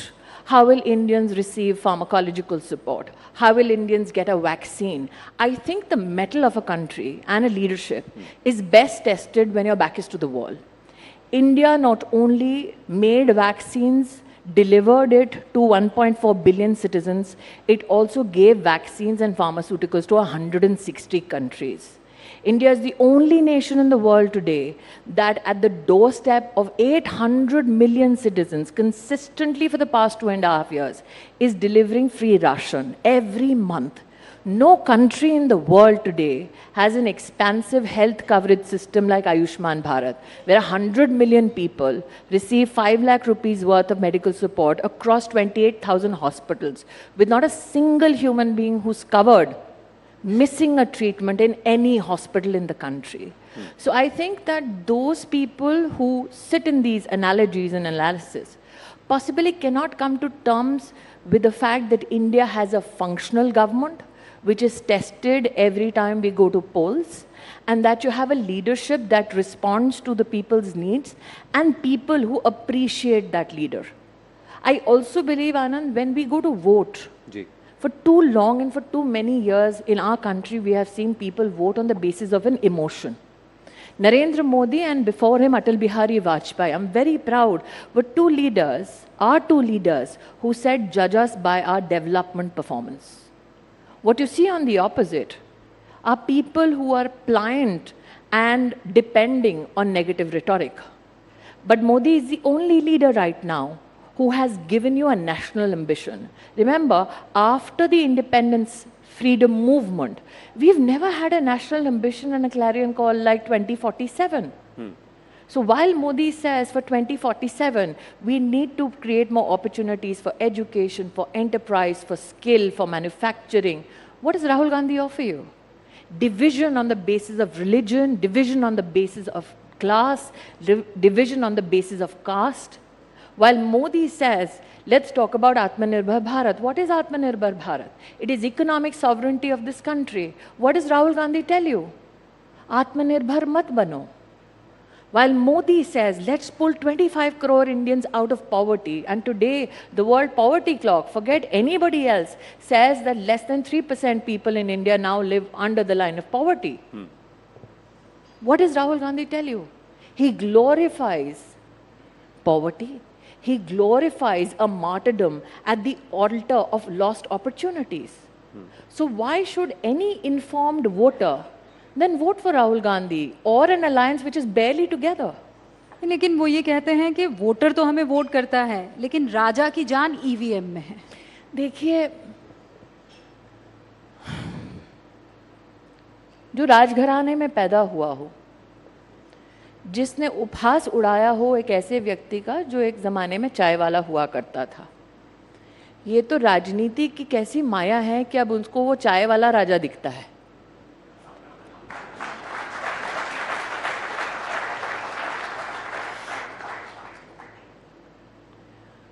अब जितना मैंने राहुल गांधी को सार्वजनिक रूप से सुना है, कई चीज़ों में उन्होंने क्लैरिफिकेशन दी है।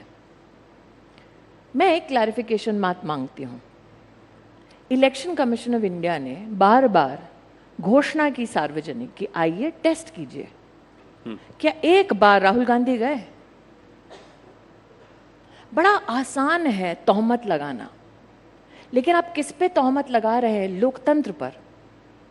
आप लोगों की चॉइस पर तोहमत लगा रहे हैं, इलेक्शन कमीशन पर तोहमत लगा रहे हैं, और आपको लगता है पूरा ब्रह्मांड, पूरी कायनात इस जद्दोजहद में लगी है कि मोदी को प्रधानमंत्री बना दो।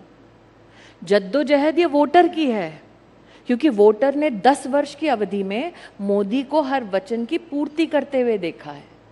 मैं अपना ही अगर लोकसभा क्षेत्र ले लूं, जहां पर 50 साल गांधी खानदान का राज रहा, 15 साल राहुल गांधी सतत वहां पर सत्ता में बने रहे, रूबिका जी, वहां पर 1,09,000 परिवारों के घर तो पिछले 5 साल में बने हैं। 4 लाख परिवारों को पहली बार जीवन में टॉयलेट मिला है। जहां 50 साल उनका खानदान रहा, अगर आप एक घर में मात्र 4 लोग गिन ले, 16 लाख लोगों के पास 25 लाख की आबादी में तो टॉयलेट नहीं दे पाया था ये खानदान, और ये ईवीएम पे शक कर रहे हैं। स्मृति जी, आपने कहा कि मरते दम तक, ये आपका अगर बयान सही है, मैं वहां गांधी परिवार को अमेठी में जीतने नहीं दूंगी। और ऐसा लगता है कि मेरा प्रकोप ऐसा है इस वचन का कि रायबरेली से भी गायब हो गए हैं। पर आप ये भी मानेंगे? नहीं, पर लेकिन ये ऐसी भावना क्यों? ये गुस्से की है, ये बदले की है, ये द्वेष की है? ऐसा है, मैं ऐसी भावना इसलिए कह रही हूँ रूबिका जी, अगर आपने 4 लाख गरीब औरतों को अंधेरे तलाशते हुए देखे हों कि वो खुले में शौच कर सकें उस इलाके में जहाँ 50 साल इस खानदान ने राज किया हो, आपको भी उतना ही गुस्सा आएगा जितना कि मुझे। अगर आपने 3 लाख लोगों को घर में बिना स्वच्छ पानी के जीते देखा उस इलाके में जो प्रधानमंत्री चुन के देते थे, तो आपको भी कहीं ना कहीं ये मन में कोलाहल होता होगा जैसा मुझे होता है। अगर आपने 4 लाख लोगों को बिना छत के देखा हो, आप जानते हैं जहां 50 साल गांधी खानदान का राज रहा, राहुल गांधी 15 साल वहां पर अपनी सत्ता जमा कर बैठे थे, 10 साल उनकी माताजी यूपीए की अध्यक्ष थी, उनके मित्र अखिलेश जी की सरकार उत्तर प्रदेश में थी। आपको पता है कि कलेक्टर के ऑफिस का शिलान्यास अमित शाह ने आकर किया। वहाँ पर पहला सीटी स्कैन का मशीन मोदी सरकार लाई, पहला डायलिसिस का सेंटर मोदी सरकार लाई, पहला ब्लड बैंक मोदी सरकार लाई, पहला पासपोर्ट का ऑफिस मोदी सरकार लेके आई। ये एक ब्लड बैंक नहीं बना पाए वहाँ। क्यों नहीं बना पाए? इच्छा नहीं थी। क्योंकि जब तक लोग इनके सामने गिड़गिड़ाते नहीं तब तक इनको वोट मिलता नहीं। आप कल्पना कर सकती हैं कि ये ऐसा खानदान है, इनकी राजनीति ऐसी है कि गरीब को इन मूलभूत सेवाओं से वंचित रखो। ताकत थी, साधन था, प्रोसेस में, पॉलिसी में इनका सहयोग था, चाहते तो कर सकते थे, जानबूझकर नहीं किया। लेकिन आप ये भी मानेंगी कि आपके वहां जाने तक उनको ही अमेठी चुनती थी, उनको ही रायबरेली ऑप्शन नहीं था, शायद ऑप्शन नहीं था टेनेसिटी का। और मैं बता दूं आनंद, ये कोई आसान लड़ाई नहीं है। मैं 2014 में जब पहली बार लड़ने गई थी, मुझे रहने को किसी ने जगह नहीं दी, मुझे सीमेंट के गोदाम के ऊपर एक कमरे में रहना पड़ा, इतना खौफ था उस खानदान का। मैं जब 2014 में पहली बार गई तब वहां पर 2 लोग खड़े होने के लिए राजी नहीं थे। प्रेम की भाषा नहीं बोली जाती थी, खौफ की भाषा थी अमेठी में। आप अगर कभी, मैंने कहा गांधी जी से, शरद यादव जी तो अब नहीं हैं, उनसे पूछे जिन्होंने अमेठी में कभी चुनाव लड़ा है, राजमोहन गांधी जी का आप इतिहास उठाकर देख लीजिए। लोगों को निर्वस्त्र किया गया है, गोलियां मारी गई हैं। अमेठी के विपक्षी कैंडिडेट पे आप इतिहास उठाकर देख लीजिए, गोली चली है भाई साहब। तो ये आज किसी को लगता है इन हाइंडसाइट कि अरे स्मृति ईरानी ने कोई सास बहू किया होगा इसलिए वोट पड़ गया। वहाँ 1,20,000 घरों में तो पहली बार बिजली मोदी ने दी है। आप बिलीव करेंगे, जहाँ 50 साल उनका राज था वहाँ 60% घरों में कभी बिजली नहीं थी। तो ऐसे इलाके में पहली बार चुनाव लड़ना कोई साधारण चुनाव नहीं था वो। तो जब आपको कहा गया कि आप वहाँ चुनाव लड़िए, या अब आपको कहा गया है कि अब कहीं ना कहीं आपने अमेठी को अपना घर बना लिया, आपका गृह प्रवेश, घर बनाया है, गृह प्रवेश हुआ है, उसकी आपको बधाइयाँ, लेकिन उसमें भी आपको 5 साल लग गए। हाँ, तो वो अटल जी की कविता है ना, हार नहीं मानूंगा, रार नहीं ठानूंगा, काल के कपाल पर लिखता हूँ मिटाता हूँ, गीत नया गाता हूँ। तो अब तो जिसके पास नेता ऐसे हों, जिनकी कविताएं ऐसी हों, तो जोशीले होना उनके लिए संभव ही है। तो आपको ये खला नहीं, थोड़ा सा मैं पूछना चाहता हूँ कि मुझे ही क्यों भेजा गया अमेठी? बिल्कुल नहीं, मुझे तो ये अच्छा लगा कि उस खानदान को धूल चटाने के लिए पूरी पार्टी में मेरा ही नाम मिला था। अच्छा, लेकिन मुझे आप किसी चीज का मलाल नहीं आनंद जी। हाँ, आप कॉन्फिडेंट हैं कि वो नहीं आएंगे? आ भी जाए तो कोई फर्क नहीं पड़ता। और मैं बड़ी विनम्रता से ये कह रही हूँ, क्योंकि ऐसा नहीं है कि उनकी आजमाइश नहीं हुई है, भाई बहन दोनों की। और विनम्रता का भाव इसलिए रखती हूँ रूबिका जी, क्योंकि 2022 का विधानसभा का चुनाव हुआ, जहाँ पर दोनों के दोनों मुखातिब हुए थे अमेठी से। और तब गांधी परिवार के उस सदस्य के पास उत्तर प्रदेश में सीट लड़ाने का दायित्व था। और 5 विधानसभा की सीटें हैं अमेठी में, और जो 4 विधानसभा क्षेत्र में दोनों ने मिलकर पग धरे थे, वहाँ चारों विधानसभा क्षेत्रों में कांग्रेस की जमानत जब्त हो चुकी है, 22 में है। 2019 में कांग्रेस पार्टी अकेली नहीं लड़ी थी, अखिलेश जी, मायावती जी संग उनके रहे थे, तीनों ने मिलके मेरे सामने चुनाव लड़ा था भाजपा के सामने। तब कांग्रेस के पास लगभग 4,30,000 वोट थे इस गठबंधन के पास। अगर आप 22 का चुनाव उठाकर देख लें तो कांग्रेस के पास अमेठी लोकसभा क्षेत्र में 22 में सिर्फ 1,20,000 लगभग वोट बच गए थे। मतलब 19 से लेकर 22 तक के बीच में 3 लाख वोट उनके पहले ही हम कम कर चुके थे। अब सोचे, जब 2 सालों में या 3 सालों की अवधि में 3 लाख वोट कम हो गया, 22 से लेकर 24 तक अब क्या हश्र हो रहा होगा। इसीलिए तो जब यात्रा लेकर आए थे, जनता तो छोड़िए, उनका कार्यकर्ता भी नहीं था वहाँ। कहते हैं कि कंफ्यूजन था, क्योंकि वो अलायंस जमा नहीं था उस वक्त, ऐसा है आनंद सपा आए कि नहीं आए। मैं आभारी हूँ कि आपने ये कहा। तो नेता भी कंफ्यूज्ड है, अलायंस भी कंफ्यूज्ड है, काडर भी कंफ्यूज्ड है। मर्सीफुली देश को कोई कंफ्यूजन नहीं है। तो आप मानती हैं कि देश को कंफ्यूजन नहीं है? 370 प्लस बीजेपी 400 पार। मेरा मंतव्य और सब छोड़ दें, यहाँ पूछ लीजिए। आप पूछिए। नहीं, आप पूछ लीजिए, मैं तो फिर फेयर, ये मेरी ओर से प्रश्न नहीं होगा। यहाँ पर कौन मानता है Rahul Gandhi is the hope for 1.3 billion people? एक तो 1.4 बिलियन भी नहीं लिखा है। चलिए शो ऑफ हैंड्स कर लेते हैं। हम नहीं agree with mister P Chidambaram? अब बताओ कौन राजा है, जनता की ईवीएम? नहीं, ऐसा नहीं। अगर आपको अगर कोई खौफ है तो खौफ ना रखे। बेखौफी से कोई ऐसा है जो पी चिदम्बरम साहब के ट्वीट से और राहुल गांधी। अरे मुझसे ज्यादा तो रूबिका जी पी चिदम्बरम का खौफ है, इसलिए कि वो वापस सत्ता में ना आए, ताकि जो लुटा था वो वापस लुटेरों के पथ पे ना चला जाए। मैं आपको कॉन्टेक्चुअलाइज आपकी अनुमति से एक चीज करना चाहती हूँ। जब हम कहते हैं the lost decade of opportunity, तो ऐसा नहीं है कि सिर्फ 2004 से लेकर 14 तक का लॉस हुआ है। जब जब कांग्रेस की अध्यक्षता में इस देश में, अगर आप विशेष रूप से उनकी परफॉर्मेंस देखें, आज हम मोदी जी की चर्चा करते हैं, जब अटल जी प्रधानमंत्री बने थे, उनका जो कार्यकाल था, अगर बैंकिंग की बात करें, ठीक, बैंकिंग का जब उनको इनहेरिट किया उन्होंने एनपीएस, वो लगभग 16% या 17% था। जब उन्होंने ऑफिस छोड़ा 2004 में, एनपीए लगभग 7% तक आया, तब तक वो ला चुके थे नीचे। कांग्रेस के राज में 2012 पे आप जाइए तो वापस एनपीए 12-13% तक बढ़ चुका था।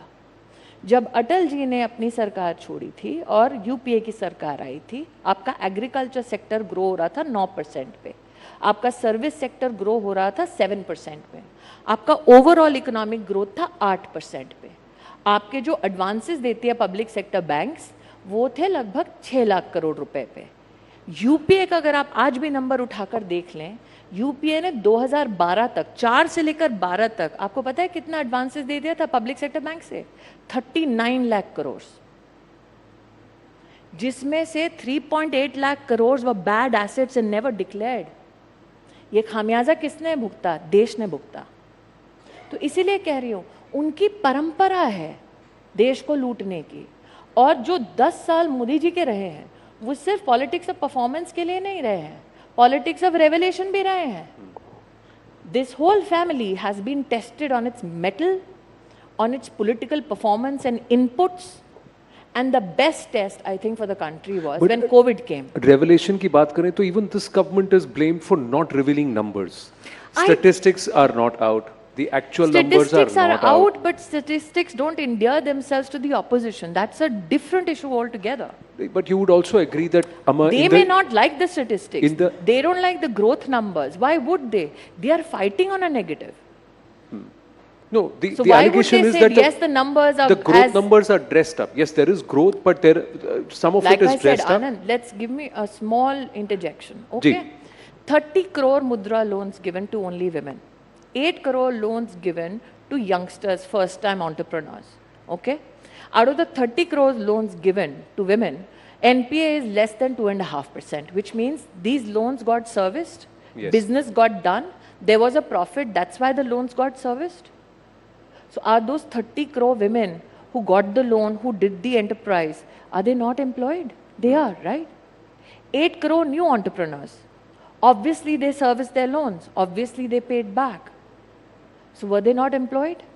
38 crores तो मैंने आपको यहाँ बैठ के गिना दिया है. Yeah, but you know, with respect to your ministries, banks are Women and Child Care Development and also the Minority Ministry. Two aspects let's talk about.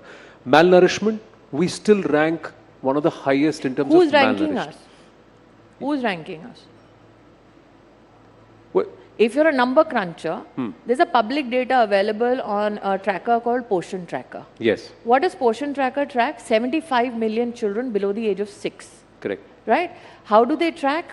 On WHO standards. Who does the third-party evaluation? The World Bank. Whether the testing methodology is correct or not. Evidence is available today for 75 million children. When did the Congress last compute it? There was no such evidence available before. The other aspect is of food security. If 80 crore people were not being given the food security, which is also being extended for the next 2 years. So basically what Rahul Gandhi wants, you'd still have a large number of people. What Rahul Gandhi wants is people should not get food. Is that your position? You'd still have a large number of people who would be struggling around the poverty line or would be going hungry. So let me contextualize it for you. Everything is not as rosy as it is painted. And I'll tell you why. 13.5 crore Indians came out of multi-dimensional poverty only because of Modi's health initiatives. What are those health initiatives? Primary being Ayushman Bharat Yojana. For every Indian, especially the poor, who got 1, 2 and the booster dose free, how much was it in the normal market? If you went to buy the vaccine, $600 per shot. So 1800 rupees, let's say, if you don't take the booster shot, 1200 rupees. In a family size of 4 people, how much would have that been for a poor family? Second, if you look only at the Ayushman Bharat numbers from October 2023, 5 crore 70 lakh hospital admissions worth 70,000 crore rupees done. Do you compute the cost of the burden on the GDP if this health support was not given to these people? For instance, when we talk about sanitation, we talk about 11 crore toilets built. Yes. I will take you back to this very channel. In the year 2010-12 के बीच में, this channel has carried a report about what? 6% negative impact on India's GDP because of lack of sanitation. So when Modi gives a sanitation facility, it has a positive impact on the growth numbers. When Modi gives ration free to poor, it not only helps them come out of multidimensional poverty, it sustains them out of multidimensional poverty, it also fires up rural consumption, hence keeping industry and manufacturing alive. स्मृति जी, ये जो confidence आपका है, आप यकीन के साथ कह सकती हैं कि नंबर्स में भी झलकेगा, और अगर हाँ तो उत्तर प्रदेश में आप 80 में से कितनी सीटें लाएंगी इस बार? देखिए, मैं ना योगेंद्र यादव जैसी कोई सेफोलॉजिस्ट हूँ, ना मैं राहुल गांधी जैसी कोई बुद्धिजीवी हूँ. मैं आपको इतना ही अश्योर कर सकती हूँ कि जो मोदी ने कहा है वो पत्थर की लकीर है. एनडीए अब की बार 400 पार. समय अल्प है, लास्ट के 30 और 10-15 सेकंड एक्स्ट्रा, तो थोड़ा सा हम 5 शब्द आपको बताएंगे. रैपिड फायर है जैसा है कि whatever comes to your mind. हमें नहीं पता था एक दिन आनंद नरसिम्हन करण जौहर का पूरा स्वरूप धारण करेंगे. देखिए, ये एक नाता तो रहा है कहीं ना कहीं करण जौहर से. नहीं, एंटरटेनमेंट से. और करण जौहर अच्छे मित्र हैं, ऐसा नहीं है, पर मैं आपसे मित्र भी हैं. हाँ? अच्छा, तो you see your journalist friends, all their eyebrows are going up. Yes. तो हम आपके सामने शब्द रखेंगे, आपके मन में जो पहला विचार आएगा वो आप 1 या 2 शब्दों में या 1 लाइन में खत्म करेंगे. तो हम शुरू करते हैं. हाँ, पहले आप. ओके. शक्ति. दुर्गा. देश. राहुल, नाम तो सुना होगा. ये तो आपको उनसे कहना चाहिए था. स्मृति हूँ. अगर आप वो शब्द कहें तो मर्यादा विहीन. मोदी. शक्ति के उपासक. 370. 400 पार. और आखिरी. स्मृति. माँ. Ladies and gentlemen, Smriti Irani ji. How lovely. A huge round of applause once again for Minister Smriti Irani at her oratorical best and also daring Rahul Gandhi. Thank you so much, ma'am. Really lovely. Thank you. Anand, Rubika, thank you so much as well. Well, she is known for a fine oratory. Smriti Irani there also daring Rahul Gandhi to contest from his old battleground of Amethi. Clearly, politics is heating ahead of the Lok Sabha polls. She also said that the Prime Minister is an emotion. He's someone who has given a national ambition to the people of the country. That was Smriti Irani speaking to my colleagues Anand and Rubina. We have another very, very interesting session coming up, more on geopolitics, foreign policy. I'd request everyone to be kindly seated, please. We're just about to begin our next session for the evening.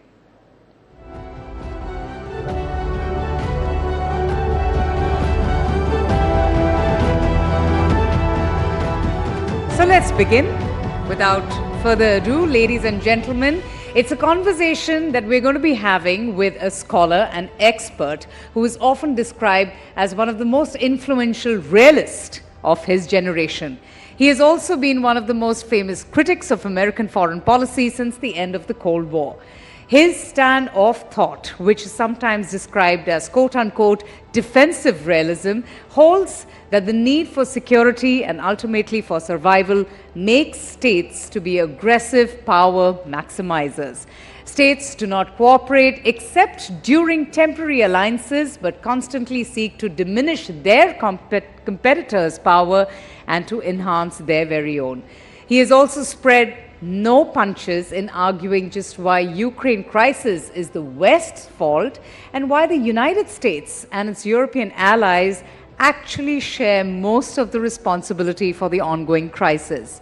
Please welcome John Joseph Mearsheimer, political scientist, international relations scholar, and also the R. Wendell Harrison Distinguished Service Professor at the University of Chicago.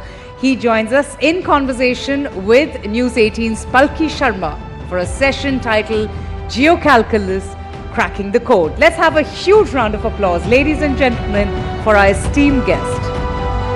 Thank you, Palki. Over to you.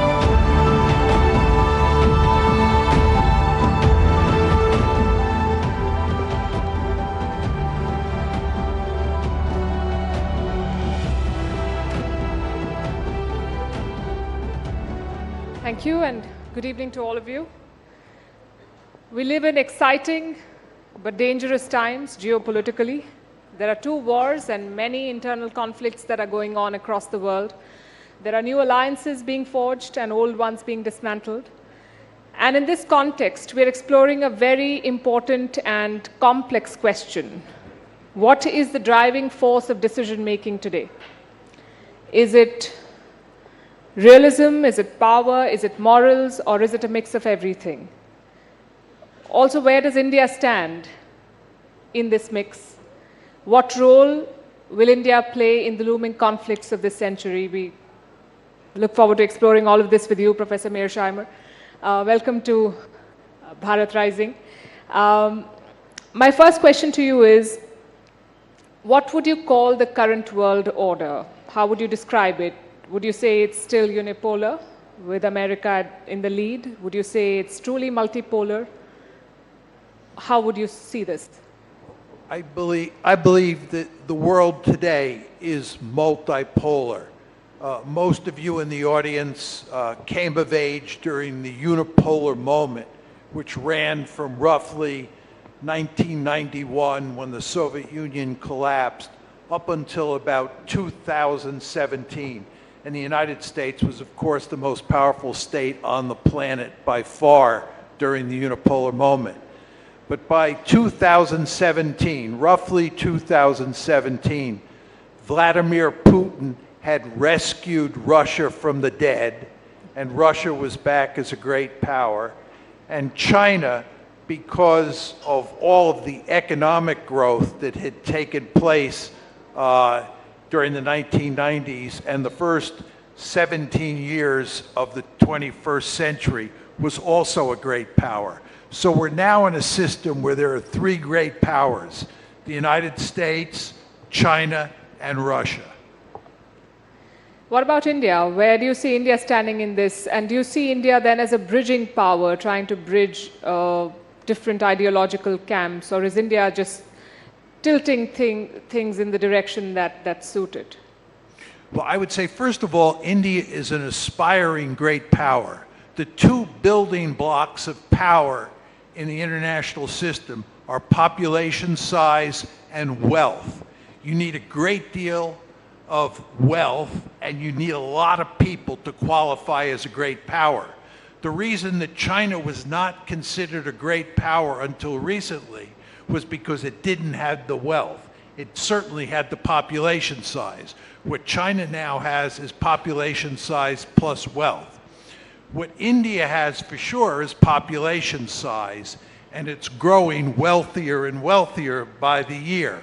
But I think, according to most accounts, it has not yet reached the point where it qualifies as a great power. Nevertheless, there is no question that India is a major power, and it is, in a very important way, caught in between those three great powers, because India has all sorts of potential problems with China, mainly revolving around the border between those two countries. India has very close relations with both Russia and the United States, and from the American point of view, that causes problems because the Americans don't want India to have good relations with Russia. But of course, from India's point of view, it makes good sense to have good relations with Russia. So relations between India and the United States have been somewhat testy. They've been very good in terms of relations with Russia. And the question of China is, I think, a looming problem for India. But nevertheless, the world that India operates in now is very complicated, and India is going to have a complicated task moving forward dealing with this world. Is another way of looking at it this, that India is best poised to make to make the most of this complicated situation, because India can talk to and do business with all camps? I think at some point India will have to make some hard choices. I think the most interesting question is what happens between India, China, and the United States. My sense is that China will continue to grow more powerful, that it will build a potent blue water navy, and it will try to project power into the Persian Gulf, and it will therefore move through the Indian Ocean, and this will not make the Indians happy and will push the Americans and the Indians closer together. In the event of a conflict between India and China, do you think Russia will be forced to take a side? I think if there were a conflict between India and China, the Russians would do everything they could to sit on the fence and to not get committed. The Russians have no interest in having bad relations with either China or India. So if there was, and hopefully there will not be, a conflict between India and China, I think the Russians would do everything they could to stay far away. You've said in the past that great powers will always seek hegemony or dominance over others. You say that India is an aspiring great power. When it does become a great power, do you think I would do the same? Because I've seen any or any of the rhetoric that comes with these hegemonic tendencies? My basic view of international politics is that the ideal situation is to be a hegemon in your region of the world and to make sure that there's no other hegemon on the planet. And I basically argue that the United States is the only regional hegemon in the world. It's a hegemon in the Western Hemisphere. And the United States goes to great lengths to make sure that no other country dominates its region the way we dominate the Western Hemisphere. And that's why in the 20th century, we played a key role in putting Imperial Germany, Imperial Japan, Nazi Germany, and the Soviet Union on the scrap heap of history. The United States does not tolerate peer competitors. At the same time, I believe it makes eminently good sense for China to dominate Asia. I think that as China grows more powerful economically, it will try to dominate Asia. And I think from China's point of view, that makes good sense. From America's point of view, it does not make good sense. And certainly from India's point of view, it does not make good sense for China to dominate Asia. Just one final point. I would argue that if India were to grow more powerful than China, and the Chinese economy were to falter, and India's economy was to take off, and India looked like it could dominate Asia, it would try to dominate Asia. Not because of Indian culture or Indian politics, because that's just the way great power politics work. The best way to survive in the international system is to be really powerful. Interesting. Let's talk about the Ukraine war now. And you've accused the West of poking the Russian bear. It's been 2 years. It's a frozen conflict. No side is making much headway. And Putin has won a record 5th term in power.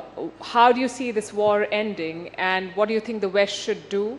Should they stop military aid to Ukraine? I believe that it's actually not a frozen conflict. I believe that the Russians are winning the war and that the Russians will end up with an ugly victory. I believe the Russians now control about 20% of Ukrainian territory. The balance of power has shifted decisively in Russia's favor in terms of both weaponry and manpower, which are of great importance in a war of attrition like the one you see taking place in Ukraine. And what I think is going to happen is that the Russians will end up conquering about 40% of Ukrainian territory. I think they now have annexed 4 oblasts plus the Crimea. My guess is, and I want to underline that this is just my guess, is that they will end up annexing 4 more oblasts, and they will end up with 40%, roughly 40% of Ukrainian territory. And what will be left is a dysfunctional rump state. Ukraine, in other words, will be a dysfunctional rump state that the Russians will go to great lengths over time to make sure is politically and economically weak so that it cannot become a part of NATO. But that, I think, is the likely outcome. That's the military end that you're talking about. What about the political end? Do you think Ukraine will end up joining the NATO? No, I think politically the Russians will go to great lengths to make sure Ukraine doesn't join NATO. And I think that the West will not bring a dysfunctional Ukraine into the alliance. So I think that it will not, Ukraine will not become part of NATO. Do you then think the West should stop the military aid to Ukraine? Because the American aid is tied in the Congress and the Europeans are still struggling to find the money to fund this war. Yes, this is a great question. I believe that it is best for Ukraine, and I want to underline that. I believe it is best for Ukraine to now end the war, to reach a settlement with the Russians. And that means 2 things. One, Ukraine must sever all of its security relations with the West, not just give up entering NATO. Ukraine should become a truly neutral state by severing its military or security ties with the West, because Russia's principal concern is the possibility of Ukraine joining NATO. That, the Russians say, to a person is an existential threat, and they do not accept that. So I think it's imperative that Ukraine become a neutral state. And then the other thing is, I think it's very important that the United States cut off all assistance to Ukraine and that the Europeans collectively provide aid, economic aid, not military aid, to Ukraine moving forward until it gets on its feet. I'll come to the question of the aid in a bit, but you've said that Ukraine should become a neutral state, and you've argued in the past against NATO expansion to the east. The argument from the other side is that that's not a choice for Russia to make, which side Ukraine should go to. That's not something that Moscow gets to decide. Plus, recent polls have said that close to 70% Ukrainians want to be part of the NATO. So there is realism, and then there is public opinion. And in most quote-unquote democracies, leaders are swayed by public opinion. So if Ukrainians want to join the NATO, what should the leadership do? Well, the thing is that Ukraine, for obvious reasons, at this point, would like to join NATO. But this would be a fundamental mistake, because if they join or try to join NATO, their country is going to be wrecked. If Ukraine had never made any attempt to join NATO, Ukraine would be intact today. Crimea would be part of Ukraine. Those 4 oblasts that have been already annexed to Russia would still be part of Ukraine. This war is all about NATO expansion into Ukraine. If the West had not pushed hard to bring Ukraine into NATO, starting in 2008, there would have been no major crisis in 2014, there would have been no war in 2022, and Ukraine would be intact. So the argument that Ukraine has a right as a sovereign democracy to join NATO makes people feel good when they hear that, because we love to talk about rights in the West. But the fact is, talking about the right to join NATO and pushing Ukraine to join NATO has led to the destruction of NATO. And in my personal opinion, that is a horrendous disaster. Yes, and Russia's war has also led to the expansion of NATO. In the last 2 years, we've seen 2 countries join. But you talked about the West stopping military aid, America stopping military aid to Ukraine. If and when that happens, what message would it send to other players? For instance, a Xi Jinping. What would stop him from seeing a Ukraine in Taiwan? There's this argument that if the United States cuts and runs or loses in Ukraine, that this will have significant effects in East Asia, because Xi Jinping will think that the United States won't fight in East Asia if China behaves aggressively. I do not believe for 1 second that Xi Jinping or the Chinese elite thinks that the United States, for example, will not fight over Taiwan. Joe Biden has said on 4 separate occasions that the United States will fight for Taiwan. There is no doubt in my mind that the United States will fight for Taiwan, because Taiwan is of great strategic importance to the United States, and the United States, as I said earlier in my comments, is determined to contain China. So I do not believe that losing in Ukraine, and I want to be clear here, I do think the United States is in the process of losing in Ukraine. I do not think it will weaken our deterrent position in East Asia vis-a-vis the Chinese. The thing is that we do not know for sure that Joe Biden will be around until the end of this year to make that decision vis-a-vis Taiwan. Having said that, do you think that Xi Jinping is going to attack Taiwan in this decade? No, I don't think that Xi Jinping is going to attack Taiwan anytime soon. And there are a variety of reasons for that. One of the main reasons is that for him or for China to attack Taiwan, it has to cross a large body of water. And amphibious operations are among the most difficult military operations you can ask an army to perform. It is very difficult to cross a body of water as large as the Taiwan Strait. So the task that the Chinese have set for themselves, if they decide to attack Taiwan, would be a formidable one. The second point is, China has not fought a war since 1979. Just think about that. The United States of America is fighting wars all the time. The United States has a highly primed military. It's primed for combat. The Chinese military has not fought a war in a long time. It's a rusty military. And we know from watching how the Russians performed in Ukraine in the early stages of that war, armies take time to get used to fighting wars, to fighting battles. You just don't take an army that hasn't fought a war in a long time and send it into battle and expect it to do well.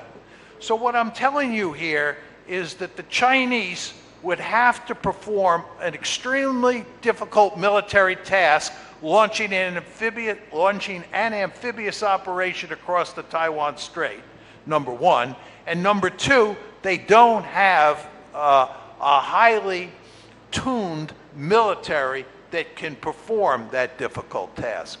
So logic says that China will not attack, but leaders do not always operate on logic, and the region is a powder keg, so there's always the possibility of conflict breaking out. If that happens, my question is, what role do you see India playing there? Because India controls the entry to the Malacca Strait. India has an agreement with the US to allow their aircraft to refuel at Indian bases.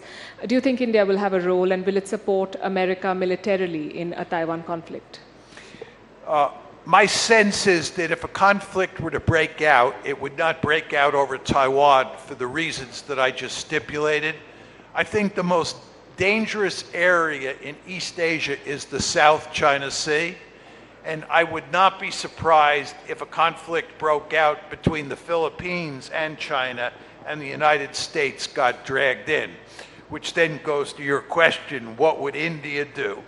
I think that India in that event would provide indirect support for the United States. I don't think that India would get involved in the fighting. I think if conflict broke out at a low level, the Americans would pretty much handle it by themselves, maybe with the Philippines by their side in the fight. If it escalated into a larger war, I think the Japanese, South Koreans, and Australians would be likely to come in before the Indians. But it is possible that India would come in. The problem that India faces is that it has to protect its home waters, and it has to protect its border with China. And I think the last thing India is going to be anxious to do is join the fight and get into a war with with China. I think it's in India's advantage in the scenario that you described to provide indirect assistance to the Americans and do as little as possible to help the Americans. That will not make the Americans happy, but that I think is in India's national interest. You mentioned the Chinese economy, and they're not in the best phase. They have way too many challenges. The world is talking about decoupling, de-risking, friendshoring. Do you think Xi Jinping revealed his hand too soon, that he should have waited for a few more years before openly challenging the US? There's no question that it was in China's interest, as Deng Xiaoping pointed out many, many years ago, for China to rise as quietly as possible and not in any way threaten the Americans. And I believe that the Chinese, by and large, tried to do that. But the problem is that the United States eventually came to see that China was growing economically and militarily more powerful. And we started telling ourselves stories about how China might end up being a really formidable military foe. Now you want to remember, this is very important, when the United States started to pursue a policy of engagement towards China in the early 1990s, which was designed to make China rich, we believed that China would eventually become a democracy. And when it became a democracy, it would get along very well with other democracies, like the United States, like India, like Japan, because democracies never fight against each other in the story that we told ourselves. Now, I want to be clear. I don't believe that story, but the vast majority of foreign policy experts in the West do believe that story. But the problem in that story is that China did not become a democracy. So what happened here is it got richer and richer. It began to build larger military forces. And even though it didn't, in my opinion, do much to provoke the Americans, the mere fact that it wasn't a democracy, combined with all that military might that it was developing, forced the Americans to abandon engagement and move to a containment policy. The funny thing is that China does call itself a democracy with Chinese characteristics. But you've said in the past that the US foolishly fed the economic rise of China. The US is now working very closely with India. Do you foresee a potential rivalry with India in the future? No, just to go back to the Chinese-American case, as some of you remember, in the early Cold War, China and the Soviet Union were on one side and the Americans were on the other.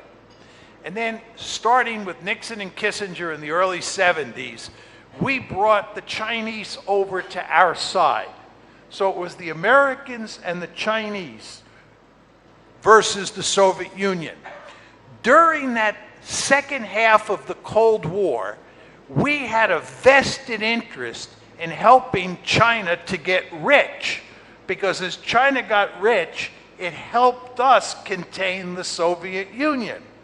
When the Cold War ended, and the Soviet Union went away, my argument is we no longer have a vested interest in helping China to get rich. Now, let's go to the India question.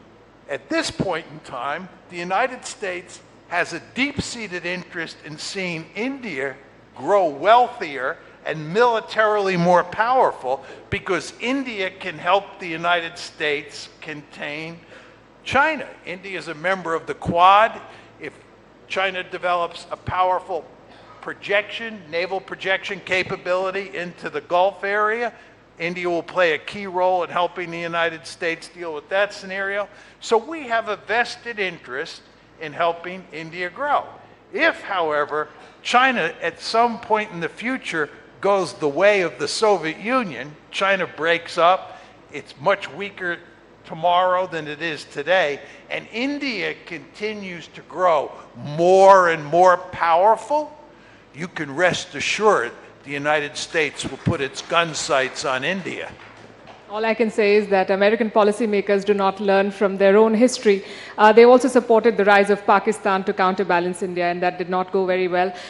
We're out of time, but I have to ask you one last question. How do you see the Gaza war ending? We know that you've criticized Israel's actions very strongly, which is also a contrast with how you see Palestine versus Ukraine. But how do you see the end to this conflict?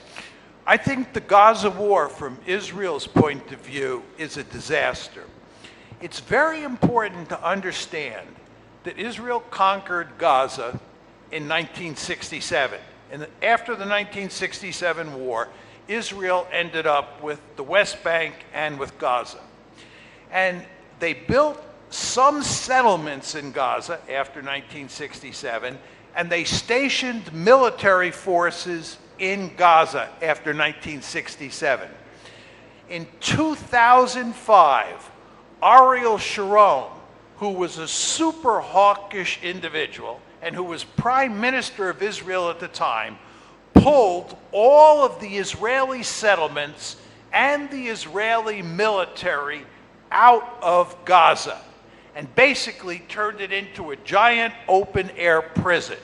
But there were no Israeli settlements or military forces inside of Gaza, because Sharon understood that was not in Israel's national interest, because Gaza was like a hornet's nest for the Israelis.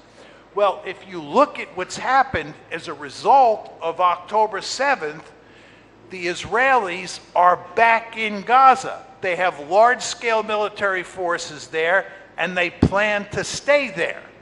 At the same time, there is virtually no chance that Israel is going to defeat Hamas. So they are going to have significant resistance from Hamas. They're stuck in Gaza, and world opinion, and this includes countries like India, which favor the two-state solution, and the United States, which favors the two-state solution, are going to put enormous pressure on Israel over time to move to a two-state solution, which Israel doesn't want to do. All of this is to say, Israel is in real trouble. I have a lot of questions, but we are completely out of time. Thank you so much for joining us and for sharing your insights. Thank you indeed, and it's interesting that you call the two-state policy that India holds to the present conflict an illusion.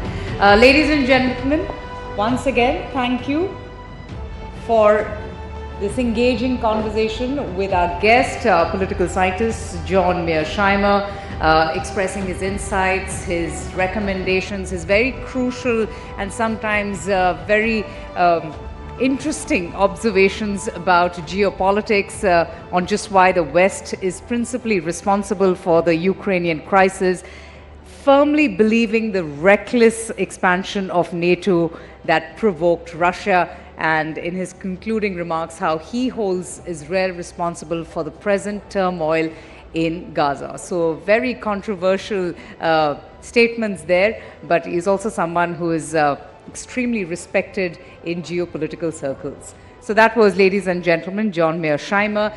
But don't forget, for the big event that will happen in just a few hours from now, the grand finale, which promises to be a mesmerizing evening. It's going to be a perfect end to a power-packed day. We also have our guest ready for the next session.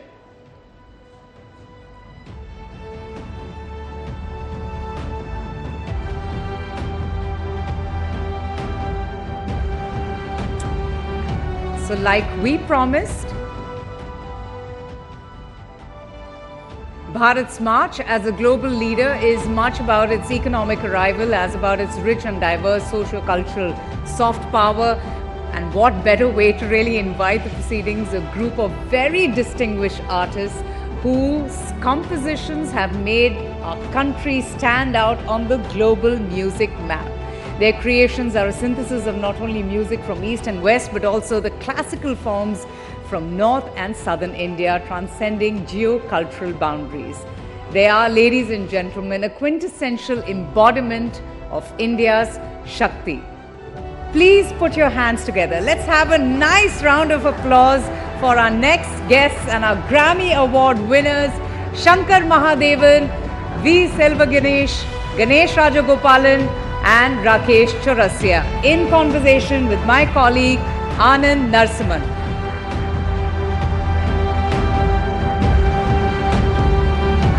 A warm welcome.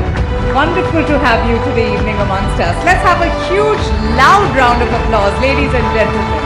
Our shining stars, India's shining stars. Not 1, 2, 3, we have 4 Grammy winners amongst us.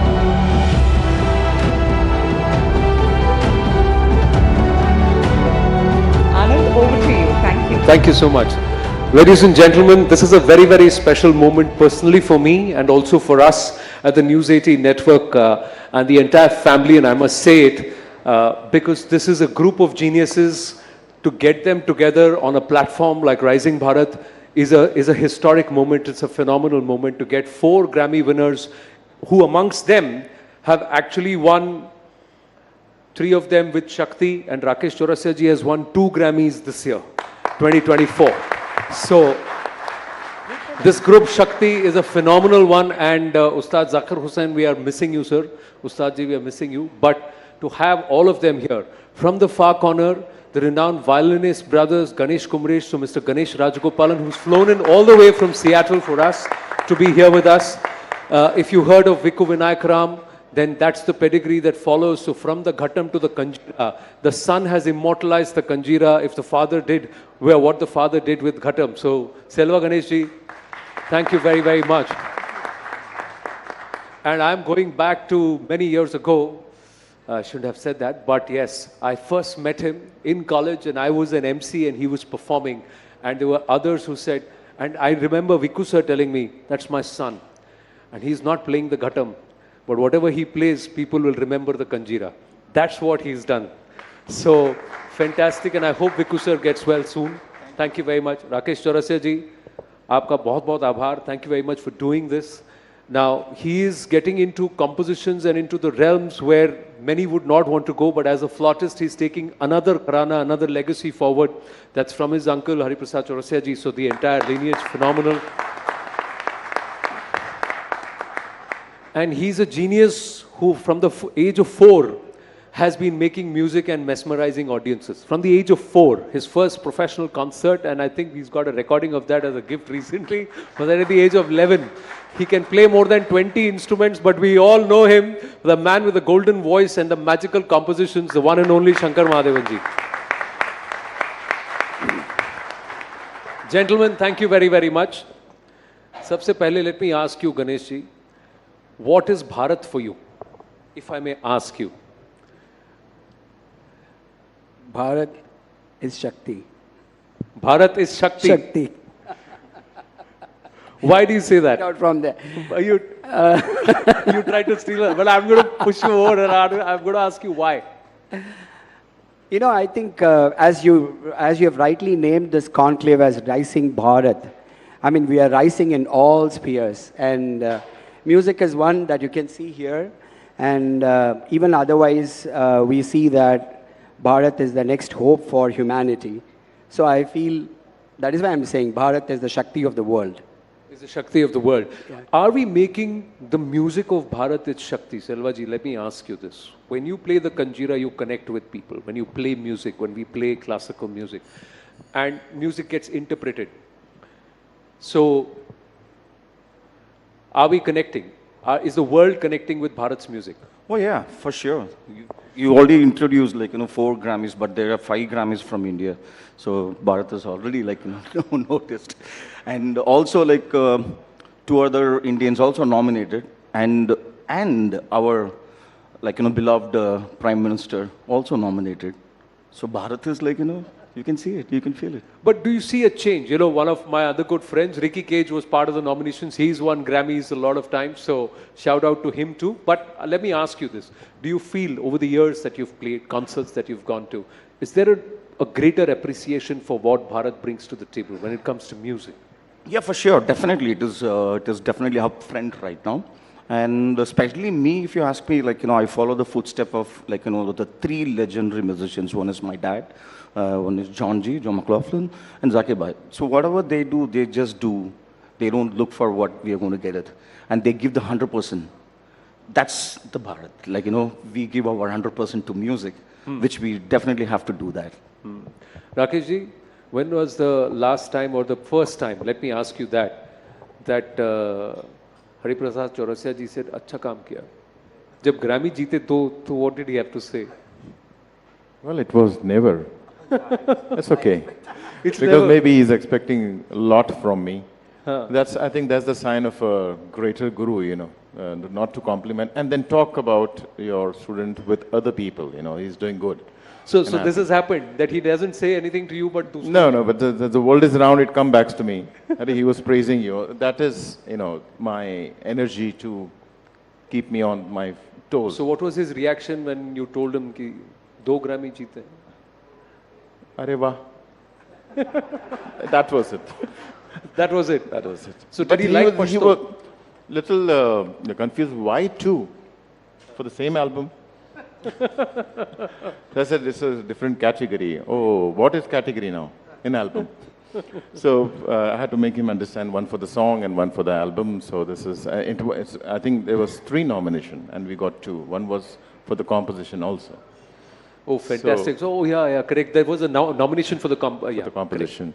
But I think it's all his blessings and whatever I am today because of his. And as you mentioned, what is Bharat? Bharat for me is a breath, what I blow in my flute. It's a breath. Is breath. What an answer. Bharat for me is breath. What I blow in into my flute. Phenomenal. And you're communicating that. 25 years with Shakti, sir, for you.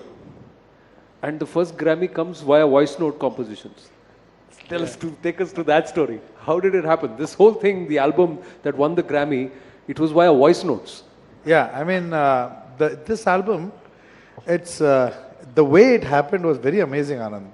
It all happened during the peak of COVID, because we tour so much. We used to do, 20 concerts in 30 days. And all over America, all over Europe, all over India, we were continuously traveling, and then we were almost getting withdrawal symptoms that we are not able to travel. So we have to do an album. And nobody can move out of the house because of COVID. So the way this album happened was completely remote control. Zakir Bhai was from San Francisco, Selvaji Ganeshji from Chennai, Seattle, I was from Mumbai, and Johnji from Monaco. All of us recording files going up and down on a server, bars being exchanged, comments, emails, mixes. Oh my God, by the time the mix got over, it was what a process it was. But when we heard it, we said, we've cracked something that is, almost next to impossible. So this was your studio album for Shakti after how long? 46 years. After 46 years. This band is 50 years old, by the way. We jumped into the bandwagon about 25 years back, and we are lucky to be the ones who got the Grammy. Okay, now I'm going to put all of you in the spot a little. मालूम ही था. By the way, I'll tell you all that if this guy wouldn't have been a television anchor, he would have definitely been a musician. वो दिल का musician ही है वो. That is what Anand Nal. Sir, वो note मेरा ठीक से लगता ही नहीं है, इसीलिए कभी काले की तरफ गया ही नहीं. Sir, कोई तो नोट लग रहा है ना, तो that's fine. Okay, now what I'm going to ask you is, tell me something special about Ganesh ji's music. Why is he who he is? And why is he part of Shakti? Okay, I'll tell you something. We are in the middle of Europe in a completely non-Indian atmosphere. Complete foreigners in the audience. This gentleman, only one tanpura is playing. No other instrument. He plays Abhogi Rag for about a good 10-12 minutes. Nothing else. We are all sitting quiet. He plays that. Just his instrument and the tanpura, that's all. And he gets a standing ovation. So that is what Ganesh ji is all about. So these are, these are musicians, melodic musicians, who don't need too many notes to prove themselves. One note and it goes straight into your heart. It's like that. You like that? So I cannot talk like that. You better talk some nice things about me when you answer. Nor can I cannot talk like that, nor can I sing. But thank you, Shankarji. So now, from a person who's a maestro at string, now you talk about somebody who's a maestro at percussion. Oh yeah. Oh, now I know the game. So okay, Zakir Bhai is more like a brother and mentor, guide, friend. He's lots of that, and I'm very lucky to be even partnering with Zakir Bhai. And I just interrupt all of us over here because of this man called Ustad Zakir Hussain. Let's have a loud round of applause for Ustad Zakir Hussain. Sorry, continue. Yeah, it's true actually. So that's what Zakir Bhai is for me, and as he said, for all of us. And Selvaji, we have been childhood friends. We know each other from when we were like this. You have to hold the mic. You are older, huh? Yeah, we're not the same age. You're not the same age, no? Yeah, he's older. Okay, he's older. Yeah, I'll tell you for what. I'm a grandfather. In that case, I'm older. Okay. So we have played together, and I've been fortunate to be playing with his dad, Vikku Mama, and toured quite a lot. And both of them have played together, and Vikku Mama and him, myself and Kumaresh, we have toured a lot. And it's always a pleasure because he's my go-to guy. So it's just fun just being with him because he's very, very affectionate and a very lovely person to be with. So oh, fantastic. Always. You didn't talk about my play. So now, what was that last one? Now always. No response? Thank you very much. Thank you. You're respond on what? Respond him in the bowl. On the bowl or yeah, on the bowl. Oh, okay.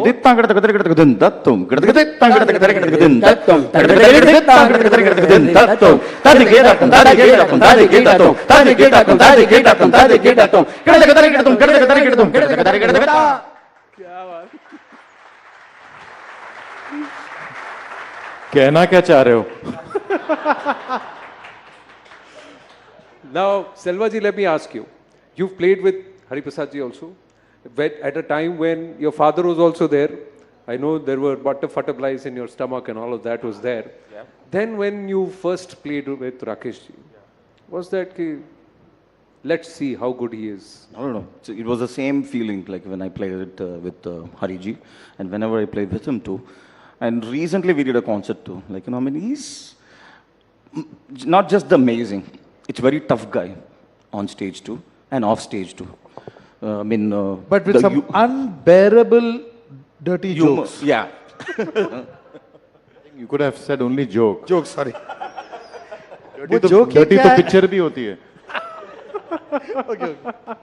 ये देखा joke का नमूना भी आ गया सामने. But yeah. No, the thing is like not just the classical music, even if it is a fusion and if it is even one of the Shakti, like I would say like a best, one of the like best Lotus Feet. I think this man can definitely play that tune without like lagging, or because it's very tough. It sounds easy, but to form with the chord formation, everything. I've heard him so many times like playing Lotus Feet, and I said like, oh my gosh, this guy is amazing. And of course, Ariji also played the same tune in Remember Shakti first album in 1999, if I'm not wrong. So that was the first Remember Shakti when they started. So Ariji and my dad played, and the same tune in Bangalore, like we both played it.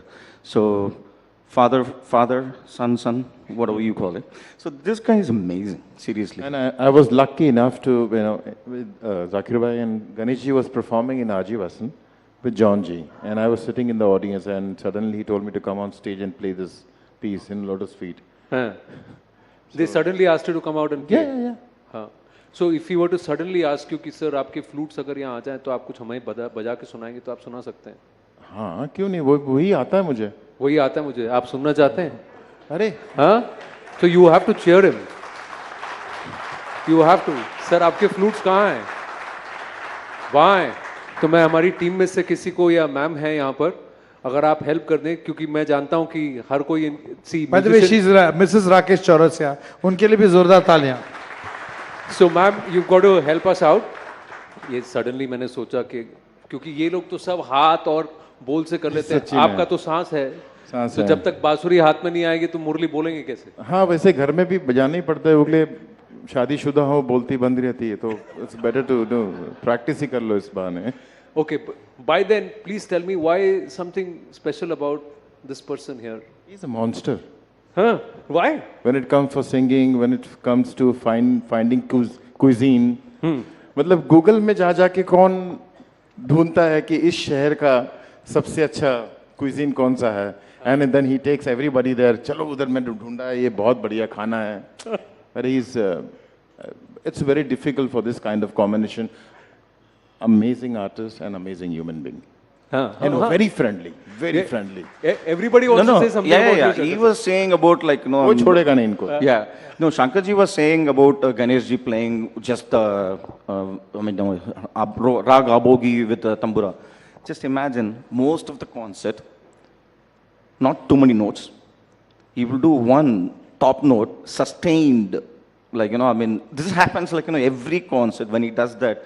Before he finishes it, he gets the standing ovation. Before he stops, that one tone which stays for more than, I don't know, we can't even count it, like how long he's sustaining, like, that's enough. Sir, he's the man who's done Breathless. So to sustain it at one breath is not going to be difficult. I do agree that, but it's all different notes, right? People correct. can relate, so many notes, but one note sustained and he gets a standing ovation. So let's listen to Rakesh ji, and then and then we'll ask Rakesh ji to sustain, give him the note that he has to sustain. But I'm enjoying this mutual admiration club, huh? चलिए, I'll hold it.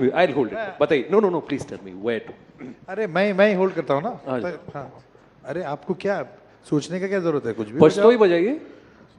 आप लोग बताइए क्या बजाओ. Lotus feet या पश्तो, दोनों में से whatever you choose. हाँ. पश्तो तो he won the Grammy this year.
क्या बात है राकेश चौरसिया। Fantastic sir. अब तो आपको भी फ्लूट किया, अब तो नोट तो करना पड़ेगा सर। अभी करेंगे ना वो थोड़ी तो देर में सब। इसीलिए तो फिर तब वार्म अप हो जाएगा ना जैसा। क्या सर? कोई एक नोट दे दीजिए। गिव दैट रिदम ओनली ना। टिंग टन टिंग टन टिंग टन टिंग। तुझे बजाओ कैसे? पकड़ो। मैं पकड़। अभी just on national network, it's okay, no problem.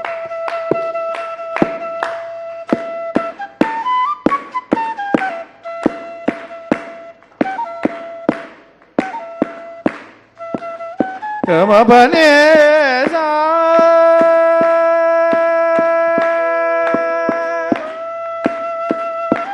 Vanessa.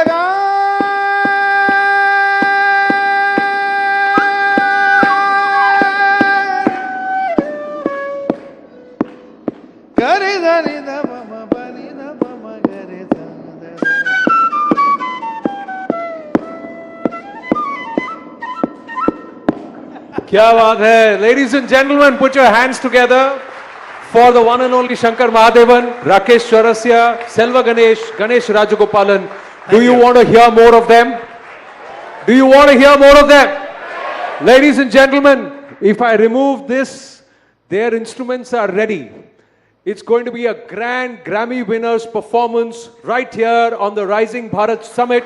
We just need to give them 25 minutes to set up. So this stage is clear and the stage is all theirs. And they will be joined by the one and only King of Jazz in Bharat, Louis Banks, his son Gino Banks, the phenomenal percussionist Ojas Adya, and of course the bass guitarist Sheldon De Silva. It's going to be a phenomenal lineup along with these four in a short while from now. Are you ready? I love the spirit. Let's go. Big round of applause for them. Thank you so much. तो हम क्या अभी घर जाके आए वापस हैं?